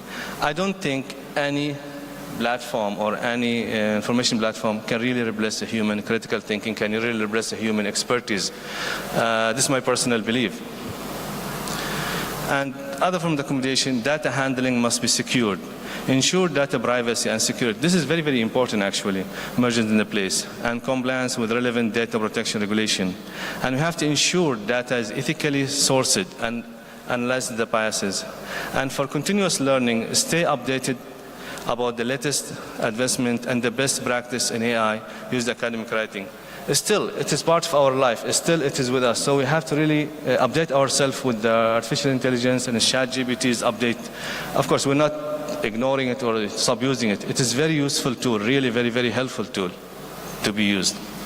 And it should be used as adjunct rather than private sources, primary source for the writing process, and always use de-identified patient data to protect the privacy. Disclosure of the use of the ChatGPT is very, very important. We have to disclose that we're using this information, we got it from what source. And cite it when you use the tool or source with the assistance. And AI generated text must be critically reviewed by medical experts and to validate it before using the content in a clinical or medical consent. I'm sure you have lots of questions. Me too, I have lots of questions because this topic is really a very interesting topic since it has a lot of divergence and a lot of different ideas. So we'll keep the questions at the end after the last lectures. And this is part of some of the reference. And this is me if I'm not in emergency doing resuscitation. I love sea, I love to be in the beach. That's why I got you the picture of that. Thank you so much.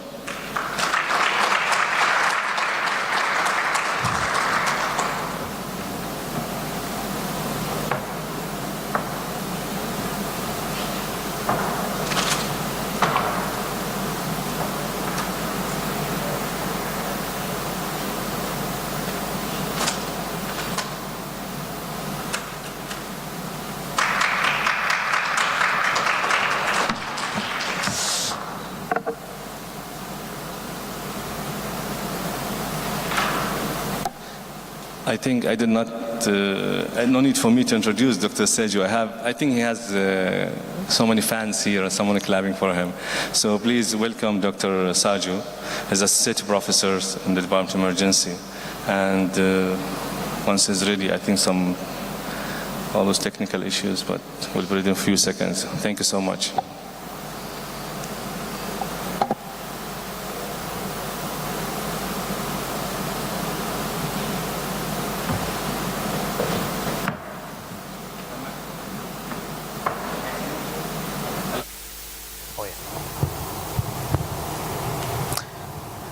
Marhaba. Hi everyone. I'm Siju. Without much ado, let me just go straight to my topic. Now, how many students in here? Residents? Medical students? Undergrads? Oh yeah. Quite a fair number. I'm going to actually see, when the topic was initially allotted, I was under the impression I was going to talk more about ChatGPT. But the moment I gave this lecture as a topic, I knew I was in trouble because the moment I gave this, that was maybe a couple of months back, 3 months back, everything has drastically changed. And now I'm actually modifying it every day, including yesterday evening. So without much further ado, let me just go straight to my topic. And I'm going to start by actually telling you what I'm going to talk to you about. I'm going to talk to you about the current landscape of artificial intelligence in scientific writing. I'm going to talk to you about the good, bad, and ugly of scientific writing using artificial intelligence. We'll go and maybe have some idea about the ethics behind the whole stuff. And Dr. Ibrahim actually made my life much more easier by actually handling all the nuances with regards to the biases. So these are my references, and I would want you to actually take a look at it, because you have the UNESCO, you have the WHO actually coming up with guidelines. In the Indian Council for Medical Research has come up with ethics of AI. So you can make use of these, and these has been my references for this session. And the last one is actually an inspirational talk, which I would like you all to hear, the AI dilemma. Now, I'll propose one question to you, everyone who's sitting here, and I want you to think about it to yourself. What do you think artificial intelligence means? What is AI to you? What is AI? See, when you've been hearing about machine learning, you've been hearing about deep learning. See, we've been hearing lots of stuff. It all just boils down to artificial intelligence. Machines, computers designed to make a system much more efficient in a way humans are thinking about. So many things. But what I want you to understand is, when someone says AI now, the car is still the same, but the engine has changed drastically.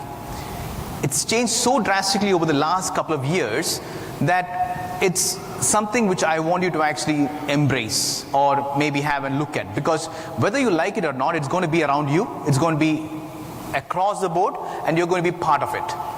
So when I say AI, and let me just put just one thing up there, I'm just going to put large language models. You're talking about ChatGPT, I'm going to put large language models. When I say large language models, you're thinking more about text inputs, right? Your text inputs, you put your ChatGPT, but that's not exactly what it is. Every single thing up there is a language. You have text inputs, you have audiovisual inputs, you have sensor data, your GPS data. These are all languages. Now these languages are learning how to talk to each other. Keep that in mind. Keep that in mind when you're actually looking at it. I'll give you two examples. So this is a study by Cheng et al. From Singapore. They, to see beyond the brain, conditional diffusion. Simply put, they put a few people together in a room. They showed them a few images. They gave them a visual stimulus. They did their functional MRIs. And the functional MRI was given to an artificial intelligence model, and the artificial intelligence models reconstructed what the functional MRI was looking at. Can you see that? It's quite similar to what they were looking at. If you match it out, I'll give you another example. So this was in 2023 published in Nature Neurosciences. I couldn't get the video from their abstract, but look at the video. So they showed this video to a few people sitting in a room. They did their functional MRIs. They asked the artificial intelligence platform to look at the functional MRI and respond. So it said, I see a girl that looks just like me get hit on her back and get knocked off. So the mind reading machines are here now. So whether you like it or not, the mind reading machines are here. Now, is it a good thing or is it a bad thing? Now that's what we are here to discuss mostly. Is it all bad? How many of you say it's bad? How many of you say it's good? Oh yeah, nice. So let me put it this way. So you're all right. I mean, it's not necessarily bad. You've got all those problems coming up. And Dr. Ibrahim actually went through most of it. It's good in drafting editions.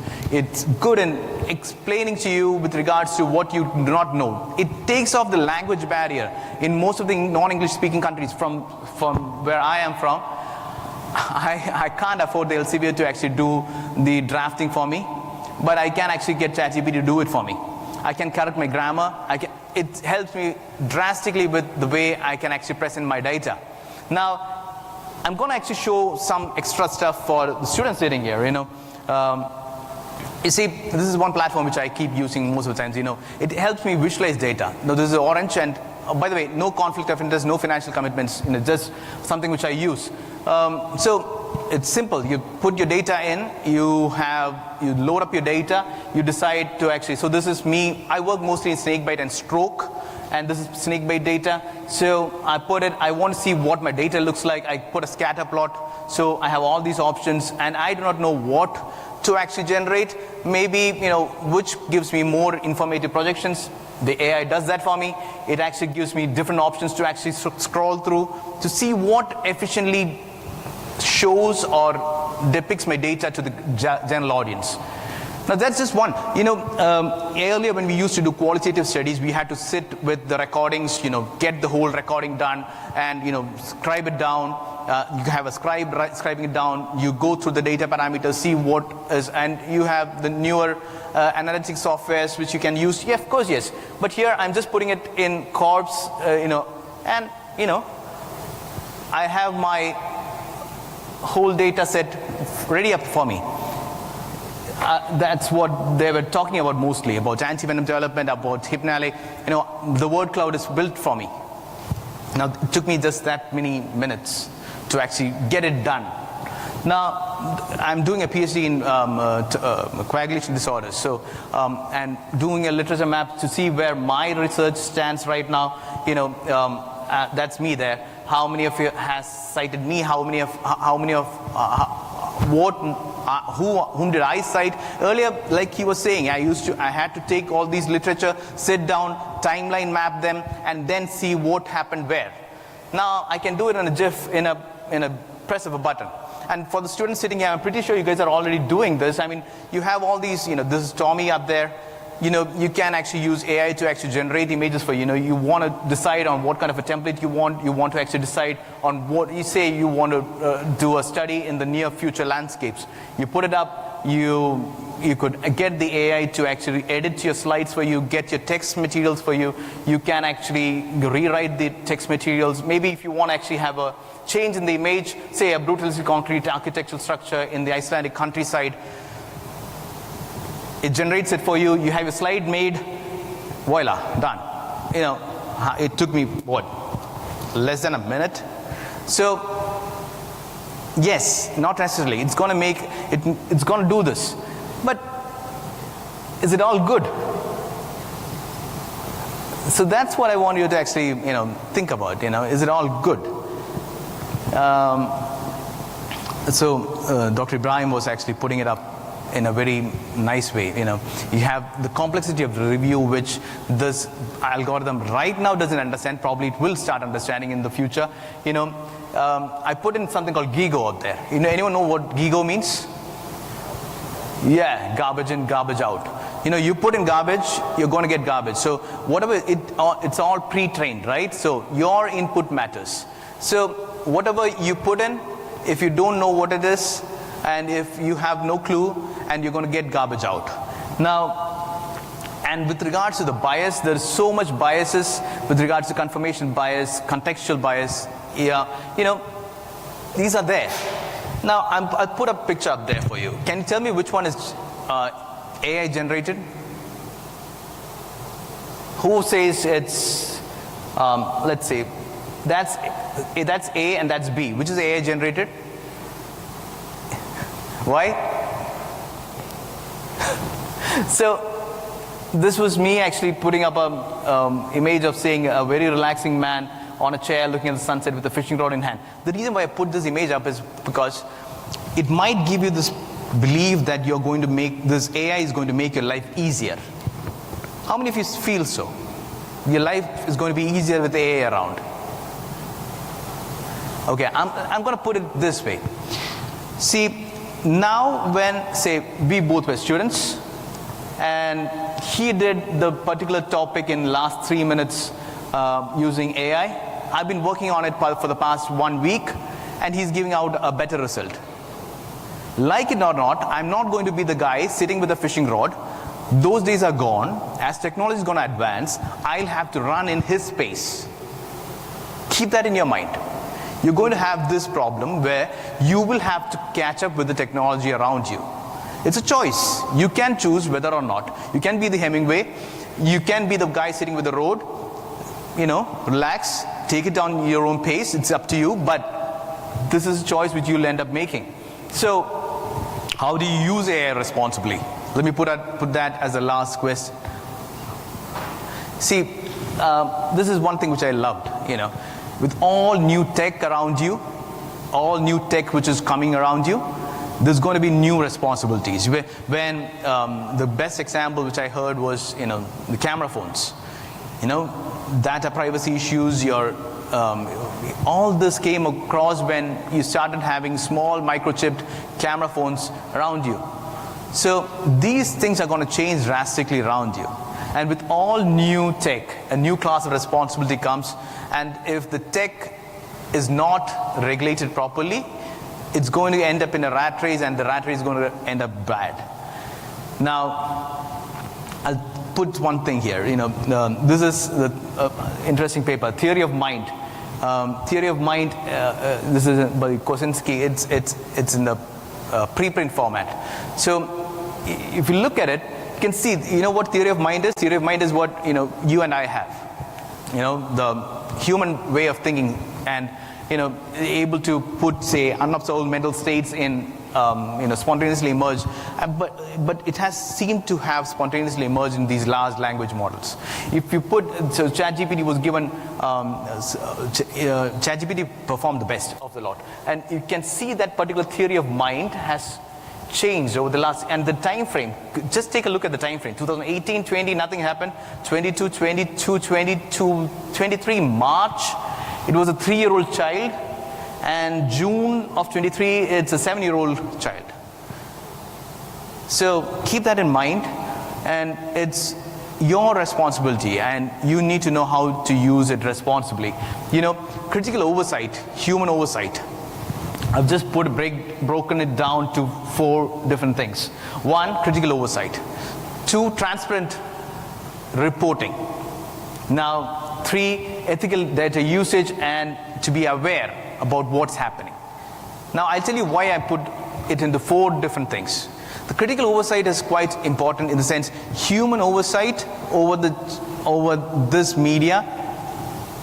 I'm thinking about Terminator right now, but I'm pretty sure you need that critical oversight. The second part about ethical, transparent reporting, everyone's talking about it right now. So I'm pretty sure it's going to come, and it's already there. Elsevier has its own guidelines, Springer has one. So right now you have to actually, people are thinking about it. So it's going to come up in a more robust way, and we are learning as we go. Now, the third one, be aware of the biases involved.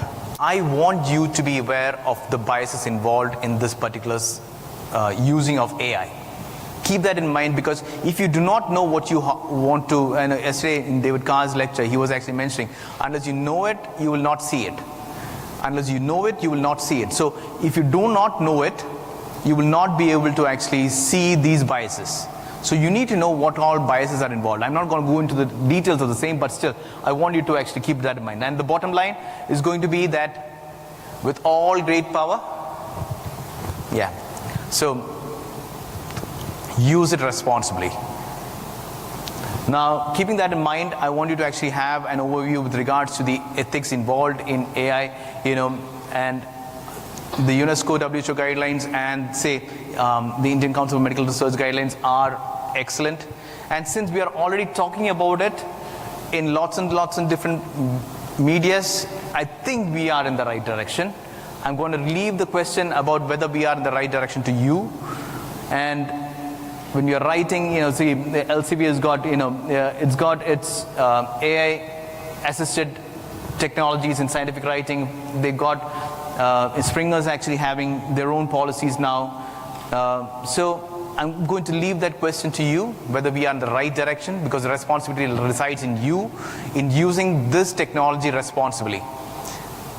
With that, that's the last image which I want to show you. This was actually created using DALL-E, Race of Man Against Robot to the Finish Line, as an oil painting with an exploding nebula. Thank you so much for listening. We will have time for questions.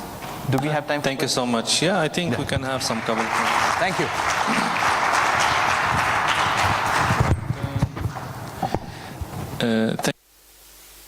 Thank you so much, Dr. Siva. Actually, we have a couple of minutes because I'm sure you're more interested in lunch now. So any 1 or 2 questions we can take in the for the whole sessions, just raise your hand. Yeah, lady up there.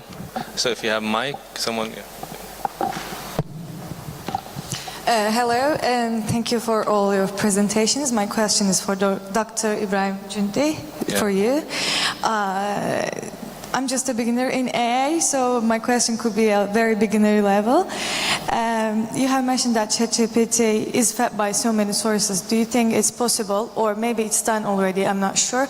Do you think it's possible to develop an app that we can use as doctors to upload all the medical papers that are written by us and use it to reply our questions in that regard? Thank you. Yeah. Just to confirm, your question is if there is any platform or app can be developed to... Actually, I don't know if it's developed already, or do you think ChatGPT is good for that use?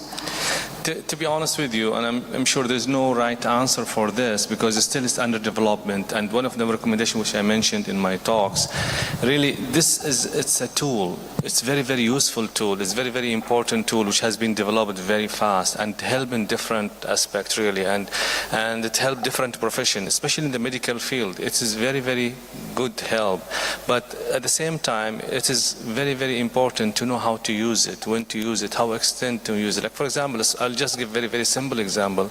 The butter knife or the knife, it is a tool, has been for many years. If I give it to my wife, she can cut apple and make nice fruit salad. If I give it to my 2-year-old child, he can cut his hand. So if this tool has been given to an experienced person, a resident R1 or R2 just starting his life, using this, depending on this, he will lose a lot of things. Confident, communication skills, critical thinking. Yeah, he will get good outcome because not he's the one did the job, someone else did it for him, and he'll be appreciated and all this, but he will lose the learning. He will lose, the intuitions is what comes from you doing the job, doing learning, doing the research, and getting at the end of it, getting the result.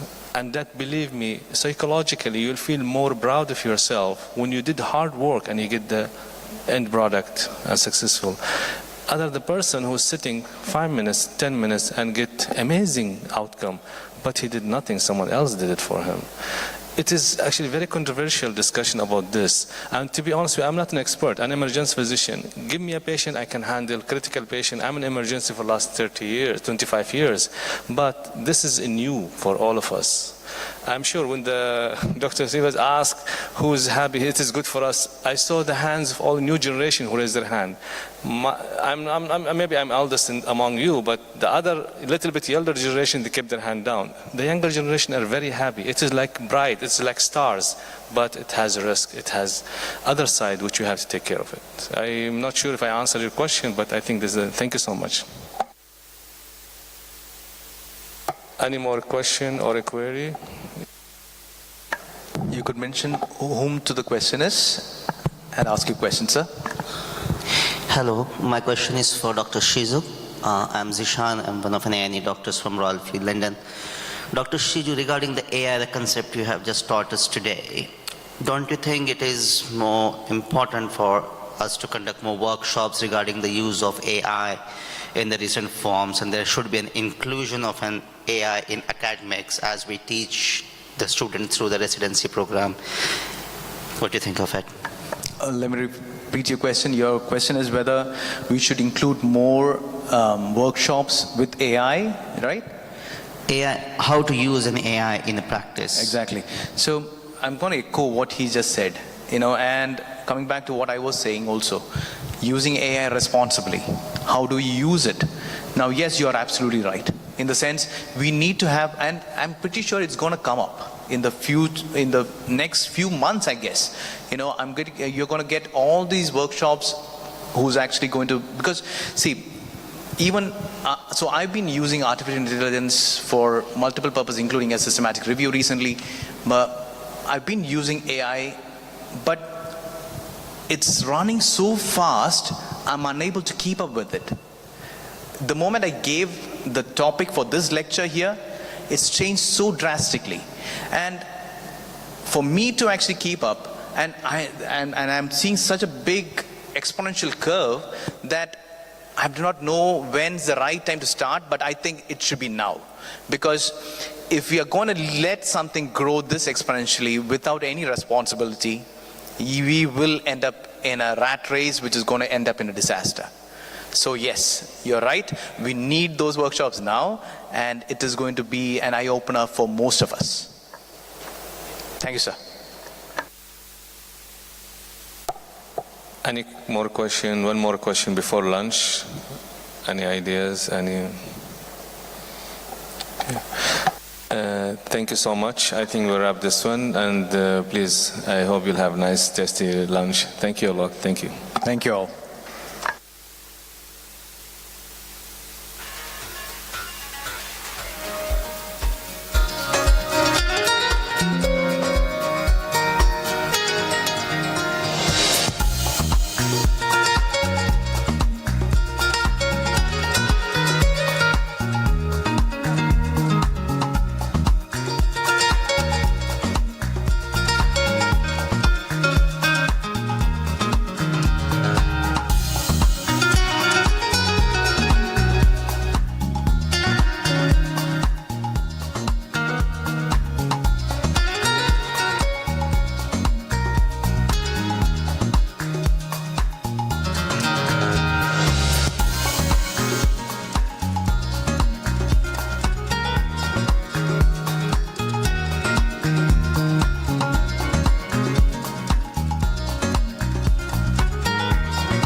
Primary survey has not revealed any identifiable major injury except a graze on a left thigh and a bruise on a forehead. He claims that there has been no loss of consciousness at any point. His vital signs are normal. His clinical examination reveals no other abnormal findings except the graze on the left thigh and the bruise on the forehead. And there is evidence of alcohol consumption, but the patient has mental capacity and he's sober, and he refused immobilization by the paramedic crew and also in the ambulance triage area. So here we are with a patient with a low-risk road traffic accident trauma, which is essentially a pedestrian versus car, where it is claimed that he has clipped the car and has fallen down onto the curb. And his all other examination is normal. And the question really is whether to do a whole body CT scan for him. So to answer this question, we're going to look at what the current literature tells us to do with regards to this patient. So in UK, we follow the NICE guidance, which is National Institute of Health and Care Excellence, which is an excellent body for us because it has regularly update on various conditions, and it will have already reviewed the literature and provided guidelines for most conditions.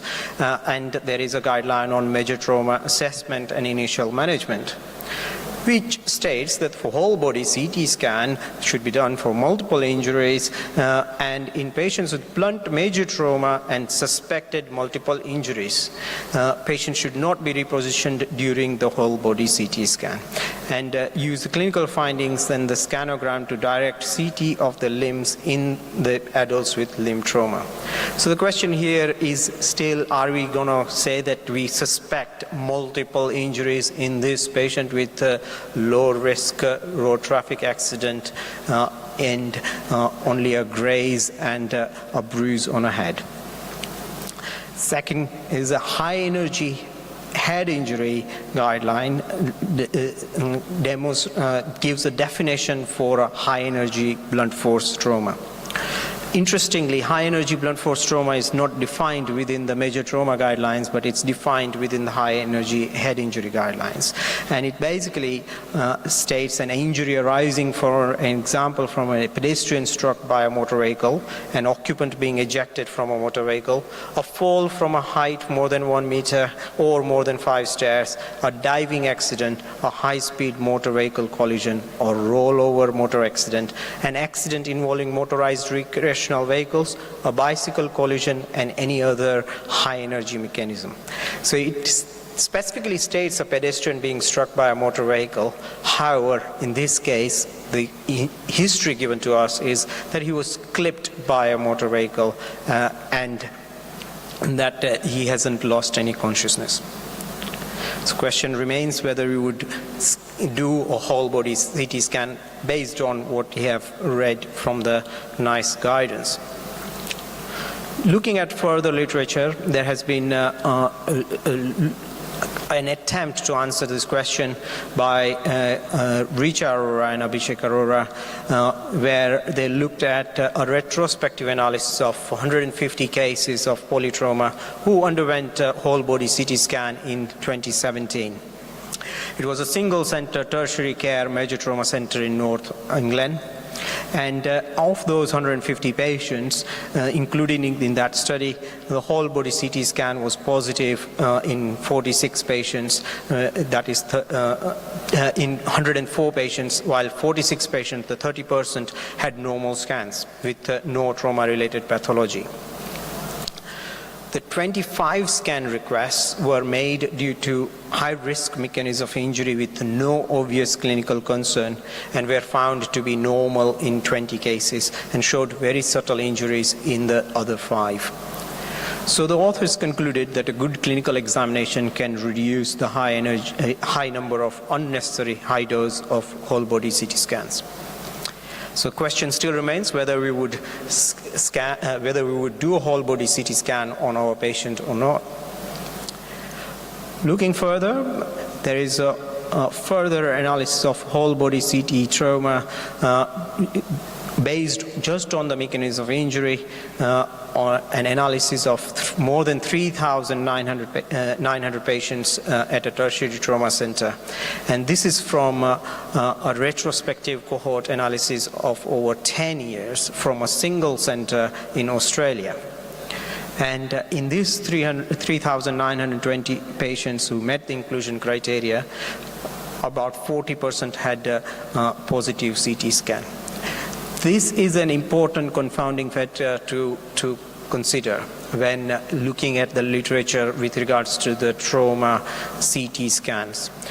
It is the positive rate which determines what the thresholds has been used to actually conduct the CT scan in the first place. So in the first study, we had a positive rate of 70%. In the second study, we have a positive rate of 40%.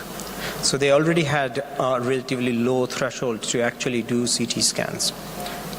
However, the authors concluded that in high energy trauma, they should consider the whole body CT scan based on the mechanism of injury alone, regardless of the clinical examination findings.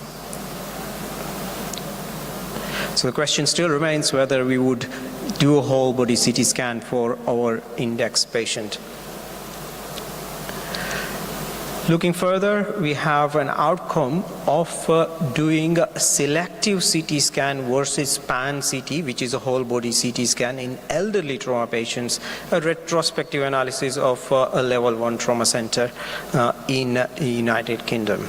So these analyses looked at 481 patients who underwent the whole body CT scan or a selective CT scan in 2018, divided into multi-system injuries and single system injuries. So this is a retrospective analysis from a trauma audit which is done nationally in United Kingdom.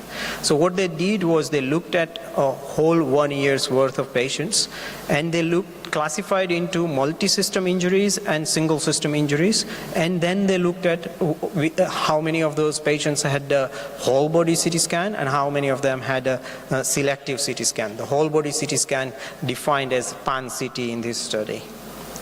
So it was a single-center tertiary care major trauma center in England, and interestingly, what they found that within the single system injuries, when comparing the pan-CT with the single system CT, there was no change in the mortality.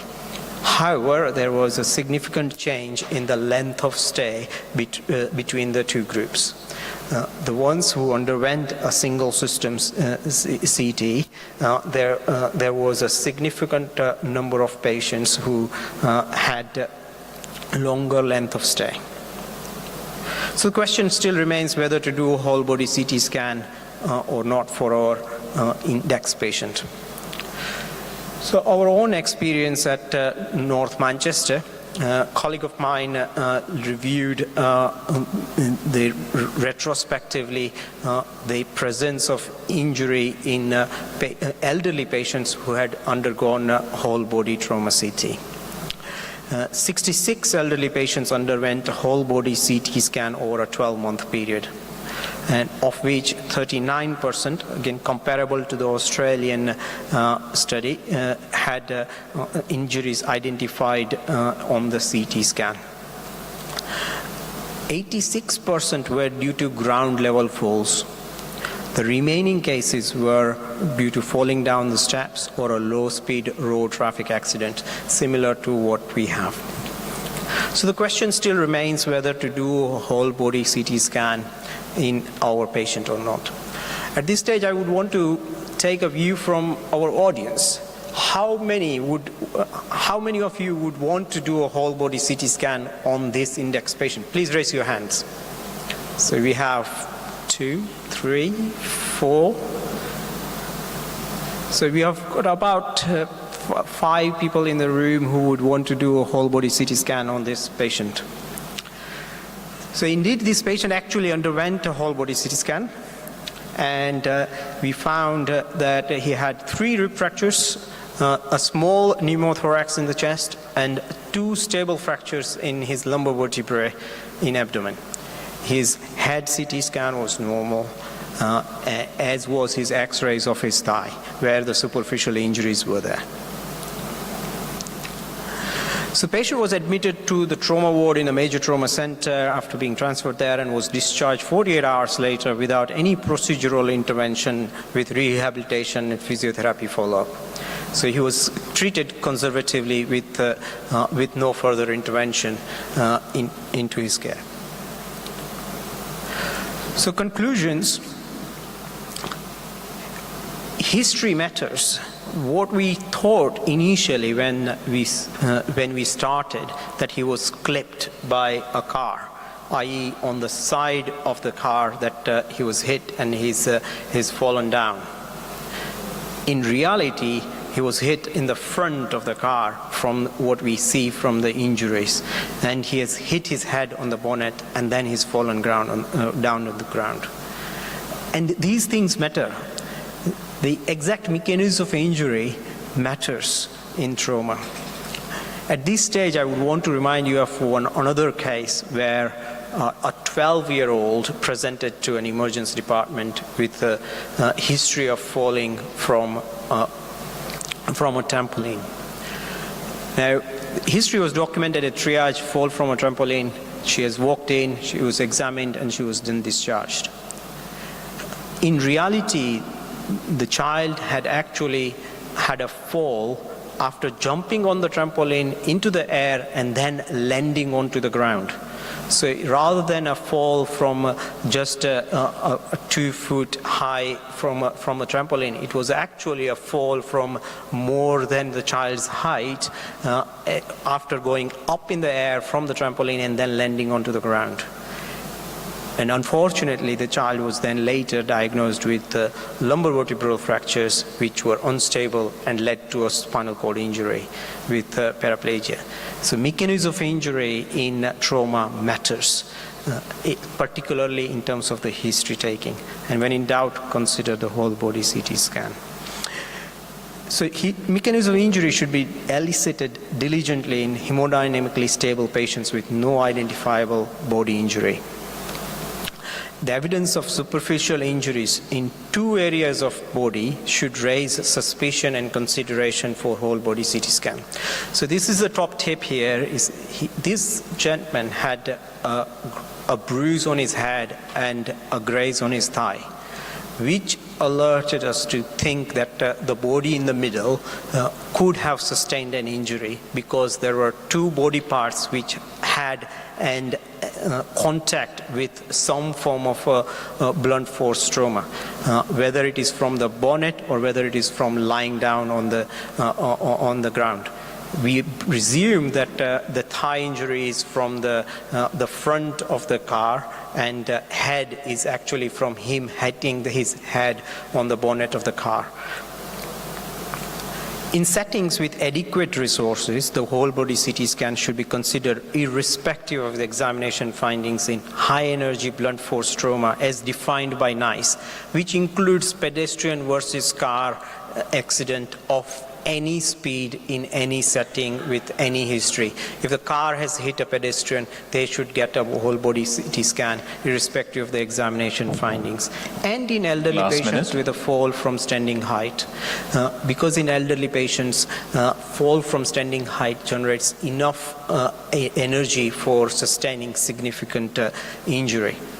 However, in the settings where there are not adequate resources, then there could be a consideration for admission and a decision about the CT scan next day, because as we identified from the last study, the actual difference between a pan CT and a selective CT is very much dependent on the length of stay rather than the mortality effect, especially in the hemodynamically stable settings. In the settings where we are, whole body CT scan is much more cost effective compared to actually admission into the hospital. These are the references which I have quoted during the talk. I'll take any questions if you have.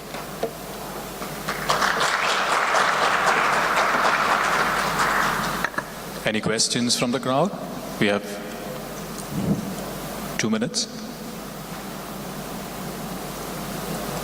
If not, we'll move to the next session.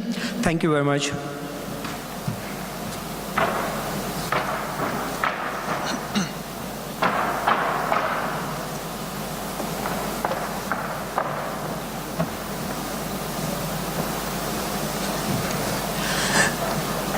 So I'm also moderating this session, and I would like to introduce the next speaker, Dr. Vimal Pillai. He's Professor of Emergency Medicine at Kasturba Medical College in India, and his skills include the coordinator for the Medical Simulation Center at Kasturba Medical College as well, and he's also a governing council member of Academic College of Emergency Experts in India. And he's going to be talking to us today about taming the bleed, viscoelastic assays in emergency medicine. Thank you, Dr. Himanshu. Welcome, everyone. I guess we all had a big lunch, so we'll try to keep it interactive. I'm going to talk about, I'm an emergency physician working in India. I work in Kasturba Medical College. I've got no financial disclosures for this talk other than the fact that I've been teaching resuscitation courses in trauma for more than a decade now. So what am I dealing with? I'm going to start off with an index case like before. So it's 3 a.m. in the emergency department. The usual story for all emergency physicians out here. Can I have a show of hands? People working in the emergency department? Okay. Residents in the Department of Emergency Medicine here. Okay, I've got a few residents in emergency medicine too. Perfect. I think you guys will make more use of this than the others.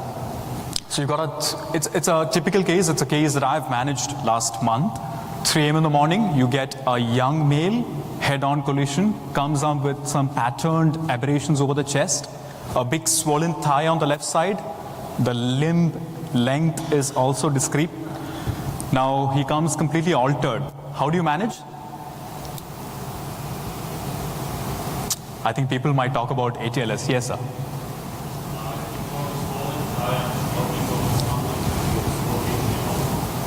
Perfect. Agree, the musculoskeletal component. He's also altered. So you're thinking a brain injury part, so you want a CT scan done. Excellent. So we went on with that. The challenge here, however, is that the triage nurse comes to me and tells me, so the patient is in shock despite giving fluids. We do give a lot of fluids in the emergency department. The patient's still in shock. Now that's going to ring a bell somewhere. What are we going to do for a patient who is persistently in shock? You want to give blood. You're thinking blood, right? You're thinking some strategies to reduce the bleed, right? So we'll talk about how you can change your thought process for managing a refractory shocky patient post-trauma. Emergency medicine is nothing but you recognize patterns, you translate the knowledge that you have, and you have the courage to take the best decision based on the limited knowledge you have at that point in time. Because retrospectively, and I'll tell this to all residents in the room, retrospectively, every other consultant would come to the ER and say, you didn't know this? Retrospectively, they'd come down and say, we had more information, you guys didn't do this in the beginning. So that's a curse that we're born with, the responsibility that we have to work with limited information. We talk about some newer strategies in managing hemorrhagic shock. We'll talk about a case-based approach, something that I do day in, day out for hemorrhagic shock in the emergency department. Shock, we all know, it's inadequate perfusion to the tissue. It's not just a low BP. We know that trauma is a leading cause of mortality. There are stalwarts managing trauma in this very room, and you'll hear from them in a bit. Trauma, it just doesn't kill, it kills more than 40% of the world. It just leads to poor quality of life. And that is the reason we just don't need buildings for trauma care. We just need processes in place, systems in place for trauma right from the field to rehabilitation. That is what the focus should be. There's a need for rapid intervention in identifying and managing shock, specifically in the polytrauma victim. The biggest challenge that we have when you're managing trauma hemorrhagic shock is trauma coagulopathy. Now there are different definitions for this. I believe even here in this land, you would have multiple semantics for defining hemorrhagic shock in trauma. Some people would call it as acute coagulopathy of traumatic shock. That is there over there at the edge. The endpoint is the same. All roads lead to Rome. Ultimately, it's about hemorrhage. The more we resuscitate with saline, it creates more problems. If you don't get blood very quickly. The shock that you have is made worse by the hypothermia in your setting. All emergency departments are cold places, right? The shock that you have is worsened by the acidemia that you have in that place. Your triad kicks in, your death triad kicks in with severe acidemia and hypothermia leading to coagulopathy. The dilution that we induce on the patient by pushing in a lot of saline is another component. Not to forget the inflammation, the medications that the person's already on, and the genetics part. Now we are living in an era of longevity. We are living in an era where we are treating more and more elderly, older people. People who are on oral anticoagulants, newer oral anticoagulants, newer antiplatelets, newer drugs, which can lead to more bleeding, specifically in our part of the world. There is a huge focus. The focus earlier when we were doing residency a long while back was on products. You order for blood, you get pack A with a certain ratio of blood, plasma, platelet, and cryo if required. You order pack B, you get a certain pack, and it's time delineated packages. Now the focus has to move from the product to the patient. If you look at transfusion medicine societies right now, they are focusing on the patient. That's why there is a big domain of patient blood management, PBM. We are moving from massive transfusion protocol to massive hemorrhage protocol, where a systematic and a coordinated delivery of care to the patient is focused on. What are the benefits? It reduces wastage, it improves the interprofessional communication, it standardizes the process, there is faster blood reception, and more importantly, it reduces the variability in your treatment. The biggest challenge that we have is how do you establish it? How do you make it work? The 7 T's, I call it the Magnificent 7 protocol, is the way forward. How do you do that?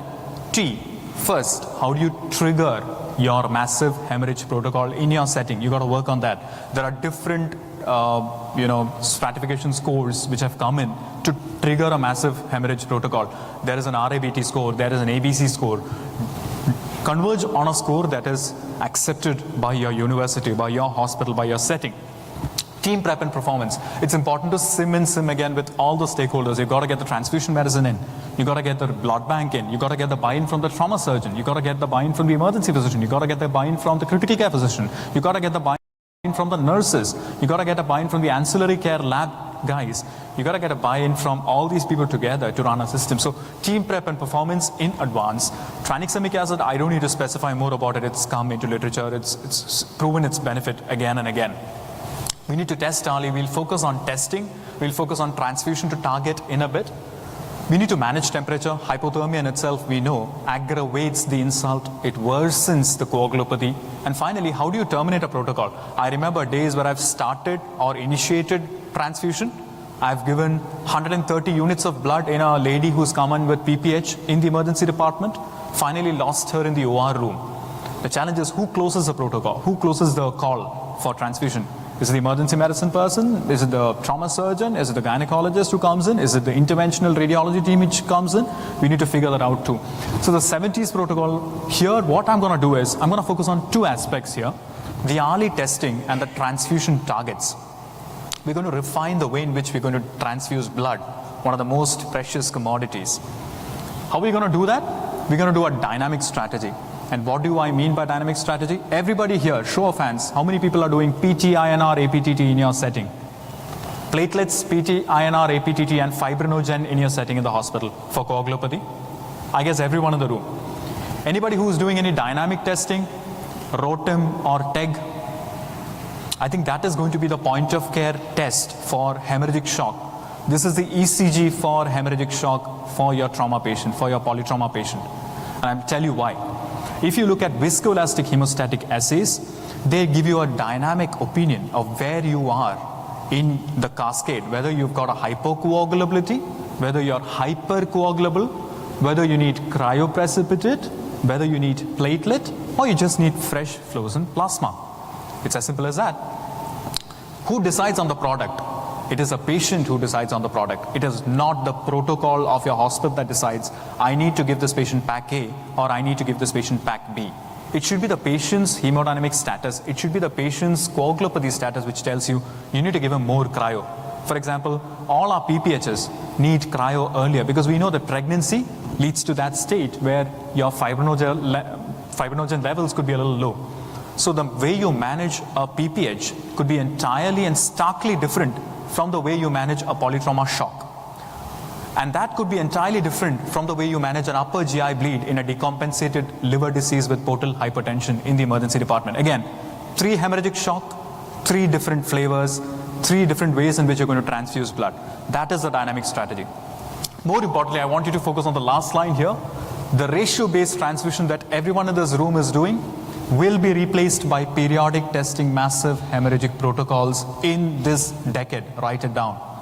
By 2030, all trauma care systems, all emergency systems would move to massive hemorrhage protocol, which is a lab-based approach where you look at patients, where you look at strategizing blood product delivery to patients based on their coagulopathy status. The patient's going to dictate terms, not the protocol which is fixed in the hospital. Now, how do you do that? You need to look into using TEG or ROTEM. So my center, I use TEG. I have no financial disclosures. I don't work for any company. Thromboelastography is something that we worked on, not just for shock. We do a lot of TEG for snake bites. And 3 years back, we have a pandemic. I hope people still remember COVID. We used a lot of TEG during COVID, and it made a huge difference for us because COVID is a hypercoagulable state.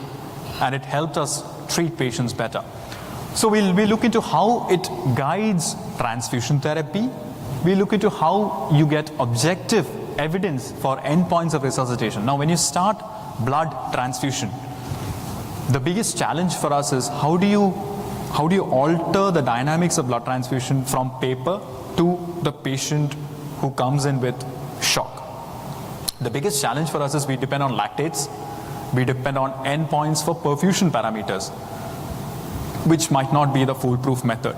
For example, you continue giving fresh frozen plasma or even platelets, or let's say other parameters other than cryo to a hemorrhagic shocky patient post-partum, it is going to be catastrophic. You are going to end up with a patient with possible transfusion-associated circulatory overload TACO and transfusion-associated lung injury.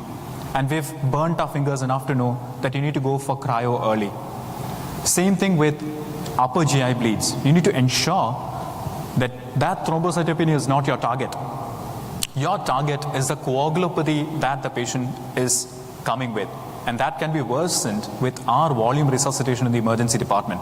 You need to dictate terms on how you can correct the same. Now, if you look into the method, it's all in a cup. I call it the cup and pin method. You take in a cup, a pre-warmed cup, either the cup rotates or the pin rotates. You have a shear strain on the cup. It forms a clot, a thin clot, and you measure the clot stability. The mechanical activity is converted into electrical activity. Where have you heard of that? Residents in the room? ECG. You look at mechanical activity or electrical activity, and you convert it into some mechanical activity on a piece of paper, right? So this is what happens with this also. You basically look into the formation of clot, the time to formation of clot, the rate of formation of clot, and the stability of the clot. Now, what do you get? You get something called a graph in TEG. Thromboelastography gives you a graph. You start off with vessel injury, and then you form an immature clot. You have the R time or the reaction time. For the residents in the room, R time is reaction time or the time to clot formation. You have the K time, which is a pre-specified clot strength or the strength of the clot. You have the alpha angle, which is a rate of formation of the clot. You have the maximum amplitude or MA, which tells you that it's a very mature clot. The clot is strong on its own. And you have lysis at 30. Now it has implications not just in trauma, but we in our region, we've got a lot of hump nose pit viper bites, pit vipers. They do lead to a lot of coagulation problems with us. COVID has led to a lot of coagulation problems. Again, we could have a lot of solutions to how to manage patients using this. Now, if you look at the first half, that leads to the clot formation part. And if you look at the second part, that leads to the fibrinolysis part. Now, what we need to do is, we need to use these parameters to just check up where your patient is. Is he in the clot formation pathway? Or is he in the fibrinolytic pathway? Where is he in that balance? I'm not talking about static parameters where you look at one fibrinogen level value and the fibrinogen is very low. But the time which is passed when you get that value in hand, the patient would have received more blood, more fluid, and would have passed that strategy long ago. So you need to think of dynamic strategies here. So just to look at normal parameters, your R time would be 5 to 10 minutes. You treat it with FFP if your R time has a problem. Your K time, your kinetics time, it is a fixed strength of the clot. Your problem is with fibrinogen, you need to give cryo. If you have the alpha angle which is deranged, you think of cryo again because it's a fibrinogen problem, stabilization, strengthening of the clot. Now the next two, the lysis at 30 minutes would be because of fibrinolysis. So if that is excess, you need to think of tranexamic acid or caprioic acid, epsilon aminocaprioic acid. Now, maximum amplitude, you need to think of platelet dysfunctions also. So we had reviewed this in dengue patients with hemorrhagic shock. It's another important entity that this thing would help with. Now, let's look at a rough estimate for the learners in the room. The R time, the K time, and the alpha angle, if it's increased, you have hypocoagulability. The maximum amplitude and the lysis, if it's increasing, you have hypercoagulability. Let's get this straight. Now we're going to move into two cases, just two simple cases, and we're going to figure out how this is going to help us. Now the first case is the index case which I started with. It's 3 a.m. It's an emergency department which is quite busy even at 3. I have that patient coming in post-trauma, young male, 23-year-old male, belligerent, completely drunk, post-trauma. We're thinking head injury. We're thinking hemorrhagic shock. The nurse keeps telling me, sir, he is still in shock. What do you do next? I try to give blood. I give 1 pack of blood. At the same time, I send a TEG. What does a TEG tell me? TEG tells me this. If you look at the graph, it might appear a little alien to you because you're not seeing it on a regular basis. I want you to focus on the... 5 minutes warning. I wanted to focus on the table below. If you look at the table, your R time, your K time is a little deranged. Your alpha angle is normal. Your maximum amplitude has come down. Your lysis has gone up. That means it is lysing a lot. That means you are in a hypocoagulable state. That means you need... This is suggestive of early trauma-induced coagulopathy in trauma. Polytrauma patient with early trauma-induced coagulopathy. Mind you, giving blood alone will not help. You need to think of cryo early in this case, not just plasma. Now next case, elderly male, upper GI bleed, almost 300 ml of blood he vomits out. He's a known decompensated chronic liver disease. We're thinking shock. Elderly male with a BP of 90-60, residents in the room, would definitely manage with fluids and then ask for blood. The moment I sent a TEG for him, I did the same. I did the initial resuscitation. He was bleeding too much. I did initiate the massive transfusion or hemorrhage protocol. In our setting, we gave PPIs, we gave octreotide. I asked for the SB tube so that I can place off the Sengstaken-Blakemore tube to prevent more bleeding. And then I checked up on the values, severe shock, hemorrhagic, hypo, you've got platelets which are on the lower side too with an APTT more than 120, static value. I sent for the TEG, it turned out to be like this. If you look at the values, again, the lysis is happening at a high level, at an extremely high level, the lysis is happening, and then you have the MA on the lower side. Again, suggestive of hypocoagulability. Again, you need to think of adding platelets and cryo and not just blood. If you keep on giving FFP, fresh frozen plasma for him, it's not going to help him. So the 70s we reviewed, I focus on only 2 aspects because of lack of time. And those 2 aspects are testing early and target to transfusion. But trauma is a different beast. It's just too difficult to manage trauma on a regular basis, day in, day out, if you don't have a well-oiled system. We'll talk about well-oiled systems in a bit. So what do? You need to get all the stakeholders to the table, bring in everyone, including interventional radiology, to the table, talk to them, get towards a protocol that you can implement in your department. Have a policy, have a protocol, and more importantly, you have to ensure that your policy is implemented and your protocol is implemented well. Ensure that the processes are in place. Create a simulation team where you can collaborate more and more with the whole team and avoid a one-size-fits-all. Me bleeding a lot might be very different from you bleeding. And us having an understanding of what differences are there for us to transfuse blood would lead to that life being saved. Ultimately, it's about periodic testing and accelerated diagnostic protocols incorporating viscoelastic hemostatic assays. That would make a huge difference in managing hemorrhagic shock in your trauma center, in your emergency department. And it's high time we move from static to dynamic protocols. Ultimately, it's about not being blind in resuscitation, not being blind in hemorrhagic shock, but being able to visualize what is dynamically happening with them. And that in itself will make a difference. And like what our father of our nation, Bapuji, Gandhiji, says, it's about what differences you make. You need to make a change to create a change in the world. Thank you for your patient listening. You can have my references from this QR code.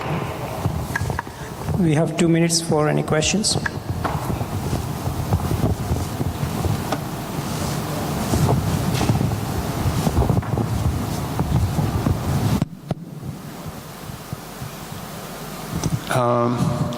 Like me, much of this room is working in the emergency department. Also in emergency, when we solve the hemorrhagic shock trauma, our main goal as soon as possible to send the patient to surgery room. So we generally have less time with the patient instead of rare cases. So what do you think about? Also, you mentioned that hypocoagulopathy is more risk for these patients in hemorrhagic shock. to use in a sudden time synthetic factor X3s for coagulopathy. What do you think about? Right. Thank you, sir, for your question. Very pertinent. You have little time with you before you transfer the patient. The rapid tech that we do in our institute, it takes 20 minutes. It's a point of care test. Like a blood gas that you send, blood gas is even more quicker. But a point of care test which gives you information in 20 minutes rather than 4 hours, where you get a PTNR, APTT, platelet, CBC later, would give you enough time to do something in the beginning itself. And it's important to do things in the beginning well. Because if you do things in the beginning well, you would let down or bring down the number of days a patient presence inside or stays inside the hospital, stays inside the ICU, stays on the ventilator also down. So your surgeons would definitely be helpful or thankful to you guys doing the right thing in the beginning. So maybe this is the way forward. Thank you again.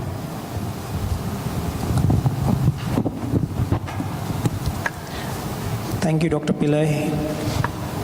Thank you.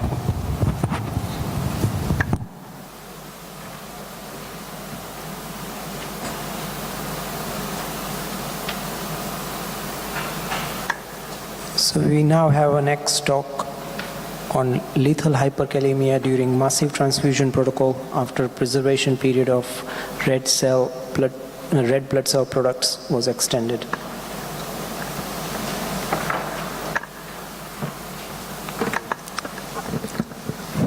Welcoming Professor Mizobata. Mizobata. Oh, sorry. Welcoming Professor Mizobata, who is Professor of Trauma Critical Care Systems in Osaka University, in Osaka Metropolitan University, Japan. Thank you. I'm Mizobata from Japan, and I appreciate for EPAT and WASM for giving me this opportunity to present my study. And also thank you for Professor Himanshu and Professor Bimal to moderate this session.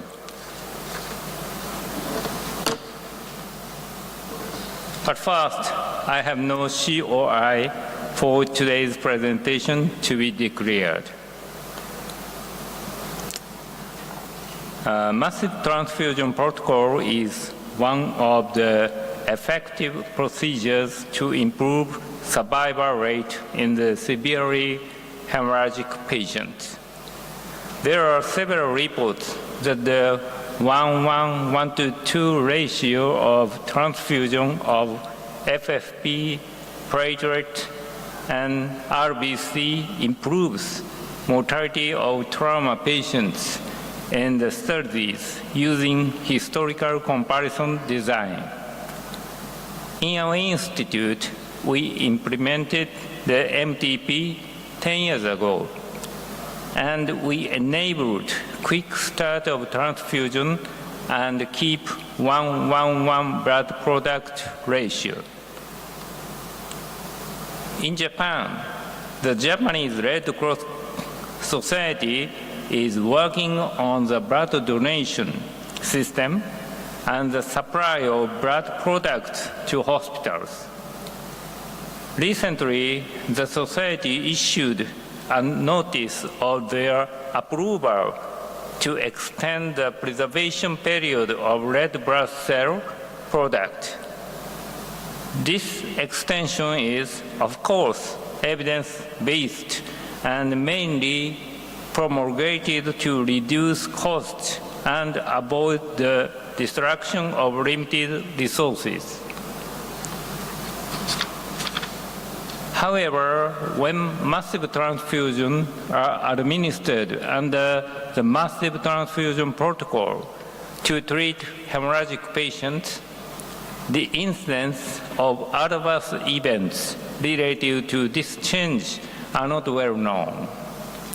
We report our experiences with 2 cases of critical hyperkalemia during trauma resuscitation with massive transfusion protocol.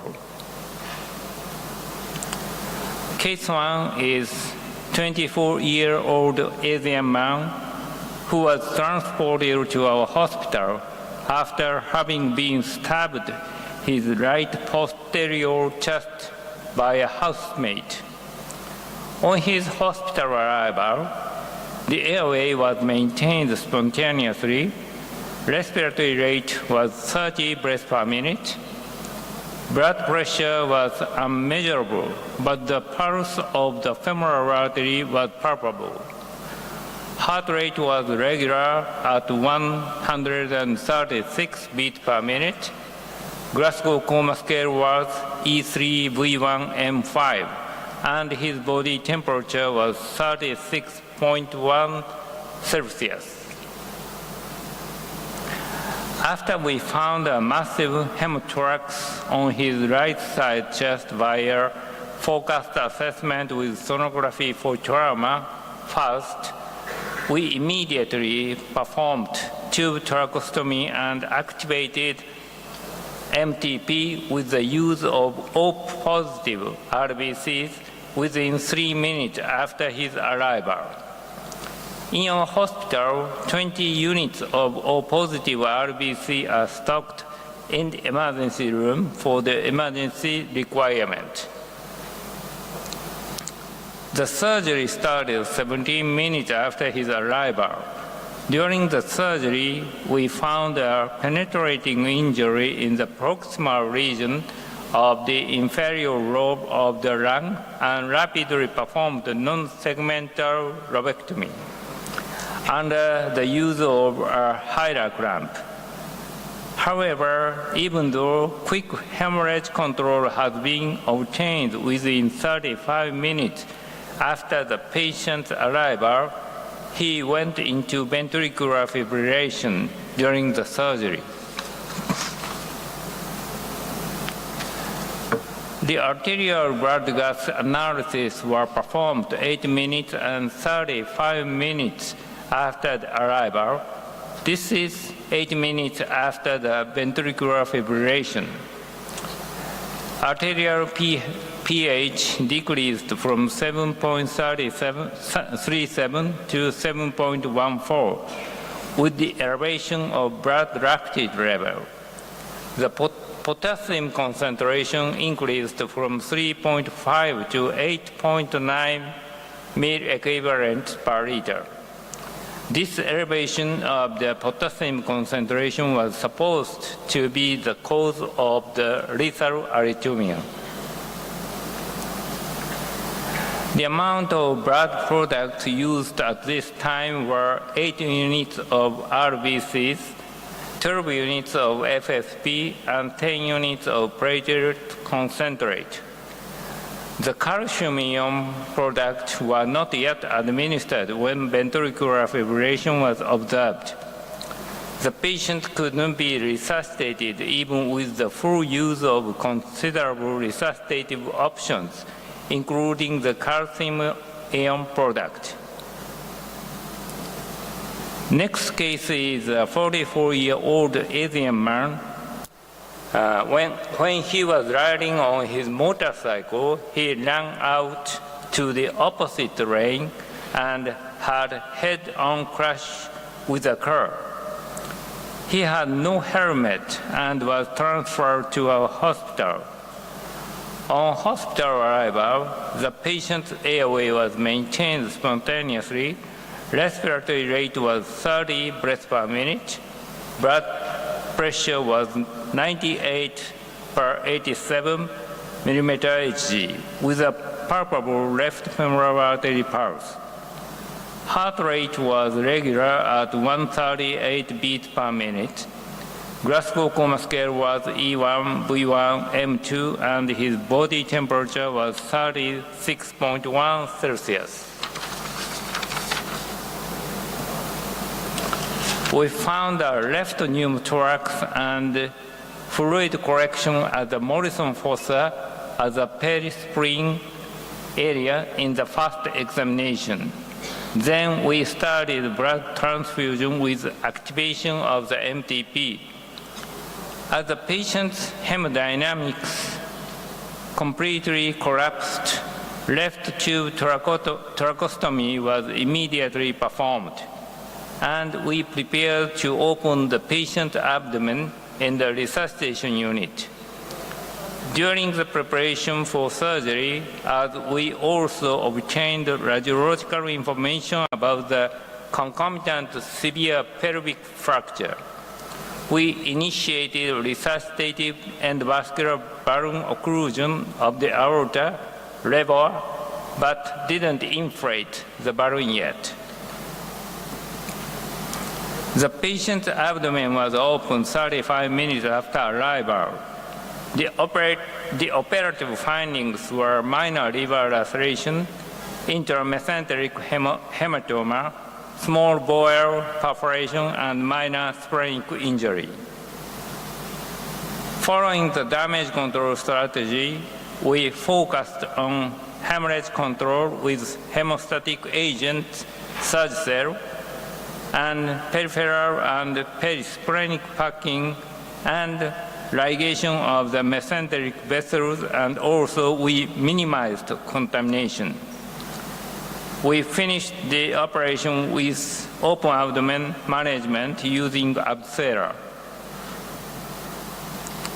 However, although the patient's hemodynamics once appeared to stabilize, he suddenly went into ventricular fibrillation 2 minutes after the surgery. The blood gas analysis had been measured 1 minute before the arrhythmia. This was 46 minutes after the start of the transfusion. Arterial pH was low on his arrival with high blood lactate level. The potassium concentration increased from 3.5 to 7.8 ml equivalent per liter. This elevation of the potassium concentration was supposed to be the cause of lethal arrhythmia. The amount of blood products delivered at this time were 12 units of RBC, 12 units of FFP, and 20 units of platelet concentrate. The calcium products were not yet administered when ventricular fibrillation was observed. Although the patient was returned to spontaneous circulation and subsequently underwent an interventional radiology procedure, he died from massive multifocal bleeding due to subsequent coagulopathy. The CT images after the IVR demonstrated the intrathoracic, intra-abdominal, and retroperitoneal hemorrhage after the surgery and IVR are not so obvious. MTP is already globally well-known one of the main procedures for achieving success in trauma resuscitation. Recently, although the several protocols for the guidance of massive blood transfusion, such as goal-directed transfusion by using thromboelastography, have been proposed, we traditionally assume that most of the high-level trauma centers, including ours, follow the RBC, FFE, PC, 1:1:1 ratio theory based on the previously reported evidence. In our institute, blood product including cryoprecipitate is always available, and once MTP is activated, packages are constantly brought to the resuscitation unit to maintain the ratio of composition as shown on the slide. We usually administer blood transfusion with the use of level 1 fast flow fluid warning system from the peripheral vein by a 16 gauge or larger size needle. In 2023, the Japanese Red Cross Society issued a notice of their approval from the nation to extend the preservation period of RBC product. Since then, the validity period of RBC products have been prolonged from 21 days to 28 days, after the blood has been drawn. Previously, the Japanese Red Cross Society had published in their guidelines that the potassium concentration in RBC products after the blood has been drawn is 36.3, 4.8 milliequivalent per liter at 7 days, and that it increases to 60.3 in 28 days. To combat this problem, we currently can only check blood gas values constantly at approximately 15 to 30 minute intervals, use the calcium chloride preparation more frequently, and prepare washed RBC product if available.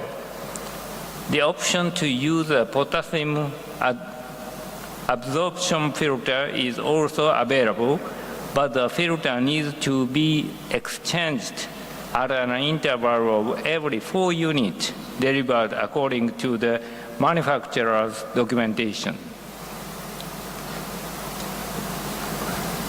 In conclusion, we experienced 2 cases of critical hyperkalemia during MTP after the allowance of extend the preservation period of RBC products was granted. Although there might be several other factors involved in the increase of potassium in these patients, we consider it is important to pay attention to these unexpectedly rapid increase in potassium levels during MTP to those who perform MTP with the use of current RBC products. Thank you very much.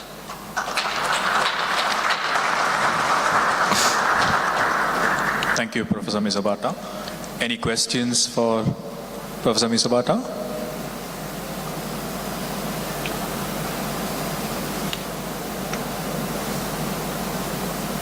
There are no questions? No. There's one, yeah. How practical, thank you for the excellent presentation, but how practical changing the filter for the potassium during a infusion every 4 hours, and the amount of blood transfusion in this patient is quite extensive. So how practical changing, potassium filter to capture all the excess potassium? Thank you very much. Yes, I know that the filter for the potassium is recommended to change every 4 units, but it is thought to use in the ICU or in the ward. For the mass transfusion protocol, the 4 units of RBC is infused very rapidly, so it is not practical to change the filter. And we are talking about the blood laboratory to use the washed RBC, but it takes time 20 or 30 minutes to prepare the washed RBC, so it is not practical yet. So now we are thinking about change the calcium administration. Before these 2 cases, our protocol was administer calcium ion every 10 units of RBC, but now we change the protocol to check the potassium level and calcium level every 15 to 30 minutes, and administer the calcium ion to prohibit the elevation of the potassium ion level. Thank you.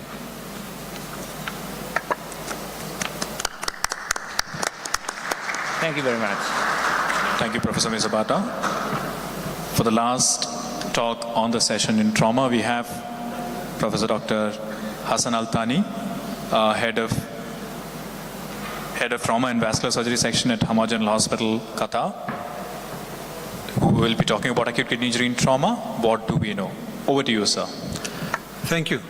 I would like to take the opportunity to thank the organizing committee for the privilege of the podium and also for the kind invitation and the exciting program. As usual, they never fail me to see an exciting program.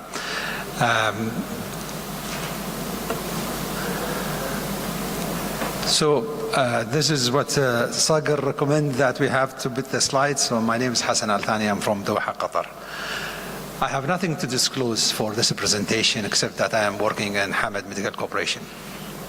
So the specific objective of this is to review the pattern, the predisposing factor, and the outcome of acute kidney injury in a trauma patient. As we know, worldwide, the burden of kidney disease is rising, but the public awareness remains limited, and the public, including physicians, underscoring the need for effective communication by the stakeholder in the kidney health community. The incidence and the predisposing factor for acute kidney injury among patients sustaining a major trauma injury are not well studied. So the theoretical model for kidney disease in a trauma is, or in general, is usually we start with a normal kidney, then we have a raise in the kidney function, then the damage, and then the decrease in the glomerular filtration rate, ending with kidney failure. So with the damage, the GFR start to decrease, and then the damage actually start to increase. With that, the complication start to build up, ending with the mortality of the patient. So the pathophysiology of acute kidney injury in a trauma setting is a similar things. We actually give a contrast for these patients when they come for scanning. We have a tissue damage, we have hemorrhagic shock, we have rhabdomyolysis and abdominal compartment syndrome, as well as the excessive fluid that we give the patient. There is a ischemia, reperfusion injury, hypovolemia, myoglobin is produced, systemic inflammatory process, renal oxidative stress, and then intrarenal vasoconstriction, and the abdominal compartment will result also in renal parenchymal effect with the renal vein compression and actually compromise. And then we'll have the excess of fluid with renal edema, and the inflammatory process will continue, resulting in the aggravation and the start of the immune modulation and stimulation. This will result in renal hypoperfusion and hypoxia, ending with acute kidney injury, and the insult continue with rescanning of these patients. So when we classify kidney injury disease, we have to look at 4 dimensions, and they are structural, functional, and outcome, and this is related to the duration and time. And there is a number of classification of kidney injury. Whatever you use, just stick to it. The main definition of this, and I have a big list of this, there's 2 things. One, the rate of serum creatinine raise, and also the urine output. And this is very important to actually address in any of the renal injury classification that you utilize.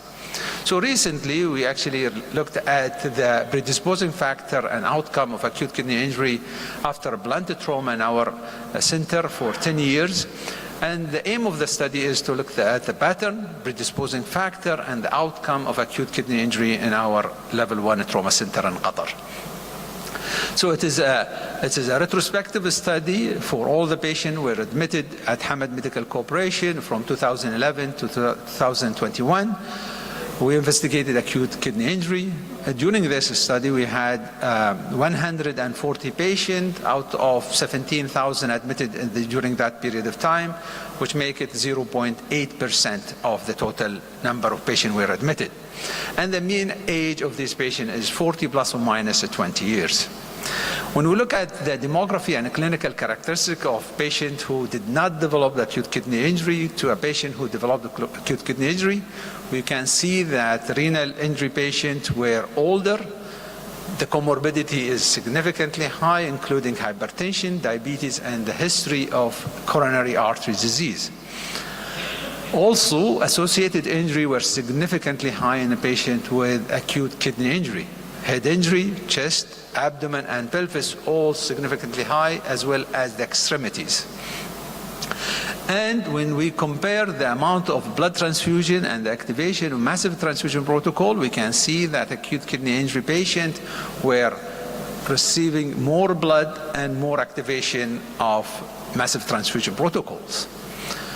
When we also looked at the complication, patients with acute kidney injury suffer from more ARDS, more ventilation-associated pneumonia, sepsis, and also central line and catheter-related sepsis.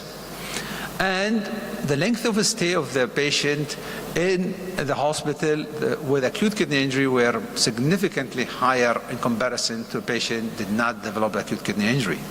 Ventilation requirement is high, and hospital length of stay was also significantly high, with significant mortality. 65% of the patients who developed acute kidney injury died while they are in hospital.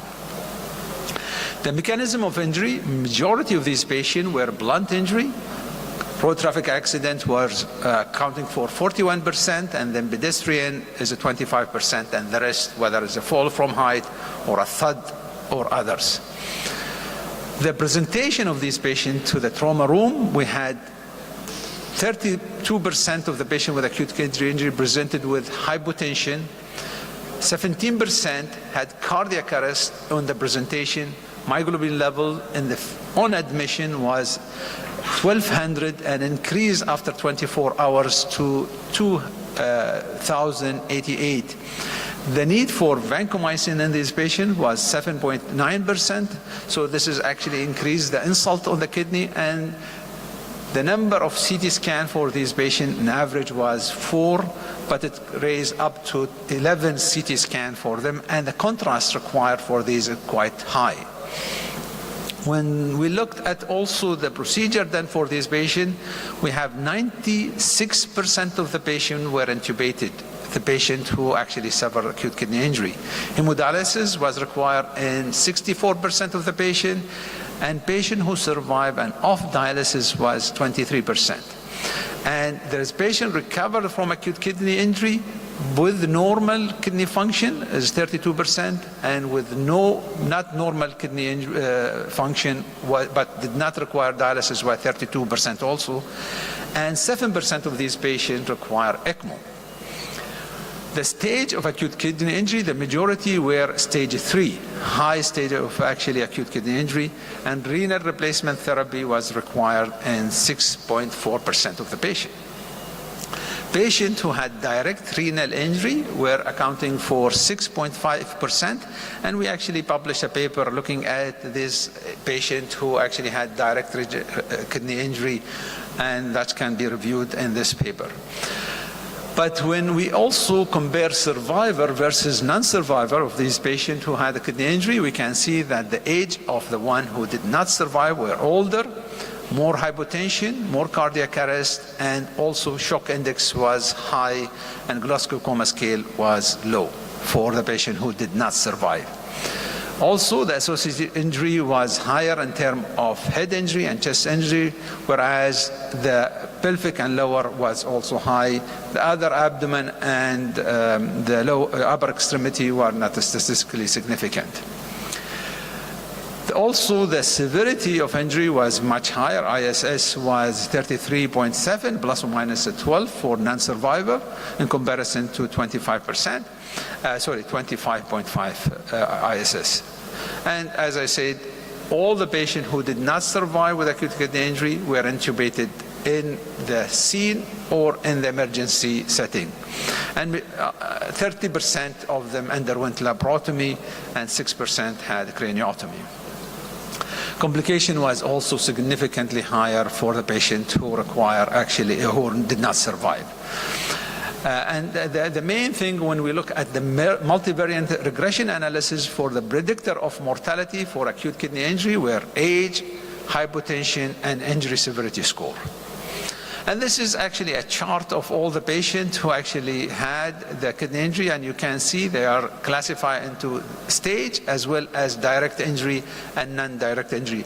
And the majority of the cases in our group were having a stage 3 injury with higher mortality. 70% of these patients died from their acute kidney injury. And the Kaplan-Meier for these patients showed stage 1 injury had the best survival. There is no much difference between stage 2 and 3 for these patients with acute kidney injury in terms of survival. When we looked at what's been published in the literature, there is 10 papers published in the literature regarding acute kidney injury in a trauma setting. There's 5 of them from a multi-center and 5 from a single center.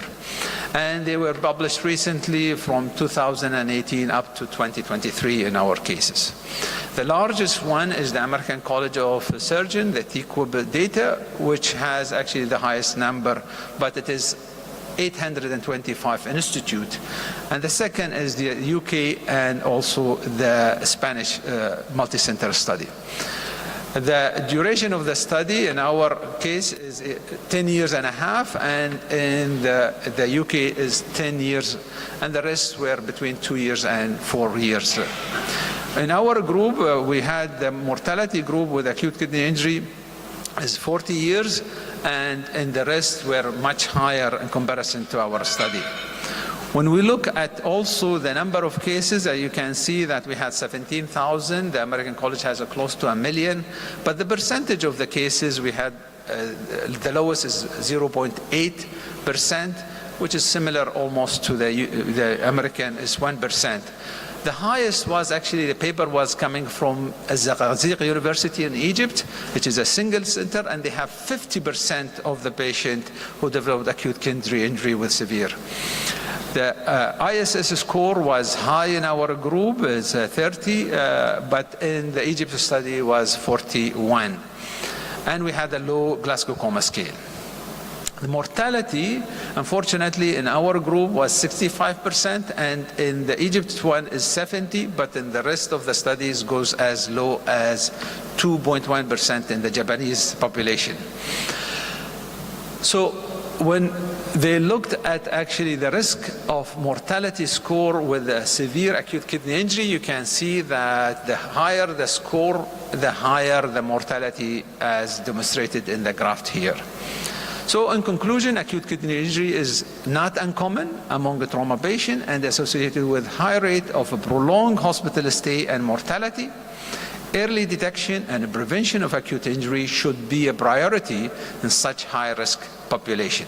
I would like to thank you for actually the privilege to present, and I thank the organization committee for the invitation. Thank you, Professor Altani. Any questions from the crowd?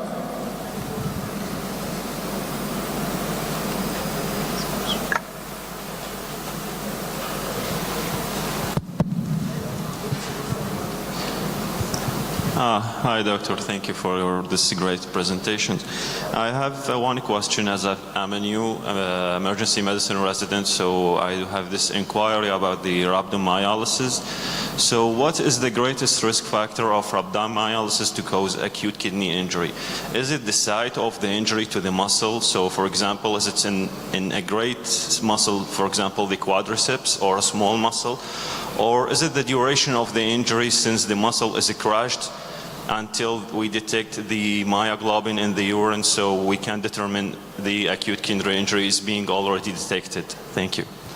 Thank you. Excellent question. Actually, rhabdomyolysis is associated with both what you said. It's the size of the muscle and the timing of actual intervention. The best treatment for rhabdomyolysis is actually early detection and early treatment. And early treatment means need for fasciotomy should be done early, stabilization of bone, resuscitation properly with the fluid, and stabilizing the hemodynamic status of the patient. That's how we deal with it actually to reduce the rhabdomyolysis. And you need to follow it. We do actually follow rhabdomyolysis in the first 24 hours, and after that we don't. Just we see the trending, whether it's going up or down. But that's an excellent question. Thank you. Any other questions? There are no questions. We are wrapping up the session on time. There's one more question.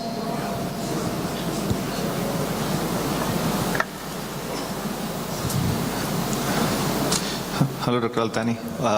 About AKI in trauma patients, the crush injury point was a very excellent point regarding the injury pattern. But when it comes to preventive strategies to prevent AKI, is there still an accepted norm to have a prevention algorithm in terms of fluid? Or if there is a crush injury, we start with bicarbs early, estimating rhabdomyolysis, or we make sure that the pressures are maintained, because if the patient is in hypovolemic shock, there is a high chance that there would be a kidney injury. Now, the new papers suggest that the creatinine and contrast don't go hand in hand, right? So in trauma patients, we use a lot of contrast when it comes to CT angiography. So the angiography has now become prominent in all traumas. So technically, we know that if there is hypotension, there is a chance that we will have kidney injury or there could be a kidney damage. But we still go ahead and scan the patients beforehand without knowing whether there is kidney injury or not. So do we have renal protective strategies which are mentioned in hypovolemic patients to make sure that the three major factors, that is hypotension, rhabdomyolysis or crush injuries, prolonged hypotension and the use of contrast, when they come together, that could be, so is there a renal protective strategy which has been discussed or highlighted in literature? That's a good question. In a trauma setting, the best renal protection method is resuscitating the patient early. By resuscitating is trying to stabilize the patient hemodynamically. When you achieve that, you actually achieve the renal protection method.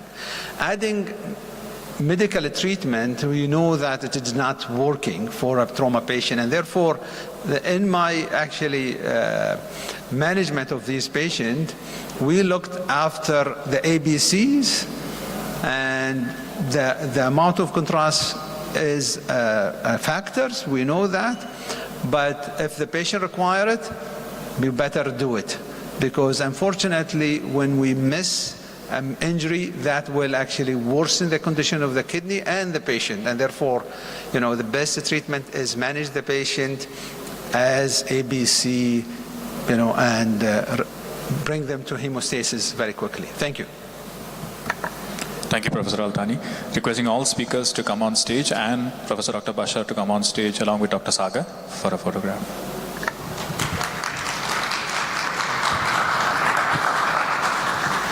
Okay, thank you. Thank you very much. Şey yapalım. Şunları verin. Viman. Viman'ı. Okay, Viman. Doktor Viman. Soruyor. Çeki kareyi. Onlar da vereceğiz. Viman şunu. Viman şu. Bunu da aç.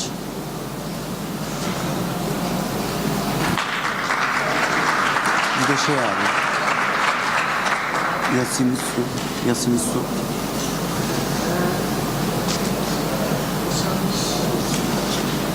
Şimdi heybe vereceğiz abi.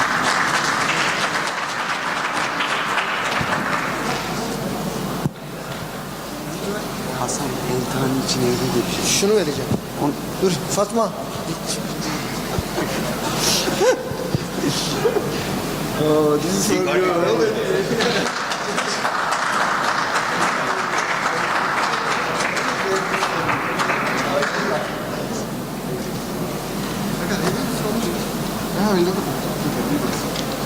And yeah, this was like.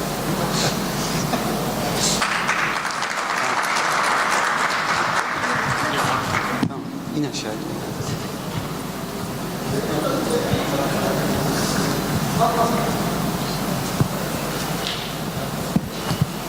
Şu mikrofonu al.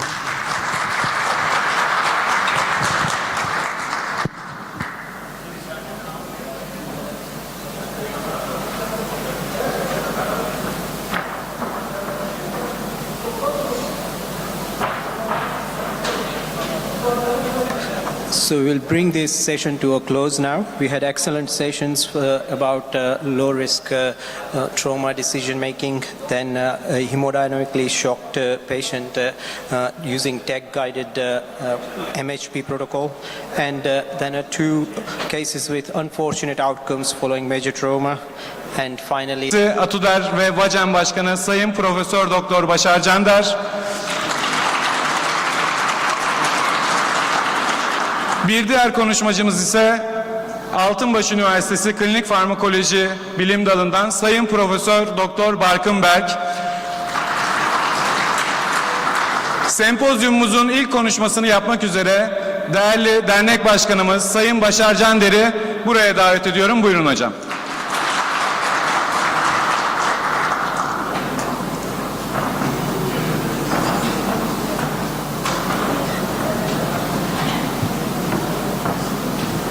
Evet arkadaşlar, hepiniz hoş geldiniz. Gerçekten görüyorsunuz 3.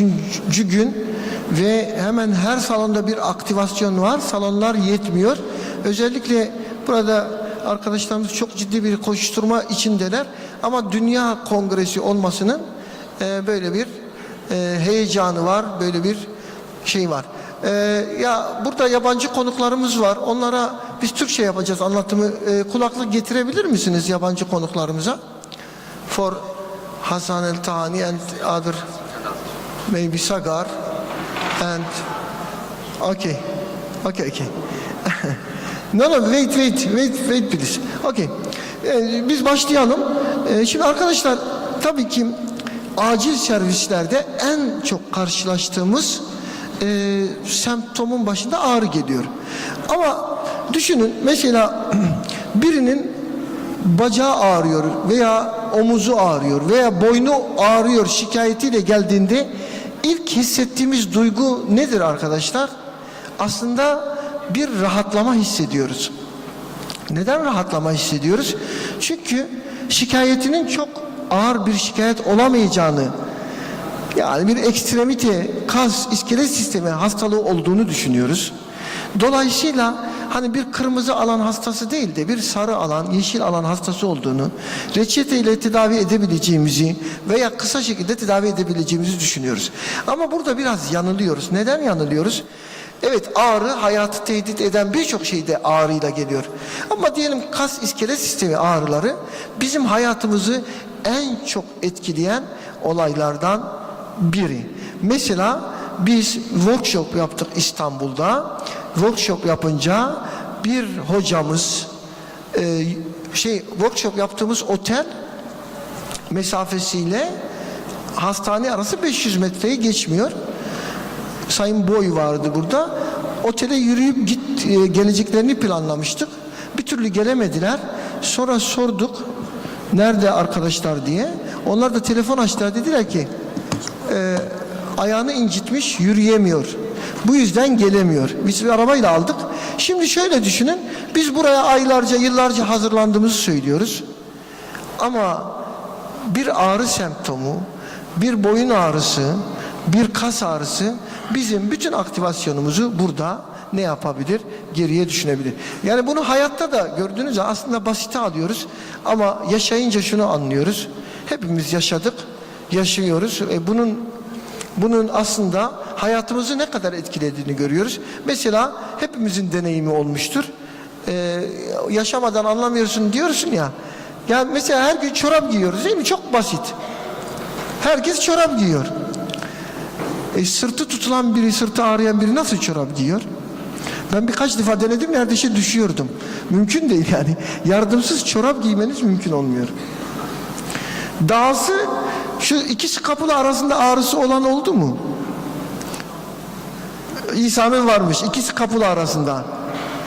Uzanmaya çalışıyorsun, birden saplanıyor. Uykun geliyor ama uzanamıyorsun.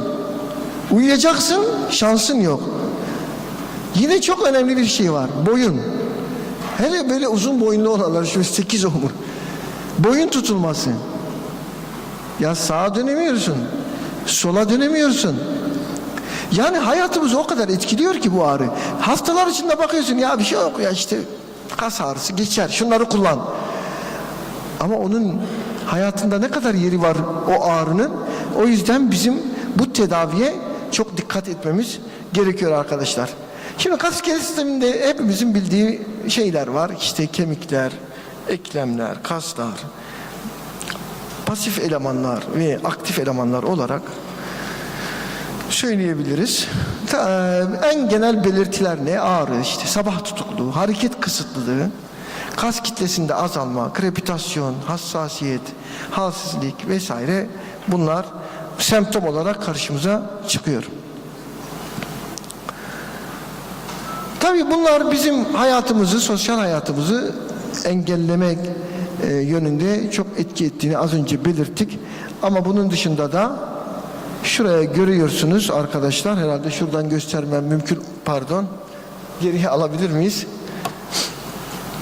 İleriye alalım, bir daha ileri. Evet, şurada görüyorsunuz. Şunu nereden? Evet, acile başvurma, ölümcül olmayan hastalık yükü içinde. Yani psikiyatrik hastalıktan sonra sondan 3. olarak görüyoruz burada. En sık görülen 10 hastalık istatistiklere göre bel bölgesi kas iskelet sistemi problemleri 1. sırada. Yani bize en çok başvuran hasta grubunda ilk sırada yer alıyor. Ama 3'e, 5'e de dikkat edin, 8'e dikkat edin. Bütün bunlar hep ne? Hep ağrı semptomu. Yani sonuç olarak şuraya geliyoruz. Ağrıyı dindirmek çok önemli bir sanat. Bunu kabul etmemiz lazım ve bu ağrıyı kesmenin de önemli bir iş olduğunu anlarsınız. Ben modern tıp konusunda gerçekten şeyler olabilir. Bakın kafamızda bazen soru işaretleri oluyor modern tıp konusunda. Acabalar oluşabiliyor. Ama modern tıbbın doğruluğunu kendi vücudumda en çok hissettiğim yer ağrı kesiciler. Eğer etkili bir ağrı kesici. Mesela bir diş ağrısı çekiyorsunuz. Hayatınız kararıyor. Hiçbir şey yapamıyoruz şiddetli ağrı için diyoruz. Ve bir ağrı kesici eğer sizin diş ağrısınızı kesiyorsa veya renal koliyi düşünün veya işte bahsettiğim sırt bel tutulması. Ağrı kesici alıyorsun ve birdenbire bir konfor hissediyorsun. Bir mutluluk oluşuyor. Dolayısıyla arkadaşlar ağrı kesmenin bir doktorun en önemli görevlerinden biri olduğunu unutmamamız gerekiyor. Bu yüzden de tabii ki biz ağrı kesicileri çok fazla kullanmak, çok fazla yazmak durumdayız. Bunun için de mutlaka ağrı kesicileri çok iyi tanımamız gerekiyor. En sık kullandığımız ilaçlar olduğu için. Tabii burada bir ağrı var, bir de spazm var. Bunlar birbirini tetikliyor. Bel boyun ağrıları gibi spinal bozukluklarda bir de spazm ekleniyor. Spazm da ağrıyı arttıran bir şey. Yani ağrı oluştuğu üzerine bir de spazm, bunlar bir kısır döngü oluşturmuş hale geliyorlar. Yani sırt ve omuzlar ben anlattım. Bunların hepsini ben yaşadım. Tabii siz de yaşayacaksınız. Yani bu kaçınılmaz bir şey. Yıllar ilerledikçe daha fazla yaşıyor insan ama yani gençlikken de yine yaşadığımız iskelet ağrıları mutlaka peşimizi bırakmıyorlar. Bunları düşme çarpmayı söylemiyor. Onlar zaten kaçınılmaz ama gerek postürden gerek de yaşla ilgili mutlaka bu ağrılar, bu spazmlar karşımıza çıkıyor. Bunun değişik nedenleri olabilir. Mineral eksikliği olabilir, dehidratasyon olabilir, yetersiz kan akışı. Bunu tersten bakmanız lazım. Yani kas spazmı deyip geçmeyin. Evet, kas spazmı vardır ama belki bunun altında bir yetersiz kan akışı vardır. Yani o zaman ne yapmamız lazım? Ona bakmamız lazım. Dehidratasyon var mı? Ona bakmamız lazım. Yani bir hasta size kas ağrısıyla geliyorsa tamam demememiz lazım. Acaba bu kas ağrısı neden var konusunu mutlaka düşünmemiz gerekiyor. Kasların aşırı kullanımı da kas spazmı nedeni oluyor. Bunu hepimiz yaşamış olabiliriz. En son dünkü maçtaydı değil mi? Ben maçta bu neydi? Fred miydi? Fred değil mi? Fred'in kaslarında bir şey oldu. Kaçıncı dakikada çıktı? Biz bir taraftan kongre takip ederken bir taraftan da bunları görüyoruz yani. 45. dakikada Fred'i çıkarttılar değil mi? Benden başka Fenerbahçeli yok yani. Peki. İlaçlar sebep olabiliyor spazmına. Ani keskin ağrı varsa, cilt altında sert bir kas dokusu hissi varsa, kas seyirmesi varsa biz bunlarda kas spazmını görüyoruz. Şimdi gerçek bir spazmda kasları uyaran sinirlerin aşırı aktivitesinden kaynaklanmıştır. Tek bir kası ya da bir grup kasın tamamını kapsayabilir. Kas yorgunluğu, yaralanma, kasların aşırı kullanımı gerçek kramplara neden olabiliyor. Böyle ani bir ağrı ve sizi hareket ettirmiyor. Vücudun su kaybetmesi, sodyum eksikliği gerçek krampların diğer neden. Yani acilde çok fazla karşılaşıyoruz tabii sodyum eksikliğine, hiponatremiye ve bu da bizim için önemli. Tetani tipi spazmlar değişik hastalıklarda özellikle kalsiyum önemli, potasyum önemli bu durumlarda. El ve el bileklerinde kas spazmları daha çok biliyorsunuz düşük kalsiyum seviyelerine bağlı. Distonik spazmlar olabiliyor. Bu da daha çok aşırı kas kullananlarda, amaçladığı hareketin ters yönünde kasları kullanan kişilerde görülür. Yine önemli bir şey, belki bizim için önceden önemliydi. Şu anda pek yok ama yazar spazmı. Şimdi klavyeye bağlı oluyor mu spazm? Olan var mı klavyeye bağlı? Klavyeye bağlı. Kimsede spazm yok mu? Görebilir miyiz? Yok. Bizimle bizimkiler ama mesaj bu. Çok mesaj yazanlar, Instagram yazanlar, Facebook. Bir bakıyorsun şöyle kasılmış geliyor hastaneye şöyle. Tamam, Instagram işi bu. Öyle düşünün yani. Bel kas spazmı bu da kötü. En sonunda bir şey yapalım, anket yapalım. Hangisi daha kötü diye. Gerçekten bel kas. Böyle duruyorsun. Bunları da yaşayınca daha iyi anlıyorsun. Hastaları da daha iyi anlıyorsun. Kas güçlü değilse vesaire bunlar oluyor. Evet, bunlar hayatı tehdit etmeyebilir ama birçok insan hayatını tehdit ediyor. Neden?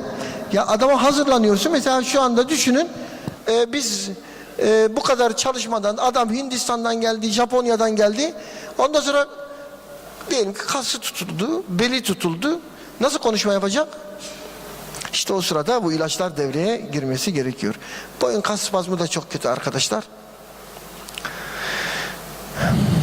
Boyunda bir ağrı vardır. Sırtta kas spazmı, omuz kas spazmı, bunların hepsi bir şekilde insanın sosyal aktivitesini, işini, gücünü engelleyen önemli problemler. Bazılarında çok daha sık görülür. Onun için kasların güçlendirilmesi önemli. Ama bu ağrı spazm dengesini mutlaka ne yapmamız gerekiyor? Kısır döngüyü bir yerden kırmamız gerekiyor. Tabii bizim şöyle bazen oluyor, burada biliyorsunuz bu yıl yapamadık ama futbol turnuvası oluyordu. Futbol turnuvasında bazen biz de oynuyorduk. Mehmet Hoca ile falan işte bir yıldır oynamamışsın, birden oynuyorsun. Tabii ne olacak? Kaslar ertesi gün bütün kaslar tutulmuş oluyor. Futbolcular neden ısınma hareketi yapıyor? Çünkü kasların birden hareket etmemesi için demek ki burada korunmak lazım. Yine yemek yedikten hemen sonra egzersiz yapmayın. Hani yemekten sonra yürüyüş yapalım diyenler. Mesela Zeynep Hoca 2'de 1 tutturur. Orada konuşuyor, bizi dinlemiyor. Zeynep Hocam yemekten sonra yürüyüş bak kas spazmı nedeni oluyormuş. Kahve, çay ve çikolata gibi bol miktarda nikotin içeren besini az tüketin. Kahve, çay, çikolata gibi bol miktarda. Allah Allah. O zaman biz niye sigara içmiyoruz? Madem bunlar nikotin bu kadar içeriyor diyorsun. Bunlar mı nikotin içeriyormuş yoksa falan diye düşünmek lazım. 2 litre su içmemiz lazım. Süt, portakal suyu, muz gibi kalsiyum, potasyumdan zengin besinler ve stressiz bir yaşam diliyorum sizlere. Bu nasıl yaşanıyorsa. Sonuç olarak arkadaşlar tedaviye geçeceğiz. Tedavide bakın ağrı kesici yazarken aklımıza gelen en önemli şeylerin başında nedir? Şimdi Murat Seyit önümde olduğu için soruyorum. Ağrı kesici de ilk aklına gelen ne? Yazarken ne düşünürsün? He? Hızlıca etki etmesi. Bu ofansif, bak ofansif duygu. Bu duyguyu yaşayanlar genelde farklı. Ama eğer şöyle deseydi ki o önemli, yani mesela hızlı etki değil de mesela başka ne denebilir? Atakan'a soralım yanında. Atakan.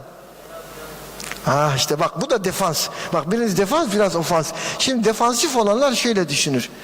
Zarar vermeyin. Bunların tıptaki kuralı şu. Önce zarar verme. Aman ilaç veriyor, zarar vermesin. Bu futbolcu olsa defansta oynar yani. Gol yemeyeyim der yani. Diğer taraf ise hızlı etki etsin. Bu işe gol atayım, kazanayım.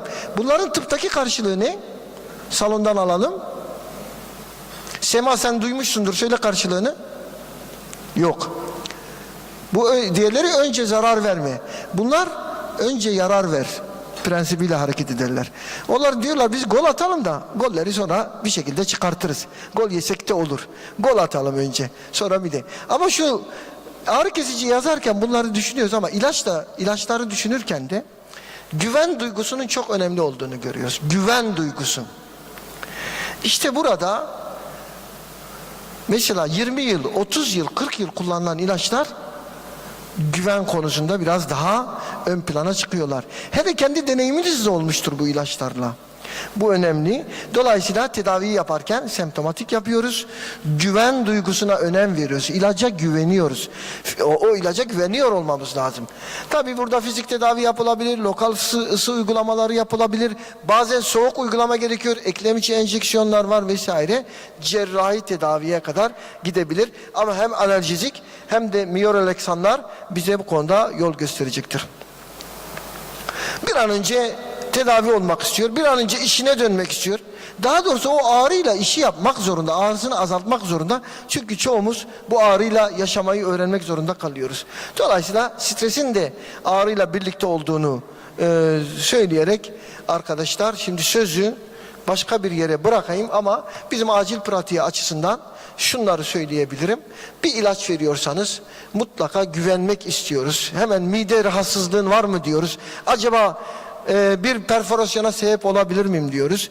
Bu konuda işte ilaç dikkat ediyoruz. İkincisi yine hani burada uydu sempozyumu rekordat ile yaptığımız için söyleyelim. Feniramidol hem miyorelaksan etki ki bunları Barkın Bey anlatacak, hem analjezik etkiyle kısır döngüyü kırıyor. Güven duygusu oluşturuyor ve etkili analjesi, ama bizim için bir kolaylığı daha var biliyorsunuz. 40 yıldır kullanıyoruz. Bir intramüsküler yapıyorsun, bir tablet formu var. Bu da buna özgü olarak diyorum ve burada sözü bitiriyorum. Hepinize teşekkür ediyorum.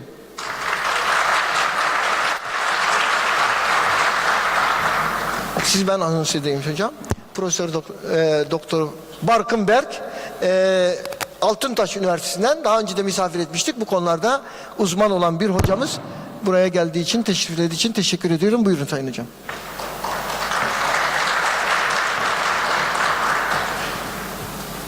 Efendim, hoş geldiniz.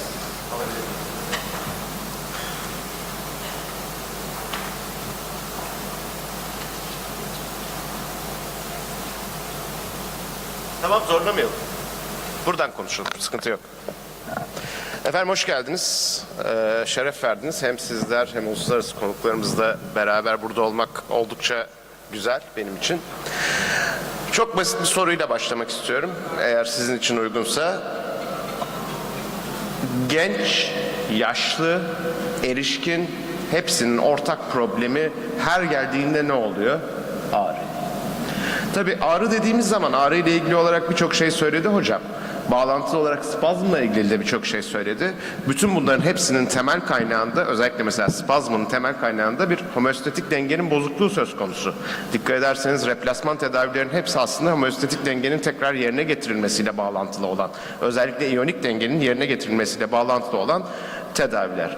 Bunun haricinde 2 tane opsiyonumuz var. Ya analjezik vereceksiniz ya antiinflamatuar vereceksiniz. Başka bir çaremiz yok baktığımız zaman. İşler gençken ve erişkinken güzel de yaşlanmaya başladığımız zaman işlerin rengi değişiyor ve bu durum, bu ağrı durumu, kronik ağrı durumu, kronik enflamasyon durumu çok fazla bir arada görülmeye başlanıyor. Çünkü aslında kas da yaşlanıyor. Kas yaşlandığı zaman normal olarak vücudun verdiği standart cevabı veriyor, enflamasyonu oluşturuyor. Kasın enflamasyonu oluşturması çok kolay bir şey, çünkü buradaki şekilde de gördüğünüz gibi, özellikle altta gördüğünüz gibi kas aslında hücresi olarak bakıldığınız zaman birden fazla nükleosa sahip. Dolayısıyla çok ciddi anlamda herhangi bir durumda hemen hızlıca kendisini onarmaya yönelik olan bir yapı. Tabii otomatik olarak da herhangi bir cevap vermesi gerektiği zaman enflamasyonla karşı karşıya kalıyoruz ve bağlantılı olarak da hemen gene sizin şu anda sağ tarafta gördüğünüz enflamasyon durumu söz konusu oluyor. Yani kasların arası enflame olmaya başlıyor. Aynı şeklin bir başka görüntüsünü burada sol tarafta görebiliyorsunuz. Enflame oldukça aslında kas lifleri hafif hafif birbirlerinden ayrılmaya başlıyorlar ve arası şişmeye başlıyor. Tabii enflamasyon beraberinde kendi medyatörlerini de getiriyor. Enflamasyonun medyatörleri çok enteresan. Enflamasyon medyatörleri bildiğiniz gibi aynı zamanda ağrıyı da tetikleyen medyatörler. Özellikle nosiseptörler üstüne çok ciddi anlamda etkililer ve sensitizasyonunu sağlıyorlar. Ağrının en kötü tarafı şu: ağrıda bir ileti gerçekleştirdiğiniz zaman ağrı yukarıya kadar gidiyor. Yani hani yukarıya kadar, beyine kadar geliyor fakat cevabı oluşturulamayan bir durum. Yani bir respons veremiyor vücut buna karşı. Sadece diyor ki ağrı var, ağrı var, ağrı var. Bunu bir şekilde gidermen lazım. Bu durum erişkinlerde ve yaşlılarda, özellikle yaşlılarda çok daha fazla gözlemleniyor. Çünkü bu enflamasyon sonucunda çok ciddi anlamda aslında kas kendisini tamir etmeye çalıştıkça da protein consumption'ı, protein tüketimi çok artıyor ve ortadaki durum daha da kötü hale geliyor. Özellikle vücuda binen, böbreklerin üstüne binen yük açısından baktığımız zaman. Mekanik veya non-mekanik herhangi bir etkenle karşılaştığımız zaman bir doku hasarı var. Doku hasarı evet ağrı olarak kendisini gösteriyor. Homeostatik denge bozuluyor. Dolayısıyla spazm olarak kendisini gösteriyor ve cevap olarak da enflamasyon olarak kendisini gösteriyor. Dolayısıyla aslında baktığımız zaman ağrı, enflamasyon ve spazm birbirlerini tetikleyen durumlar. Enflamasyon daha da fazla tetikleyici halde. Ağrının ana kaynağı bir önceki slaytta gördüğümüz medyatörleri yüzünden. Peki güzel de hani akut mu kronik mi her zaman standart sorduğumuz soru. Akut olduğu zaman bizim için iyi bir şey. Hani nereden kaynaklanıyor, nasıl kaynaklanıyor bunu gözlemleyebiliyoruz. Ama akutun ilerleyen safhalarında yani enflamasyon cevabı oluştuktan sonra endotel hasarı başlıyorsa, dokuda ciddi anlamda ödem gerçekleşiyorsa veya doku bütünlüğünün bozulması başlıyorsa o zaman bir fasit daire haline geliyor ve doku hasarı sürekli kendisini yeniler bir duruma geçiyor. Tabii biz bunu hani kronik olarak CRP'nin falan filan çok yükselmediği durumlar da söz konusu bu arada. Ama yani hani akutta gördüğümüz kadar çok fazla gözlemleyemiyoruz. Ama vücut içten içe kendisini hırpalamaya ve dokusal olarak hasar vermeye devam ediyor. Şimdi burada ana hani spazmdan başladık. Ağrı ve spazm için iki farklı grup ilaç kullanıyoruz ama acaba bu iki farklı grubu birleştirmek söz konusu olabilir mi? Veya bir birleşik olsa bu iki farklı durumu ortadan kaldırabilir mi? Biz çalışmalarımıza başlarken bunun üstünde çalışarak başladık ve tabii ki çeşitli antispazmolitikler artı tabii ki antiinflamatuar ve analjeziklerin hepsini birden bakmaya başladık. Analjezik antiinflamatuar sadece non-steroidal antiinflamatuarlarda var. Yukarıya doğru gittikçe aslında durum biraz farklılaşıyor. Yani opioidlere doğru gittiğiniz zaman durum birazcık daha farklılaşıyor. O zaman enflamasyonu ortadan kaldıramıyorsunuz. Bunu birleştiren bir tane yapı var mı diye bakarken feniramidol önümüze çıktı. Feniramidol baktığımız zaman hani doz olarak 400 mg film tableti olarak günde 3 kez kullanabileceğiniz 1 veya 2 tablet halinde veya 800 mg'lık 3 mililitrelik enjeksiyonluk çözeltisiyle kullanabileceğiniz bir birleşik. İlginç olan tarafı çok hızlı etki gösteriyor. Yani ilk 10-15 dakikada etkiye başlıyor ve maksimum yarım saat içerisinde etkisini maksimize edebiliyor. Tabii bu özellikle acil serviste çalışıyorsanız sizin elinizi çok kolaylaştıran bir durum. Çünkü çok hızlı bir şekilde aslında cevap alıyorsunuz ve bu cevapla beraber de feniramidol özelinde hızlı bir şekilde hastayı rahatlatabiliyorsunuz. Özellikle spesifik olarak kas iskelet sistemi akut ağrılı kas spazmlarının semptomatik tedavisinde endikasyonu var. Hem ağrı hem spazm açısından baktığımız zaman.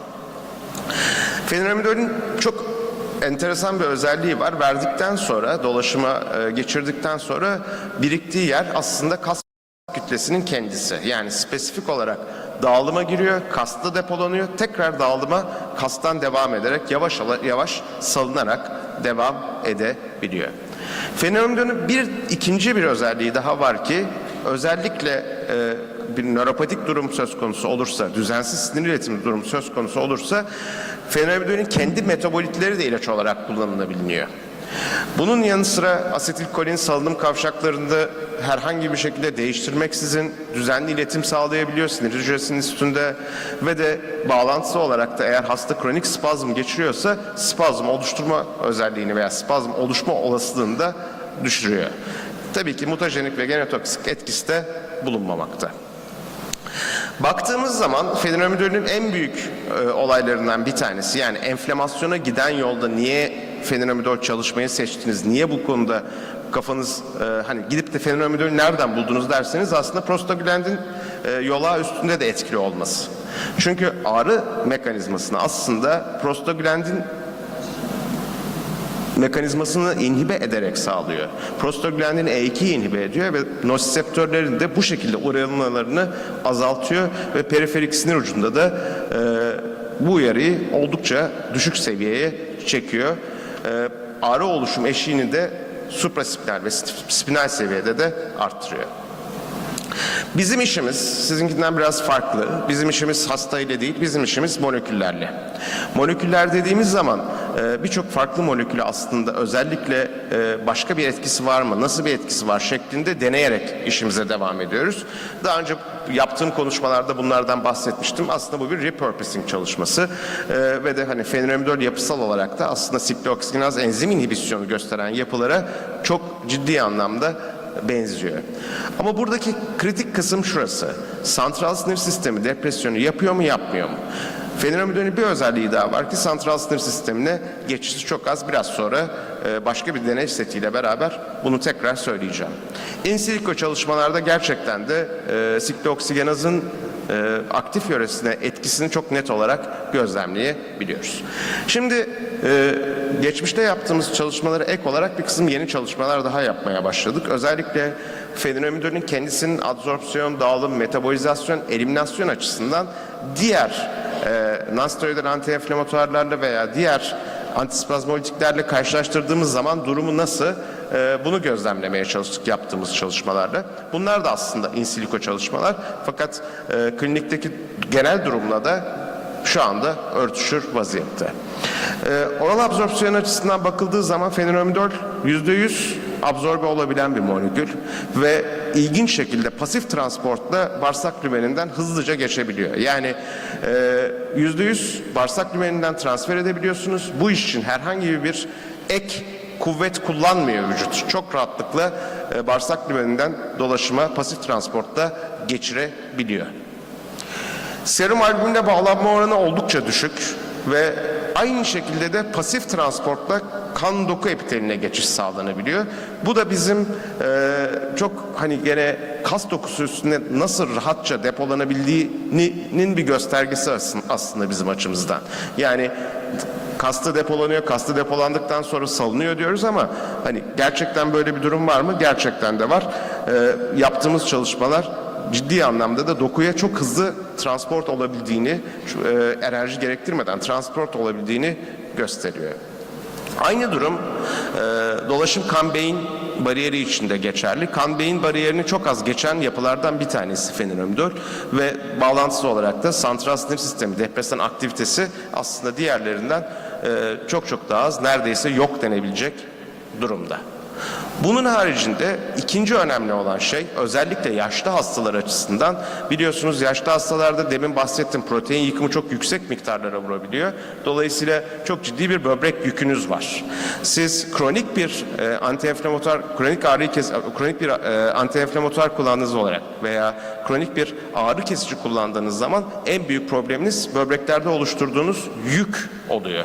Dolayısıyla bakıldığı zaman böbrek üstündeki yani böbrek hücrelerinin üstünde de bir toksik etkisi olup olmamasını da bakmak zorundayız. Sağlıklı insan böbrek hücrelerine baktığımız zaman fenomenalin sitotoksik etkisinin çok düşük olduğunu gördük. Diğerlerine oranla aslında böbrek hücrelerini çok daha az hırpalıyor veya çok daha az yaralıyor bir ağrı kesici ve antispazmolitik olarak. Tabii bunun yanı sıra bir de kalp krizi oluşturma riskimiz var biliyorsunuz. Özellikle kalp krizi oluşturma riski nonsteroidal antiinflamatuarlarda her tipi potasyum kanallarının inhibisyonuna dayalı olabiliyor çoğu zaman.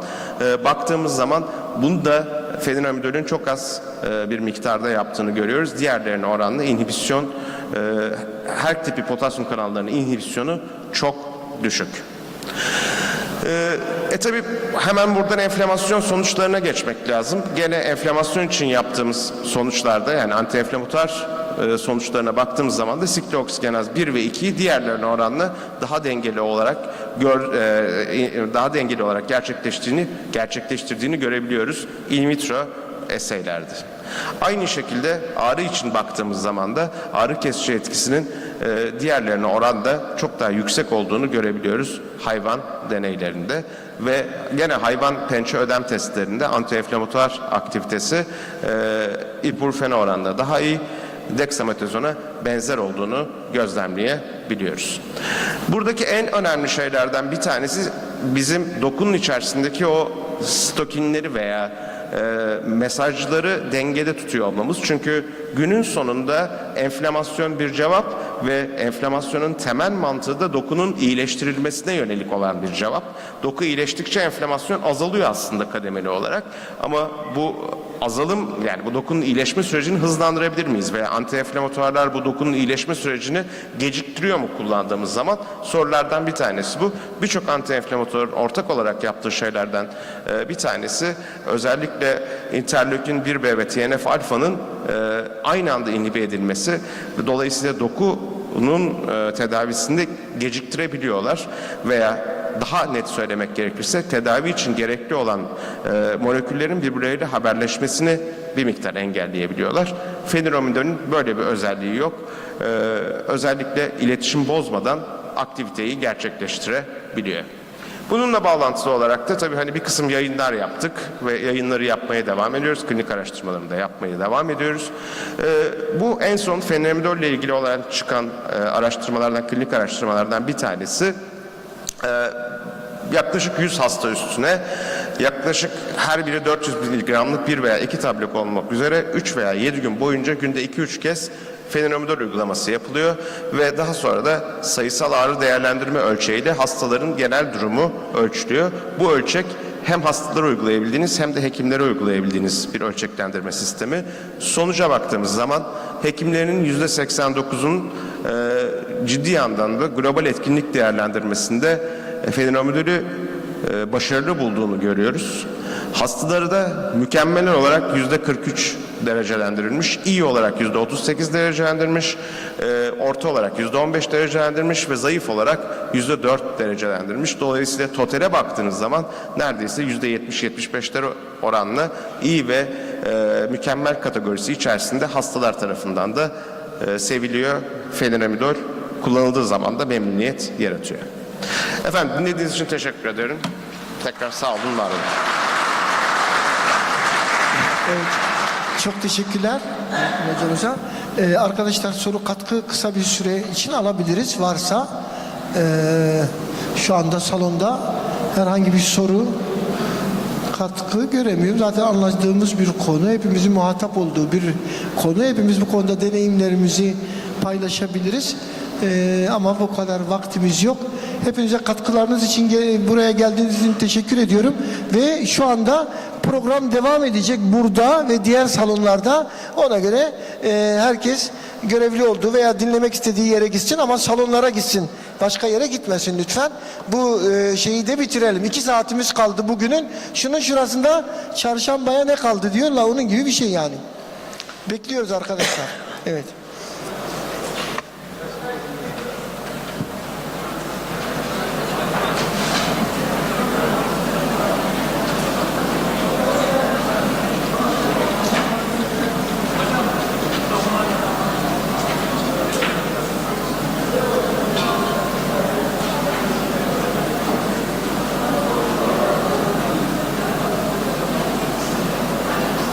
Globulins also decreases. I don't want to go into the deeper in depth into the immunological aspects of the immunosenescence, but to categorize, we can summarize the issue in that context.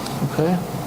So this 20 minutes over. I'm finalizing 1 minute. So according to the study of Dr. Yahal, this is meta-analysis. They have shown that when we look at the fever in the elderly population, the median of the fever in these studies is 77%, which means 1/4 of the patient population cannot mount fever response in the elderly. The second one, in some of the studies, it was noted that when the patient is getting elder, compared to young elders, fever response is coming less. The fourth issue, when we look at the hypothermia, which means the detection of human body temperature below 35 Celsius degrees, approximately 2% of the patient population in the elderly, hypothermia is obvious. And one of these studies published in the Journal of American Geriatric Society journal They have noted that when the patient admitted to the hospital with central line, with previous surgery, with gastroenterostomy, with urinary incontinence, or if the patient has an expectation to die within 3 months, or if the patient is obese or male, then the bacteremia is likely in this group. This is an historical, record. Sir William Osler, in his internal medicine textbook, previously noted that pneumonia can be defined as captain of the men of death, because at that time, in the colder seasons, everybody has a potential to acquire pneumonia, community-acquired pneumonia. And according to our study, we have recruited the data from the historical records of the Turkish General Staff Headquarters. We have seen that the basic aim of this study was to analyze the natural courses of the infections in the absence of antibiotics. So we have seen that pneumonia has 31% mortality 100 years ago in the absence of antibiotics. So most likely to be the bacteremic form at the ultimate stage, community-acquired pneumonia is a significant issue compared to other types of infections which are most likely to be related to the compromised infrastructure in the countries, earthquakes, war times, etc. But pneumonia is an endemic disease and can be seen in colder seasons. So pneumonia is a critical issue which is reflected with other studies which shows as respiratory system as the main sources of bacteremia. So I'm finalizing. And this is the nosocomial bloodstream infection agents in the elderly population. They have included fungi too. But gram-positive bacteria are slightly less than gram-negative bacteria in this group. And, advanced age, presence of intravenous catheters, and being bedridden are the major parameters that result in the bacteremic courses. Finally, this is my last slide. In the rational management of bacteremias, first, the microbiological diagnosis is excessively important because no antimicrobial therapeutic modality is reliable in our age. Anytime we can see a drug-resistant microorganism that the antibiotic we have provided is not working on. And the second issue is infection control and prevention. This is the basic issue to prevent the dissemination of problematic microorganisms from one patient to other patient. And the third one is the source control.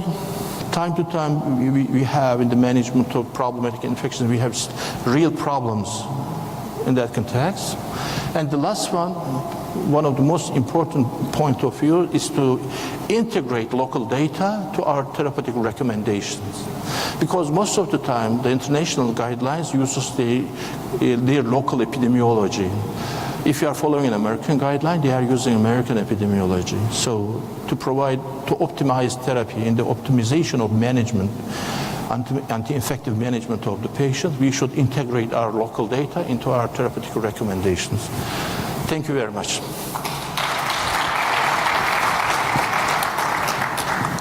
So that was an excellent presentation. I think we'll take the questions in the open session. We'd like to go for the next speaker. That's Dr. Mohammed Hanif.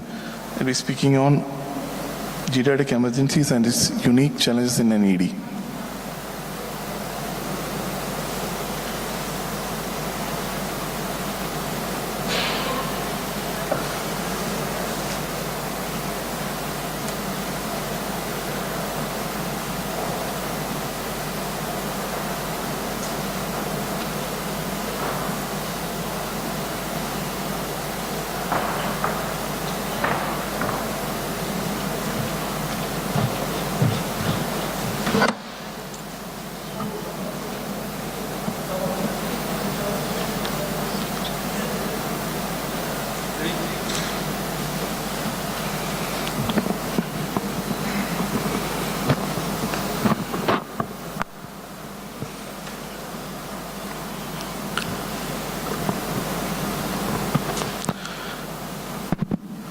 Very good evening all. So now we are at the session where we'll be discussing about geriatric emergencies. So geriatric emergency and its unique challenges is what we'll be discussing today. As an effect of having a very good advanced healthcare and giving a good quality of life, our population, especially elderly population, is more nowadays. And it's not just in developed countries, it's also seen in developing countries also. A very good example is in India. Previously, to have an elderly population that is above 65 years old, on a lesser number comparing to now. When we look at the data in India, if you can see that there's an increase in more than 10% of geriatric population in last 2 decades. This all showcases the importance of having an exclusive care for geriatric age group. We would be wondering, what is special in a geriatric than an adult? How a pediatric emergency department has a role in managing pediatric age group. Similarly, a geriatric age group is also little different. Their problems are different from an adult. So what is a geriatric age group? If you look at WHO's definition, it says when you're more than 65 years, that age is considered as a geriatric age. So we'll be discussing about certain unique aspects of geriatric age. What are their challenges? You'd be wondering, what is the importance of a geriatric age group? There's a specialty called as geriatricians are there to take care of it. But when you look at the data of any emergency department across the globe, you can see that nearly 40 to 50% of our patients are from the geriatric age group. Yes, we do get a lot of younger age group, but still, if you look at the data across the globe, not just, I have a couple of data from India, but still, if you look across the globe, we have a very good number of population who falls in the geriatric age group. It's very much depicted in the picture here. You can see the age group is more than 30%, especially in most of the countries across the globe. And certain countries, it's more than 30%. So the population is growing and is even expected to grow more by 2050. So the amount of geriatric patients we are going to handle is going to increase a lot. So let's see what are the unique challenges in this age. So in the demographics, if you look at the demographic, nearly in the United States itself, the population is expected to double by 2060. And 12 to 24% increase in the geriatric emergency patients is estimated in both developed and developing countries. And an aging population has significant implication for healthcare, particularly emergency medicine, because they form a major chunk of emergency department patients. So geriatric patients, on average, a substantial population of ED patients are majorly elderly individuals, which we already told. These patients present a wide range of issues. They need specialized care due to their age-related changes and comorbidities. So like how a pediatric age group requires a special area for care, a geriatric age group also requires a special area of care and special policies, protocols, and their unique challenges has to be addressed. So this is a distribution of clinical symptoms or complaints with which the patient comes to an ED in India. So it is based on a study that we can see the most common complaint is highest percentage presenting is 13% with shortness of breath. The most of the patients, elderly patients coming to emergency in ED, they presented with shortness of breath. And second highest was angina. And the third highest was having non-specific chest pain and upper GA bleed. And other major distribution of non-specific complaints.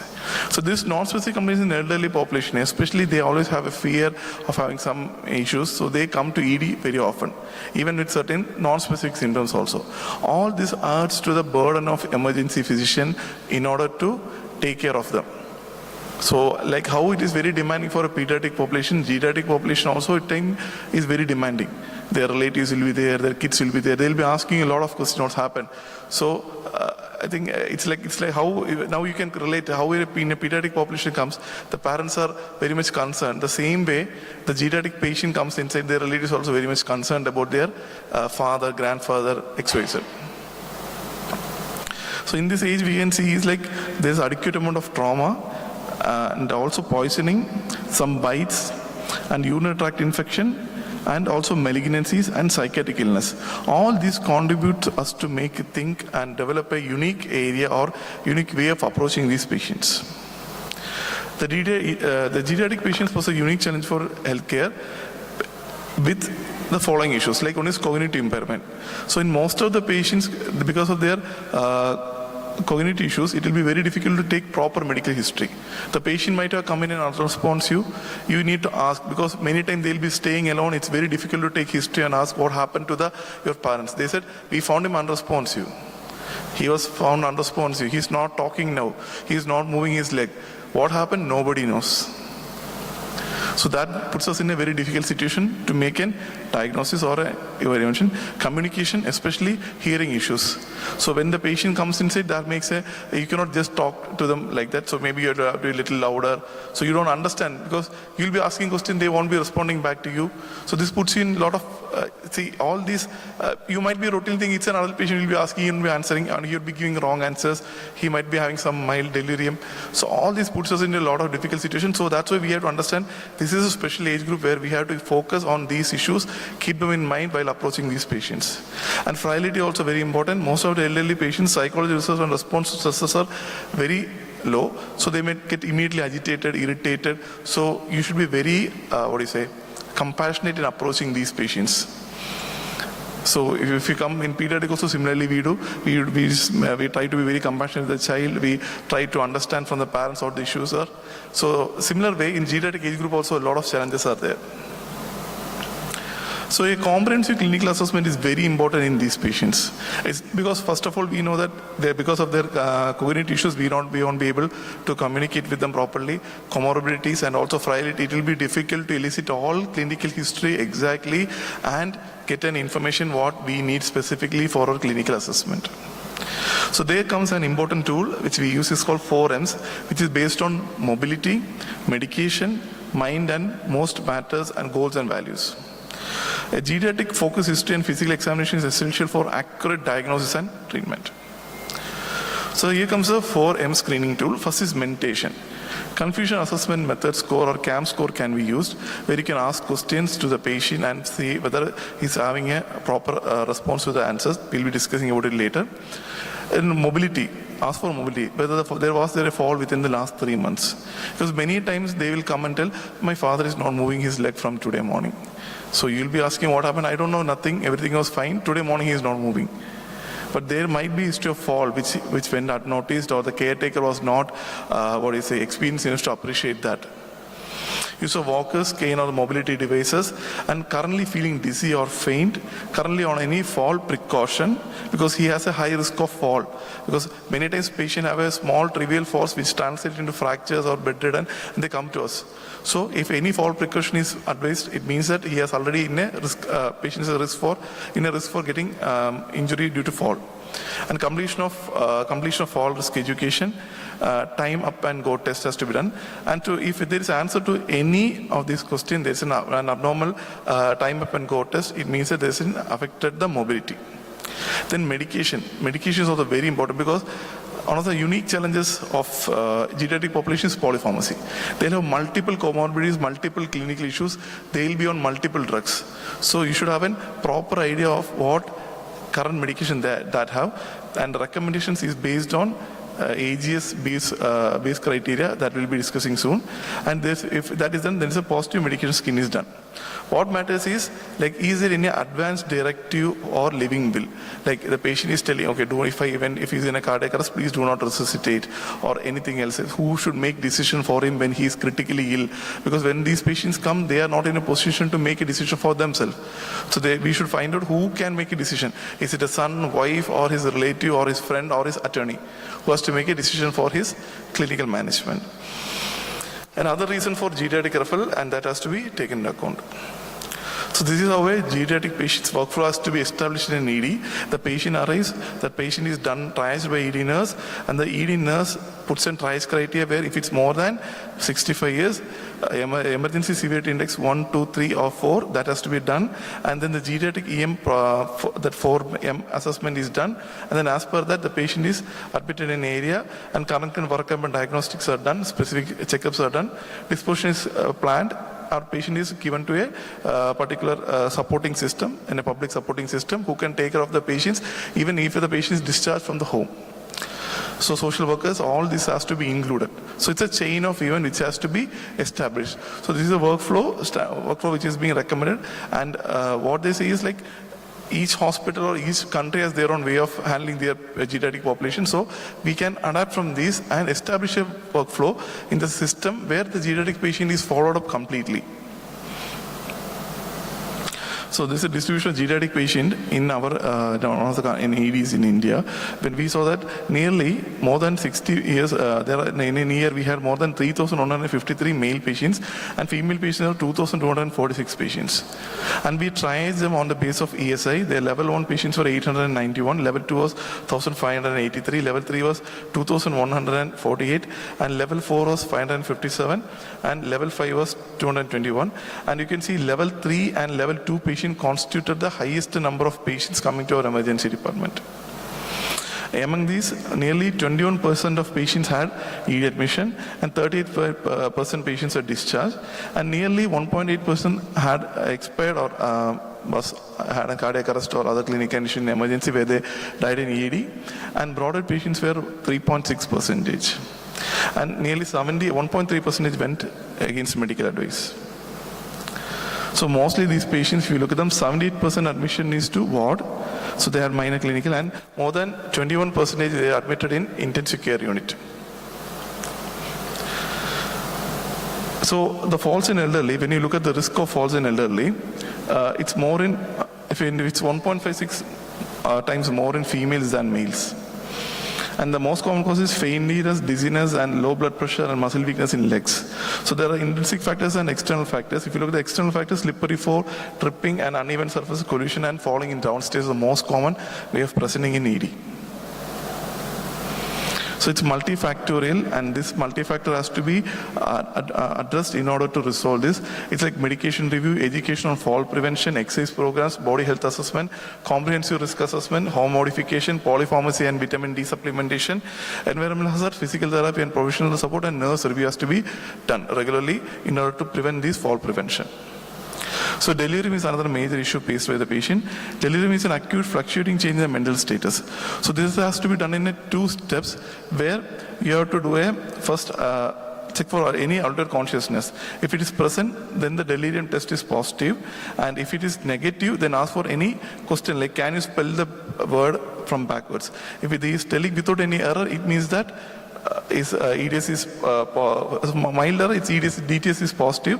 If it is not, then DTS is negative. Then we can use a BCAM negative or no delirium algorithm. So medication polypharmacy is one of the most important challenges. So this can be addressed with AGS-based criteria. So AGS-based criteria is a very elaborate thing which we can have in our department when we are dealing with these elderly patients. So I'll not go into very much detail into that. So these are a couple of drugs which are recommended specifically to be avoided or not used. So dehydration is also one of the major issues. Most of the elderly population dehydration because of their the physiological changes and poor retention of water, poor intake of water and excessive urination and other insensible losses. And frailty is the most important state of vulnerability to stresses or immune factors. That is like aging, genetic, lifestyle and environmental diseases can cause frailty in elderly, which results in like weakness, weight loss and exhaustion and low activity and slower performance. And as a result of that, they may have falls, disability, dependency, surgery risk and death. So pain management, so you can see we can use appropriate analgesics for the patient based on this scale. So we can use severe, means you can use opiates, moderate means you can use NSAIDs, mild also NSAIDs like acetaminophen, and muscle relaxant and other things can be used accordingly to the severity of the pain. But in geriatric age group, we should follow the base criteria and only use the following drugs which are highly recommended, like amitriptyline, ketorolac and other drugs, and certain drugs has to be avoided. Another most important challenge is having pressure ulcers and skin care, which we many times tend to miss, because especially these are on the dependent areas like ear, shoulder, elbow, hip and thighs. Whenever a geriatric patient comes, especially from a home setting, if he's bedridden, please always check for any pressure ulcers or bed sores.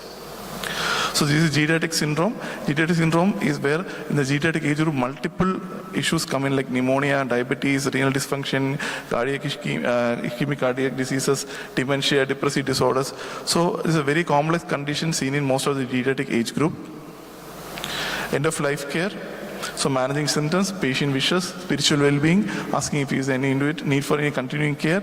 Patient and family has to be counseled adequately. Breaking the bad news is a very important step in ED. If a death happens, emotional support and legal issues like any DNA, DNR, or who has to make decision, etc. And after that, what has to be done. Geriatric emergency guidelines. So this is how a geriatric emergency system should be set in, and this is based on the GED guidelines by the ASAP. And so this we can take as a model and maybe replicate in many EDs. So the most important recommendations is some certain societies says, do not prescribe a medication without conducting drug regimen review. That's very important because they are on polypharmacy. Do not assume a diagnosis of dementia in an older adult who present altered mental status or symptom of confusion without assessing for delirium. Never think that he is having a delirium without assessing properly with the proper tools which we already discussed, and avoid using prescription appetite stimulants on high calorie supplements for treatment of anorexia or cachexia in older patients. Optimize social support, discontinue medication that may interfere with eating, and provide appealing food and feeding assistance and clarify patients' goal and expectations. Thank you.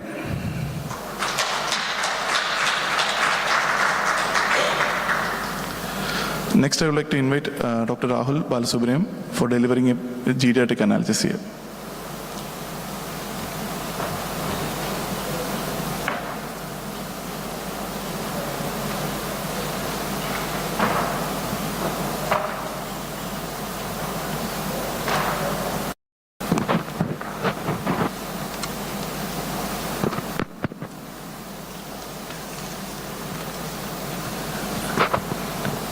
Good evening all. I would like to thank Team WASM and EPAT for giving me the opportunity to talk on the topic analgesia in elderly. So pain is considered as a sixth vital, and as a result we need to address analgesia. As the overview, we are going to discuss the topic starting with prevalence and types of pain in elderly. So what are the challenges in geriatric pain management?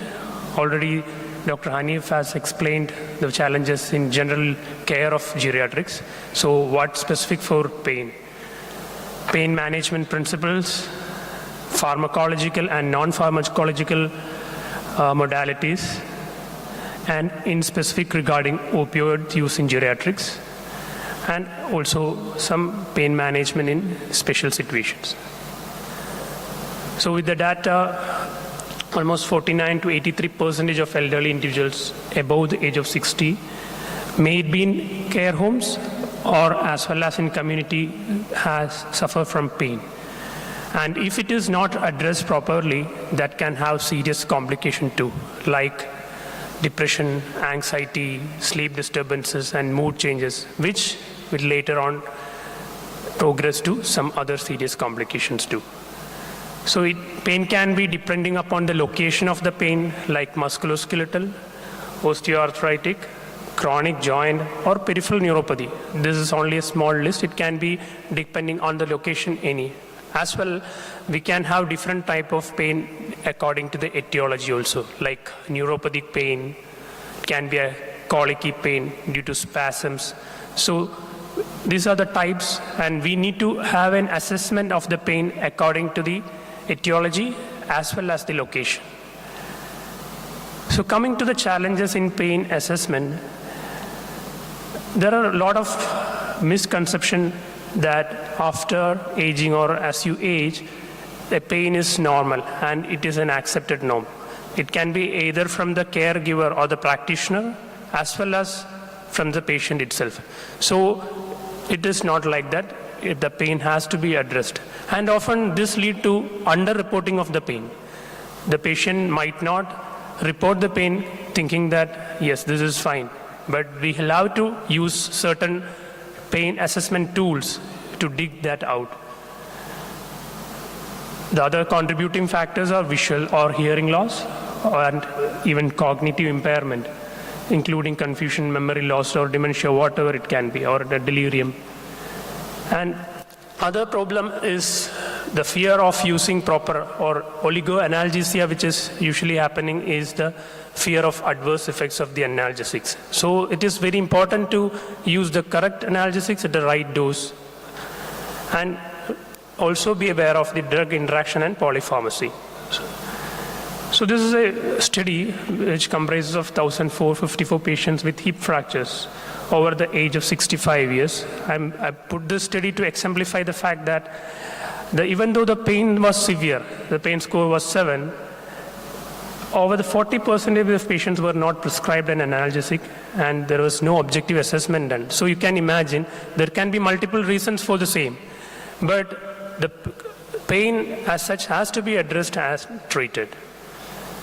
So the oligoanalgesia, if not treated properly, can lead to severe cardiopulmonary morbidity, long hospital stay, which can add on to the cost, then lengthier rehabilitation, frequent readmission of the patient, and even development of chronic pain syndromes.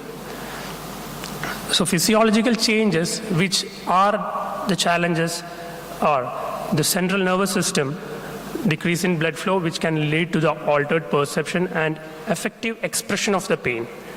Peripheral nervous system, maybe due to diabetic neuropathy, can lead to sensitivity to pain, temperature, or touch. In cardiovascular system, there will be decreased cardiac output. As a result, there can be increased toxicity of the drugs. In gastrointestinal system, due to decreased secretions, it leads to impaired dissolution of some drugs, and as a result, there can be decreased effect of drug as such. When we consider the liver or the hepatic system, it can lead to decreased protein binding, and as a result, increased free drug. So increased free drug in turn lead to toxicity. So we need to do the dose adjustment accordingly, whether it be hepatic or renal. When you consider renal, obviously as the age advances, GFR decreases, renal blood flow decreases, and as a result, half-lives also increase, and as a result, toxicity. When you consider musculoskeletal system, you know, as you ages, there is decreased body water and also increase in adipose tissue. So considering the lipophilic or the hydrophilic drugs, there can be either toxicity or there can be accumulation of the drugs. So you should consider these physiological factors before prescribing an analgesic in an elderly individual. So the part of comprehensive geriatric pain assessment, we have to directly go and ask the patient what is. Sometimes he might not be telling you the pain as such, it can be some discomfort. So you need to use the assessment tools and how it can impact the daily function. So it can affect even sleep, the mood, activity, as well as general energy of the patient. And also consider other comorbidities and the drugs which the patient is also using, because there can be a drug interactions which you are going to prescribe. So you should discuss with the patient as well as the caregiver regarding the goal. What is the goal of the pain relief you are going to get, and other expectations. So what are the available pain scoring tools with us? So we have a famous visual analog score, which can be used in cognitively intact patients. So it can be from no pain to worst possible pain. Okay. The other is numeric rating scale, which is numbered from 0 to 10, and 0 is no pain and 10 being the worst.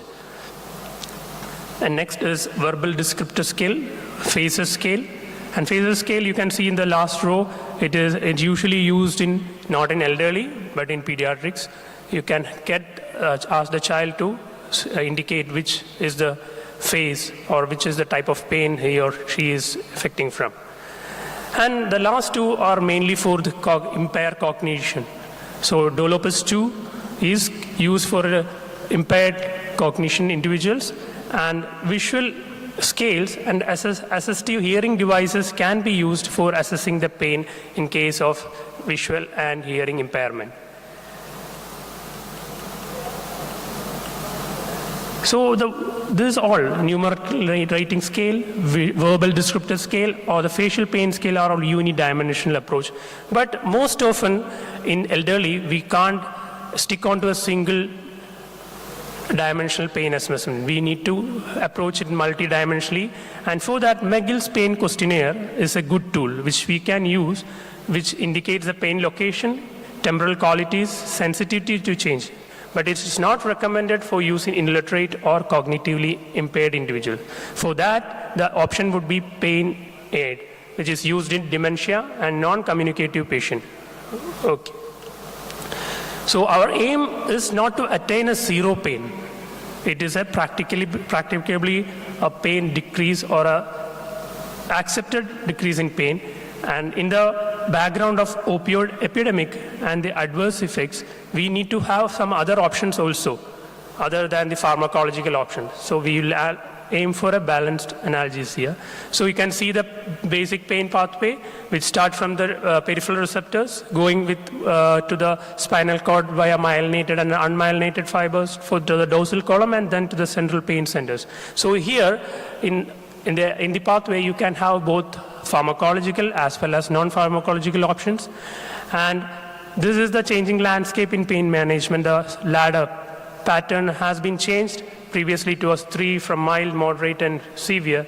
So previously only opioid or NSAIDs or acetaminophen were the only options. But along the ladder, we can use some sort of integrative medicine therapy, which includes regional nerve blocks, non-pharmacological therapies, and so on.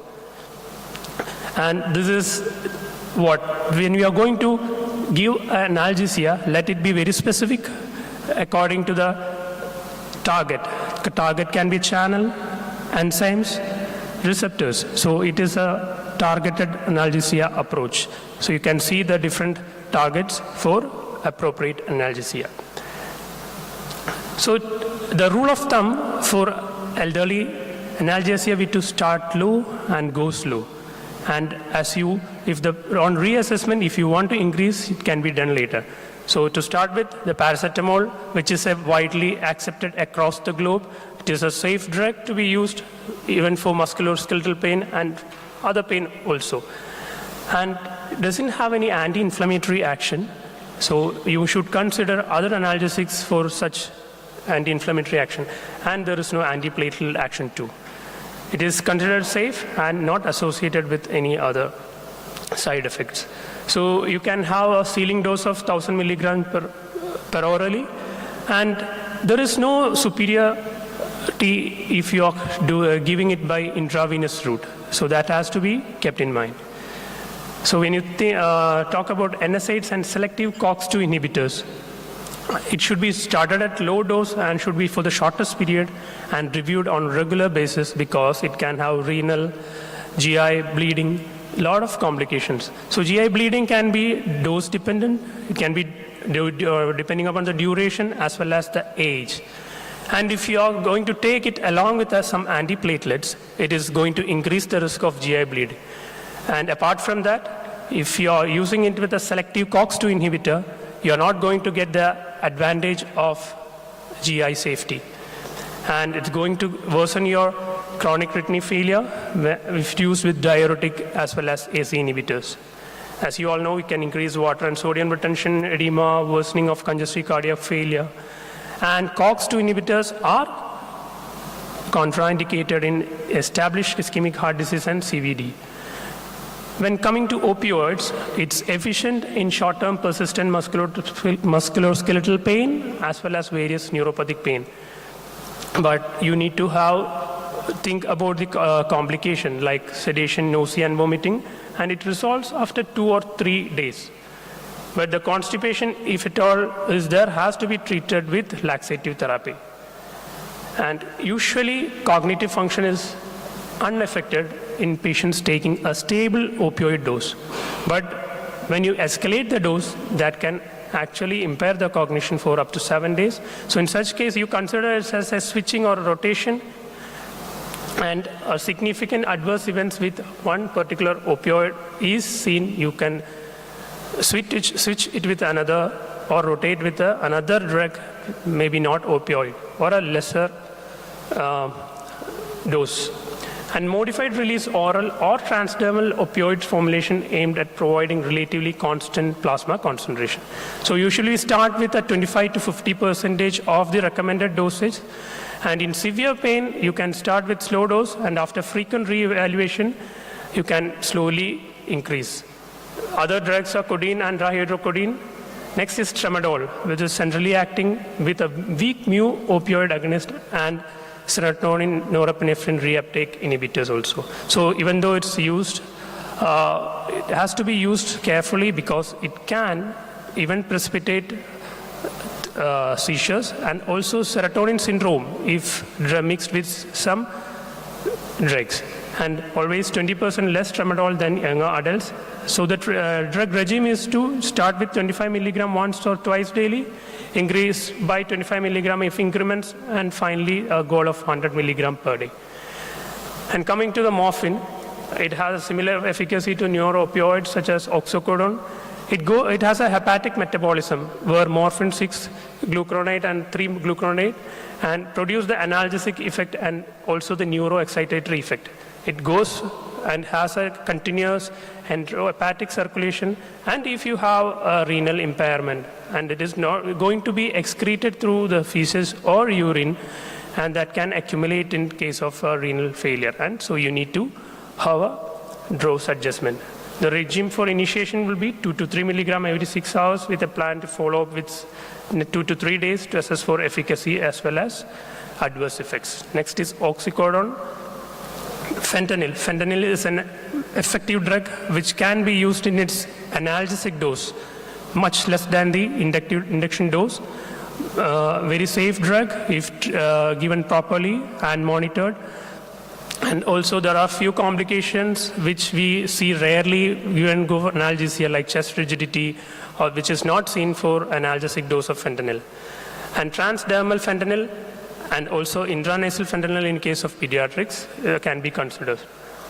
So usually transdermal fentanyl must not be used for the opioid initiation and should only be used in context of opioid rotation or switching. So there is because of the opioid overdose or the potential side effects, other drugs were considered. One among them is the subdissociative dose of ketamine, the Jurikit trial. But what they found out in the lower doses, even though it is efficacious in the short-term pain control, it has got certain psychoperceptual adverse effects. So to add on, some adjunct drugs are tricyclic antidepressants, which includes nortriptyline, SNRIs like duloxetine, which should be avoided in hepatic impairment as well as heavy alcohol intake, and anti-epileptics like gabapentin and pregabalin in neuropathic pain. And other topical therapy, as we know, NSAIDs like nocaine, capsaicin. So these are the adjunct drugs. So as Dr. Hanif discussed, there's a BEERS criteria. Now the American Geriatric Society has, in March, they have published the recent update. The previous was in 2019. So always, if you are working in an ED and you're going to see a large population of geriatric patients, please go read this criteria. And there are very common combination of drugs which should not be using, or rather you should be very careful while using. So one of the relevant which I found was regarding opioids and benzodiazepine. And opioids and gabapentin, pregabalin, which is a very common combination which can be used but should be used very carefully, or rather used with adequate or reduced doses. Another option, instead of giving analgesic, you can consider regional minimal invasive therapy, as we discussed in the WHO ladder. So nerve blocks like perineural blocks, neuroaxial techniques can also be done instead of giving IV or other route of analgesia. So take home would be, to overcome barriers of effective treatment of pain, we need to proper pain assessment. Pain assessment using pain assessment tools. Consider multiple comorbid condition and also the changing physiology or altered physiology as well as polypharmacy. A multimodal analgesic approach with non-opioids and regional techniques should be sought. And always start with lower doses and titrate in case of elderly patients. And also consider non-pharmacological therapies along with your pharmacological therapies. So these are the references. Thank you.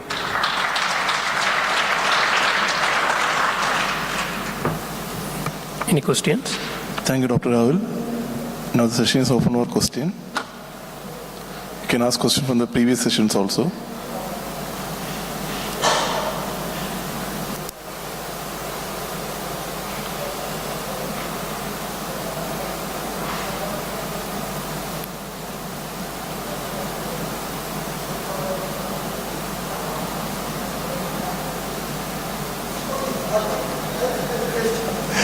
Thank you. Thank you for all.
A very good evening to everyone who's still here. Thank you so much for being such a good audience. And thanks to the translators who's actually making this possible.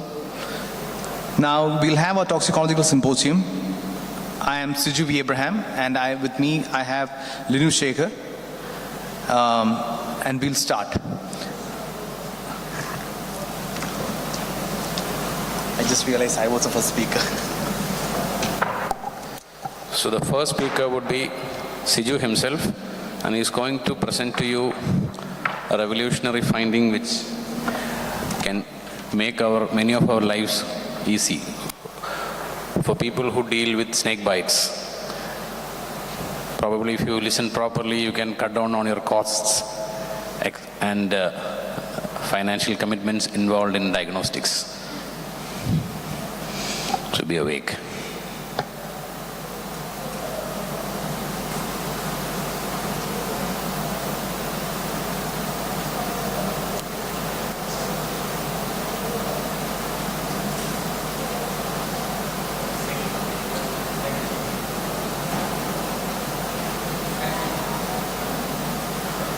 Oh, no. Thank you, Linu. And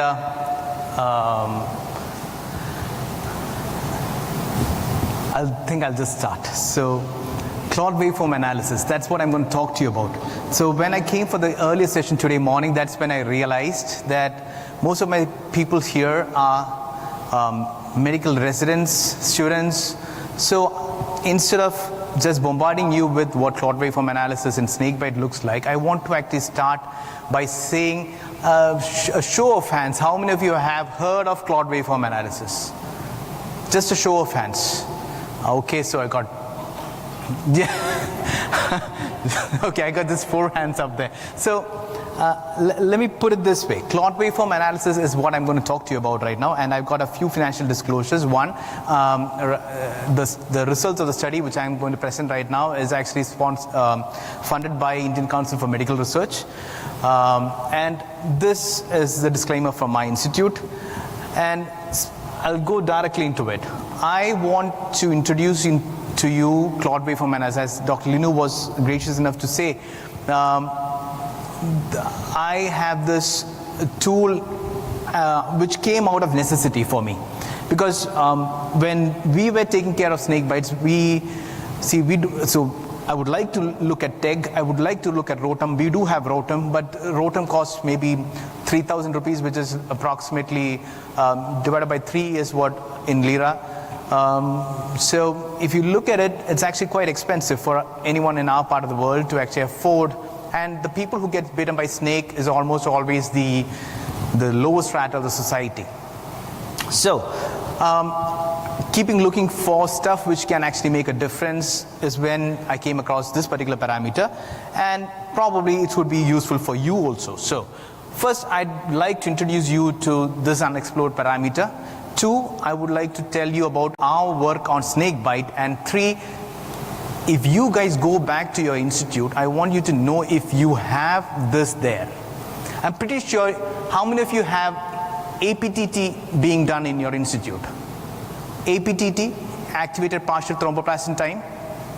Activated partial thromboplastin time. So I'm pretty sure you guys all have CWA in your department. Only difference is we do not know how to interpret the results. You know why I decided to actually look at it? Because the hematologists in my department, my institute, did not know how to interpret the results. That's the reason why I decided to look at it. Like David Carr was mentioning yesterday, being curious. That's the reason why I came across this parameter. So let me give you a brief history about what clot waveform looks like. See, you have this coagulation cascade being explained in the initial phase by Paul Morowitz in 1905, I guess. And he gave you this cascading pathway, but it couldn't help explain much of the hemophiliac, how does the hemophiliacs bleed, etc. Then came the enzymatic pathway, where you did not know, say, why factor 13 or factor 12 bled, deficiency bled. And then came the modified coagulation cascade. Now, I'm pretty sure you guys are familiar with this one, because this is what most of our text actually tells you, right, what the coagulation cascade looks like. Now, it might come as a surprise to some of you that this is not exactly what happens in the body. Physiologically, it's actually much more complicated than what I just showed. The intrinsic and extrinsic pathway, it doesn't get compartmentalized like that. It actually starts with the subendothelial tissue being opened up, you having the tissue factor being exposed, and you having your volume fraction factors attracting the platelets. You having the intrinsic extrinsic TNAs being formed. You have the two-ways gathering and forming the intrinsic TNAs. So it initiates, it amplifies, and then the clot starts propagating. That's essentially what coagulation cascade looks like. But the problem is, to test all this, what you have is your PT and APTT. You have your prothrombin time, you have your activated partial thromboplastin time. Now, it does look at parts of the coagulation cascade, but it doesn't give you a holistic view. What if I were to tell you that even when you're doing it, you can actually see what's happening in the coagulation cascade? I'll explain it again. Because when you're doing a APTT, this is how you do it manually. You get the serum separated, you add activated partial thromboplastin. So what you do is you look at it, you add phospholipids, calcium, partial thromboplastin, and there's a color change, and you say there's the time taken for the color change. That's what you're looking at when you're doing it manually. Now, once people wanted to do it in an automated environment, once the machines came into play, they had to tell the machines how to see that. So what they did was, the same phenomenon. Light source, activated partial thromboplastin time, change in color, but using nephrometry or transmittance or absorbance, you start getting, so this is an absorbance waveform. What it tells you is, if you look here, you can see the milliabsorbance, and here you have the time frame. So as time goes, the coagulation, the color of the plasma changes, and you have a coagulation change in the absorbance. And this is the clot waveform, or the fibrin clot waveform. So this is what is telling the machine that there is an APTT. Now what is APTT? The point at which there is a maximum slope, or there are two different derivatives which is actually derived from it. So this is the velocity of the curve, and this is the acceleration of the curve. The pink one is the first derivative, or the velocity, and the blue one is the acceleration of the curve. Now you have both of those happening there, and the peak of the second derivative is your APTT. Now, when you get your results, this is the only thing that you're looking at. You're missing all the other data. You're looking at this particular point where you have the maximum of the peak of the acceleration. So that's where the key lies. There's so much data which is not being used. Essentially what you're looking at is the pre-coagulation phase, the coagulation phase, and the stabilization phase of the APTT. That's what you're seeing when you're looking at this graph. And these are the extra parameters which were described. One is maximum time, maximum velocity, maximum acceleration, minimum acceleration, and delta absorbance. Let me get rid of all those nuances, terminologies, but I want you to know that this is there in all your APTTs, and you're only looking at this particular value there. Now, the drawback is, even though all your machines are making use of it, only a few of them actually display it as a curve or a graph. I've just listed out a few from an article from Shima et al. So that's a basic of what clot waveform is. Now let me tell you about our work on snakebite. So I started working on snakebite because I had no other option. We get all kinds of snakes brought to a ER. We get all kinds of snake brought to a ER, and we get all kinds of manifestations with regards to snakebite happening in our ER. So we treat around 900. So last year it was 964 bites, snake bites. And we treat one. So it's like one requiring antivenom every 2 days. So it's kind of a large number, and we have this luxury of having all the snake bites brought to us. So I looked at the clot waveform analysis in specifically Russell's viper bite victims, and this is where we had the first major breakthrough, where you could see here all the APTT values except the last one was normal, but the clot waveform from the ones which I've been showing you were abnormal. Now that kind of triggered our interest, and that's when we started working on it more. We researched a study called waveform analysis in snakebite with hematotoxicity wish as a trial, and now we are in a position to actually propose 3 different uses for clot waveform in snakebite. 1, to detect envenomation. 2, to detect species-specific changes. And 3, to detect response to antivenom. I'll go through each one of them. 1, picking up early presentations. We are in a state where we get people, unlike the common thought process, we don't have late presentations. We have people who come to us quite early because of the awareness in our community. We got people coming to us with snakebite early. Now, say this is a case of a lady who was brought in at 5:30 p.m. and 7:10 p.m. and she reached the ED at 7:10. 5:30 was a bite time, and that's a Russell's viper, which is a hematotoxic snake in our part of the world. And that's the initial APTT. APTT is actually quite normal, 28. But if you look closely, you can actually see there's a slur in the second derivative. Now the patient had local signs and symptoms, but coagulopathy hadn't developed. Now, in a situation where we have to wait for the coagulopathy to develop, for instance, snake bites, you don't have venom detection kits in most parts of the world, including ours. So we have a polyvalent antivenom, and to give antivenom, we have to look if that particular patient is having some sort of an envenomation change. And this actually shows you that. Now I'll tell you why I'm more excited, because once you give the antivenom, the coagulation, the clot waveform normalizes.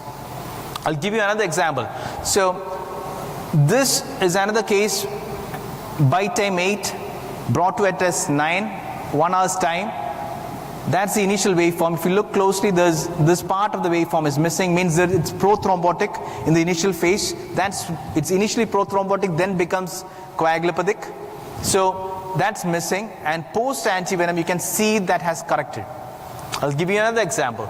Now, what about the other parts of India, where people get brought to the ER quite late? By the way, all these are Russell's Viper bite. I had the luxury of actually compiling only the Russell's Viper bite for this particular session. So here it's completely, there's no APTT value, means APTT is more than 180 seconds, more than 360 seconds in this case. You don't have an APTT value. The patient was brought after 6 hours of bite, profound coagulopathy, but after giving antivenom, 6 hours after antivenom, you can see that the waveform has started developing. The APTT is still prolonged, and 12 hours after antivenom, it's kind of starting to normalize. So it shows, the second point, it shows response to antivenom. Now this is the breakthrough which I think we made, because you have someone with, so this is a control APTT clot waveform, and this is after adding dilute Russell's Viper venom in vitro. And this is what the curve looks like in a patient with Russell's Viper bite. It mimics the same.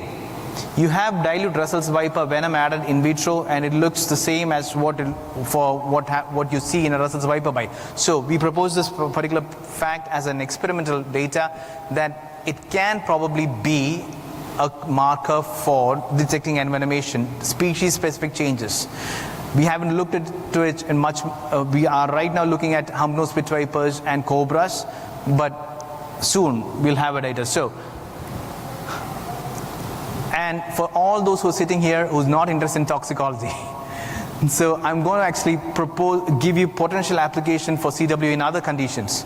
See, CW came out in the picture when it was initially described, maybe in 2009 by Toe et al. And it bordered on to becoming one of the most sensitive parameters, sensitive and specific parameters to detect DIC in sepsis patients. And it was almost about to become a recommendation by the British Society. And with high specificity of 97.6 and 98% to detect intravascular coagulation sepsis. So a particular change in the waveform called a biphasic waveform. Later people started experimenting with it in clot waveform in hemophiliacs. You have multiple papers showing in hemophiliacs it as a useful parameter. And when you look at utility of clot waveform coagulopathy, in the last few years, 2021, 27, something changed. COVID-19. And with COVID-19, people started describing so many more with regards to, I'll just point out a few. So this is a study which was done by Tan et al. In 2023, I guess, 2020, that's when it was published. So I'm not sure if you can actually read it. Bacteremia, dengue, viral fever, and that's control. There is a statistically significant difference, p-value less than 0.001 between. So it helps, in other words, it helps in distinguishing between different kinds of infections. So CW has been proposed as a parameter which can be considered to distinguish across bacteremia, dengue, viral fevers with relatively good sensitivity. Now in coagulopathy, in COVID-19, there's been multiple waveforms which has been described, and experimentally recently in thromboembolism, it has been shown that the values which I earlier mentioned, the min 1, min 2, the max 1, delta change has a significant difference amongst patients and controls. So in summary, CW remains an unexplored parameter, and in snake bite specifically, detection of envenomation, species-specific changes, detection of response to antivenom are things which you can consider. And research potential is still there. Anyone who's here, who's actually got, so I want you to go back, find out if you have CW in your system. It can actually probably cut your cost a bit. Or maybe at least, as an experimental parameter for research purpose. Thank you so much for listening.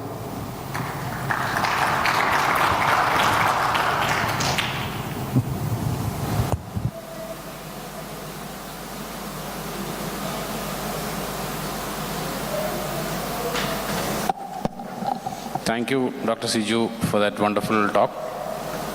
So, do we have any questions?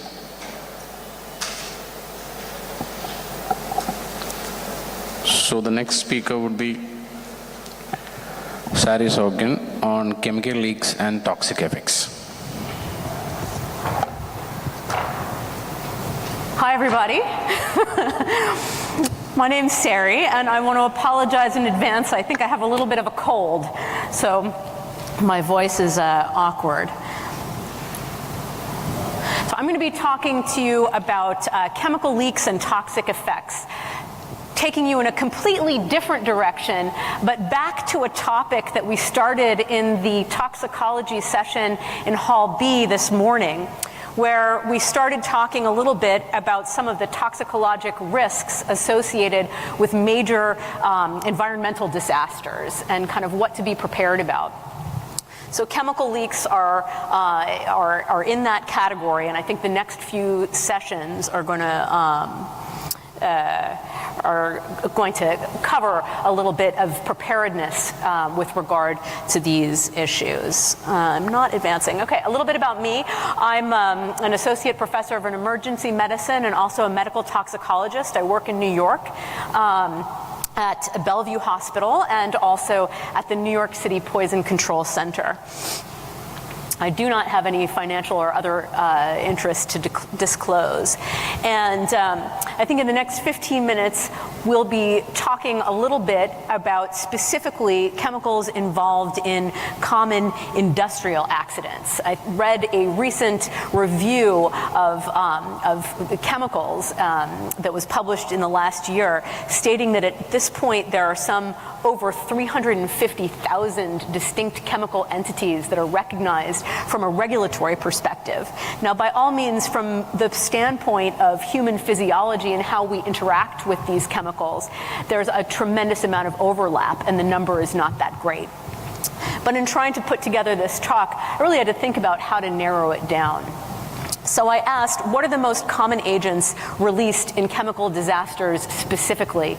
And wanted to give a couple of examples, not to know in any kind of exhaustive sense what each of these chemicals entails and what they do in the human body, but just some general principles, using a few examples to think through what's most common and what we need to know to be oriented in the emergency department to help manage these cases.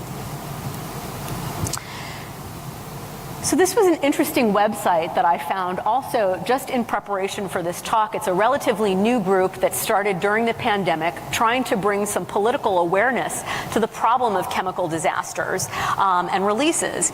And they put together, a group of people got together and put together a lobbying platform and a website with an interactive map where they were able to locate every chemical explosion or release happening in the United States by virtue of combing through media reports, websites, government releases, and so forth. And what they realized was that there is a chemical incident happening in the United States alone pretty much every other day. And that number is increasing. Now, there isn't data sufficient to understand what this looks like on a worldwide basis. That has not yet been compiled. And to understand the reasons why this might be increasing is completely speculative. But the WHO has been turning our attention for some time. This was a report, a book that was published in 2018, looking at the problem of what are called NATEC events, or chemical releases and chemical disasters that follow in the wake of natural disasters. So these are your earthquakes, your cyclones, and hurricanes, flooding and so forth, which are going to put infrastructure at risk and by all means lead to chemical releases and disasters, and are actually require a more complicated response, since by virtue of the natural disaster, the health system would already be at risk. So this is a paper that I came across some years ago. It's probably out of date by now, but in just kind of looking through that website that I mentioned before, it seems like it might still hold true. That chemical incidents, you can see here on the right, this is the top 15 out of top 25 chemical incidents that happen in the United States during a multi-year period. You can see that pretty much every sector is involved, right? So it's not just chemical manufacturing, it's agric, it's water quality and sanitation, it's animal husbandry. So these are all sectors of society that would be much more widespread and available anywhere in the world. And you can see that the number of chemicals used and the number of incidents that are involved seems to be pretty widespread. And in terms of specific chemical agents involved, this is again the top 15 out of the top 25. You can see that with the exception of some hydrocarbons here and there, butane is there, propane is there, flammable mixture is there as number 3. The vast majority of these agents all fall into one general category. They're all pretty much irritant gases. So if you were going to try to get prepared, in the last session someone made the comments that most emergency physicians don't have the bandwidth to learn about and to remember every single chemical that's out there. By all means, most toxicologists don't have the bandwidth to learn all 350,000 different entities and what they might do. Absolutely no problem. If you were going to think about one high-yield toxidrome to get prepared on, it would be this irritant gas toxidrome. And these are a group of chemicals much larger than the ones we saw in that initial list and much larger than the examples I'm going to go through right now, but that all basically dissolve in the water within our mucous membranes and respiratory tract to form caustics and create direct tissue injury as a result. So you see here, I've made a little scale of more soluble to less soluble, and that's important in terms of thinking about how we might experience these toxic effects and in what time frame. So number 1 on that list, the most common chemical involved in these big disasters or releases is ammonia.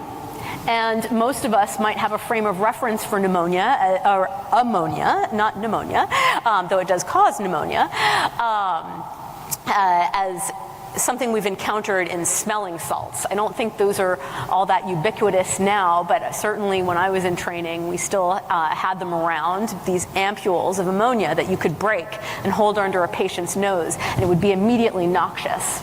And most of you can remember what that felt like. So ammonia is something that is highly water soluble and will dissolve in your mucosa, your conjunctiva, your eyes, your upper airway quite immediately to form that noxious effect. And that's kind of protective because you can know to get away with it, from it. The other protective thing is that it's lighter than air, so it tends to disperse. If a big tanker like this were to explode, most of that would go up into the atmosphere and not settle on the ground. By contrast, chlorine tends to be a little bit heavier and to settle where we would breathe it in. That's also something that most of us can relate to as being relatively noxious from our experiences in swimming pools that might have been over-chlorinated and cause us to have stinging eyes and some chest heaviness.